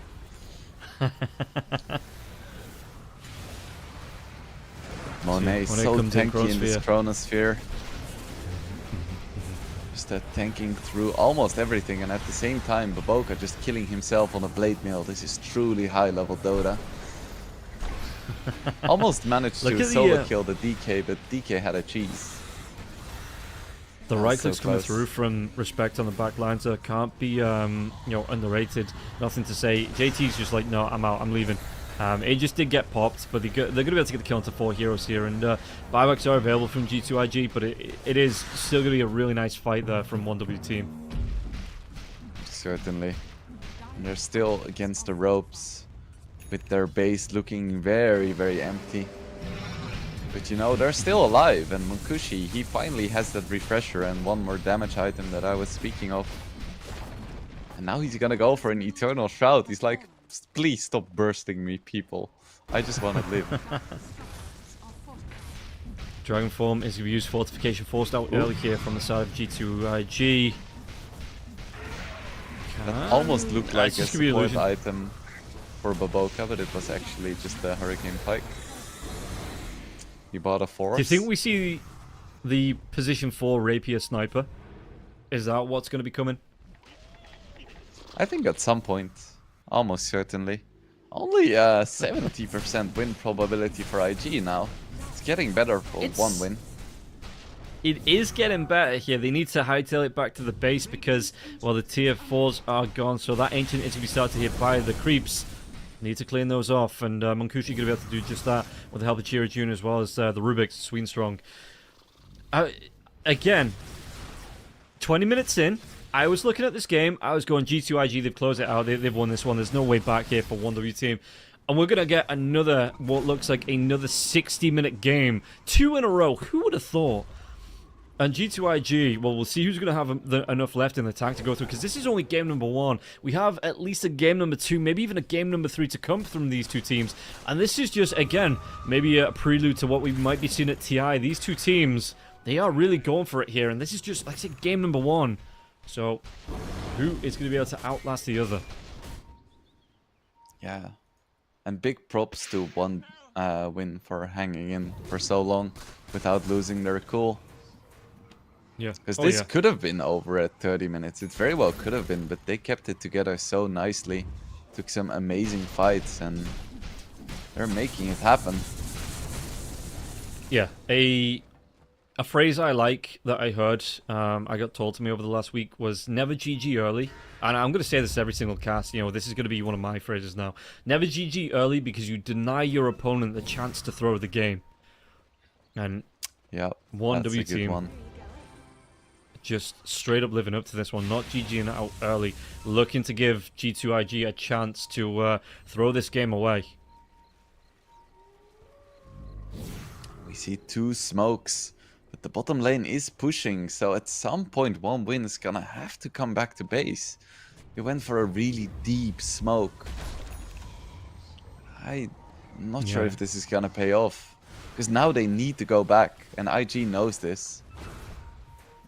They need to TP back Monet. He might be able to use these illusions to force out the mega creeps here. Yeah, he's got them pushing in. There's a fortification available. Did he want to try and use it on the side of the 1W team, or did he save that for the Ancient just in case they need it? So the rotation comes back. 1W team, they don't fortify just yet. They might be able to clean up this creep wave, and the melee racks, it still goes here. It lives. As Cloud, what's he going to be able to do? He's just got a little bit of that uproar break coming through. I suppose the damage is nice on that there as well, so it's not all about the break. And they keep this this dream of mega creeps for G2IG just a dream for now. I really like the restraint from one win there. Not using fortification, not overcommitting, just defending, keeping it cool. I feel like a lot of lesser teams would have panicked there. Because fortification is almost as big as like buybacks on course right now with the throne exposed. It's huge. And everybody has the buy. Literally everybody has the buybacks. There's no disrespecting the state of this game here from either side. They know one good fight, it could swing this game for either team. And they want to make sure if it is going to be a good fight, it's going to be a 10 versus 10.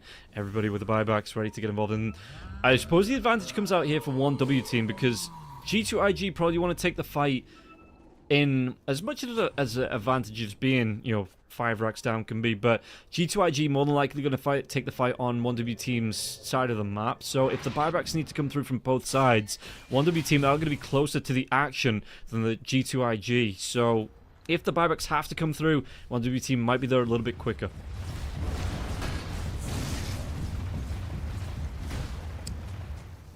Just 3 more minutes and we're gonna get another set of tier 5 items, 2 in a row. So once again, oh no, we're gonna see a big fight. No tier crafting right my now. dude, Swin Strong, does he get away? Absolutely, he does not. As the assassinate from Baboka finishes off that kill. I don't even know what he was doing there, Swin Strong. He just overextends, and now the burst strike gonna put 1W team in a really uncomfortable position. Cloud trying to get a burst forward, but JT's got that BKB. The uproar will be used as well. Do they just, I mean, he's not bought back in a panic here, this Rubik. But it looks like G2IG, they might see this as a signal to go high ground. This Eng is doing so much work just by stealing the illusions. Yeah, who needs a Grimstroke spending 4,200 gold on an Acceptor to get that mirror image when you can just steal one of these illusions? Oh, the Dragon Knight, the Force Staff away. They're going to be able to keep the Dragon Knight. There's going to be that Chronosphere on the back lines. Do they have the damage? They're just going to be able to control out Monet. But again, the right-click damage coming through from Baboka. He has that shrapnel coming through as well. The 1 second shrapnel. While the base is being taken away. 1W team, they don't know. Second Chronosphere now as they're trying to fight this out. The Ancient is being burst down by the creeps. It might go down. No. Fortification will be used. The Primal Beast comes back now. They get the kill onto the Terrorblade. Baboka going to be hunted down. Dragon Tail, the sounds out with that Orchid. They might be able to get the kill. The Sniper will fall. Nothing to say did buy back. So, him and the Rubik blinked first. So I think there is a window now where IG is gonna respawn. They're gonna have all of their heroes. None of the Chronos are gonna be up. And there's gonna be no fortification. If they want to, they can try to push out the lanes now, then just like BOT as 5 heroes to the throne and try to finish it. But it's so incredibly risky, because Nothing to Say doesn't have buyback. Yeah, Monkushi has an AD rune now as well. He's just going to try and clear up this creep wave. You just right-click it down here. JT, what's he looking at? It's got the Bloodstone. Wind Waker out as well. Chira Jr., the first one forward, so he's looking for any dives onto Monkushi. As Monkushi, with the last of his AD rune, are they going to try and go for a lane of racks here? JT trying to script this creep wave, but is it going to be enough? Where's the fortification? It will come through from the side of G2IG, but there's no tier 3 tower left, so they just need one. They just need anything to get the damage out onto this lane of racks. And again, the top lane is being pushed in by the Primal Beast, so there's not even going to be a bit of aggression out onto that Ancient from 1W team. Ooh, are they gonna find JT here? No, not quite. No. No. Maybe. Yes. No. I'm not sure. Can you repeat the question? JT will be away. 10k gold, 11k gold from JT as well. Just chilling. So they're not gonna go for the big BOT play. Instead, they're just gonna wait. Probably try and take Roche. Neutral items are gonna start coming out. Force boots for DK.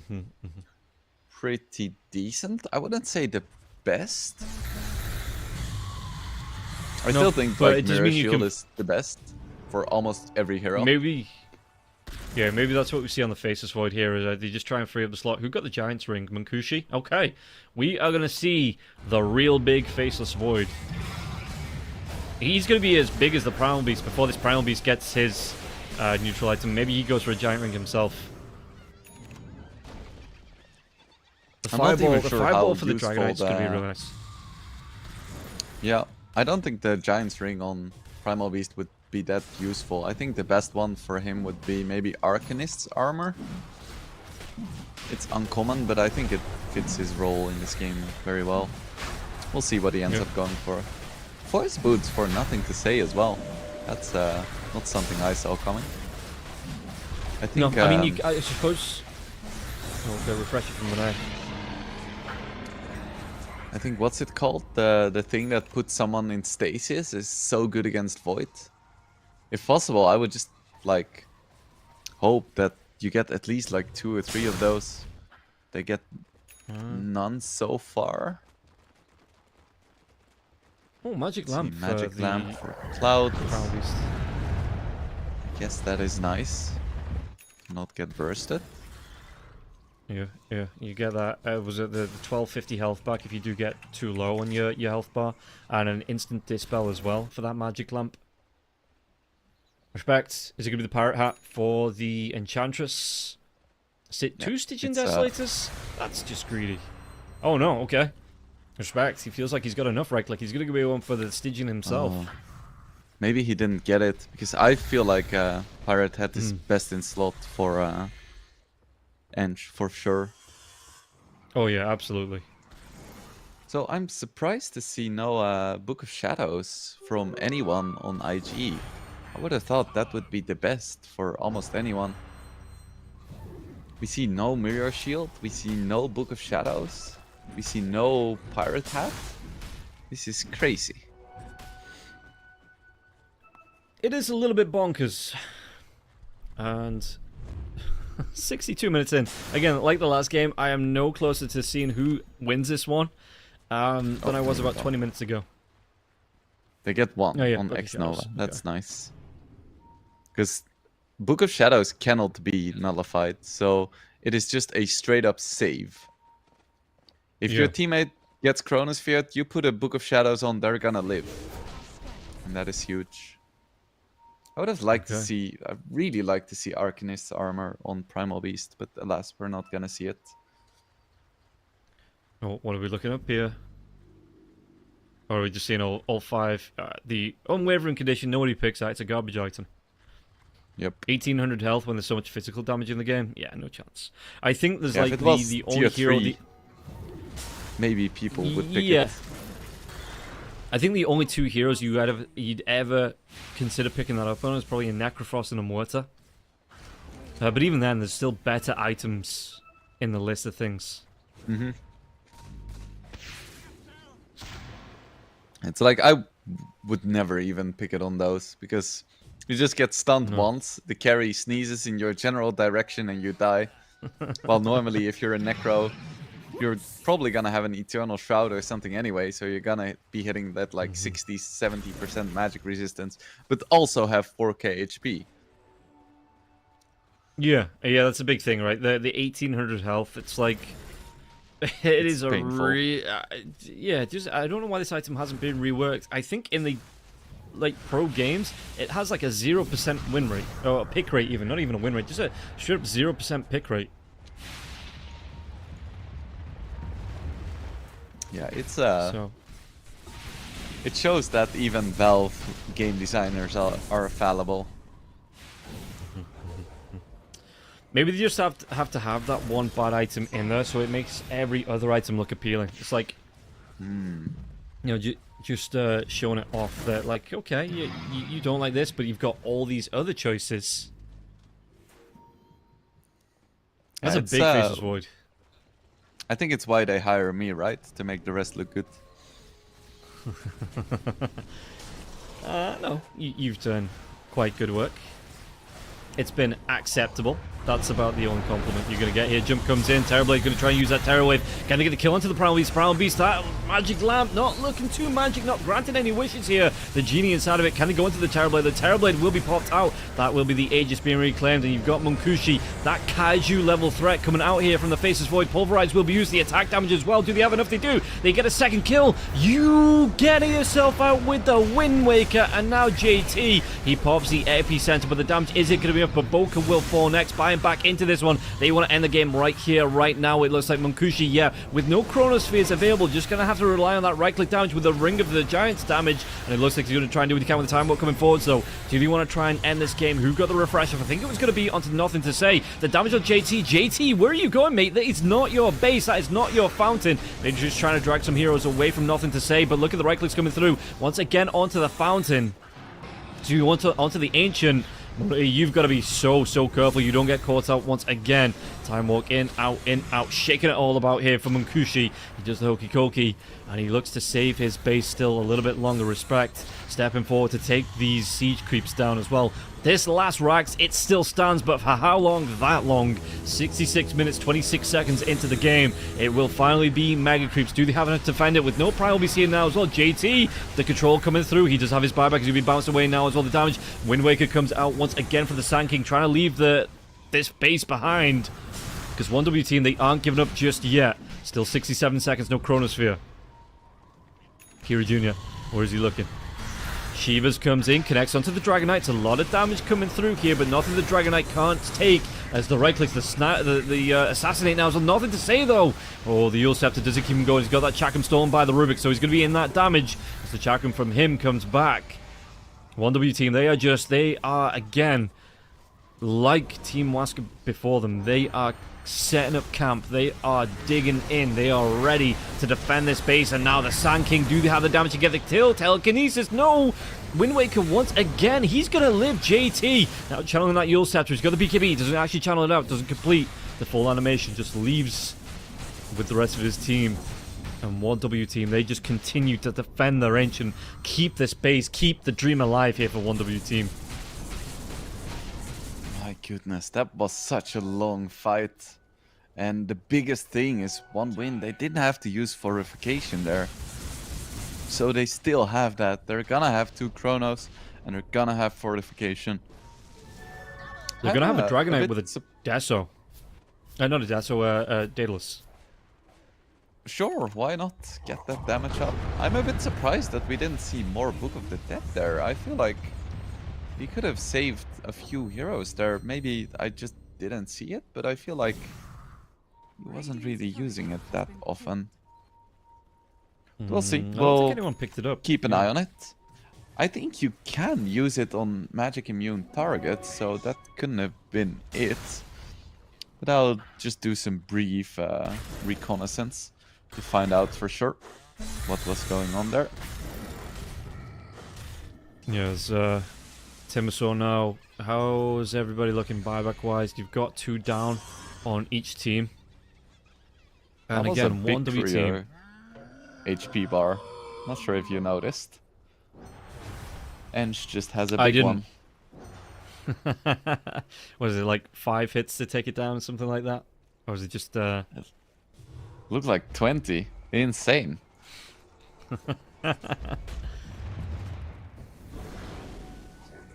item-wise, it's just funny looking at the bottom of the bar. All these green icons starting to pop up now. Not the gem for the Enchantress, but all these refreshers.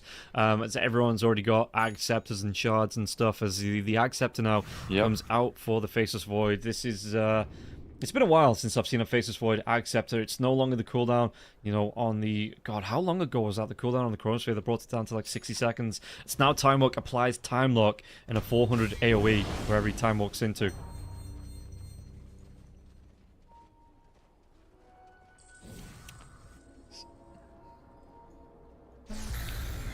So I'm doing the research right now, and it looks like you can definitely still use Book of Shadows on BKB targets, and it has quite a short cooldown and decent range. So yeah, I'm not sure what happened there. Maybe I think Xnova probably just favors the Repel plus Guardian Angel. because then heroes can actually still do something. But I feel like in Chrono, you know, that doesn't really matter that much anyway. But we'll keep No, on suppose not. keeping an eye on it. Sanking Daedalus? Right click Sanking? Sure, I mean the stinger Sure. hits hard, right? Yeah, it's true. So Is when are this we gonna gonna see be- the side quest block of cheese? I wanna see it. Yeah, 70 minutes into the game and still no one's made that. You should be preparing for these long games. Maybe we see it in the second game, because both teams know that this game's gone long. They might have to adapt the strategy in the second game. Personally, I don't even use like the first Lotus. That's like my block of cheese fund that I'm eating. So, oh, thank you. What is it? Is it 18 lotuses and a chunk of cheese to get the block of cheese? Yep. So you get 2 every 3 minutes. So it's 27 minutes until you can get the block of cheese, I think. Doing the math real quick here. Because you see, you get, two, it's you and hopefully a teammate that gets the other one, and you have to convince them not to eat it in the lane. Mm-hmm. I love how underfarmed X Nova is. I've seen Omni Knights at like 35 minutes with these items. You should just buy a Midas right now. I think it's gonna pay off. Yeah, maybe that's what we see in the next game, 10 Midases, because everyone's like, okay, oh, what, another 70-minute game? Yeah, sure. We'll get all that net worth under our Damn, belts. Munkushi. He's an Eldritch horror to have nightmares of. If G2IG lose this, yes, they will probably have nightmares about this game, because, again, I called it the 20-minute mark. I was like, they're pushing tier 3 towers. This is over. 20 minutes in, nearly an hour ago. Yeah, well, more for me, I life. guess. It's, Sanking, they are grouping up G2IG. What's he got?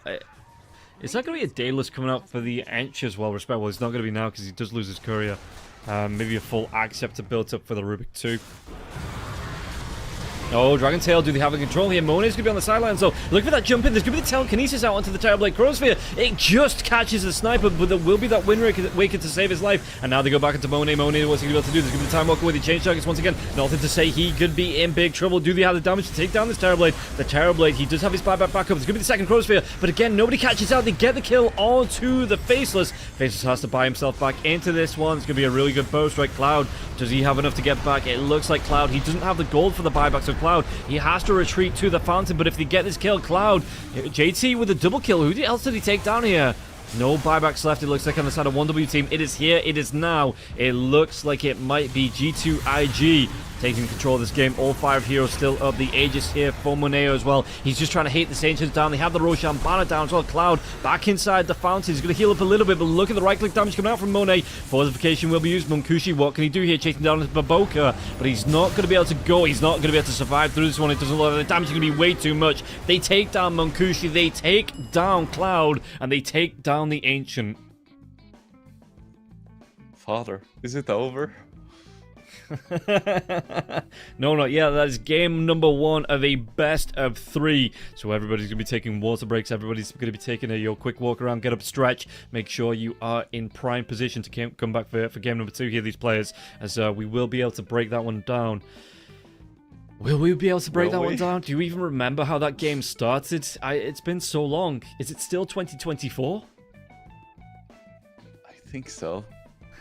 I remember something in the game about like a 30k lead at 30 minutes, and both of us being like, yeah, okay, this is gonna be the final push, and then it wasn't the final push, and then 40 minutes later, we're like, hey, the game finished. And Yeah, like the between game is those over. times, I have no recollection of what happened. Aside from Munkushi Honestly- missing the last Chronosphere, you know, that Yeah. I remember. Yeah, second 60-minute game in a row. My mind is just, if I take these headphones off, it will pour out of my ears because there's nothing. It is blank up here. It is gone. I am done. And well, we still have at least one more game to come. We'll see if G2IG will be able to pull it in a 2-game series, of 1W team will be able to pull it back to a 3-game series. But for now, G2IG have that lead in the series, going to be 1-0 up, and have that momentum under the belt. We'll see draft-wise as well how they're going to try and play it, because it felt like they had the better draft. They just had the better team. Once that Wind Waker came out for the Sand King as well, they had so many saves on their side that it was a miracle that Mancusi even caught one person in the Chronosphere. Yeah, for sure. Like, this was almost an impossible Void game, even if you had like 3 Chronos, because there are just so many saves and so many threats, and you're like the only real source of damage. Of course, DK is there as well, but DK is like much easier to deal with. Like, you can counter DK with like a 4-staff or like a Glimmer Cape or whatever.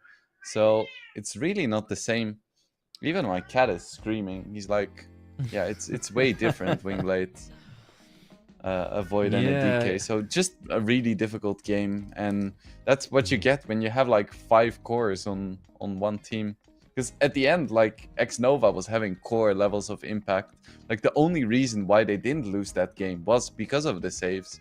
And I think there are very few heroes in the game that could have done the same as what Omni Knight did there. He died only 4 times as well. 72k on the Sniper, 84 on the Timbersaw. You're hitting the high highs here for those 2 heroes. Maybe that you have to ban that Sniper out in the second game if you're 1W team, because it was... Damn, dude, that Sniper carry was anything but a support. That was a core from the get-go, and 1W team just could not punish that. Yeah, just it reminds me of like the old days of Dota. Just one carry in every single lane, and you would hope that one did well. Yeah, that's just how they played it. Just so many threats, so many saves, just so much stuff. So, what is your MVP? Who's going to be given?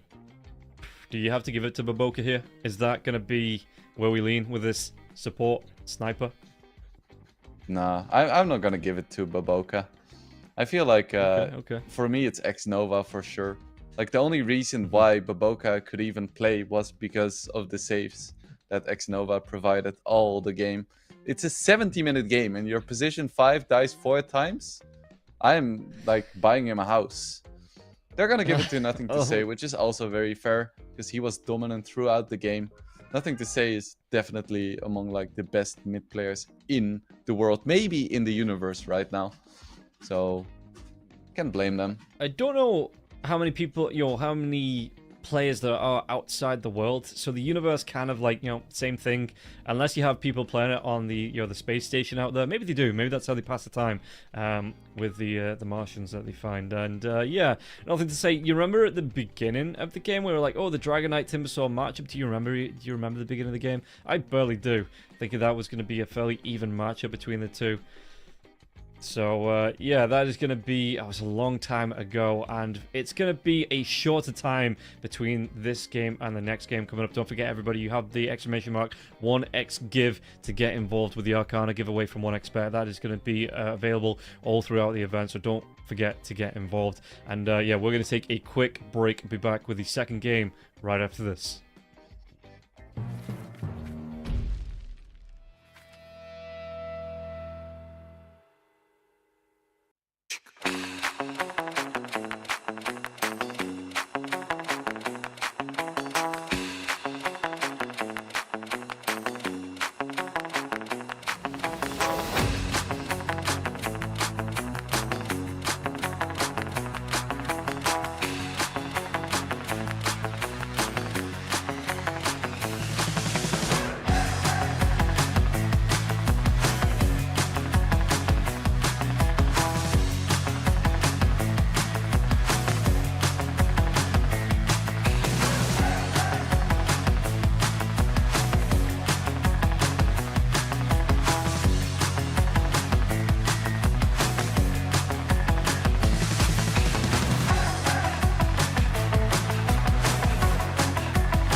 should know about the esports in your pocket.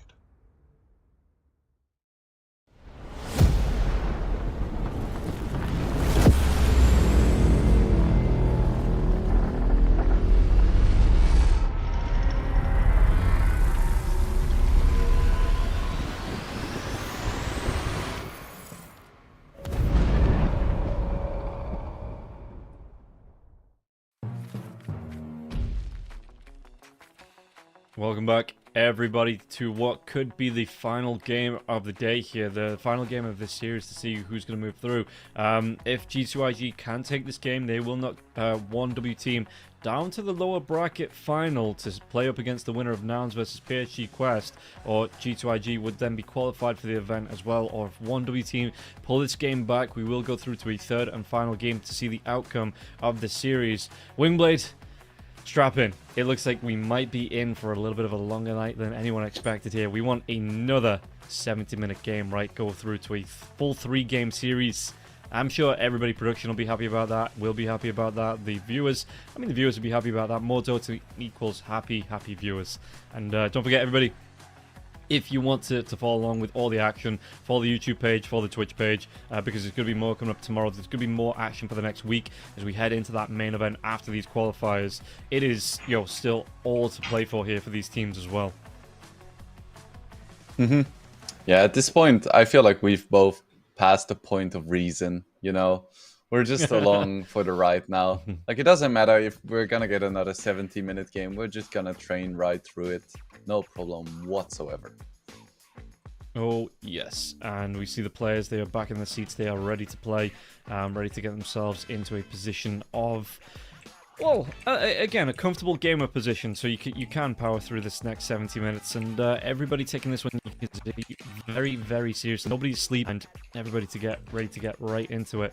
We'll see how this draft is going to play out to get ready to get into that. And yeah, it's kind of like, when you haven't slept for an entire day and you just kind of like, you just kind of glide through. That's how I feel now as we get ourselves back into the draft, as the Lina, the Tinker, and the Sand King going to be taken away. On the other side, though, Shadow Demon and the Wind Ranger from G2IG.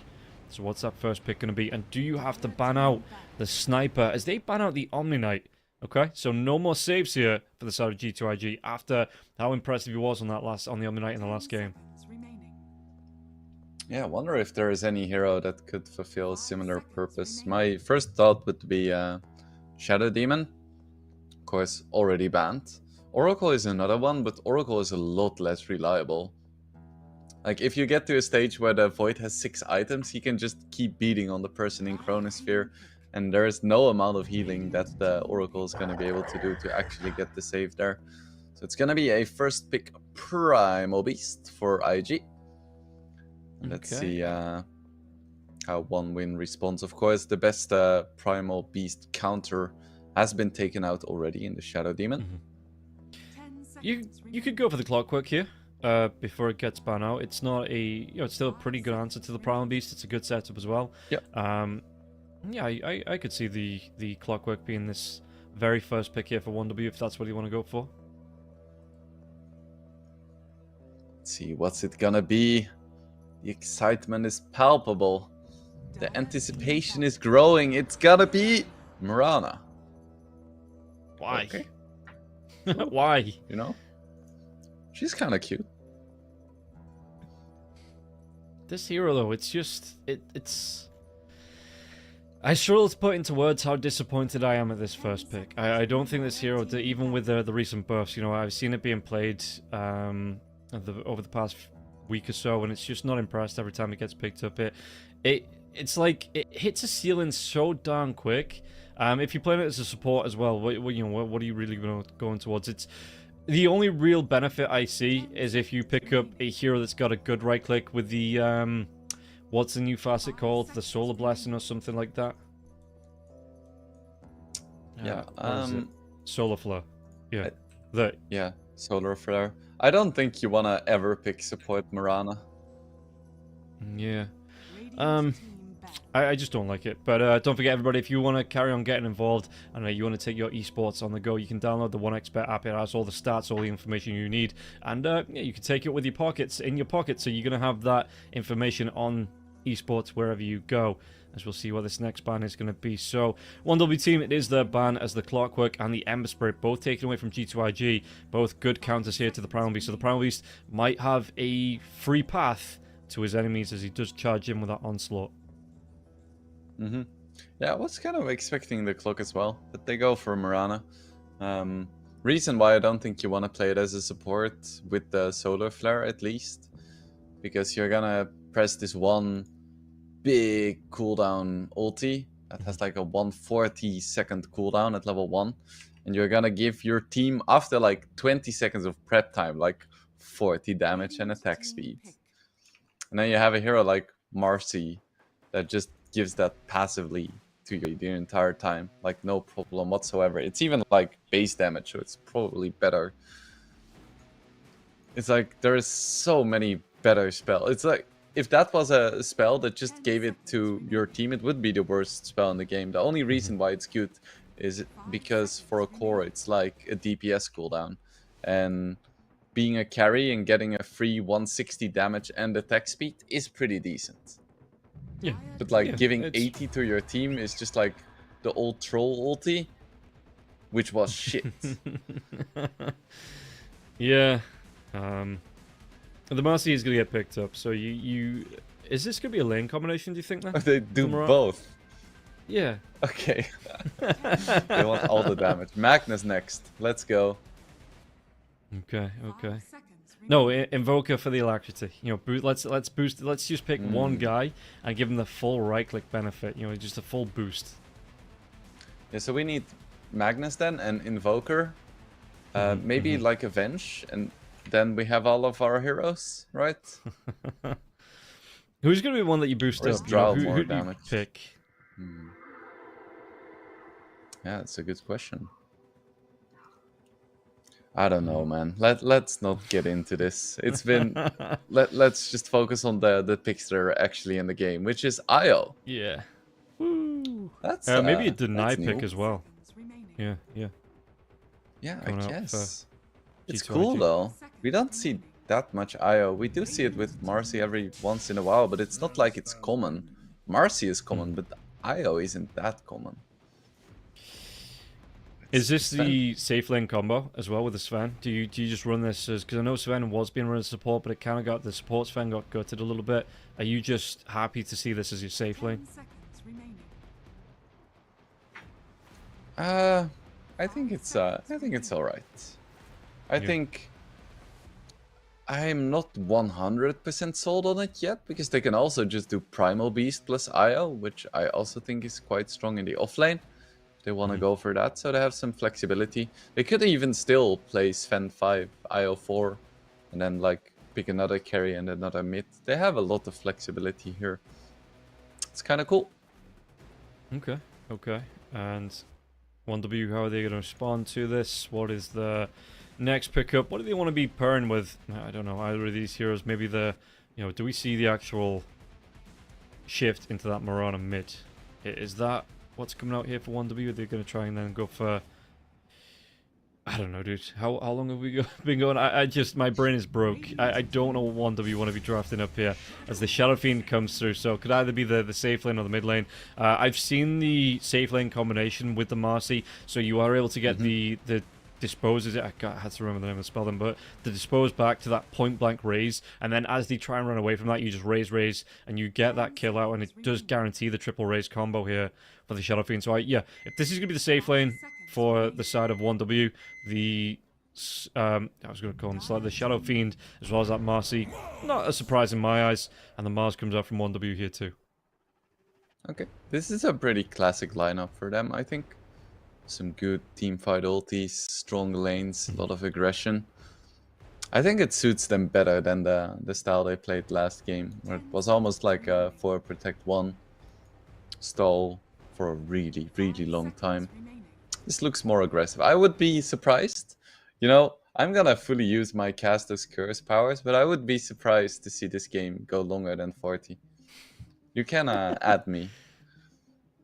Okay, yeah, Wingblade is giving it his guarantee this game is going to be another 70-minute banger.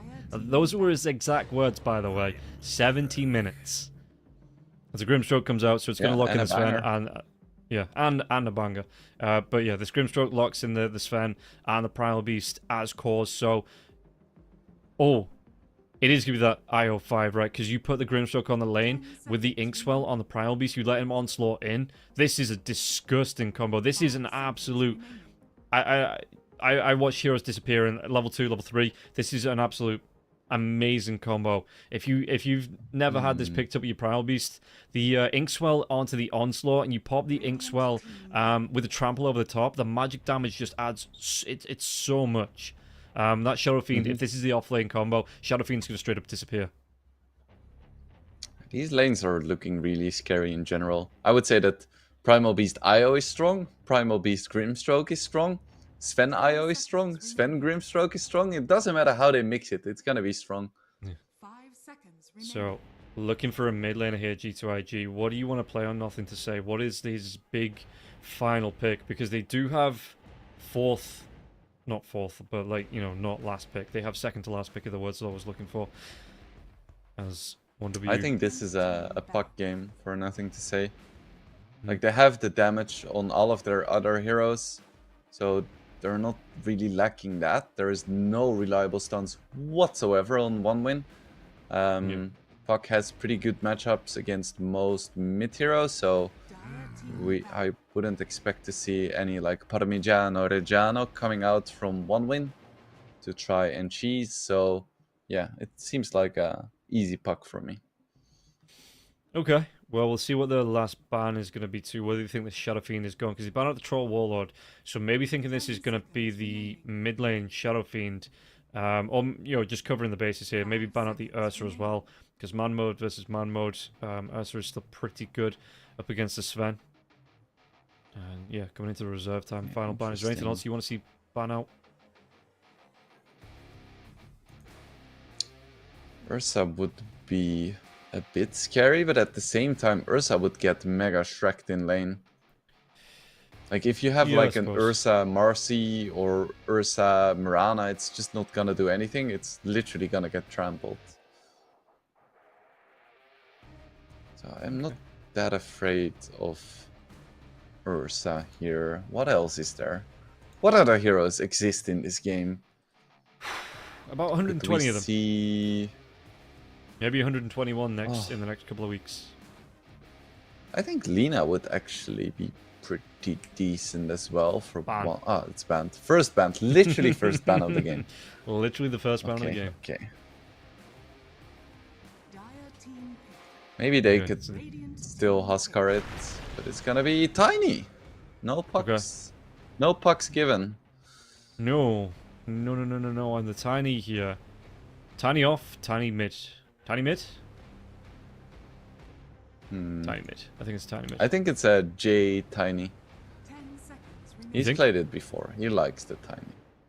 Well, whichever way it's going to go, you're looking at the three heroes that got the start on 1win. I know the Marcy, even as a support rush, is the first item BKB, but Mirana, Shadow Fiend, Marcy, incredibly squishy here. Could be vulnerable to the Avatars combo that comes out from this tiny. And 1W, what is the final pickup? They've got themselves 20 seconds, just over 20 seconds. Lifestealer. Oh no, that's reserve time. Okay, yeah, no, they're burning this down. Lifestealer would be so good. Only big strength heroes. Nicole Invoker. Okay. Okay. So it is going to be the carry Shadow Fiend, it looks like, coming out. Let's see if we want to do something funky, which they don't. So Kira Jr. on the Invoker, Mankushi, Shadow Fiend. I don't know, dude. These are looking like awful squishy heroes, especially up against the Sven that just comes in and rips heroes apart for breakfast. Yeah, it is a nutritious breakfast. So it looks like Baboka is playing a normal hero this time, which is nice to see for a change. How are the players looking? There's some shocked faces. Yeah, they're like shell-shocked from last game. I'm surprised a few of them are still awake.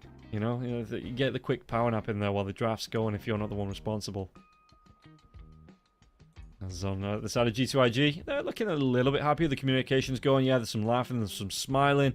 They're happy with this one. They think they've got it in their bag. They think they're going to be taking the first slot against 1W team to get themselves through into the FISSURE Universe main event here in episode 3. So, we have arrived at that moment, Rob, where I get to ask you, who is gonna win game number 2? What is your prediction, and are you willing to put your career and reputation on the line if you're wrong? What reputation? I think G2IG win this. I think that I like their lineup way better. The fights start to come out, and the Sven with the God Strength, he's just gonna rip through everybody. You know, because you build strength up to get the damage. The God Strength. I don't know if they changed it with the B patch, but I was watching Sven's get up to like 300, 400 damage without the God Strength, purely by building those strength items up. You get your Harpoon, BKB is really nice. You come in with the obviously Power Treads. You build out a Satanic there as well, and you just look like an absolute monster of a right clicker. And I don't know if 1W team as a team are going to be able to stand up to this, and it is going to be the Wrath of God pickup here for this fan.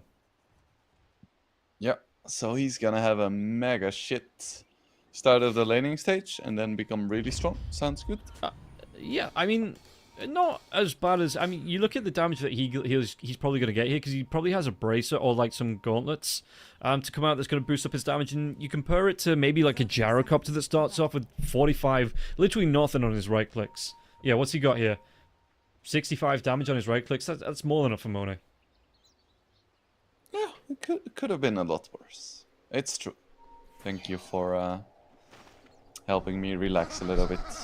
Just keeping it positive, yeah. And don't forget, everybody, odds on the screen. If you want to get involved, head over to the 1xBet website, and there's some promo codes there for you to use there as well. UNVRS3, and you get yourself up to 100% bonus on your first deposit. Head over. Stormhammer comes out onto this Mirana. Mirana is going to be able to get himself away sweet and strong. It's going to be that support Mirana here, chasing down Monet and Nova. Nova here, just trying to get the damage out. And the leap, sweet and strong. I don't know how much he wanted to go for that leap level 1. I don't think he wanted to do that at all. I think it feels pretty bad. Don't feel great, mate. Here is some harass coming out as respect. And yeah, once there's a couple of levels, I think this Baboka JT, this is just going to be so much kill potential coming out with the Primal Beast Grimstroke. It is just absolutely bonkers how good these two heroes synergize together. Then again, both Shadowfiend and Marcy have some spicy stuff up their sleeves as well. So it's not like they are without potential. They just need to play really well and never mess up. You know, should be fine. Yeah. Just play the game here. As Cold Snap onto nothing to say, going to take some harass. But, okay, JT. Push back towards his tier 1 tower.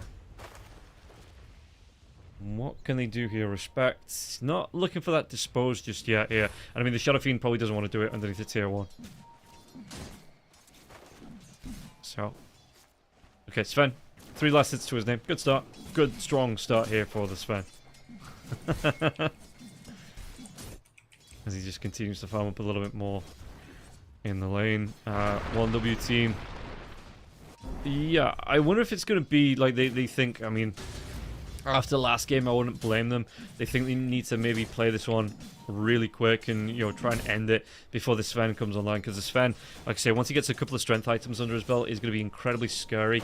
And once he gets to that point, he is incredibly hard to take down too. So, jump in. Do they have the damage onto JT? JT, yeah, could be able to walk himself away. Respect, you know? He's just diving in. Doesn't care. Yeah. Yeah, just with level 1 raises, you probably aren't gonna get the kill. No, maybe onto a Grimstroke. If you can time it right, you'll get those right clicks out between as well.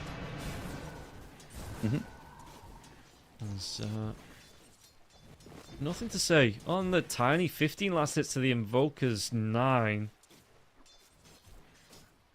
Okay.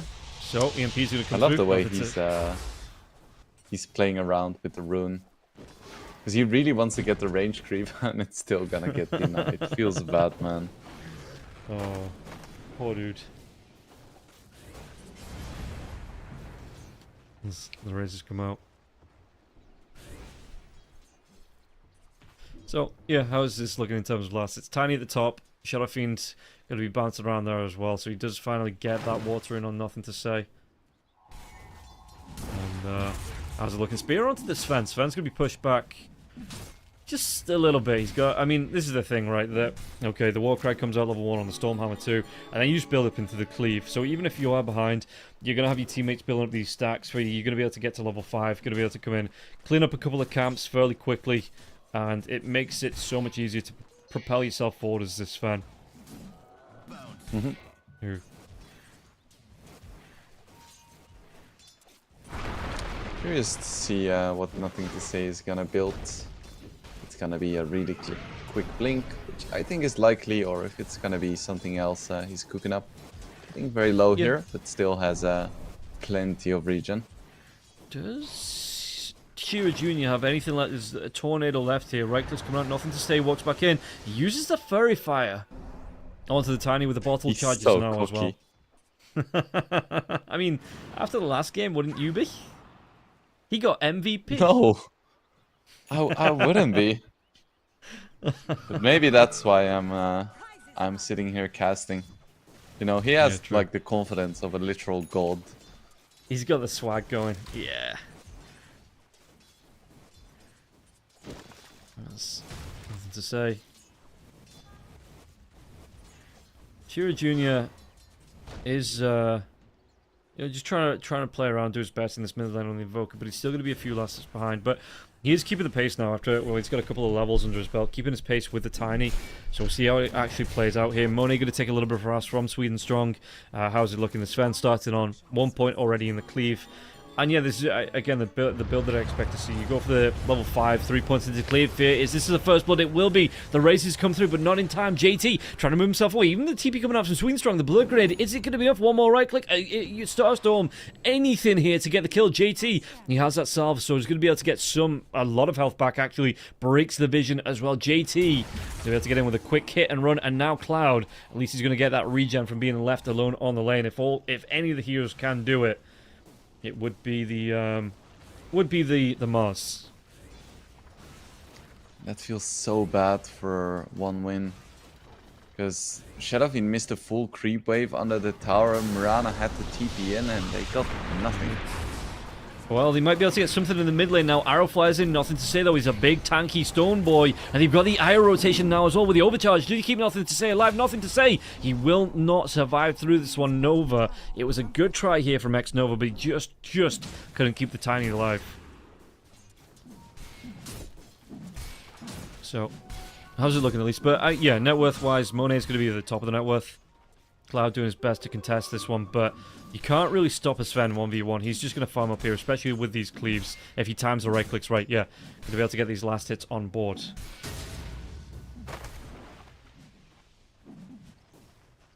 So, Sven topping the charts so far. And I would expect that to stay that way for the foreseeable future. Seeing as he already has 3 points in Cleave. Stormhammer with Baboka being up here now as well. There's going to be the Stroke of Fate coming out. Do you get the slowdown to Cloud? Cloud, Blood Grenade comes out now as well. One more. When A takes him down. Tornado, it connects up to the Sven, but can he get the Sven away from this one? There's going to be the Cold Snap coming through. Monet, do they have enough regen on the IO to keep Monet alive? He's running himself out. Mankushi does get the kill onto JT in the bottom lane. So that's going to be a big pick here as Baboka did rotate off to help this top lane, but I don't know if they're too upset about this here now as well. As the the Mirana courier could spot out. They might be able to get both wisdom runes from this. This is going to be big if they do. Well, the IO though, who gets there in time? Next Nova. He just touches the rune before respect. He's so fast. He must have a good gaming chair. Yeah, your proper keyboard as well. The headset, all doing work for him. Probably had some energy drinks right before this, or some coffee. Racing. Yeah, so if you look at how this goes for the side of 1W, because again, I was talking about it. Are they really on a clock? Do you think up against this G2IG lineup? No. Yes. No. Yes. No. I don't know. Maybe. Because You don't know? I think Sven is very scary for this lineup at the same time. Ooh, nothing to say. It should Yeah. be fine. Sven is a hero that gets kited really easily in later stages of the game. And there is a Mars, there is a Mirana, there is an Invoker, Marcy. Like, there's a lot of tools here.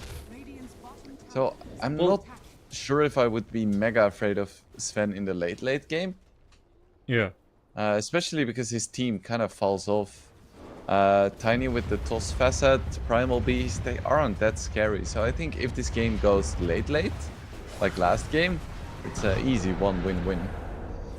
Okay, well, see, I mean, I'm looking at it and thinking the Sven's going to get a Harpoon, he's going to get an Ag Scepter, he's going to be able to close the gap left, right, and center every time that Stormhammer's up, and if not, he's going to have the Harpoon to pull heroes in as well. He's just going to go fishing here, this Sven, and be able to bag him a couple of heroes, whoever shows up. Boca, though, Kira Jr. in the Ghost form is going to dive in, respect, do they get the kill here? It's going to be big for 1W just to try and apply pressure with the Shadow Fiend stepping up onto this tier 1 tower in the bottom lane. But it looks like the Primal Beast has already moved away from this one. It's going to take 4 heroes to take this tier 1 tower down. But they do get it, and I think this is exactly what Invoker wants to be doing at this stage of the game. Just running around, setting up those kills. And it's looking pretty good. Almost has his vessel finished. Ooh, they Okay, aren't let's gonna see, get this dive one right. comes in. Right? Oh my god, that's a lot of Damage is damage. going to be up. Yeah, the relocate now as well. Stormhammer, the ice wall is down though. Can they chase for more? Because this is just going to be relocating for Marcy. Looks like X-Nova. He wants to get ahead of himself. Was that? Did he want to leave the Sven down here? Maybe not. He might just relocate him back up to the top. Yeah, he's going to be able to farm up. And don't forget, everybody, if you want to get involved too, you can head over to the 1xBet. We'll come back to that one in just a second here. As the damage, is this going to be a bonus kill hero? As the Mirana, he might go down. And it looks like nothing to say. Arena comes out now as well. The Sven going to TP into this one. The Arena is up, and Baboka will fall here. So the Tornado, but the toss up onto Kira Jr. now as well. JT, he curves that run. He's looking to try and get the damage out. Stormhammer, Marcy might go down once again. There is going to be the God Strength now as well. The Pulverize, they get the kill onto Respect. So a bit of a bonus coming out for G2IG. And if you want your bonus, head over to the 1xBet website. Use that promo code UNVRS3. Get yourself up to 100% bonus on your first deposit.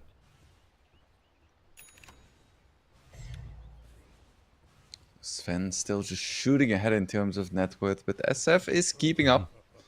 Of course, he does have those raises as a farming tool and just a fairly decent amount of right-click damage at this stage of the game. Not too bad at all. So we'll see what he ends up building. If it's gonna be just a full carry, maybe some kind of hybrid build. I feel like in the late game, you definitely just want to capitalize on your ulti. We'll see what he ends up going for. For now, it's a Falcon's Blade and a Morbid Mask. Gonna turn that into a Mask of Madness. He has got the Dragon Lance queued up though, that Hurricane Pike there as well, so maybe, you know, you are going to be able to go for that right-click Shadow Fiend to come out and just try and, yeah, like I say, man mode in these fights. Radiant's bottom tower is There's under Kira attack. Jr. How's he looking? They're going to see Baboka now. Baboka, he drops that sentry before he goes down, but he will go down. It's Kira Jr. He's on the killing spree now, so going okay for the Invoker. He's a little bit behind on farm, but that should be the Spirit Vessel completed. Yeah, it will be here for Invoker. Kira Jr. going to be able to pick that one up. So I guess Midas next then? Or is he just gonna be fully relying on his Shadow Fiend to carry the baton in the late game? How's it looking? Tiny's going to go straight towards that blink as well. So it looks like, I mean, there's multiple heroes here. They can jump on the side of 1W where that Avatos combo will blow somebody up.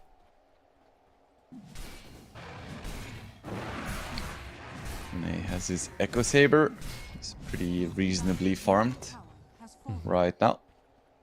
Do you split that up for the BKB? I mean, I know you only have to farm up another Ogre Axe to get your Echo Saber back up, but do you think it's really important? Is there enough pressure being applied from the side of 1W team that you want to split that Echo Saber up, or are you just happy to build up a BKB from scratch?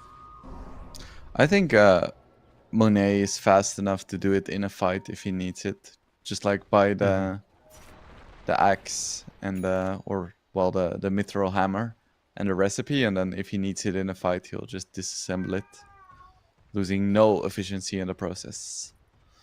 Okay. We'll see if that's how he wants to play this. MOUZ, going straight towards the Blink. The arena is up. It's going to be the pipe as well here. Tiny, is that the Blink Dagger? I think it is. The Blink Dagger just complete, and then the BKB to come out. And Nothing to Say, are you looking for Larctic here for the Tiny? Echo Saber for Nothing to Say as well after the BKB? What is it you think the Tiny wants to build into? Whew. Daedalus, That's crit, a question you know, right full there. damage. I wouldn't mind a Kanda, just to ensure that whoever he jumps dies. Dire's top tower Yeah, is under okay. attack. Okay. Smoke coming out now. Ooh, Maybe just try and bait Invoker. it onto JT. Nothing to Neither say. one Gets that saw the shield other as well. there. Radiant's middle tower is under attack. As What are they gonna Net find? worth If wise they is find fine. Shadow Fiend, that is huge. But no, yeah, TP. Yeah, no, I'm just looking at the net worth difference between the two. It's about 1,200 gold, but this doesn't really, it doesn't get any easier for the Shadow Fiend, right? Because the Sven just continues to farm. I'm going to farm faster as well. So, Munkushi can use the raises to farm. It looks like it is, it might be the right-click build to come out for the Shadow Fiend here as well. Arrow onto, just going to be onto the creeps. Just trying to get a little bit more farm and XP here for the Marana. And Shadow Fiend needs his Hurricane Pike and his BKB to fight. Currently, he has neither one, so they need to find some good initiation for him to have a lot of impact. Because if he gets jumped, there's gonna be no escape. I Yeah, haven't like really these seen wards any come out. Mirana ultis just yet. Radiant's middle tower is under attack. No. Was it? I didn't pay attention. Was it the Moonlight Shadow, or was it the solar facet here for the Marana? I think it was the Moonlight Shadow. I could have missed the solar flare, but then I would write a strongly worded letter to 1win about how trash that decision is. Yeah, I just And they would Like I say, definitely respect my opinion, for sure. they absolutely would. Yes, they would. Oh, Rise comes out to go to relocate now as well. Shadow Fiend, do they have enough damage to take him down? They absolutely do. They stun him before he can get the Requiem off now as well. Monet takes him down. The TPs are going to come out. Tornado, it doesn't connect. So this relocate should be able to get... No? Do they get more from this one? No. The relocate's out. Yeah. They weren't able to jump that in time. Only the Marcy got there. And you can't really interrupt that relocate. It takes them away back to safety. Jump in now, the Avatos combo comes through. Nothing to Say makes Sweet and Strong disappear. And not behind that Moonlight Shadow. Yeah, that's a nice little freebie. I guess you don't need any damage item when you have a Grimstroke behind you. True, true. And... Invoker, how's It he is looking? Hand of Mine is indeed not too gonna be far away. the Midas for Kira. And he needs it to stay relevant. His Invoker doesn't really farm that fast. Most of the time. Most of the time. We'll see JT going to be able to split push his bottom lane as well. Who's making a move towards us? It is going to be the Marana. And Munkushi just looking to try and do what he can in terms of farm. But again, it's going to be 2,000 gold. And again, that gap will just continue to grow as the Sven farms more efficiently. Munkushi, you can see he's trying to do what he can with the Mask of Madness. But the gap, it will hit. I mean, it will hit a critical point for the Sven anyway. But for now, that should continue to grow between the two carries, especially with an IO backing you up as well. I think Shadow Fiend is actually relatively poor for this stage of the game. Ooh, JT, he's a tanky boyo. If still has the pipe Inkswell too. comes out. Doesn't connect. There's going to be the relocating now as well with that double toss as well. The double pulverize comes through. The Marcy's going to try and do what he can. The damage coming through though. You've got that Sven. BKB Cloud tries to get himself out of his arena, but the Sven is just going to continue to chase. And now Munkushi, he's going to be the next one to be run down by the Sven. The Sven BKB is going to wear off soon. It will be gone now. Pipe still there. Can they get the kill onto Respect? Respect. One more right click. Anybody to get it. It will be Monet with the double kill. As nothing to say. Avatar's back onto Baboka. Baboka though, he didn't have that Inkswell for the stun, so Sweenstrong trying to get himself away, and it is going to be. It looks like that Solar Flare coming out from the run, and 3 seconds before it's back off cooldown. Sweenstrong, he will fall. Nothing to say, gets the kill. And this was what I was expecting here from the side of G2IG, just a complete takeover of the game with these squishy heroes on the side of 1W. One good fight, and G2IG just take control. Yeah, you remember my caster curse defying prediction? This game isn't gonna reach 40 minutes. I think we're still on track. And I don't see any like gyros or voids in this game. Just a Shadow Fiend. Yeah. How's Sven looking? He's got that Echo Saber back up with his BKB now. Gonna go back for the Blink Dagger. And then I assume after the Blink it is into the Harpoon here for the Sven. Maybe the Ag Scepter. Yo, I'm not sure between the two which one he's going to prefer more. The Harpoon's going to give you stats as well. So you are going to be able to get the damage off both of those. Yeah, the Harpoon is quite nice because the build-up is pretty sweet. But the Aghanim's, it allows you to go for some really swaggy plays, like going through the arena, ignoring Shadow Fiend ulti, that kind of stuff. Yeah, 1W going to try and sneak this Roshan. No contest coming out from the side of G2IG, even if they know this is going on. They're not going to be here in time. They are going to try and make a beeline towards it. Maybe the contest after it, because there's only going to be 3 heroes here from the side of 1W. So the Aegis, it goes away with Munkushi, Warcry. It's going to be popped. They want to try and make a fight happen, but it looks like already 1W. They are going to be able to escape from this one. The Avalanche, it was literally a second between that TP completed and the Avalanche coming in. Respect. He's going to be able to run away with the help of Cloud here. If he really needs it, can dive himself out. Cloud stops to farm. Cloud, he stops to farm. Cloud, you stop to farm? Whereas that Inkswell Pulverize will be here now as well. Do they have the control? Arrow flies through, but there will be the Soulbind as well. Do they want to try and fight out Arena? But nothing to say comes through. He's got his own BKB. There's going to be the toss into Respect, and a lot of damage onto Respect, which is Respect. He has that pipe coming. The God's Rebuke, it stops JT in his tracks now too. And do they have the damage to get the kill onto at least Baboka? Maybe JT falls here as well. Underneath the tier 2 tower. The Tiny's taking shots, and it looks like JT is going to take an arrow to the knee. But does he get himself out alive as the spear? The BKB was off for the Sven. So Monet is going to be speared to the wall here. Warcry once again, but the cleave damage coming through. They take down Cloud. They're stun up onto Munkushi. Munkushi can get himself away. There's going to be the dive out from Respect. They're fighting around. There's Tormentor now as well. Monet, he might go down. He doesn't have any lifesteal. X-Nova on the retreat. Sunstrike. It gets a little bit of damage onto the Tiny. Tiny throws that Avalanche. You know he can't TP away there. So he just has to leave the old-fashioned way. Blink Dagger coming up in 6 seconds. Respect trying to get on top of nothing to say. He's a little bit faster than this Tiny now too. So Respect. Can he run himself away from this? So he stops. He waits for the toss. And then he gets that Blink out. Doesn't have mana for the TP just yet. He's getting pinged out. Ooh, Did he get 1 here in time second. though, Respect? No. Yeah, he's fine. Yeah, that fight does show that I was a little bit worried about the Sven in the late game. Because he's already getting kited. And he's now used 2 or 3 BKBs. So it's just gonna get worse. So he needs like either more damage to blow people up, or he needs to buy like a bloody refresher at some point. Yeah, and don't forget everybody to follow along on the YouTube and the Twitch to see when we go live on Fissure with all the Dota action that's going to be coming up not only in the next week, but within the rest of the year here as well. There's going to be more to come, so also subscribe here to the YouTube and the Twitch channels. Yeah, you see here, the BKB comes out from Monet with that Arena coming through, though. They're trying to right-click onto Cloud. And he just gets separated from X-Nova here as well. So Monet goes in a little bit too deep. The BKB was off. And then he comes back in to try and save JT. I think it's going to go a little bit better when the Blink's up for the Sven. Once, like say, the Harpoon's here, once he's got that. But it's a lot of gold to ask for. And they're fighting around the Tormentor as well. They get separated out because everybody from the rest of G2IG just like, no, let's back ourselves up. With the Tornado, it just controls Monet.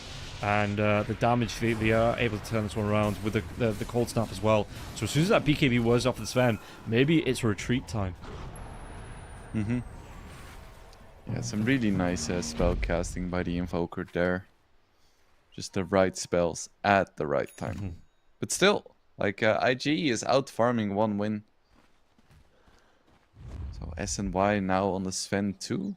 Didn't opt to go for either Blink or Harpoon or Aghanims. He's like, no, I just want to go fast. Yeah. And look at that. 147, 153 on the bonus damage there as well. So he's putting out 300 damage per right click without even having the God Strength on board. Not bad. Not bad at all. And yeah, once that God Strength comes up, it's going to be like, what, 500 damage for the Sven? Before any crits as well, because it looks like it's going to go back for the Harpoon. Yeah, changes his mind on the Daedalus there. Just maybe thinks, man, he's just getting kited out a little bit too easily to once that gap close. Yeah, fair enough. But Shadow Fiend, he's gonna have his BKB before next fight, probably. Just needs like 1,000 more gold or something of the sort. And that's peanuts. I really, really hope you said peanuts then. I said peanuts, like the Peanuts, officially not yeah. a nut, but you know, the thing that a lot of people are allergic to. What are they, a legume? I think so. It's a confusing name, that's for sure. Well, we don't need to get into it. There's nothing to say. Gonna get this blink back. He is gonna go towards the Echo Saber as well on the Tiny. So looking to get the jump in, the overwhelming damage with the tree grab or the grabbed tree. JT could be in trouble. Ghostwalk comes out. Kira Jr. trying to close this gap. Tornado here. JT, there's gonna be the relocate once again. Soulbind as well, but he gets up all the way here, the Mars. Need to get the blow up onto, yeah, Respect's going to go down, and then so will Kira Jr. They're going to go for more. Cloud can get himself out of this one. Was that Stormhammer? Spear away for the Sven. He's actually going to be trapped to the wall as well. X-Nova, he's going to leave the Sven. So the Sven is hunting. But Mars, no, the Avalanche was that toss back. Is the Tiny going to be in range of anything? The arena will come out now. But that Stormhammer stun, how did he get inside of the arena? The Harpoon Monet, he's caught in the wall. Cloud, no way he gets out of this, not with 3-4 heroes around, surely not. The blink down to the lower ground, but he is silenced up. Monet, Stormhammer, yeah, the Avalanche continues with that toss, the toss before. They take down 3 heroes, G2IG, punish 1W once again. It was a valiant attempt, and he wasted a lot of time there, so I guess it's cool. But another win for IG, and I feel like Sven is starting to hit his peak. Even with the Shadow Fiend BKB, he isn't gonna be able to fight the Sven. So I feel like for the next 10 or so minutes, it's gonna be the point in the game where Sven is strongest. Does Harpoon go through BKB? I don't think so. I hope not. My goodness. You know what? I'm going to test it. Because we can. Alright. We can just do it. Alright, I'll do the shout casting for a moment. Well, you can test it if you want. Strong in the mid lane. Munkushi walking up, hitting a creep. Creep goes down. First creep down. Misses the second raise. Does still get the CS. Incredible. Misses the range creep though. And the catapult too. That's incredible. Munkushi. He is crumbling under the pressure and the expectations of his family, his country, everything. Respect standing in the jungle. Monet goes for the ancient camp. Incredible. Okay, he gets the creeps, hits every single... You're back? I am back. So what about the Harpoon? So it doesn't drag them closer, but it drags you towards them here as Monet trying to go on Cloud, and there is going to be that arena up. I'm back just in time, it looks like, as the arrow flies through. It does connect onto Baboka, but Respect bounces himself around. What can they do? Nothing to say on the backline, so they're trying to sandwich the heroes in here, and it looks like they might just be able to do just that. The damage onto Cloud. Cloud will fall. Can they get a kill onto Munkushi now as well? Munkushi, the Force Staff comes out. It's going to be silenced up, so he's going to have to go for the TP. It doesn't matter. The Boulder Toss, it stops the TP out.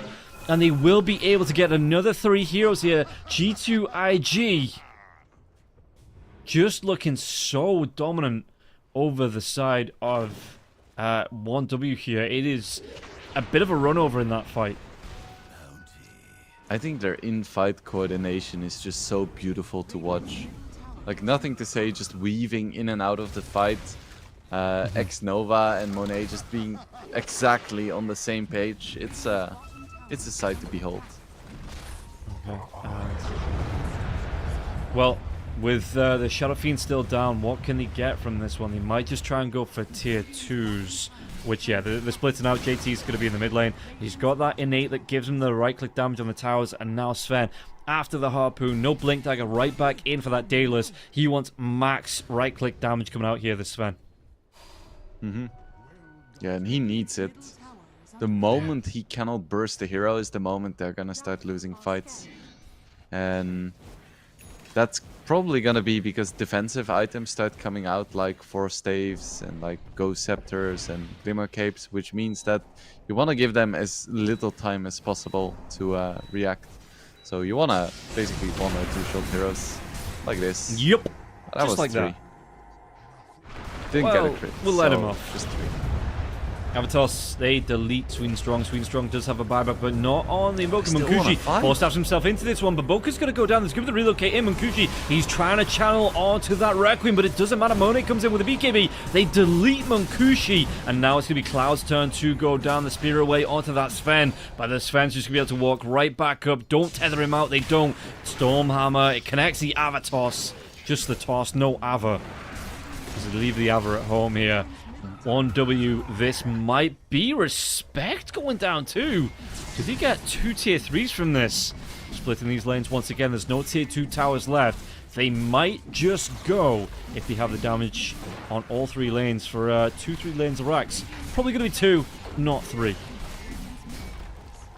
Yeah, I have no idea why OneWin tried to go for a fight there when they literally just lost their Invoker and they know Velo is still up.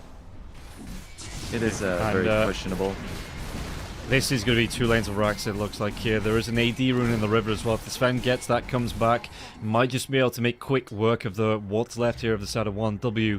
And yeah, they're going to look good doing it. And if you want to look good in your pubs, guys, don't forget you can use that exclamation mark 1x give and give yourself a chance to win the Arcanas being given away here by 1xBet. That is available. Again, the pin message in the chat below the stream as well. It's on your stream right now, 1xGive, to get more information on how you can win those Arcanas and look good in your pubs, just like G2IG. I do love myself some Arcanas. And this is easier than Candy Works, for sure. What's your favorite Arcana? Yeah, which one are you... Which one's your favorite? Which one would you have to pick if you had to choose? That's a difficult question at this time. Okay, let Do me you want me to think. come back when you're at like 100% capacity? I quite like the Shadow Fiend one because Yeah. you know he's still recognizable as Shadow Fiend. Like there is no silhouette issues, but he's distinct. The effects feel like they add something. It's pretty good in my book. Okay, fair enough. Fair enough. As Could see smoke a big comes out fight, here. potentially the final fight. Yeah, how are we looking on buybacks here? It's not a lot for either side, but there is the Aegis up for the Sven, so the Sven can buy out. And only 270 gold away from his X-Nova. buyback. He's going to be away from the team. The arena comes out now. Can they get the kill into the IO? It might have just been a great bait mate here as X-Nova's going to live. There is going to be the Cataclysm coming out. But do they have the damage to get the kill? Look at this Pulverize. He's going to be able to stun up absolutely everybody. You have all 3 cores going down, and it is going to be a GG. Just straight up disconnect here. 1W, it is late for them, and they are going to be giving this game away. G2IG, they are your first qualification team to the main event of the FISSURE Universe episode 3. Look at how ecstatic they are. They're celebrating, jumping up and down, hugging each other, smiling, laughing, crying tears of joy. You love to see it. Yeah, this was a quick one. You know, I defied the caster's curse. I was like, yeah, there is no way this game is going long. You know, IG with this draft, they've been looking so solid. They don't have the odds stacked against them this time in the late game.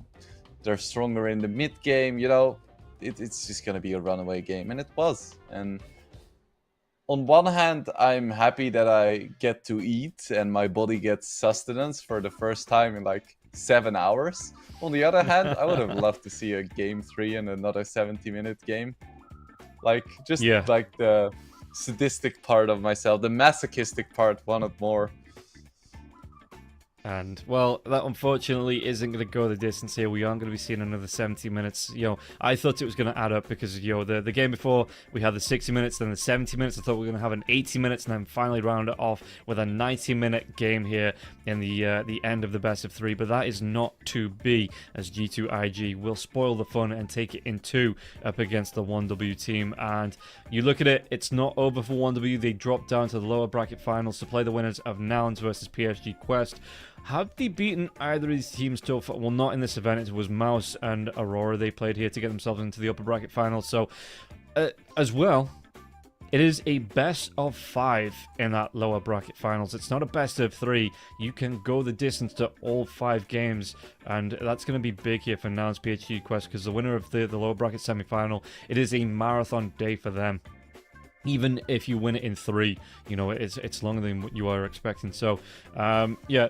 Congratulations here to G2IG to move through into the main event. Commiserations for now for 1W team, but they do have a second chance tomorrow. We'll see how they are going to be played out. I think we might be able to take a look at the team stats as well, just to see how that breaks down. That final game broke down between the two teams. And I wouldn't be surprised to see the Sven having maybe, I don't know, I wouldn't say double the damage of that Shadow Fiend, but it felt like he was the one just ripping those heroes apart. Let's take a look. 37 to 17. Okay, I can say over double here between the two carries. Monet on the Sven absolutely rocked it.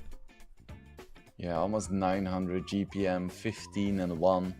Just beautifully played by him. But I feel like all of IG just played incredibly well this game. Just a showcase of how good that team really is.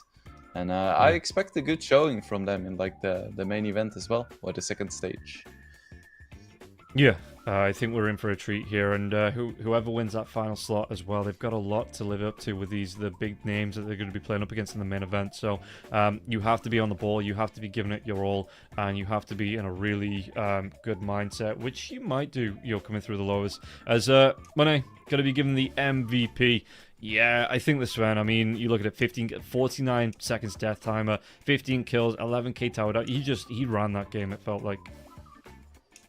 Yeah, I feel like this was a duo MVP for me with both Xnova and Monet, because they're just two parts of one whole, you know?